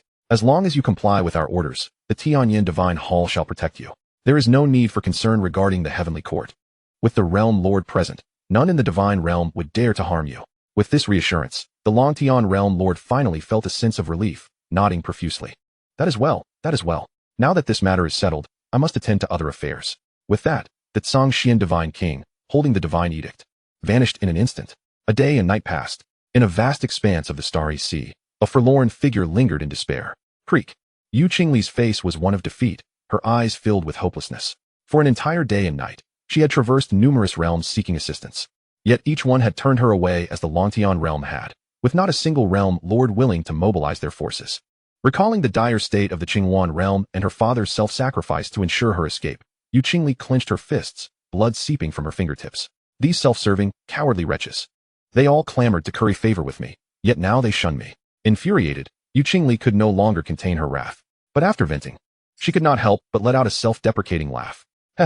However, just as she was on the verge of surrendering, the words of the venerable Qingluan echoed in her mind, urging her to safeguard the legacy of the Qingluan clan at all costs, even if it meant her own demise. With the ancestral jade plaque clutched tightly in her hand, Yu Qingli's almond-shaped eyes glistened with tears, and her heart brimmed with profound regret. If only she had acted differently back then. Reflecting on the time when the venerable Qingluan had taken her to the Tianyan Divine Hall for an alliance, she was overwhelmed with remorse for her previous actions. Had she not displayed such arrogance in the Tianyan Divine Hall, perhaps the Qingluan clan would not have faced such calamity. They had even been met with fierce exclusion from the surrounding star realms, who were unwilling to extend a helping hand to the Qingluan realm. The warmth of the ancestral jade plaque provided her with a faint connection to her clan's circumstances, despite the ferocious invasion of the malevolent deity. The venerable Qingluan had sacrificed herself in a self-detonation, and many clansfolk were still valiantly fighting. Was there no hope? Yu Qingli gazed longingly towards the direction of the Tianyan realm. It seemed that the only potential aid for the Qingluan realm lay with the Tianyan realm. She was acutely aware that the attitude of the surrounding star realms towards the Qingluan realm was entirely influenced by the will of the Tianyan Divine Lord. With this thought, Yu Qingli pursed her lips, a flicker of unwillingness crossing her pale countenance. After a brief struggle, she resolutely set off towards the Tianyan Divine Hall. Within the Grand Hall, the enchanting figures of Zuyuqing, Lin Shuiyo, Lin Yueyu, Mu Wangqing, and Mu Bingyun adorned in ethereal, gossamer skirts, swayed gracefully at the center, their mesmerizing dance captivating the heart. Through the diaphanous fabric, their delicate forms shimmered like soft jade. Meanwhile, sitting above, Lu Chen reveled in the performance, relishing the ministrations of Lu Qianer, Luo Qingzhu, and Xiao Rou, who attended to him with gentle massages. Ah, a bit lower, if you please, he murmured, savoring this exquisite moment. Indeed, your technique is nearly on par with Ling Long and Yao Qing. Just then, the waiting Lin Yuan Divine Lord transmitted a message from outside the hall, reporting to the revered Lord of the Realm. There is a young woman claiming to be Yu Qingli, kneeling outside and beseeching an audience with you. Hearing this, Lu Chen slowly opened his half-closed eyes. No need to pay her any mind. Let her kneel, he replied nonchalantly. Continue the music, continue the dance. The Lin Yuan Divine Lord hesitated momentarily, but ultimately acquiesced, respectfully responding, as you command. However, this fairy is aware that the revered Lord of the Realm is beset with countless affairs, and may not have the time to meet her. Yu Qingli remained undeterred, her lips pressing together in a bitter line as she continued to kneel outside the door. Alas, the Lin Yuan Divine Lord sighed, then turned away, leaving her to her vigil. 3 days passed in the blink of an eye. Brother Lu Chen, that fairy you has been kneeling outside for 3 days now, and she still refuses to leave, Lu Qianer remarked, resting her head on Lu Chen's knee as she gazed outside the hall. There, Yu Qingli knelt, her exquisite face wan and devoid of color. The other women, including Zuyuqing and Mu Bingyun, exchanged sympathetic glances, lamenting the fall of the once proud fairy who had dared to flaunt her arrogance before the Tianyan Divine Hall just half a month ago. Your scheme truly knows no bounds, Mu Wangqing remarked, her elegant demeanor betraying a hint of intrigue. In this world of survival of the fittest, martial prowess was the only law. It was Lu Chen, with the power of a creator god and a transcendent system, who truly reigned supreme, his word defining all. It is time, Lu Chen declared, weary of the charade, as he rose slowly. The women, understanding his intent, discreetly exited the grand hall. Outside, the Lin Yuan divine lord approached Yu Qingli. Fairy, the revered lord of the realm requests your presence. Upon hearing this, Yu Qingli's parched lips curled into a faint smile, and a hint of color returned to her face. In the next moment, she rose unsteadily, her heart racing with trepidation as she followed the Lin Yuan divine lord into the grand hall. Upon entering, she looked up at the imposing figure of Lu Chen, who seemed to radiate divine authority. Without hesitation, she fell to her knees once more. I, Yu Qingli, humbly pay my respects to the Tianyan divine lord. After enduring the harsh realities of her situation, the once haughty and imperious fairy now recognized her plight, bowing her proud head before Lu Chen. No longer did she exhibit the arrogance of being one of the 7 fairies. Is this not the Yu fairy, one of the 7 phoenixes? Lu Chen's lips curled into a smirk as he began to mock her. What brings you to such a state of disarray after such a brief absence? The bitterness within Yu Qingli deepened. She had anticipated this humiliation. The Qinghuan realm was in dire straits, beseeching the divine lord for assistance, and she was filled with gratitude for any help he might offer.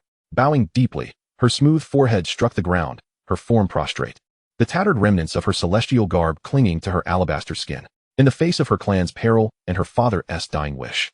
This once proud daughter of heaven cast aside all dignity. I implore you, revered elder, to aid us. I would gladly accept the role of a concubine. Her voice trembled, and tears of resentment glistened in her eyes. To her surprise, Lu Chen stepped forward, a look of disdain etched upon his face. Concubine, you overestimate your worth. In my eyes, you are unworthy even of that title. His smile vanished, replaced by an icy demeanor. The majesty of the creator god would not be challenged. An overwhelming aura of pressure enveloped Yu Qingli, leaving her pale and filled with regret for her previous foolish words. The realm lords of the surrounding star realms had all distanced themselves from the celestial court, now obeying the Tianyan divine hall. Only now did she comprehend the true power of the Tianyan divine hall, an entity that even the celestial court dared not openly confront. I offer you but one choice, to serve as my concubine. Lu Chen's voice was as cold as ice. When these words reached Yu Qingli's ears, it felt as if thunder had struck her, leaving her stunned and reeling. Once a proud and beautiful fairy, she now faced the prospect of becoming a mere servant. Lu Chen's words shattered the last remnants of her pride, but at this juncture, she had no choice but to acquiesce. Yes, my lord. After uttering those words, Yu Qingli seemed to expend all her strength, collapsing in despair on the ground. Very well. Lu Chen nodded slightly, his brow furrowing at the sight of her disheveled appearance. Clean yourself up before you return to me. With that, he vanished from sight. Shortly thereafter, a group of maidens arrived, guiding Yu Qingli to the bathing chambers, where they personally assisted her in shedding her soiled garments. After a while, having bathed and changed, Yu Qingli donned a fresh and splendid outfit and was escorted to Lu Chen's chambers. My lord. Yu Qingli stood before Lu Chen, her pearly teeth lightly biting her crimson lip, filled with trepidation. Beneath her, a pair of delicate jade-like toes intertwined, attempting to mask the turmoil within her heart. Observing this, Lu Chen approached, extending his large hand to gently grasp Yu Qingli's chin, leaning in with a smile to scrutinize the breathtaking beauty of this renowned fairy. One of the 7 phoenixes. Amidst the cascading curtain of violet tresses, her exquisite visage, with skin as smooth as frost and snow, appeared almost ethereal. Her delicate nose was elegantly sculpted, and her clear, autumnal eyes sparkled with depth, while her cherry lips, akin to cinnabar, were temptingly small. The ethereal aura emanating from her arched brows accentuated her otherworldly charm. Such a heart-stirring, soul-capturing countenance was unlike anything seen among mortals. A single glance could ensnare one's very essence. Truly, as one of the 7 fairies, her unparalleled beauty was a rarity in the world. After a careful appraisal, even Lu Chen could not suppress a silent sigh of admiration. Under Lu Chen's intense gaze, Yu Qingli's delicate hands clenched tightly, her almond-shaped eyes darting away. Yet she dared not offer any resistance. Chapter 148, Shiva, Yama, and the Lord of Nightmares. Yu Qingli's heart raced uncontrollably, as one of the 7 phoenix fairies. She had never sought a partner and preserved her pristine form. After a thorough examination, Lu Chen finally released her. A concubine should possess the awareness befitting her station. Lu Chen regarded the ethereal beauty before him without a shred of pity, instead extending his hand toward her. Alas, I have brought this upon myself. Upon witnessing this, Yu Qingli forced a self-deprecating smile, her delicate mouth slightly parted as she sighed. After a moment, faint sounds of pain echoed within the room. 2 streams of tears slipped from the corners of Yu Qingli's eyes, her brow furrowed, her expression betraying a hint of resentment and suffering. Yet she dared not harbor any bitterness. 3 hours later, the room lay in disarray, remnants of garments strewn about. Master, she murmured, suppressing the ache coursing through her body as she rose, her steps light and unsteady, personally assisting Lu Chen with his attire. Upon catching sight of the vivid crimson before her, a bitter pang gripped her heart, her gaze sorrowfully directed at Lu Chen.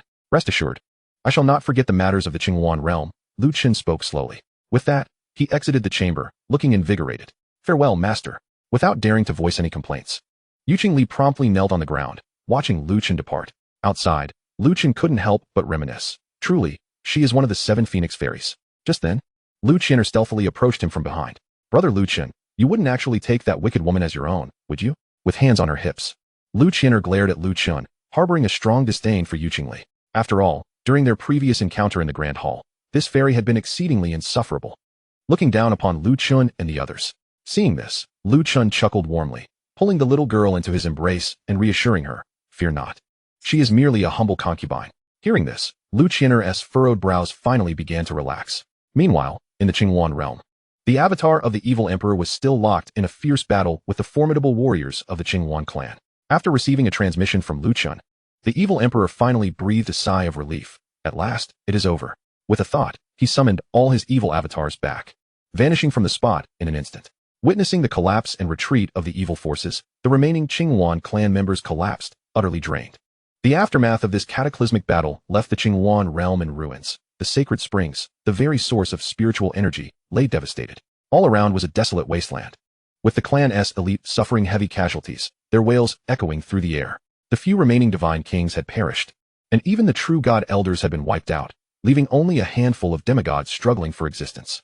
At that moment, the celestial king Zhongxian led the heavenly armies of the Tianyan realm in a hurried arrival. Accompanying them, Yu Qingli gazed upon the transformed wasteland of the Qingwan realm, her eyes reddening, her delicate hands instinctively covering her lips. The princess has returned.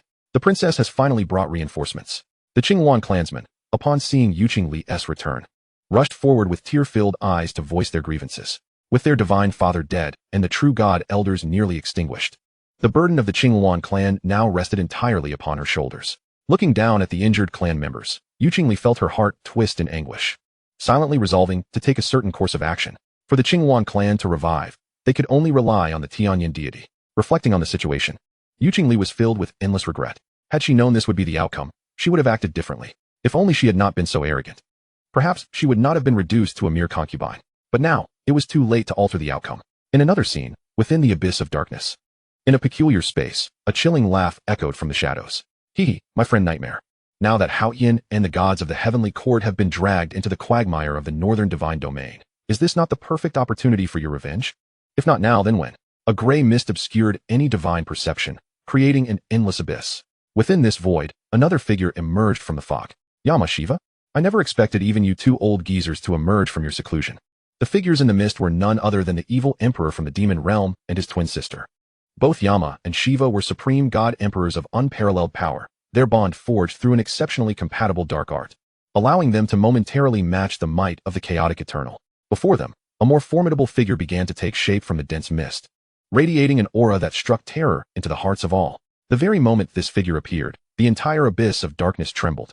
This was none other than the Lord of Nightmares, the master of the abyss, whose power had reached the horrifying realm of chaotic eternity. Of course, the demon realm has brought forth its full strength. After battling the gods for countless epochs, the time for a decisive confrontation has finally arrived. The appearance of Shiva, resembling a decrepit old woman with withered skin, was indeed alarming. Indeed, if we can annihilate the northern divine domain in one fell swoop, it would serve as the greatest testament to our power. Nightmare, do not let this grand opportunity slip away, Yama added, fanning the flames of ambition. The Lord of Nightmares pondered deeply for a moment before speaking slowly. You wish to completely devour the realm of the gods, but do not forget about Haoyan. As long as he exists, you will never destroy the heavenly court. The northern divine domain is merely a savage land, the weakest among the 4 divine domains, with no more than a handful of god emperors, most still in the early stages of their powers. Your previous success was entirely reliant on the true Luo heavenly shield. If you think to match me in strength, you are gravely mistaken. Haoyan is known as the strongest in this era, not only for his terrifying power reaching the pinnacle of chaotic eternity, but also for his incredible feat of single-handedly holding off the Lord of Nightmares, the fallen deity, and both Yama and Shiva, 3 chaotic eternals, without faltering. Even amidst their combined might, he discerned their weaknesses and turned the tide. Such formidable strength instilled fear in the hearts of all within the abyss of darkness and the demon realm. It was precisely because of Haotian's presence in the heavenly court that the realm of the gods stood unyielding. Chapter 149. The Primordial Magic Dragon God, Haotian. Nightmares of the Past, in the ice prison Azura body. Upon encountering the nightmarish demon lord's outright refusal, the two figures, Yan Mo Luo Di and Shiva Luo Sha, exhibited not the slightest hint of surprise. Instead, they exchanged knowing glances and remarked, "Indeed, the combat prowess of Haotian is unparalleled throughout the ages. Yet, does the demon lord not recall the existence of the primordial demon dragon god?" At the mention of this, the nightmarish demon lord's eyes flickered momentarily, prompting an immediate inquiry. "What do you mean by that? Wasn't the primordial demon dragon god slain by Haotian?" The deity referred to as the primordial demon dragon god was a formidable entity from the primordial clan of the evil spirit realm, whose power had also reached the level of chaotic eternity. Unfortunately, he was vanquished at the zenith of his might by Haotian, with a smile gracing his lips. Yan Mo Luo Di dispensed with the suspense and replied, "The primordial demon dragon god did not perish. Rather, he was imprisoned by Haotian within the demon suppression tower. Do you not wonder why we chose the northern divine domain? The demon suppression tower resides precisely there." Shiva Luo Sha seized the opportunity to embellish the narrative, addressing the nightmarish demon lord with fervor. "When the primordial demon dragon god breaks free, along with my brother and I, and the fallen transcendent, the demon lord shall wield 4 powers of chaotic eternity. No matter how formidable Haotian may be, he shall be but a solitary figure against our might. The divine realm will be akin to a treasure within our grasp. As per our prior agreement, Haotian shall be left to your discretion. Furthermore, the evil spirit realm promises to cede the eastern divine domain to you, allowing the gods of the abyss of darkness to return to their homeland. In this manner, the grievances of the demon lord's sect shall be avenged, and we shall all rejoice." The nightmarish demon lord, once a member of the divine realm and a peer of Haotian, had shared a lofty ambition with him. Both had demonstrated extraordinary talent, breaking through to true godhood within a mere few centuries, earning the title of twin star gods of the divine realm. Under the meticulous tutelage of the primordial celestial, they ascended rapidly to God King and subsequently to God Emperor. The terrifying prodigies exhibited by both the nightmarish demon lord and Haotian sparked unprecedented debates regarding the future candidates for the celestial position. The nightmarish demon lord harbored a profound desire for this exalted role. However, to his astonishment, just prior to embarking on an unknown campaign, the primordial celestial unhesitatingly bequeathed the celestial position to Haotian. Following a series of events that bred discontent towards Haotian, the nightmarish demon lord openly rebelled against the celestial court, conspiring with evil deities to invade, thus becoming a traitor of the divine realm. Yet, after ascending to the celestial position, Haotian's power surged, swiftly quelling the rebellion. The nightmarish demon lord, unable to contend with Haotian, was ultimately exiled to the abyss of darkness, a place shrouded in chaos and despair, concealed within the abyss. He remained ever vigilant for the opportunity to return to the divine realm and exact his vengeance. Thus, when faced with the invitations from Shiva Luo Sha and Yan Mo Luo Di, he did not deliberate long before nodding in agreement. "Very well. I shall consent to this matter. However, do not forget your promise to cede the eastern divine domain to me." Upon hearing his agreement, both Shiva Luo Sha and Yan Mo Luo Di exchanged satisfied smiles. Naturally, with the demon lord's involvement, we shall undoubtedly dismantle the celestial court. We urge you to prepare swiftly for the conquest of the 9 abyss heaven. We have other arrangements to attend to, so we shall take our leave for now. With that, Shiva Luo Sha and Yan Mo Luo Di vanished mysteriously from sight. Shortly after their departure, the expression on the nightmarish demon lord's face remained as inscrutable as an ancient well, his dark eyes akin to an abyss that ensnares the soul. "Haotian, prepare yourself, for soon I shall personally drag you down from your celestial throne. And as for my master, I shall prove that your vision was myopic when you chose not to elevate me to the celestial position." A chilling grin crept upon the nightmarish demon lord's lips as he cast his gaze towards the divine realm. Meanwhile, after departing from the abyss of darkness, Shiva Luo Sha and Yan Mo Luo Di arrived at the 9 abyss heaven. Greetings to both esteemed emperors, Blood Luo Sha and Ming Luo Gui Di, who had been awaiting their arrival, hastily stepped forward to offer their respects. Behind them stood countless armies of evil deities, poised for action. Indeed, when the abyss of darkness launches its full assault on the 9 abyss heaven, you two shall be responsible for providing support and assistance, Shiva Luo Sha commanded coldly.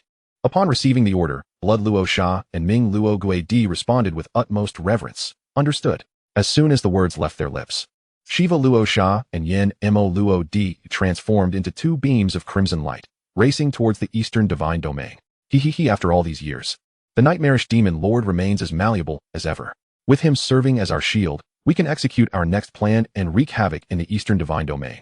Yan Mo Luo Di mused with a chilling smile before turning to Shiva Luo Sha and inquiring, "Sister, your perception cannot be mistaken, can it?" Quickly locate the whereabouts of the one possessing the ice prison Azura body. In response, Shiva Luo Sha confidently asserted, my senses are infallible. Allow me to probe further with my divine awareness. Moments later, she located their target. Let us move swiftly. Once we devour this ice prison Azura body, our ascension to chaotic eternity will be greatly assured. At that point, we shall head to the northern divine domain to rendezvous with the celestial and the primordial demon dragon god, striking a decisive blow against the celestial court. Yan Mo Luo D was filled with unrestrained excitement. For this plan, the evil spirit realm had indeed invested significantly. After pinpointing their location, the two immediately headed towards the eastern divine domain, where the Ice Phoenix clan resided.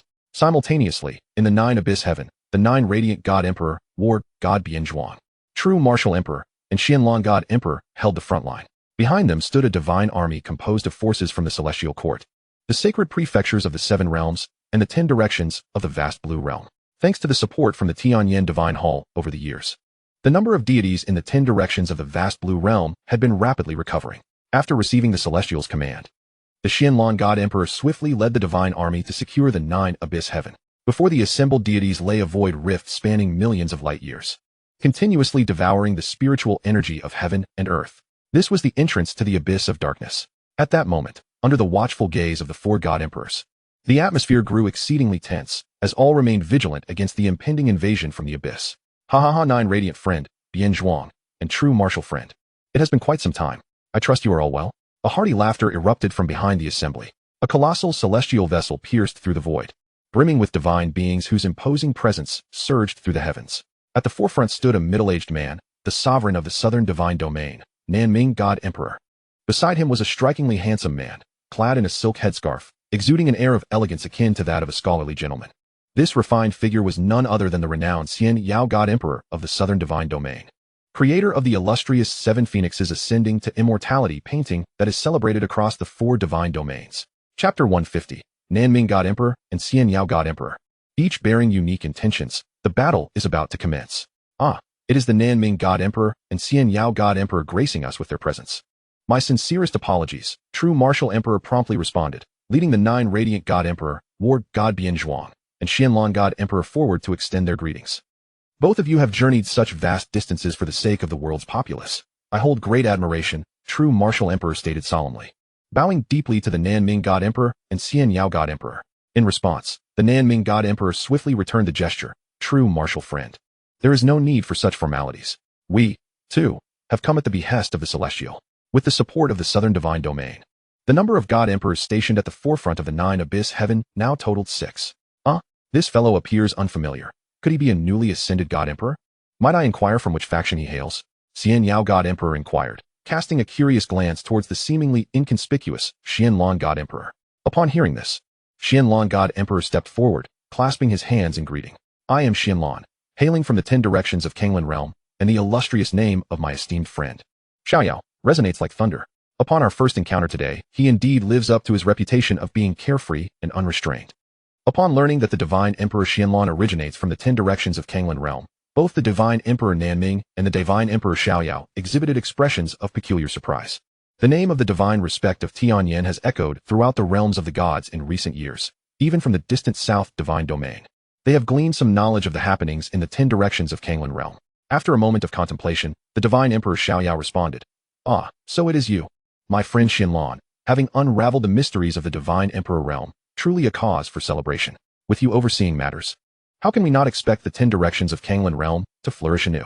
In response to such flattery, the Divine Emperor Xianlong did not allow pride to take root in his heart. Instead, he humbly remarked, my dear friend Xiaoyao, you flatter me. With my limited intellect, even with 1,000 epochs of learning, I could never penetrate the realm of the Divine Emperor. I am merely a beneficiary of the divine respect of Tianyan's grace, having fortuitously broken through to the Divine Emperor level thanks to his assistance. Indeed, the term fortuitous was aptly chosen. Upon hearing this, the Divine Emperor Xiaoyao appeared astonished and, after a moment of hesitance, could no longer contain his curiosity, cautiously inquiring, what do you mean by this, my friend Xianlong? May I ask what manner of existence this divine respect of Tianyan is capable of aiding others in breaking through to the Divine Emperor? I am quite eager to witness it. To the inquiry of the Divine Emperor Xiaoyao, the Divine Emperor Xianlong hesitated for a moment before casting the question to the side of the venerable Divine Emperor Juyao. Perhaps this dear friend Xiaoyao should inquire of Senior Juyao. Their relationship with the divine respect is quite extraordinary. The exchange between them was keenly overheard by the divine Emperor Jiuyao, who wore a complex expression. Upon hearing the divine Emperor Xianlan shift the question to him, he immediately huffed and glared at Xianlan, exclaiming, "Hey, why am I being dragged into your pleasantries?" The mere mention of the divine respect of Tianyan left a bitter taste in Jiuyao's heart. Ever since the arrival of Lu Ken at the sacred mansion of the Seven Realms, injuring Bianzhuang and abducting Yunru and her son, he had been plagued by lingering thoughts. After all, who could have anticipated that the grandson he had believed to be dead in the lower realms would, after several years, transform into an unparalleled being beyond the reach of the entire realm of gods, even surpassing the current supreme figure, the Tianzuan? Upon learning that his grandson was indeed the divine respect of Tianyan, the divine Emperor Jiuyao's emotions were a tumultuous sea of regret, astonishment, joy, and a subtle undercurrent of loneliness and remorse. At this juncture, he lamented that he should not have left Lu Ken alone in the 3,000 Dao states, which led to the latter harboring resentment towards him. Meanwhile, the war god Bianzhuang's emotions became exceedingly agitated and filled with rage, his fists clenched tightly, his gaze ablaze with fury. Just then, the divine emperor, Nanming, keenly sensed the peculiar atmosphere among the gathering and quickly interjected, "Ahem, ahem, Xiaoyao.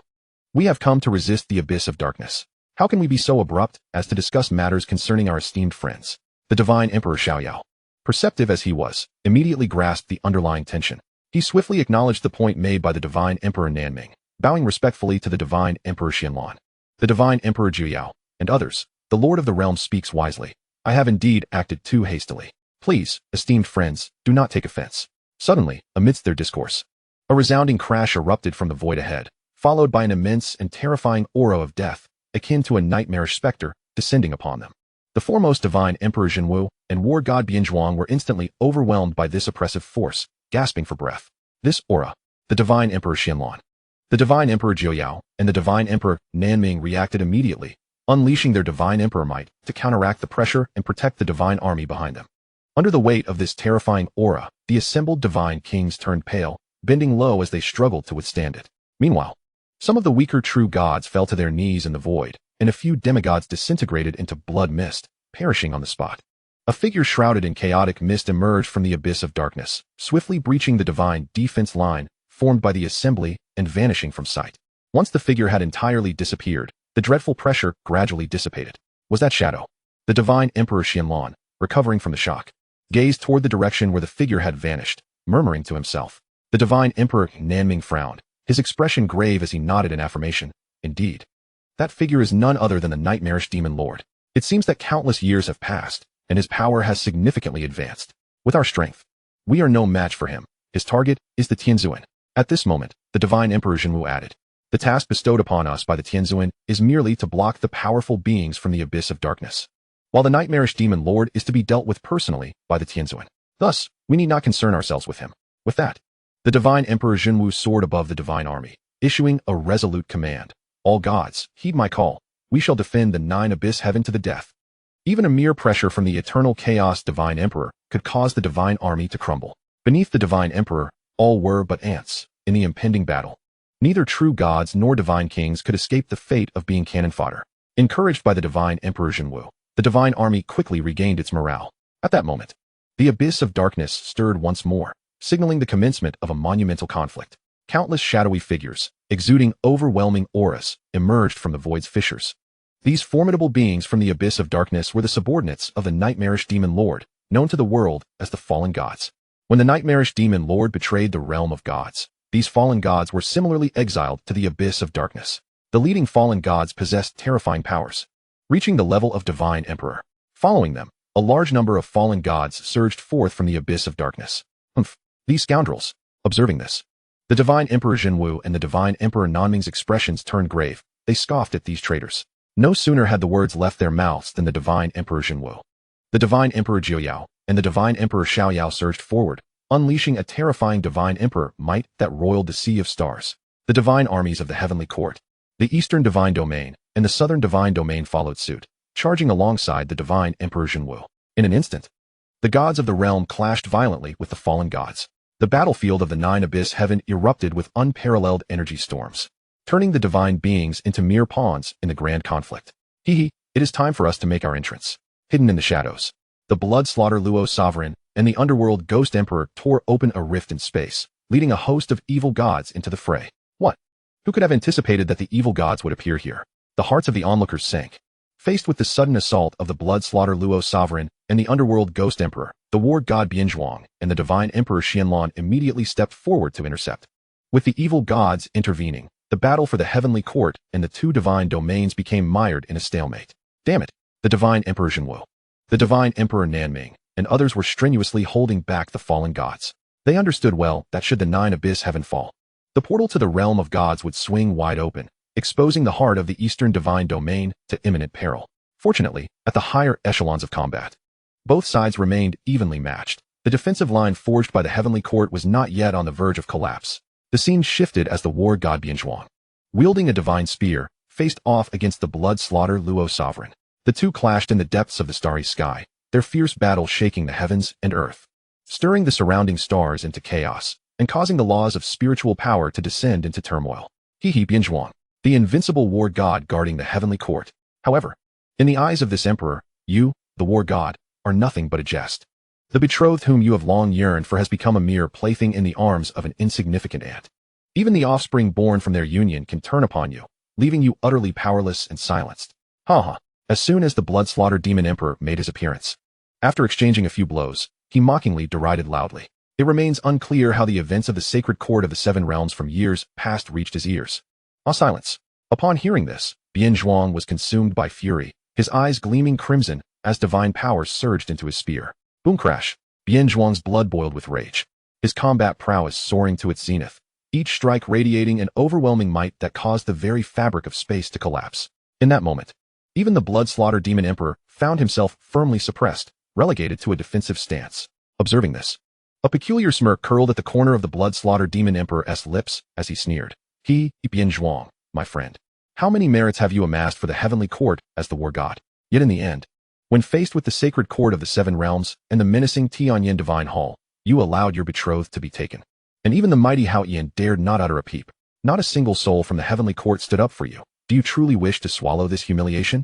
The exposed wound inflamed Bianzhuang's fury, and his onslaught intensified as he bellowed. Shut your mouth. Yet the blood-slaughter demon emperor remained unyielding, enticingly proposing. Bianzhuang, why not join the evil spirit realm? We shall help you exact your vengeance. Once we breach the nine abyss heavens, our army of evil gods will surge forth. At that time, we will assist you in storming the sacred court of the seven realms and the Tianyan divine hall, allowing you to personally spill the blood of that Tianyan lord. What say you? Upon hearing these words, Bianzhuang's assault abruptly faltered, contemplating the blood-slaughtered demon emperor's proposition. His countenance was marred by conflict and hesitation, his heart a tumultuous sea of complexity. On one hand lay righteousness, on the other, a profound enmity, leaving the war god in a state of indecision. Sensing the opportunity, the blood-slaughter demon emperor further incited. Bianzhuang, it was Haoyan and the heavenly court who wronged you first.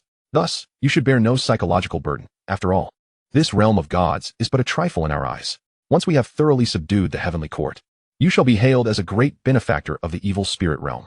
With that, the blood-slaughter demon emperor extended his pale, emaciated hand and forcefully patted Bianzhuang's shoulder.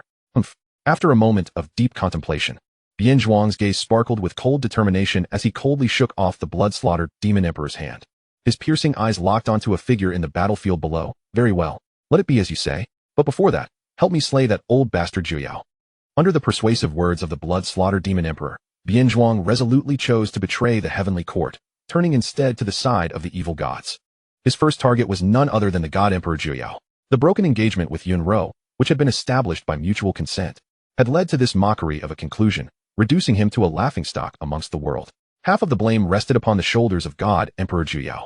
Hence, Bianzhuang was filled with seething hatred for Zhu, wishing nothing more than to disassemble him piece by piece. Keek, this emperor quite appreciates your forthrightness, my friend. Very well. I shall assist you in slaying this scoundrel. Consider it a prelude. As soon as the words left his lips, Bianzhuang wasted no time and brandished his spear, charging toward the fray involving god emperor Zhu. At that moment, Zhu was entangled in a fierce battle with a fallen celestial emperor, neither side able to gain the upper hand. Just then, Bianzhuang, wielding his divine spear, burst into the conflict, exclaiming, Zhu, my friend, I have come to aid you.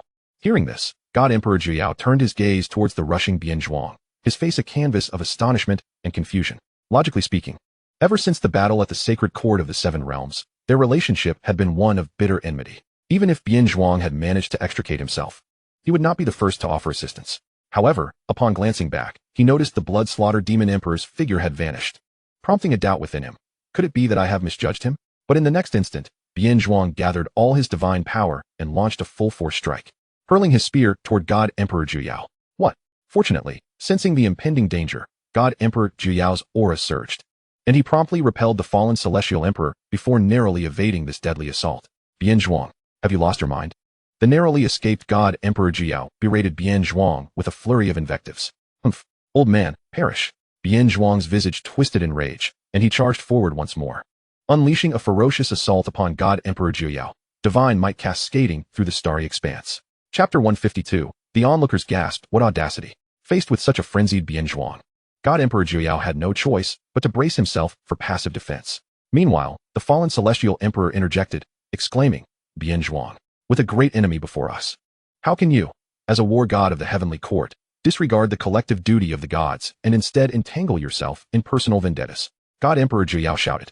Just then, a crimson figure transformed into a streak of light, appearing at lightning speed behind God Emperor Zhuyao. Old man, even at death's door, you still prattle on, keek. The blood-slaughter demon emperor leaned in close, whispering into God Emperor Zhuyao's ear. In an instant, God Emperor Zhuyao felt as though he had plunged into an icy abyss. The next moment, the blood-slaughter demon emperor's hand morphed into a pair of demonic claws, piercing through his chest and dantian. Huffed, taking advantage of the ambush. The blood-slaughter demon emperor forcefully yanked, extracting God Emperor Zhuyao's divine source. Witnessing this, Bian Zhuang did not hold back, thrusting his spear directly into God Emperor Zhuyao's heart, pulverizing his internal organs. I'll get away from me. The severely wounded God Emperor Zhuyao roared, unleashing an unparalleled aura. The blood-slaughter demon emperor and war god Bian Zhuang were both sent hurtling backward by this force. Huffed, God Emperor Zhuyao spat out another mouthful of vital blood, his complexion turning ashen, his aura plummeting to frigid depths. Unfortunately, their combined assault did not suffice to slay him outright. To completely extinguish a god emperor of the eternal beginning level is an arduous task, even if the divine source is extracted and the internal organs reduced to blood mist. The mere presence of a single drop of blood could instantaneously reform the physical body. Zhuyao. The sudden turn of events captured the attention of the South Ming God Emperor, Xianlong God Emperor, Zhenwu Great Emperor, and the Carefree God Emperor. The onlookers were initially shocked, and then swiftly disengaged from their foes, rushing to shield God Emperor Zhuyao. Bian Zhuang, how can you align yourself with the evil gods over trivial personal grievances? How can you betray your responsibilities as a war god of the heavenly court? The Zhenwu Great Emperor's expression was grave, his piercing gaze fixed upon Bian Zhuang, a mixture of anger and profound disappointment etched upon his face.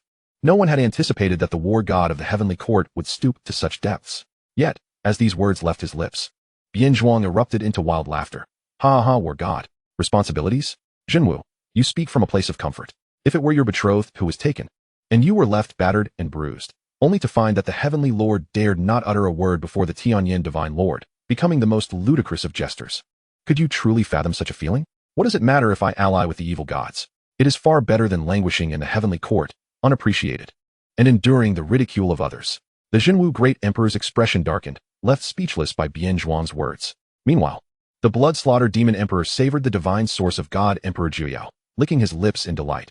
Divine source of God Emperor level is truly delectable. Keek. Bian Zhuang, why waste your breath on this man? Let us first slay God Emperor Zhuyao. At that moment, the four fallen celestial emperors and the netherworld ghost emperor converged together. In an instant, the balance of power among the divine emperors was irrevocably disrupted due to Bian Zhuang's abrupt defection. Humph, if you wish to slay him, you must first tread over my corpse. The Xianlong divine emperor stepped forward, his gaze resolutely fixed upon Bian Zhuang and the bloodslaughter emperor. His divine emperor prowess was a gift bestowed by the Tianyan supreme deity. Moreover, the Zhuyao divine emperor behind him was the supreme deity's actual grandfather.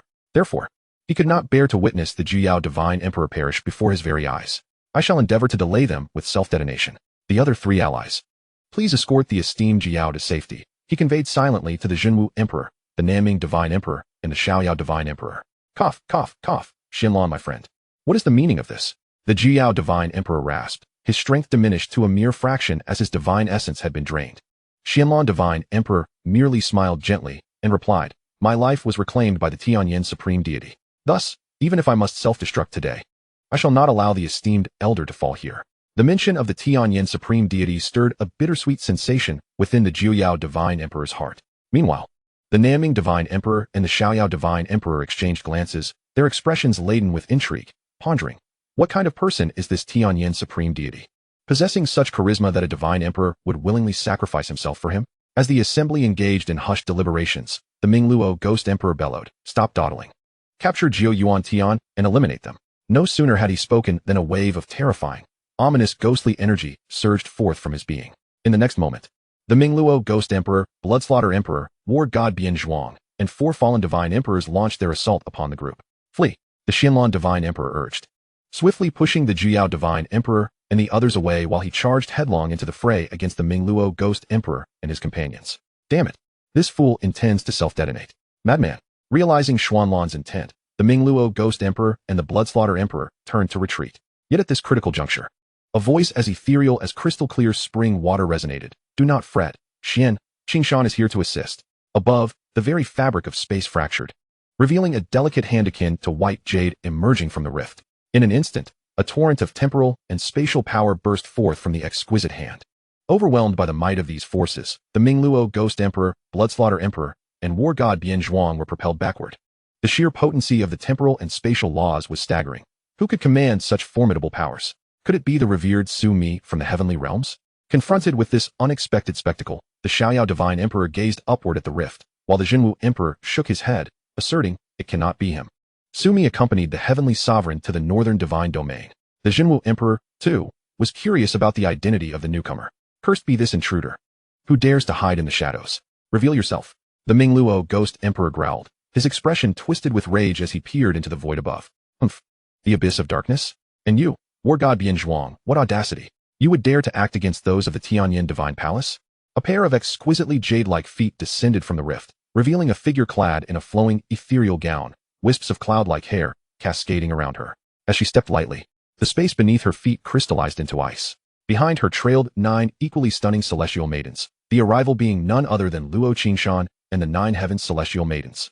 What a breathtaking beauty she was. An unparalleled vision, seemingly a celestial being who had inadvertently wandered into the mortal realm. The Xiaoyao divine emperor gazed, spellbound, at the ethereal figure above, his fan clapping in admiration. Her visage reflects the moon, her skin surpasses snow, her waist cinched by a jade belt. Surrounded by a halo of frost and snow, she appears as an untouchable ice goddess, having once thought the 7 phoenix maidens to be the epitome of earthly beauty. This maiden's countenance was second only to that of a goddess, truly a celestial fairy.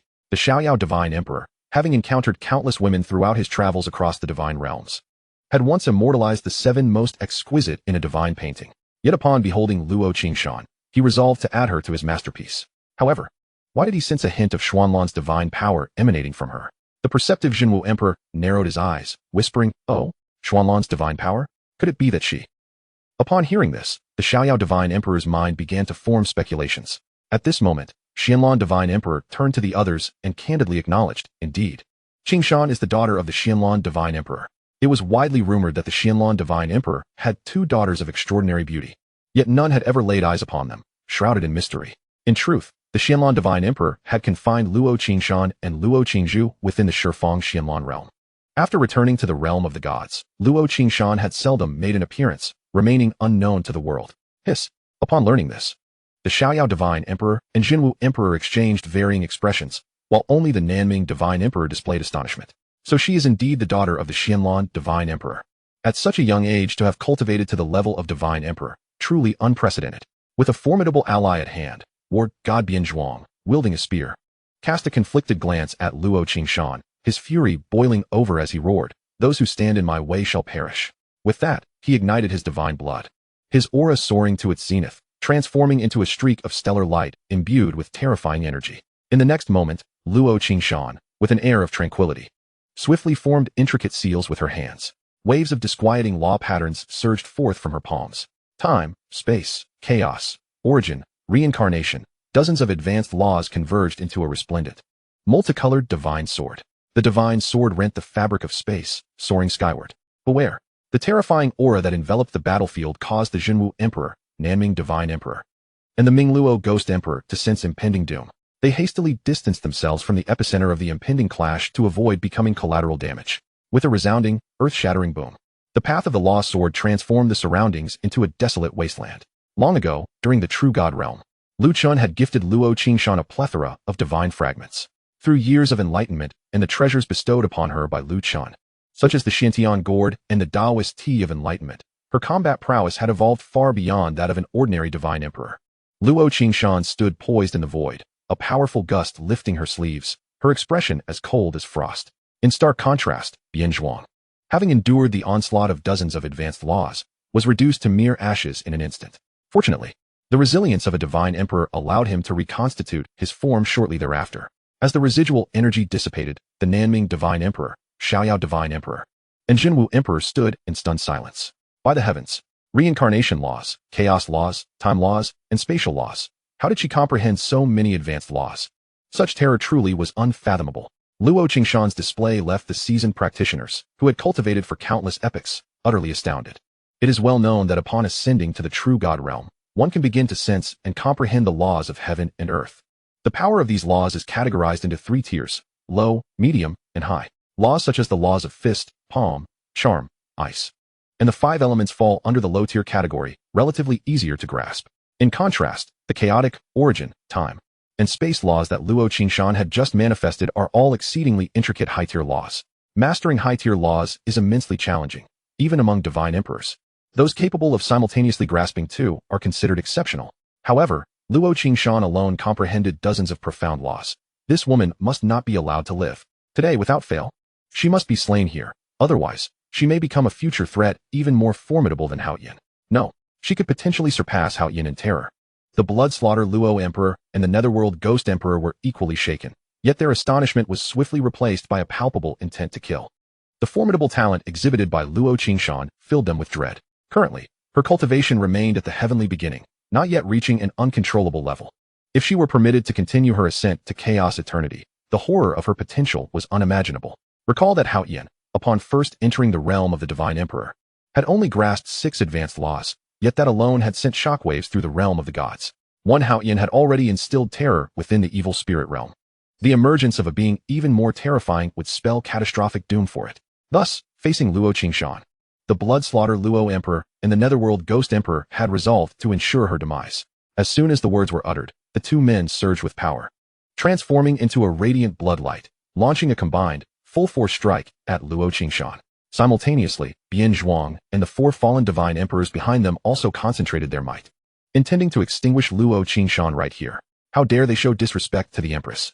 Witnessing this scene, the Linglong Fairy, the Fire Phoenix Fairy, the Yaoqing Fairy, and the other 9 heavens mysterious maidens immediately positioned themselves in front of Luo Qingshan.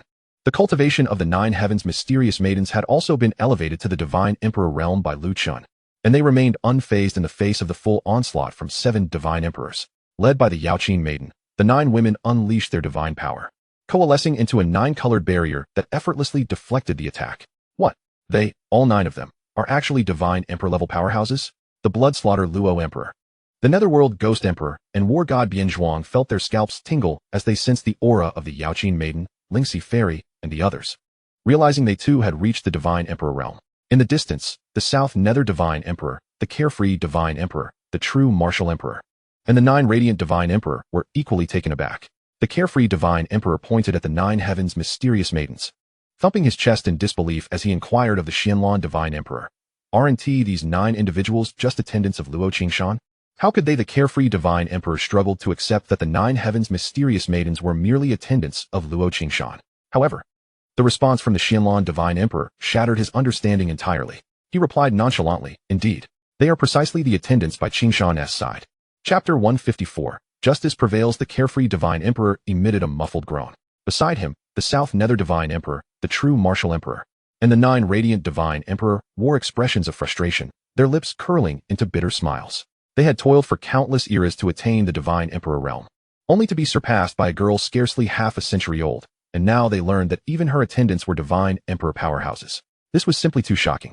Clearly, the pride of the Divine Emperors present had been severely undermined, inciting a potent urge to vomit blood in frustration. Not good, we must flee. The blood-slaughter Luo Emperor and the Netherworld Ghost Emperor exchanged a glance, instantly understanding one another, as they transformed into streaks of blood light, aiming to escape. With the arrival of Luo Qingshan and the 9 heavens mysterious maidens, the opposing divine emperors now numbered 15. Moreover, with Luo Qingshan's exceptionally formidable prowess, the balance of power had entirely tipped. They could not allow a tiger to return to the mountain. As they attempted to flee, the South Nether Divine Emperor, the carefree divine emperor, and the true martial emperor prepared to pursue. However, at that moment, an unexpected turn of events occurred. As a crisp and melodious voice rang out, "He thinking of escaping? This sorceress has been waiting here for quite some time." As the words fell, Shui Main, Jiang Yuechan, Zhou Zhijie, and Yu Baiwei intercepted the paths of the blood-slaughter Luo Emperor and the Netherworld Ghost Emperor. Previously, they had come alongside Luo Qingshan. But divine emperors were notoriously difficult to eliminate entirely. Even the most powerful among them, Luo Qingshan, could not guarantee a swift kill. Thus, Shui Main and the others had remained behind to set up layers of spatial barriers around the 9 Abyss Heaven. What? Another 4 divine emperors? The Netherworld Ghost Emperor, Bloodslaughter Luo Emperor, and Bian Zhuang found their paths obstructed by the spatial barriers before them. Given their current state, they were utterly incapable of breaking through in a short time. Damn it. The information was wrong. Where did all these newly ascended divine emperors come from in the realm of the gods? And they're all female. The Netherworld Ghost Emperor's face darkened, feeling as though he had encountered a ghost, as if the divine realm was overflowing with divine emperors, one after another. Now, the gathering of divine emperors in the 9 Abyss Heaven amounted to a staggering 19. Everyone, let us unite our strength and resolve this swiftly. At Luo Qingshan's command, the 9 Heavens' mysterious maidens, Jiang Yuechan, Shui Main, and the true martial emperor, along with the other divine emperors, launched an assault in unison. Countless devastating divine techniques bombarded the Netherworld Ghost Emperor, War God Bian Zhuang, and the fallen divine emperors above. Ah, damn it, damn it. Bian Zhuang's face turned ashen as he lamented to the Netherworld Ghost Emperor, "It's all your fault for bringing me to this point." Meanwhile, the blood-slaughter Luo Emperor attempted one last desperate struggle, shouting, "Aren't you all self-proclaimed paragons of justice? 19 against 7, what kind of prowess is that? If you have the guts, come out and face us one-on-one." At this, the true martial emperor scoffed, "What a joke. To deal with you vile miscreants. Is there any need for fairness? If we can gang up on you, why bother with a duel? Stop your incessant prattling and prepare to meet your end." With that, they intensified their assault, unleashing a torrent of divine techniques. Despite their desperate struggle, the Netherworld Ghost Emperor and the blood-slaughter Luo Emperor were ultimately overwhelmed, gradually succumbing to the relentless bombardment of the 19 divine emperors. Faced with the just onslaught of Luo Qingshan and the 19 others, the Netherworld Ghost Emperor and Bian Zhuang as corporeal forms dissipated countless times. Eventually, their divine essence was exhausted, and they could no longer coalesce their forms, being utterly erased into nothingness, perishing here, witnessing the demise of the 6 divine emperors at the helm. The remaining divine forces from the Dark Abyss and the Evil Spirit Realm began to collapse and flee. The Heavenly Court, along with the Eastern and Southern divine realms, seized the opportunity to pursue, annihilating nearly all the divine beings from the 2 realms. The Evil Spirit Realm has just lost 2 divine emperors, and the Dark Abyss has lost 4. It seems unlikely they will stir up any more trouble in the future. The South Nether Divine Emperor laughed heartily 3 times. At that moment, the true martial emperor stepped forward to address Luo Qingshan, the 9 Heavens' mysterious maidens, and Shui Main. Bowing solemnly, the Heavenly Court expresses its gratitude for your timely assistance. Had it not been for the arrival of Luo Qingshan and her companions, the 9 Abyss Heaven would have surely fallen, leaving the entire Eastern Divine Realm vulnerable to invasion. The consequences would have been unfathomable. There is no need for such formalities. Senior True Marshal, the realm of the gods is our homeland as well. The Tianyan Divine Palace cannot idly stand by while these vile forces invade. Luo Qingshan's expression remained as frigid as ever, akin to an eternal glacier, remaining unyielding in her demeanor, as she replied coolly. Upon hearing that the women before him hailed from the enigmatic Tianyan Divine Palace, the true martial emperor's countenance shifted to one of astonishment, his heart racing with surprise. The South Nether Divine Emperor, the Carefree Divine Emperor, and the 9 Radiant Divine Emperor also shared similar reactions. Wasn't the Tianyan Divine Palace only home to the Tianyan Divine Lord? When had so many divine emperors emerged from it? Moreover, according to the earlier words of the Xianlan Divine Emperor, Luo Qingshan was the princess of the 10 Directions cosmic realm. Why did she now identify herself as belonging to the Tianyan Divine Palace? The true martial emperor was filled with myriad questions but dared not reveal even a hint of his uncertainty, hastily offering compliments. "You all hail from the Tianyan Divine Palace? How disrespectful of me." Luo Qingshan nodded, her gaze resting upon the Xianlan Divine Emperor, her expression imbued with concern as she inquired, "Uncle Xian, are you injured?" In response, the Xianlan Divine Emperor offered a gentle smile, reassuring her, "I am unharmed. Thankfully, your arrival was timely. Otherwise, that scoundrel Bian Zhuang could have caused a dire calamity." At the mention of Bian Zhuang, the face of the Jinwu Emperor darkened instantaneously. He solemnly addressed the Xianlan Divine Emperor and the Nanming Divine Emperor, saying, "Rest assured regarding Bian Zhuang's betrayal, I shall report this matter to the Celestial Sovereign. The Heavenly Court will certainly provide suitable compensation." The defection of the war god from the heavenly court was undeniably a severe embarrassment for them. Cough, cough, cough. At that moment, the Jiao Divine Emperor, who had been lurking behind the crowd, erupted into a fit of coughs. Previously ambushed by Bian Zhuang and having his divine source extracted by the blood slaughter Luo Emperor. Although such injuries were not fatal for a divine emperor, the malevolent aura of the blood slaughter had fully infiltrated his divine essence, incessantly eroding his divine power.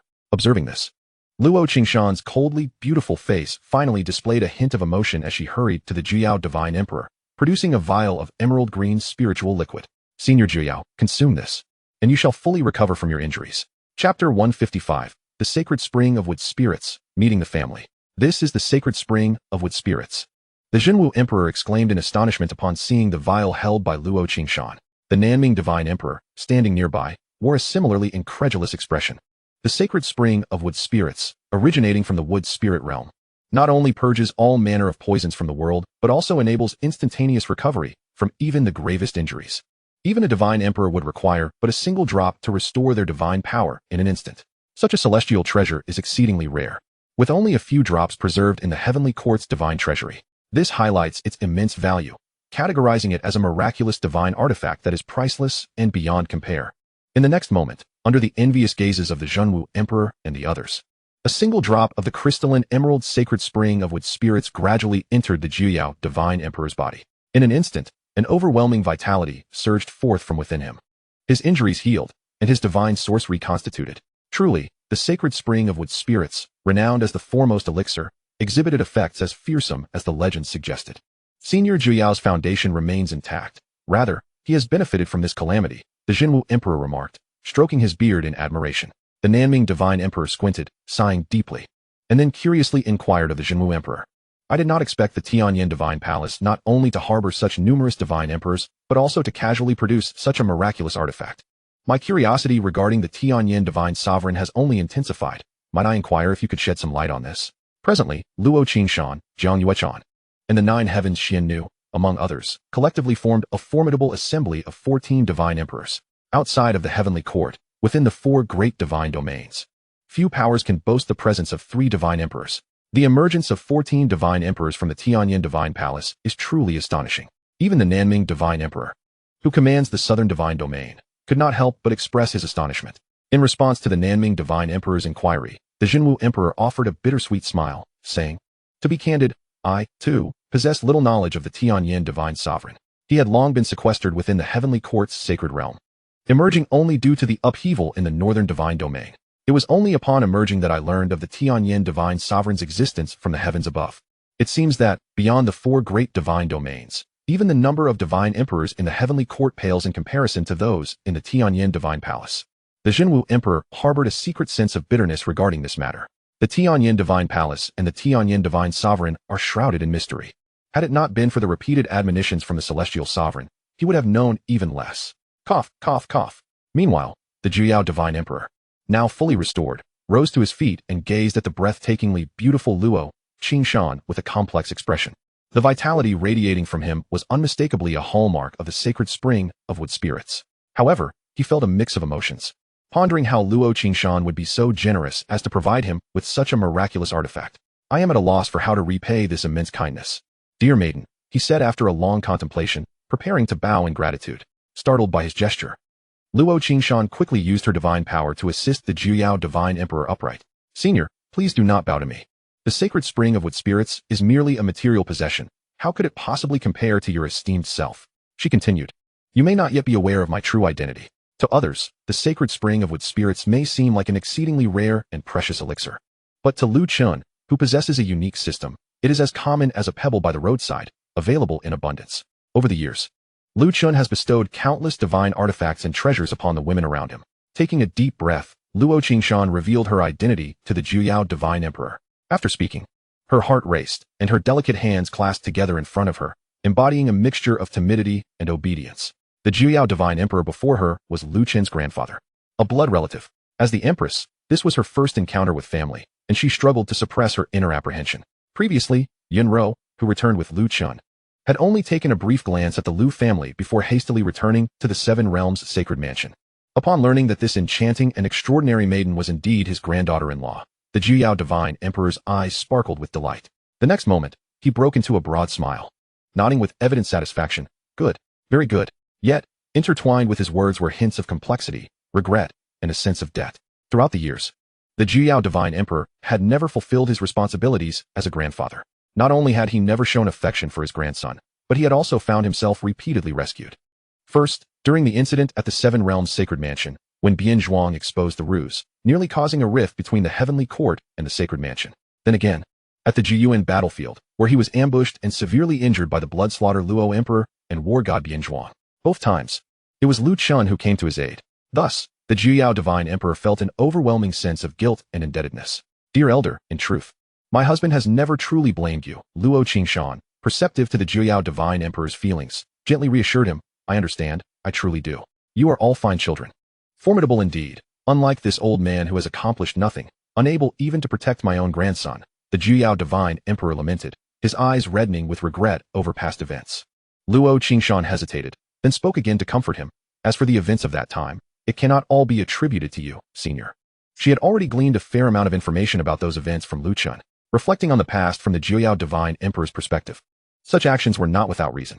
After all, the Heavenly Court was powerful, and if the scandal were to spread, it would not only invite Bian Zhuang's wrath, but also tarnish the Heavenly Court's reputation.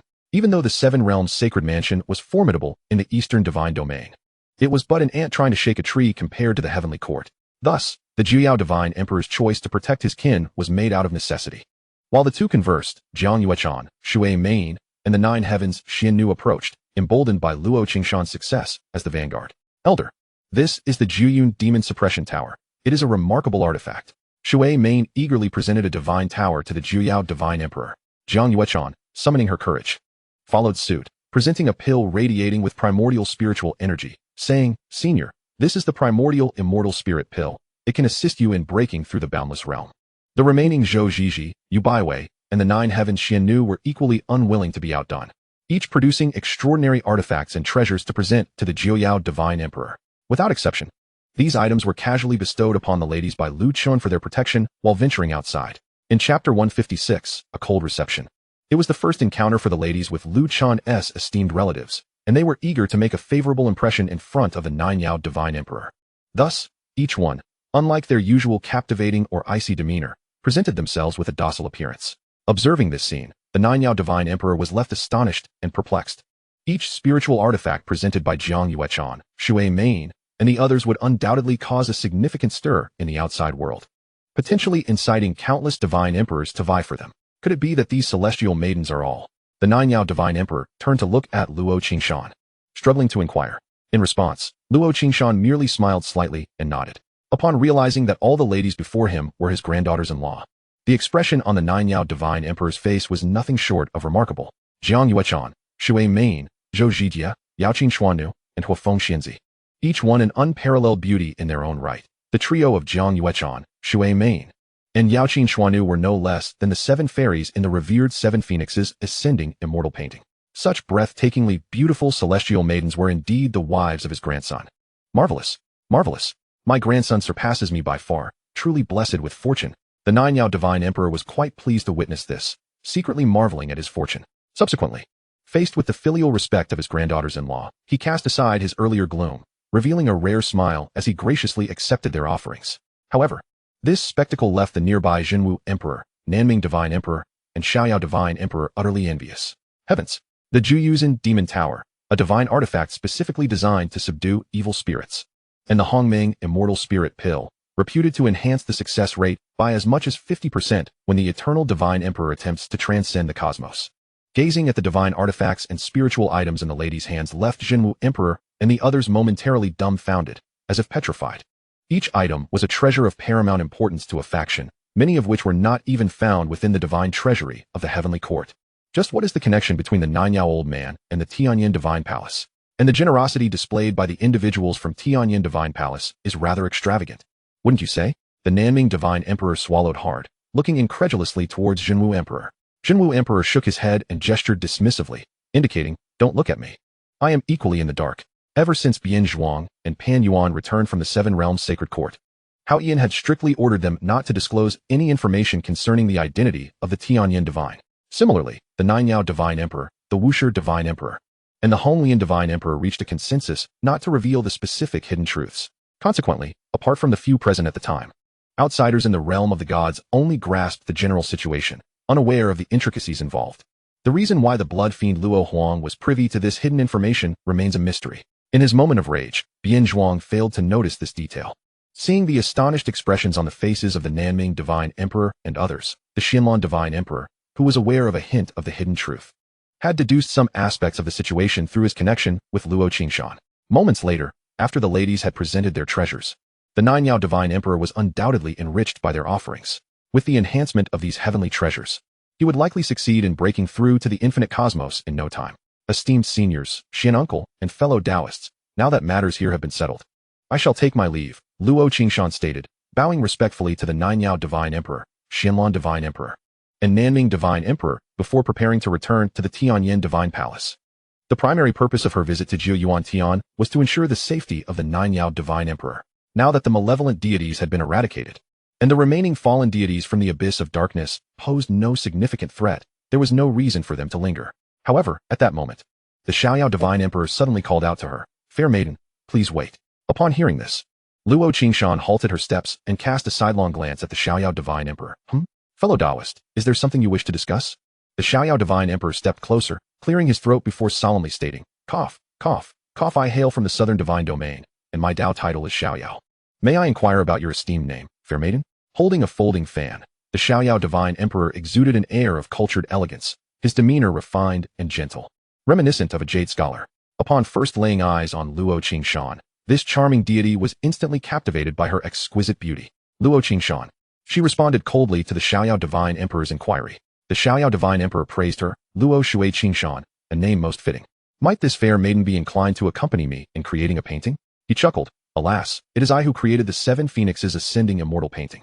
Today, upon beholding your celestial form, I realize the beauty of the world, and I wish to immortalize your image."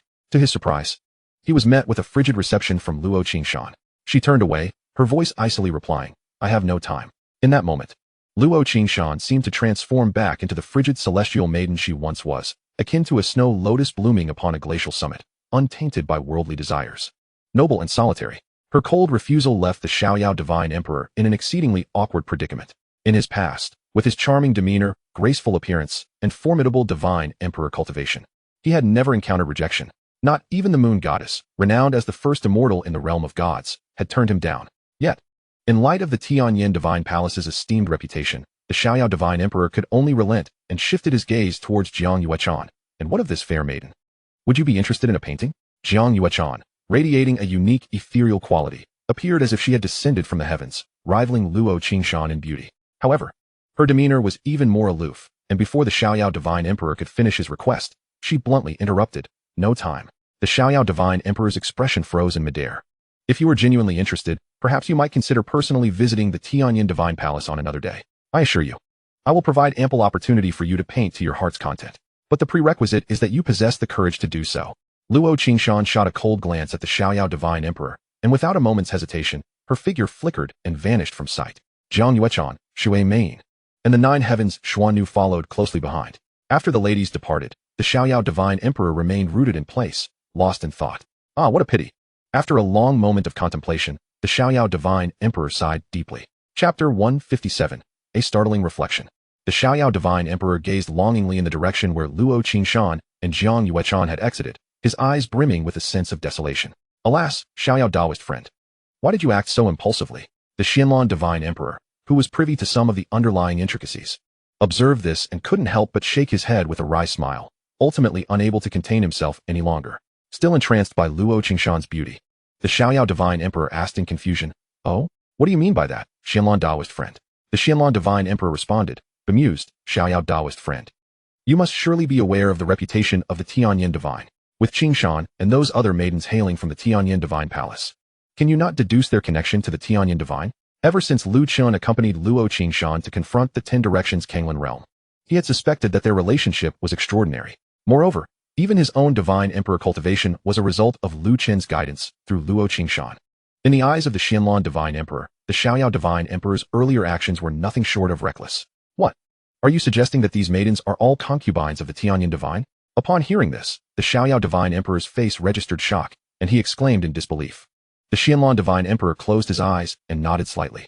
The words were so astonishing that they left both the true Martial Emperor and the South Abyss God Emperor utterly astounded. Gulping. The South Abyss God Emperor's throat emitted a dull sound. Those celestial maidens, without exception, have all attained the realm of divine emperors. And they are all companions of that esteemed Lord of Heavenly Transformation, who among those who reach the divine emperor level is not a peerless prodigy. Having devoted countless epochs to their cultivation, female divine emperors are exceptionally rare. How could such paragons possibly consent to be mere concubines in another's harem? This is simply absurd. The Xianlong God Emperor, recognizing the incredulity of the situation, turned to the Juyao God Emperor. If you doubt this, feel free to inquire with our esteemed friend Juyao. However, I must caution you, it's prudent to refrain from prying too much into matters concerning the Lord of Heavenly Transformation. At that moment, the Juyao God Emperor, having just counted the treasures in his arms, was incensed upon hearing that someone had designs on his granddaughter. He immediately glared at the carefree God Emperor, berating him. Humph. Carefree old fool, do you not glance in the mirror to reflect on your own worth? Dare to harbor any ill thoughts towards them, and I shall lead my men to the South God domain and raise your carefree palace to the ground. The bewildered carefree God Emperor felt a surge of anger, fixing a glare at the Juyao God Emperor, but he was promptly obstructed by the South Abyss God Emperor, who stepped in to smooth things over. This time, the carefree one has acted recklessly. I apologize on his behalf to our esteemed friend Juyao. The South Abyss God Emperor bowed respectfully, displaying a remarkable humility for one of his stature as the Lord of the South Abyss Sea. Seeing this, the carefree God Emperor clenched his teeth, about to speak when the South Abyss God Emperor interrupted. Silence. The Juyao God Emperor, rarely riled up, cast a disapproving glance at the carefree God Emperor. Humph. Were it not for our shared efforts in repelling the enemy, I would surely give you a sound thrashing. With that, he produced the recently acquired 9 Radiant Demon Suppression Tower, along with various formidable artifacts, the divine might emanating from them instilling fear in all around.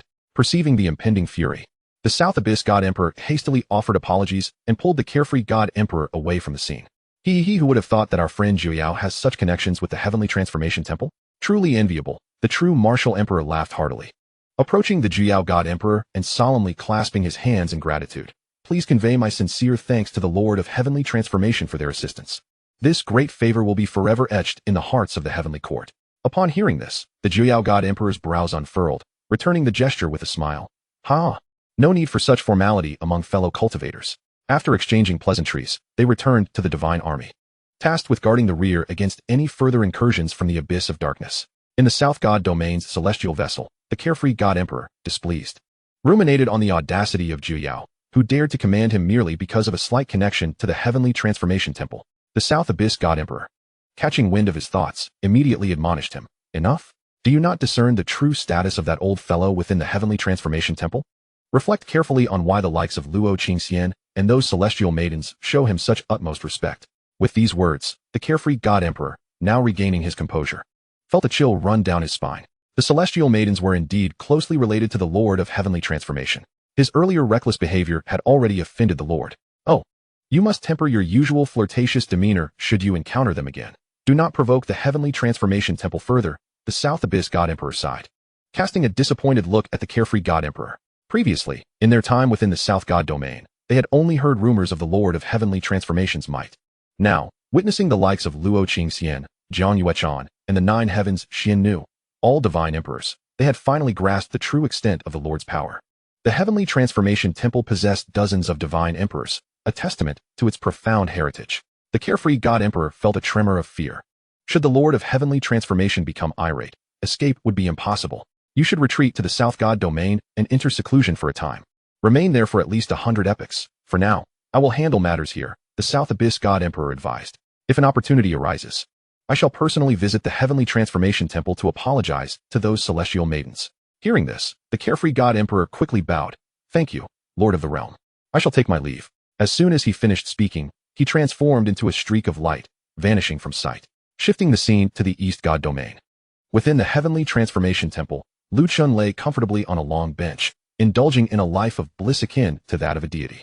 Before him, Yu Qingli, clad in a dress of iridescent hues, gracefully swayed her waist, showcasing a captivating dance.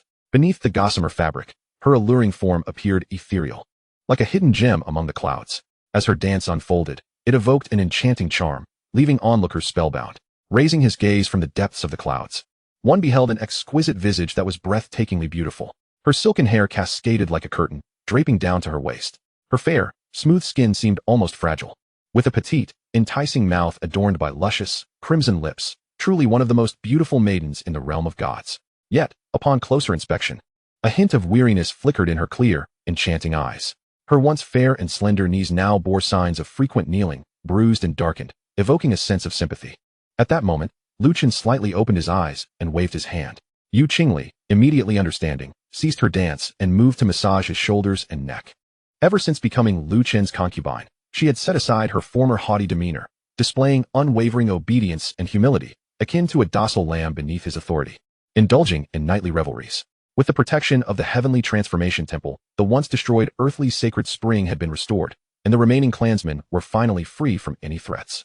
"My lord, are you thirsty? I have freshly picked grapes that are quite sweet," Yu Qingli gently inquired, leaning closer. Listening closely, one could detect a hint of huskiness in her melodious voice. Let me taste," Lu Chen nodded. Upon hearing this, Yu Qingli promptly offered the delectable grapes to his lips. Such carefree enjoyment was indeed akin to a divine existence. Lu Chen could not help but sigh deeply within. Outside, the invasion of the malevolent gods and the turmoil of the abyss of darkness had erupted into chaos, yet it seemed wholly detached from him. As he gazed at Yu Qingli's stunning face so near, he reflected on her transformation from a proud celestial maiden to a devoted concubine at his side. His fondness for her only deepened. Sensing his gaze, Yu Qingli smiled sweetly, taking his hand in hers and leaning her charming face closer. "My lord." Her cheeks flushed, radiating a delicate pink hue, reminiscent of spring peaches dipped in snow, as she gazed at Lu Chen with a flirtatious allure. In the next moment, the ethereal fairy, with her captivating phoenix eyes tightly shut, leaned forward to offer a fragrant kiss.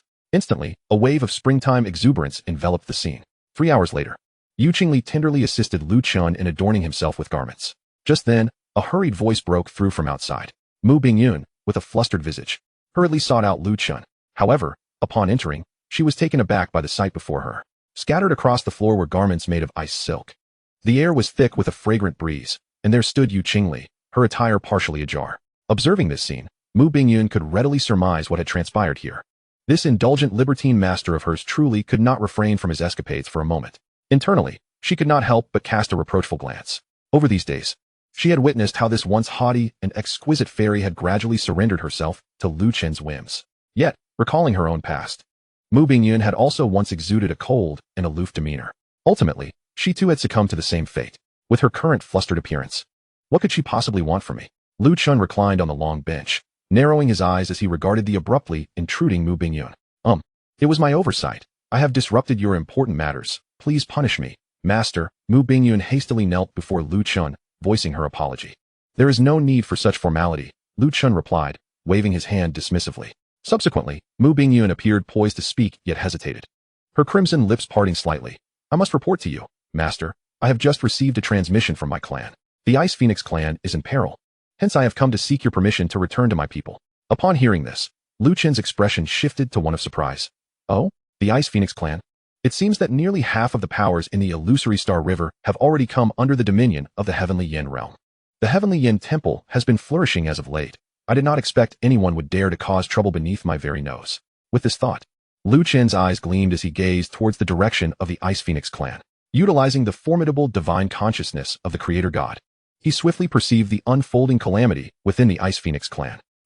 How intriguing. It seems that after a prolonged period of inactivity, it is time for me to stretch my limbs. He then turned his gaze to Yu Qingli, who was picking up the fallen garments made of ice silk. Upon noticing his attention, Yu Qingli pressed her lips together before instantly transforming into her true form, the Qing Yuan. A gust of wind howled past, and a colossal azure figure materialized before them. This was the Qing Yuan's true form, its bloodline power second only to the pinnacle of the Ice Phoenix clan. However, the once resplendent and regal Qing Yuan appeared to be missing many feathers, suggesting that their loss was not a natural occurrence. Sigh. Witnessing this scene, Mu Bingyun internally clicked her tongue, feeling a twinge of sympathy for Yu Qingli. After all, she too had once been in a similar predicament. And as members of a noble bloodline, they were both ensnared by the same dark fate, rendering them somewhat empathetic towards one another. "Let us depart." Without further ado, Lu Chen swiftly leapt onto the back of the Qing Yuan. Mu Bingyun, seeing this, had no choice but to follow suit. With a cry, Yu Qingli took to the skies, swiftly flapping her wings towards the direction of the Ice Phoenix clan. Meanwhile, within the Ice Phoenix clan, the realm of Inshue was also situated within the illusory Star Sea. At this moment, the world, which should have been blanketed in snow and ice, was shrouded in a thick layer of black mist. An oppressive aura of malevolent spirits enveloped the heavens, casting an atmosphere of extreme suppression over the entire Inshua realm. Within the ancestral grounds of the Ice Phoenix clan, two figures cloaked in black mist hovered in the void. These two were none other than Shibulo Sha and Yen Malyuodi, who had just emerged from the abyss of darkness. Below them, a multitude of Ice Phoenix clansmen were firmly suppressed by this terrifying pressure, prostrating upon the ground. Humph, a delectable feast of blood. Truly makes this emperor's heart itch with anticipation. Yen Malyuodi gazed at the Ice Phoenix clansman below, licking his lips in excitement. However, he was promptly reprimanded by Shibulo Sha. Enough, we must focus on our objective. Let us not forget that we are currently within the domain of the illusory Star Sea. If we create a disturbance, it may alert the heavenly Yin deity stationed here, and we would find ourselves in a dire situation. The one possessing the ice prison Shura body should be concealed behind this barrier. We must swiftly work together to breach this barrier. Chapter 159, The 10 Absolute Bodies. Exhausted efforts. The heavenly Yin deity? Humph. In recent years, this individual has been spoken of in almost mythical terms, even if he possesses the chaos eternal body. What of it? With our combined strength as siblings, unless the high heaven himself intervenes, none can impede us. Yen Malyuodi declared dismissively. Together, they could momentarily wield power rivaling that of the chaos eternal. Shibulo Sha responded, enough of the chatter. Once we capture the ice prison Shura body, we will truly take a step forward. At that time, neither the heavenly Yin deity nor even the high heaven will instill fear in us. Countless unique physiques exist, each endowed with unparalleled innate talents and abilities, evoking envy. Among them, the 10 absolute bodies are the most extraordinary. These 10 absolute bodies are exceedingly rare, with hundreds of gatherings scarcely yielding a single one. Each embodies the pinnacle of the laws of the universe. The ice prison Shura body that Shibulo Sha and Yen Malyuodi sought was one of them, representing the ultimate fusion of the laws of ice and Shura. Gazing at the barrier before them, Shibulo Sha concentrated the power of blood and corpses, unleashing a powerful strike. Boom. The moment of impact sent violent tremors throughout the Inshua realm. As the annihilative energy dissipated, only a fissure remained on the surface of the barrier. What? As a peak divine emperor of boundless might, Shibulo Sha's casual strike failed to break through. It was unexpected that such a seemingly insignificant realm devoid of a divine king would possess such a formidable sealing barrier. Shibulo Sha's expression darkened, and he promptly turned to Yen Malyuodi. Let us strike together. Upon hearing this, Yen Malyuodi ceased his idle chatter. The two pooled their strength for a combined assault, shattering the barrier with a single palm strike. The sealing barrier disintegrated into countless fragments, scattering downward. In the next moment, the two figures transformed into crimson streaks of light, entering the ancestral grounds of the Ice Phoenix clan. Meanwhile, in a secluded corner of the ancestral grounds, a petite figure was huddled in fear. This little girl possessed a pair of unique eyes. Her left eye glimmered with an alluring crimson hue, while her right eye resembled the purest ice blue. At this moment, her delicate, jade-like face was filled with anxiety and fear. Cowering in the corner, her small frame trembled slightly. Upon hearing the sound of the barrier shattering outside, wuxianuvel's complexion turned pale. Hee. Who would have thought that the one possessing the ice prison Shura body would be such a pitiful little creature? My heart is truly yearning for her. Slurp. The two soon located wuxianuen, hidden within. Yen Malyuodi gazed down at the little girl, his eyes ablaze with fervor. Shibulo Sha extended a withered, pale hand through the air. In the next moment, with a shrill cry of alarm from wuxianuen, she was brought before Shibulo Sha. What a delicate and tender little creature. Shibulo Sha could not resist reaching out to caress wuxianuen's fair and delicate face, laughing heartily as he exclaimed, Ha! At last, we have found this final 10 absolute body. We have traversed countless realms and spent nearly thousands of gatherings, and today we shall finally have our wish fulfilled. Yen Malyuodi and Shibulo Sha sought to ascend to the chaos eternal realm by gathering all 10 absolute bodies.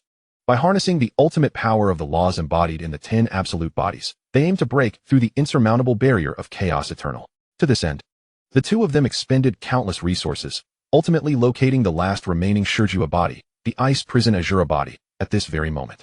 Chaos eternal, a realm revered by all cultivators as the pinnacle of existence. Although it is merely a single step away from the infinite universe, the dimensional chasm is vast and insurmountable. Hao Yen, the foremost figure of this era, serves as a prime example. Even a minor disparity within chaos eternal can be exponentially magnified. Countless emperors at the peak of infinite universe have faltered before this realm, unable to transcend its boundaries. Thus, it is no surprise that Yen Maluo and Yen Paluo, after exhausting themselves, conspired for countless resources to achieve this goal. Don't eat Xiao Yuan. Xiao Yuan does not taste good. Xiao Yuan hasn't tea bathed in months. Sob. Before them, Shipo Luosha exuded an aura of terrifying malevolence, chilling to the bone. Even the most formidable of divine kings would likely tremble in fear, let alone the young girl. Mu Xiaoyuan. She shook uncontrollably. Tears like droplets of beans streamed from her round, expressive eyes. As she cried, the mucus clinging to her tiny nose expanded and contracted. Such a pitiful sight would stir sympathy in anyone who beheld it. With the final Shijua body now in their grasp, Manhwaedit seized the opportunity, suggesting, "Why not break through here? After the breakthrough, we can swiftly make our way to the northern divine realm to rendezvous with the heavenly sovereign." Upon hearing this, Shipo Luosha nodded in agreement. Indeed, time is of the essence. Delay could spell disaster. This divine realm is ripe for us to claim as our own. No sooner had the words left their lips than the two immediately collaborated to set up a grand formation, sealing off all external fluctuations. Once this was accomplished, Shipo Luosha waved his hand, inscribing an ancient array beneath their feet. This formation boasted 10 arc-tipped spires, each evidently corresponding to the 10 Shijua bodies. Shipo Luosha and Manhwaedit stood at the center of the formation. At that moment, Manhwaedit concentrated his thoughts, and in the next instant, 9 figures of varying sizes appeared at different corners of the array: the Flame Radiance Thunder body, the 10,000 Swords Reincarnation body, the Chaos Immortal Source body, and the Forest Sea Holy Spirit body. These 9 individuals were the pinnacle Shijua bodies collected by Manhwaedit and Shipo Luosha throughout countless realms. Among them were beings from the Wood Spirit realm, the Flame God realm, and the Tsangming realm. "Let me out. What do you intend to do? I am the divine son of the Flame God realm. Release me at once." The 9, newly freed, expressed a mix of fury and fear. But the constraints of the array left them powerless to escape. "Who are you? When the clan leader returns, she will surely stand up for Xiaoyuan." Mu Xiaoyuan mustered her courage and called out to the two. This provoked a bout of maniacal laughter from Manhwaedit. "Hehehe, the Ice Phoenix clan leader? Stand up for you? Once I transcend to chaos eternal, not even the so-called heavenly destiny sovereign, who traverses the illusory void star sea, will matter."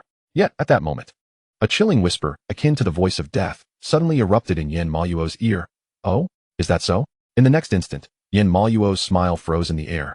The sound of his laughter abruptly silenced. An overwhelming chill spread from behind him, as if he were submerged in the frigid depths of the 9 Hells Ice. Gulp! A muffled sound escaped Manhwaedit's throat. What person? Moments later, he struggled to turn his head, instantly retreating. With his peak infinite universe divine sense, he could perceive anyone appearing tens of thousands of light years away in an instant. Yet now, someone stood less than half a foot from him, and he remained utterly oblivious. Clearly, the newcomer possessed a cultivation level far beyond his own. As Manhwaedit withdrew, he found no trace of any presence. "Be cautious. We are not alone," he bellowed. At his words, Shipo Luosha immediately joined him, both scanning their surroundings warily. "Whoever approaches, reveal yourself so we may converse," Shipo Luosha said gravely. Shortly thereafter, a languid voice responded. You two are quite amusing. Not only do you arrive unannounced in my domain, but you also dare to commit violence here? Truly, you possess great audacity." The final words struck like thunder in Manhwaedit and Shipo Luosha's minds, accompanied by an unfathomable pressure descending upon them. This terrifying pressure instantly obliterated the formation, leaving Manhwaedit and Shipo Luosha with no strength to resist, reduced to prostration on the ground. What? Who are you?" Shipo Luosha hastily summoned her divine emperor power, but it was utterly futile. Under the weight of the creation pressure emanating from Lu Chen, her very blood felt as if it had solidified. This was a suppression from a force of a different dimensional caliber. It rendered her, a peak divine emperor of infinite universe, completely powerless. At this point, she couldn't even catch a glimpse of her adversary's form. Terror filled Shipo Luosha's face. In no way. Even Haoyan could not achieve such a feat. Who are you? Boundless fear enveloped her. Even her previous encounters with Haoyan had not instilled such dread. Have you all from the evil spirit realm forgotten so soon? Just a while ago, you were boasting, and now you fail to recognize me. As the words fell, Lu Chen's figure gradually materialized from the void, hands clasped behind his back, robes billowing, gazing nonchalantly at the two prostrate before him. "Why, you are the heavenly destiny sovereign." Manhwaedit gasped in disbelief. Gazing at the unfamiliar youthful visage before him, he felt a jolt of terror. He had not anticipated that following Haoyan, a being far more formidable would arise in this divine realm. Clan leader, you have finally returned. I have missed you so." The previously ensnared Mu Xiaoyuan was finally freed. Upon seeing Mu Bingyun behind Lu Chen, the little girl hurriedly waddled over. In response, Mu Bingyun swiftly embraced the little girl. Mu Xiaoyuan wept sorrowfully, her cries echoing like rain-soaked blossoms. "It's all right." As the bearer of the ice prison Azura body, Mu Xiaoyuan displayed unparalleled talent. Seeing her in such a pitiful state, Mu Bingyun's heart ached, gently patting her back to soothe her.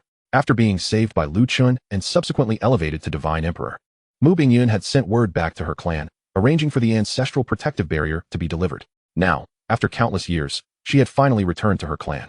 Mu Xiaoyuan, editable. Gender, female, editable.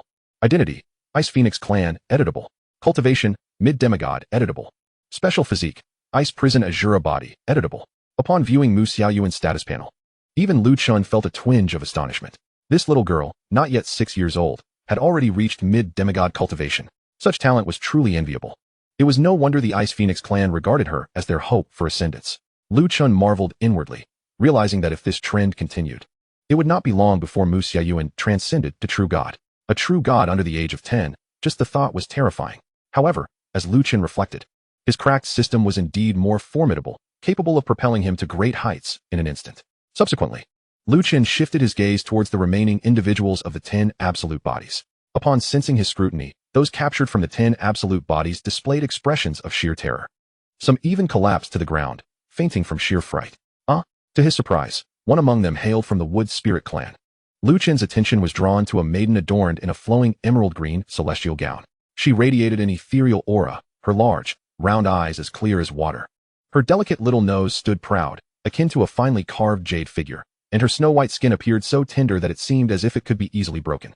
The emerald gown clung closely to her slender figure, resembling a white lotus emerging from a pond, not yet fully in bloom, but already hinting at her future splendor. Most striking were her pointed ears, subtly tinged with a coral-like hue. Mu Lingshan, modifiable. Gender, female, modifiable. Identity, Wood Spirit clan, modifiable. Cultivation, lower-level true god, modifiable. Special physique, sacred spirit body of the forest sea, modifiable. It seemed that Mu Lingshan sensed Lu Chen's unwavering gaze upon her, prompting her to hastily bury her delicate head into her chest. Her petite frame trembled slightly, and her long, slender legs, encased in knee-high stockings, remained tightly coiled on the ground. To her, Lu Chen was a being far more terrifying than Yin Mo Luo or Shiva Luo Sha. With a mere gesture, he had effortlessly subdued the two. Indeed, it was the Wood Spirit clan, just as the rumors had suggested. Lu Chen mused inwardly.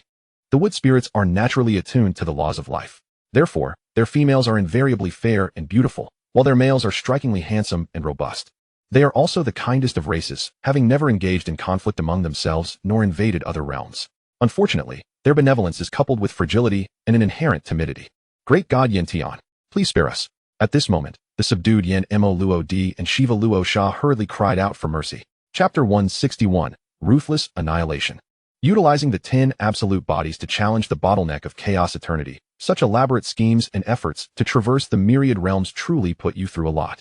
Regrettably, you should not have come to the illusory Star Sea. Lu Chen's gaze was cold and unyielding as he looked down upon the prostrate forms of Shiva Luo Sha and Yin Mo Luo, devoid of any sympathy. Shiva Luo Sha, modifiable. Gender, female, modifiable. Identity, one of the ancestors of the Azura clan, modifiable. Cultivation, peak god emperor of boundless cosmos, modifiable. Yin Mo Luo, modifiable. Gender, male, modifiable. Identity, one of the ancestors of the Azura clan, modifiable. Cultivation, peak god emperor of boundless cosmos, modifiable. In the next moment, the thought of the creator transformed into two formless soul needles that pierced through space and time, hurtling toward the two. Accompanied by two cries of anguish. The creator's consciousness penetrated their sea of awareness in an instant, and the terrifying flames incinerated their corporeal forms to ashes. As ancestors of the Azura clan who had traversed the myriad realms, their chaos eternity-level combat prowess was rendered utterly insignificant before Lu Chen, akin to that of mere ants. Witnessing this scene, Mu Xiaoyuan gazed at Lu Chen with wide, astonished eyes. After slaying Shiva Luo Sha and Yin Mo Luo, Lu Chen turned his attention to the cowering Mu Lingshan and the others huddled in the corner. I shall attend to these captured 10 absolute bodies before seeking out the divine being. With that, Lu Chen vanished in a flash. Yes, master. Mu Bingyun promptly bowed in response. Once Lu Chen departed, the oppressive aura that enveloped the surroundings gradually dissipated. Meanwhile, Mu Xiaoyuan remained lost in the shock of the earlier events, unable to regain her composure. Tribe leader, did you just refer to that esteemed individual as master? Mu Xiaoyuan questioned, her lips pursed in curiosity as she looked at Mu Bingyun. Could it be that the tribe leader has become that esteemed individual's spiritual pet? At this, Mu Bingyun felt a slight flush of embarrassment, inwardly musing, rather than a spiritual pet, it would be more accurate to say a steed. After all, Lu Chen often rides at full gallop. Even with her Ice Phoenix's supreme bloodline, it is arduous to endure. Within a certain hall of the Ice Phoenix clan, Lu Chen reclined comfortably on the lap of Yuqing Li, fragrant tendrils wafting from her presence, reminiscent of orchids in a secluded valley. Master, all the 10 absolute bodies captured by Shiva Luo Sha and Yin Mo Luo have been properly settled. How to deal with these individuals is entirely at your discretion. Mu Bingyun, clad in an ice blue celestial gown, spoke softly from below. Xiao Yuan pays her respects to the divine being. Alongside Mu Bingyun was the little girl Mu Xiao Yuan, who had donned a charming little dress, her hair tied into two playful pigtails. With her chubby hands clasped in front of her, her heterochromatic eyes sparkled with an unusual hue. After bowing to Lu Chun, she inadvertently glanced up, her curious eyes surveying him. Xiao Yuan, behave respectfully in the presence of your superior.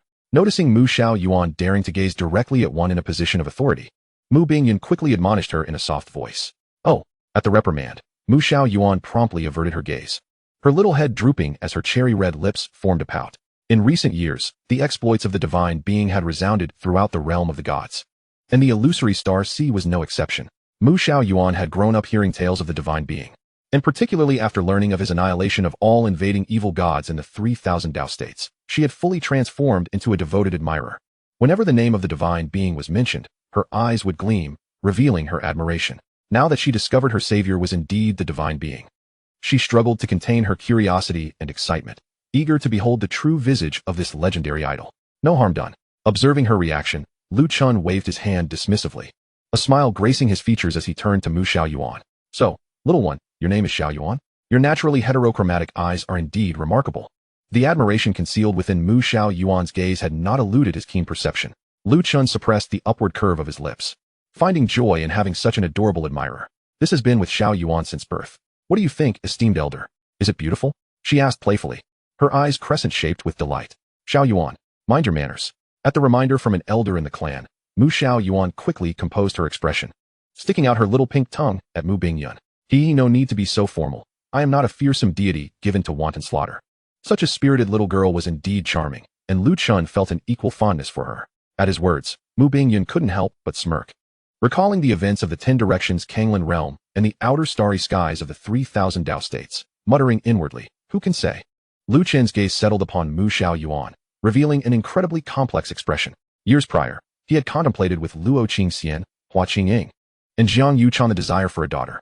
Regrettably, despite their efforts, it all proved futile. Influenced by Lu Chen's status as a creator god, the challenges of birthing offspring were exponentially greater than for an ordinary god emperor. Being at the pinnacle of cultivation, the prospect of nurturing a child was akin to a Herculean task. He had considered lowering his cultivation level, yet he never anticipated that this flawed system would present a bug. Once Lu Chun attained the level of creator god, his cultivation panel could no longer be altered. Lu Chun modifiable. Gender, male modifiable. Cultivation, creator god. During this period, he undertook a rather audacious endeavor, only to discover that while his gender, name, and identity could be altered, his cultivation level remained immutable. This led to a profound sense of distress for Lu Chun, as well as for women like Luo Qingxian, Hua Qingying, and Shui Yueqing. However, upon encountering the charmingly mischievous Mu Xiaoyuan, a novel thought blossomed within Lu Chen's heart, diverting all paternal inclinations towards the young girl. After a moment of contemplation, Lu Chen's lips curled into a faint smile as he gently inquired, little girl, would you be willing to take me as your master? Upon hearing these words, Mu Bingyun was taken aback with astonishment. Yu Qingli was equally astonished, her mouth agape, delicately covering her lips with her jade-like hands. Unable to fathom the words she had just heard, the illustrious Tianyan Zuanshan had audaciously expressed a desire to take on a disciple. Her gaze towards Mu Xiaoyuan was laden with complex emotions, jealousy, surprise, and an undeniable tinge of envy. Chapter 162, Accepting a Disciple, the 9 Tripods, and the Mysteries. The Ancestor, the Land of Annihilation and Return to Emptiness. The personal disciple of the Tianyan Zuanshan, in the realm of the gods. This title alone could inspire reverence and respect from numerous sovereigns and rulers. Its value is self-evident. Upon hearing this, Mu Xiaoyuan stood frozen in disbelief. The naive girl even pinched her chubby cheeks, only realizing it was not a dream when a sharp pain jolted her. Xiaoyuan, why are you still dawdling? Hurry and express your gratitude, Mu Bingyun urged anxiously, nudging her. As the supreme being of the realm of gods, Lu Chun was a taboo figure even the heavenly emperor dared not confront. Moreover, he had never taken a personal disciple before. If Xiaoyuan were to become Lu Chen's disciple, the Ice Phoenix clan would surely soar to new heights. With Lu Chen's support, the Ice Phoenix clan would overnight become one of the most formidable forces in the realm of gods. As the clan leader, Mu Bingyun was even more exhilarated than Mu Xiaoyuan herself. This was an unparalleled opportunity for both the Ice Phoenix clan and Mu Xiaoyuan. What, is the little girl unwilling? Noticing the girl's prolonged silence, Lu Chen chuckled lightly and retorted, No, I am willing. Mu Xiaoyuan hastily shook her head, exclaiming with a sweet voice. Her small face turned a vibrant shade of crimson, her delicate features resembling a porcelain doll, utterly endearing. Master, please allow me to pay my respects. With that, Mu Xiaoyuan dropped to her knees before Lu Chen in reverence. From a young age, the Tianyan Zunshin had been the idol she admired deeply. Being able to become a disciple of her idol filled her heart with immense joy. Witnessing this scene, Mu Bingyun promptly approached with a pot of warm tea. After the formalities, Mu Xiaoyuan personally served the tea to Lu Chen, her voice sweet and gentle. Master, please enjoy some tea. He. Observing the exceptionally obedient and endearing girl before him, Lu Chen felt a deep sense of satisfaction as he accepted the tea and took a gentle sip. Good. Haha. From this moment forth, you shall be my very first personal disciple. As the little girl embarked on her journey, as a master, he naturally could not be stingy. With those words, Lu Chen began rummaging through the system shop. 9 tripods. Information, forged by 9 primordial ancestors of chaotic eternal level during the ancient times. These tripods nurture the most potent laws of the universe, rumored to contain the ultimate secrets of heaven and earth. Exchange cost, 9, 999, 999, 999. Oh, the 9 tripods? This is rather intriguing. In the system shop, Lu Chen immediately noted the 9 divine tripods and without hesitation proceeded to exchange for them. Ding, exchange successful. Heh, I did not expect such an interesting history to lie behind these 9 tripods. With a wave of his hand, the 9 tripods soared from his sleeve. These are the 9 tripods, crafted by ancient powerhouses. Carrying them with you will ensure your safety. Under the infusion of Lu Chen's creator god power, the 9 tripods swiftly established a connection with Mu Xiaoyuan, swirling around her as terrifying laws of power surged from all directions. What? The 9 tripods? Upon witnessing the emergence of the 9 tripods, Yu Qingli was filled with disbelief, murmuring, heaven, earth, mysteries, primordial, universe, primal chaos. Witchcraft. These represent the ultimate powers of the 9 fundamental laws: chaos, origin, darkness, light, space, time, truth, nothingness, and witchcraft. Were the 9 tripods not lost in the land of annihilation and returned to emptiness? How could they possibly appear in the hands of the master now? During the ancient times, the realm of gods reached an unprecedented zenith. Generally, possessing a single chaotic eternal deity was already remarkable, but during that era, 9 such deities emerged, revered as the 9 ancestors by later generations. Under the governance of these 9 ancestors, no foreign race dared to invade the realm of gods. However, as the saying goes, prosperity begets decline. All things ultimately return to the void, and the balance of yin and yang is reversed. It is said that a catastrophic disaster befell the realm of gods, prompting the 9 ancestors to announce their departure to battle in the land of annihilation and return to emptiness. Before leaving, they gathered all the treasures of heaven and earth to forge the supreme weapon, the 9 tripods. With the 9 tripods as their support, the 9 ancestors ventured into the land of annihilation. Yet, after tens of thousands of years, an ominous rumor spread. The soul lamps of the 9 ancestors extinguished. Moreover, the 9 tripods, which represented the ultimate power of the 9 ancestors, returned to the realm of gods in a bizarre manner. However, the returned tripods were marred with horrific battle scars, their original divine radiance dimmed and stained with the blood of the 9 ancestors. No one knew what the 9 ancestors encountered there. Just as some sought to reclaim the 9 tripods, an enigmatic black hand tore through the void, snatching them away once more. From that moment, the realm of gods, stripped of the 9 ancestors and the 9 tripods, began to decline, and invasions from foreign races commenced. The land of annihilation and return to emptiness became a subject of dread for all. Wow, what a powerful artifact. Thank you, master. Receiving the gift, Mu Xiaoyuan timidly approached, clutching Lu Chen's leg, her eyes sparkling as she gazed up at him. Her sweet call of master instantly filled Lu Chen's heart with joy. But why do these tripods appear so rusted? Soon, Mu Xiaoyuan noticed the dreadful battle scars on the surface of the 9 tripods, pouting her lips in curiosity as she murmured, little girl, don't be anxious, for I have even greater treasures. Lu Chen beamed as he affectionately ruffled the little girl's hair. Jade Clear Seed, Xian Lotus. Exchange cost, 9, 999, 999. Ding, exchange successful. More? Xiao Yuan desires master's great treasures, Mu Xiaoyuan's heterochromatic eyes sparkled with excitement as she looked at Lu Chen. However, this remark almost led Lu Chen to misinterpret her intentions. Ahem, this is the Jade Clear Seed, Xian Lotus. Although it cannot compare to the 9 tripods, it is still an exceptional artifact. After a few coughs, a Xian Lotus platform materialized in his hands. Moments later, the Xian Lotus transformed into a petite, exquisite flower sprite, alighting upon Mu Xiaoyuan's shoulder. This is the manifestation of the Xian Lotus, possessing the cultivation of the infinite God Emperor, and will always be by your side to protect you. Lu Chen elaborated once more. Hearing this, Mu Xiaoyuan's round, glistening eyes brimmed with tears of gratitude as she gazed at Lu Chen, her voice choked with emotion. The master treats Xiao Yuan with such kindness, presenting her with numerous gifts upon their first meeting. In the future, Xiao Yuan will certainly dedicate herself to diligent cultivation, repaying her master with gratitude. Chapter 163, Manhwaaudiobook, following. With a chuckle, upon hearing the phrase repaying with gratitude, Chen stumbled slightly, nearly spilling the tea he had just sipped.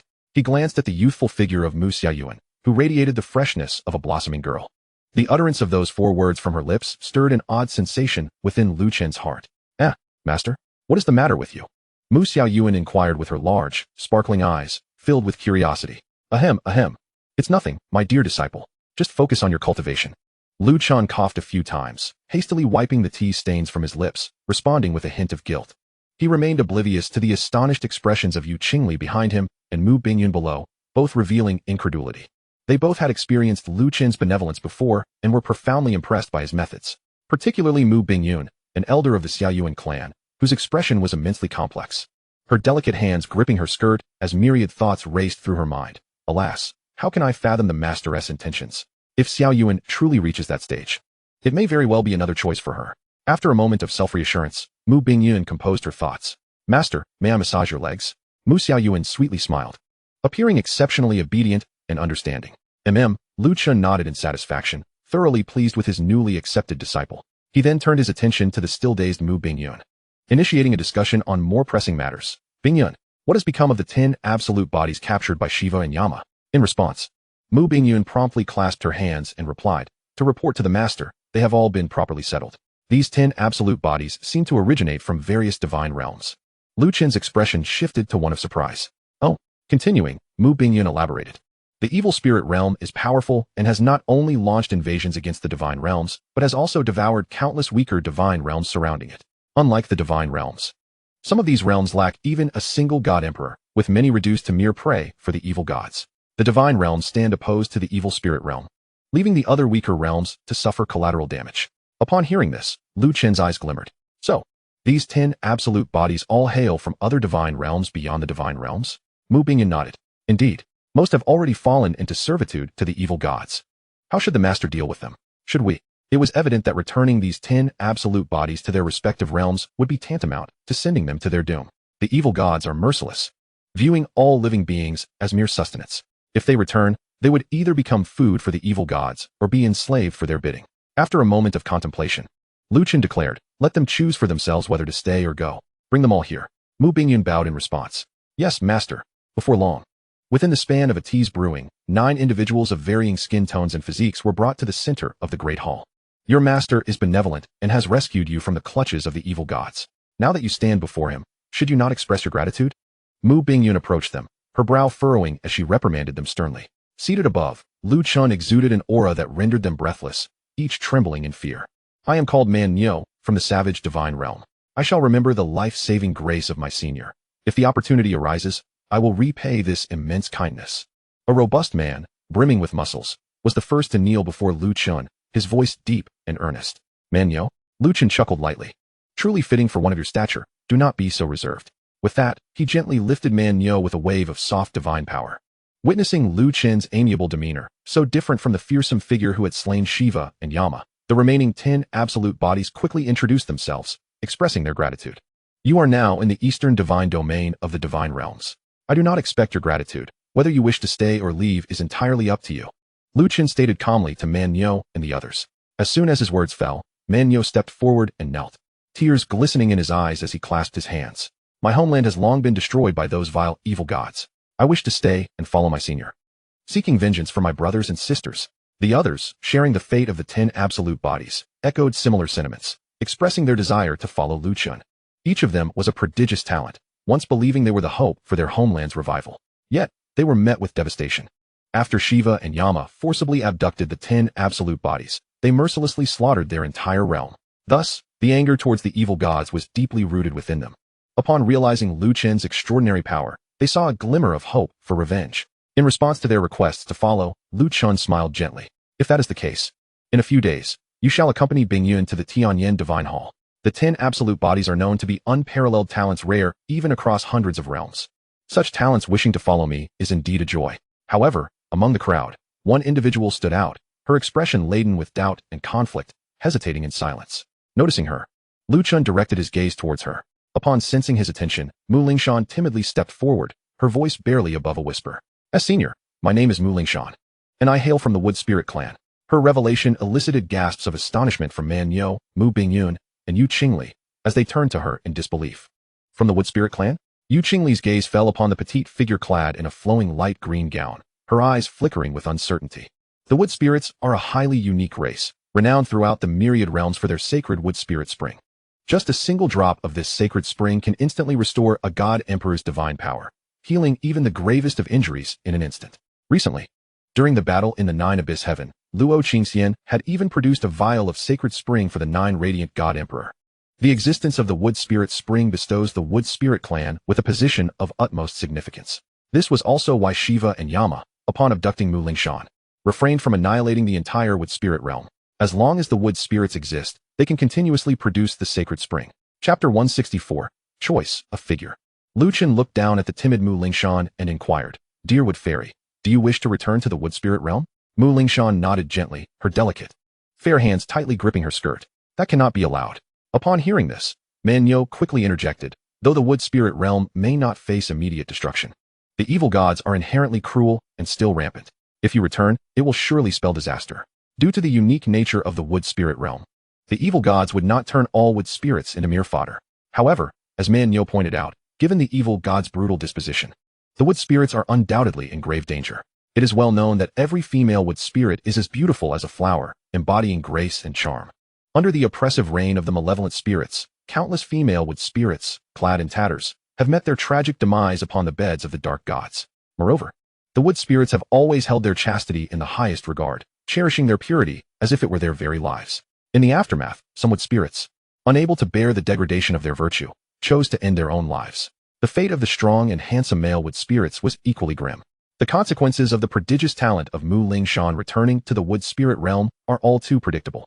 In the face of the bull-headed being's admonitions, Mu Lingshan shook her head, biting her rosy lip as tears, the size of beans, cascaded down her delicate face. No, I must return. My brother and Her Majesty the Queen are still there. Ever since she was captured by the demon Shiva and the Emperor of the Underworld, she has been consumed with concern for her kin. Even now, having narrowly escaped death and sheltered under the protection of the Divine Temple, she remains haunted by thoughts of her brother and family. I implore you, Senior, to grant my wish. With tear-filled eyes, Mu Lingshan knelt on the ground, her gaze pleading and sorrowful. Sigh, if you are resolute in your decision, then let it be as you wish. Observing her distress, Lu Chen sighed helplessly and turned to Mu Bingyun. In a few days, assist her in returning to the Wood Spirit realm. Receiving the command, Mu Bingyun dared not utter a word, promptly bowing in response. Yes, master. Once the arrangements for these 10 exceptional bodies were set, Lu Chen waved his hand dismissively. Very well, you may all disperse. With that, Lu Chen vanished in a flash, accompanied by his concubine Yu Qingli. In the dead of night, faint moans emanated from Mu Bingyun's chamber. After the fierce battle, she was clad only in a diaphanous garment of ice silk, clinging to her skin, revealing a breathtakingly enchanting silhouette. Master Mu Bingyun, appearing fatigued, nestled like a kitten in Lu Chen's embrace. Exhaling a fragrant breath, she gazed up at him with sultry eyes. Her demeanor transformed from the aloofness she had first displayed. What troubles you? Feeling the soft warmth in his arms, Lu Chen inquired gently. After a moment of contemplation, Mu Bingyun hesitated. Master, that girl Xiaoyuan is still so young. She cannot endure this. Amused by her words, Lu Chen, taken aback, pinched her petite nose playfully, chiding. What on earth are you thinking? Do you perceive me merely as a lecher? To his surprise, Mu Bingyun tilted her head in retort. Isn't that so? However, as soon as the words escaped her lips, she regretted them and hastily waved her hands. No, master, I spoke without thinking. Yet Lu Chen offered her no chance to rebut, leaning down to seal her tempting lips with his own. In an instant, Mu Bingyun, unable to resist, found herself lost in a haze of desire. Accompanied by the creaking of the wooden bed, an atmosphere of springtime blossomed anew. Meanwhile, beneath the moonlight, a petite figure sat cross-legged on a lotus platform, soundly asleep. Lu Chen and Mu Bingyun had initially intended to engage in a duel in the wild, only to stumble upon this scene. Hee, what a surprise to find Xiaoyuan asleep here. Lu Chen approached with haste. Upon closer inspection, he found the little girl sleeping soundly, with a glistening droplet of saliva at the corner of her mouth. This girl, Lu Chen chuckled, affectionately wiping away the droplet and cradling Mu Xiaoyuan in his arms. He treated her as if she were his own daughter. Sigh, it seems master dotes on Xiaoyuan even more. Witnessing Lu Chen carry Xiaoyuan back to the room, Mu Bingyun's expression turned melancholic as their original plans were dashed. The following day, Mu Xiaoyuan groggily awoke in Lu Chen's embrace. Master? She rubbed her sleepy eyes, perplexed at seeing Lu Chen so close. I was clearly cultivating last night. How did I fall asleep? Observing the little girl now awake in his arms, Lu Chen tenderly ruffled her hair. This is likely related to your ice prison Azura physique. The Azura aura has entered your body, naturally refining and merging with your divine attributes. Mu Xiaoyuan, modifiable. Level, lower true god, modifiable. In just one night, this little girl had directly ascended from the pinnacle of demigod to lower true god. After a single slumber, divine fragments had automatically refined themselves within her. Should this news spread, it would undoubtedly leave many in despair. The prowess of the 10 exceptional bodies is far from limited. How wonderful! Xiaoyuan has broken through to true god. Mu Xiaoyuan's face flushed with excitement as she squirmed in Lu Chen's embrace. Rest assured, master. I will strive even harder in my cultivation. Without waiting for Lu Chen to respond, she dashed off to continue her training. Later that night, through the dim light of candles within the room, shadows of entwined figures were cast against the window. Soft moans mingled with the sounds of cicadas filled the air.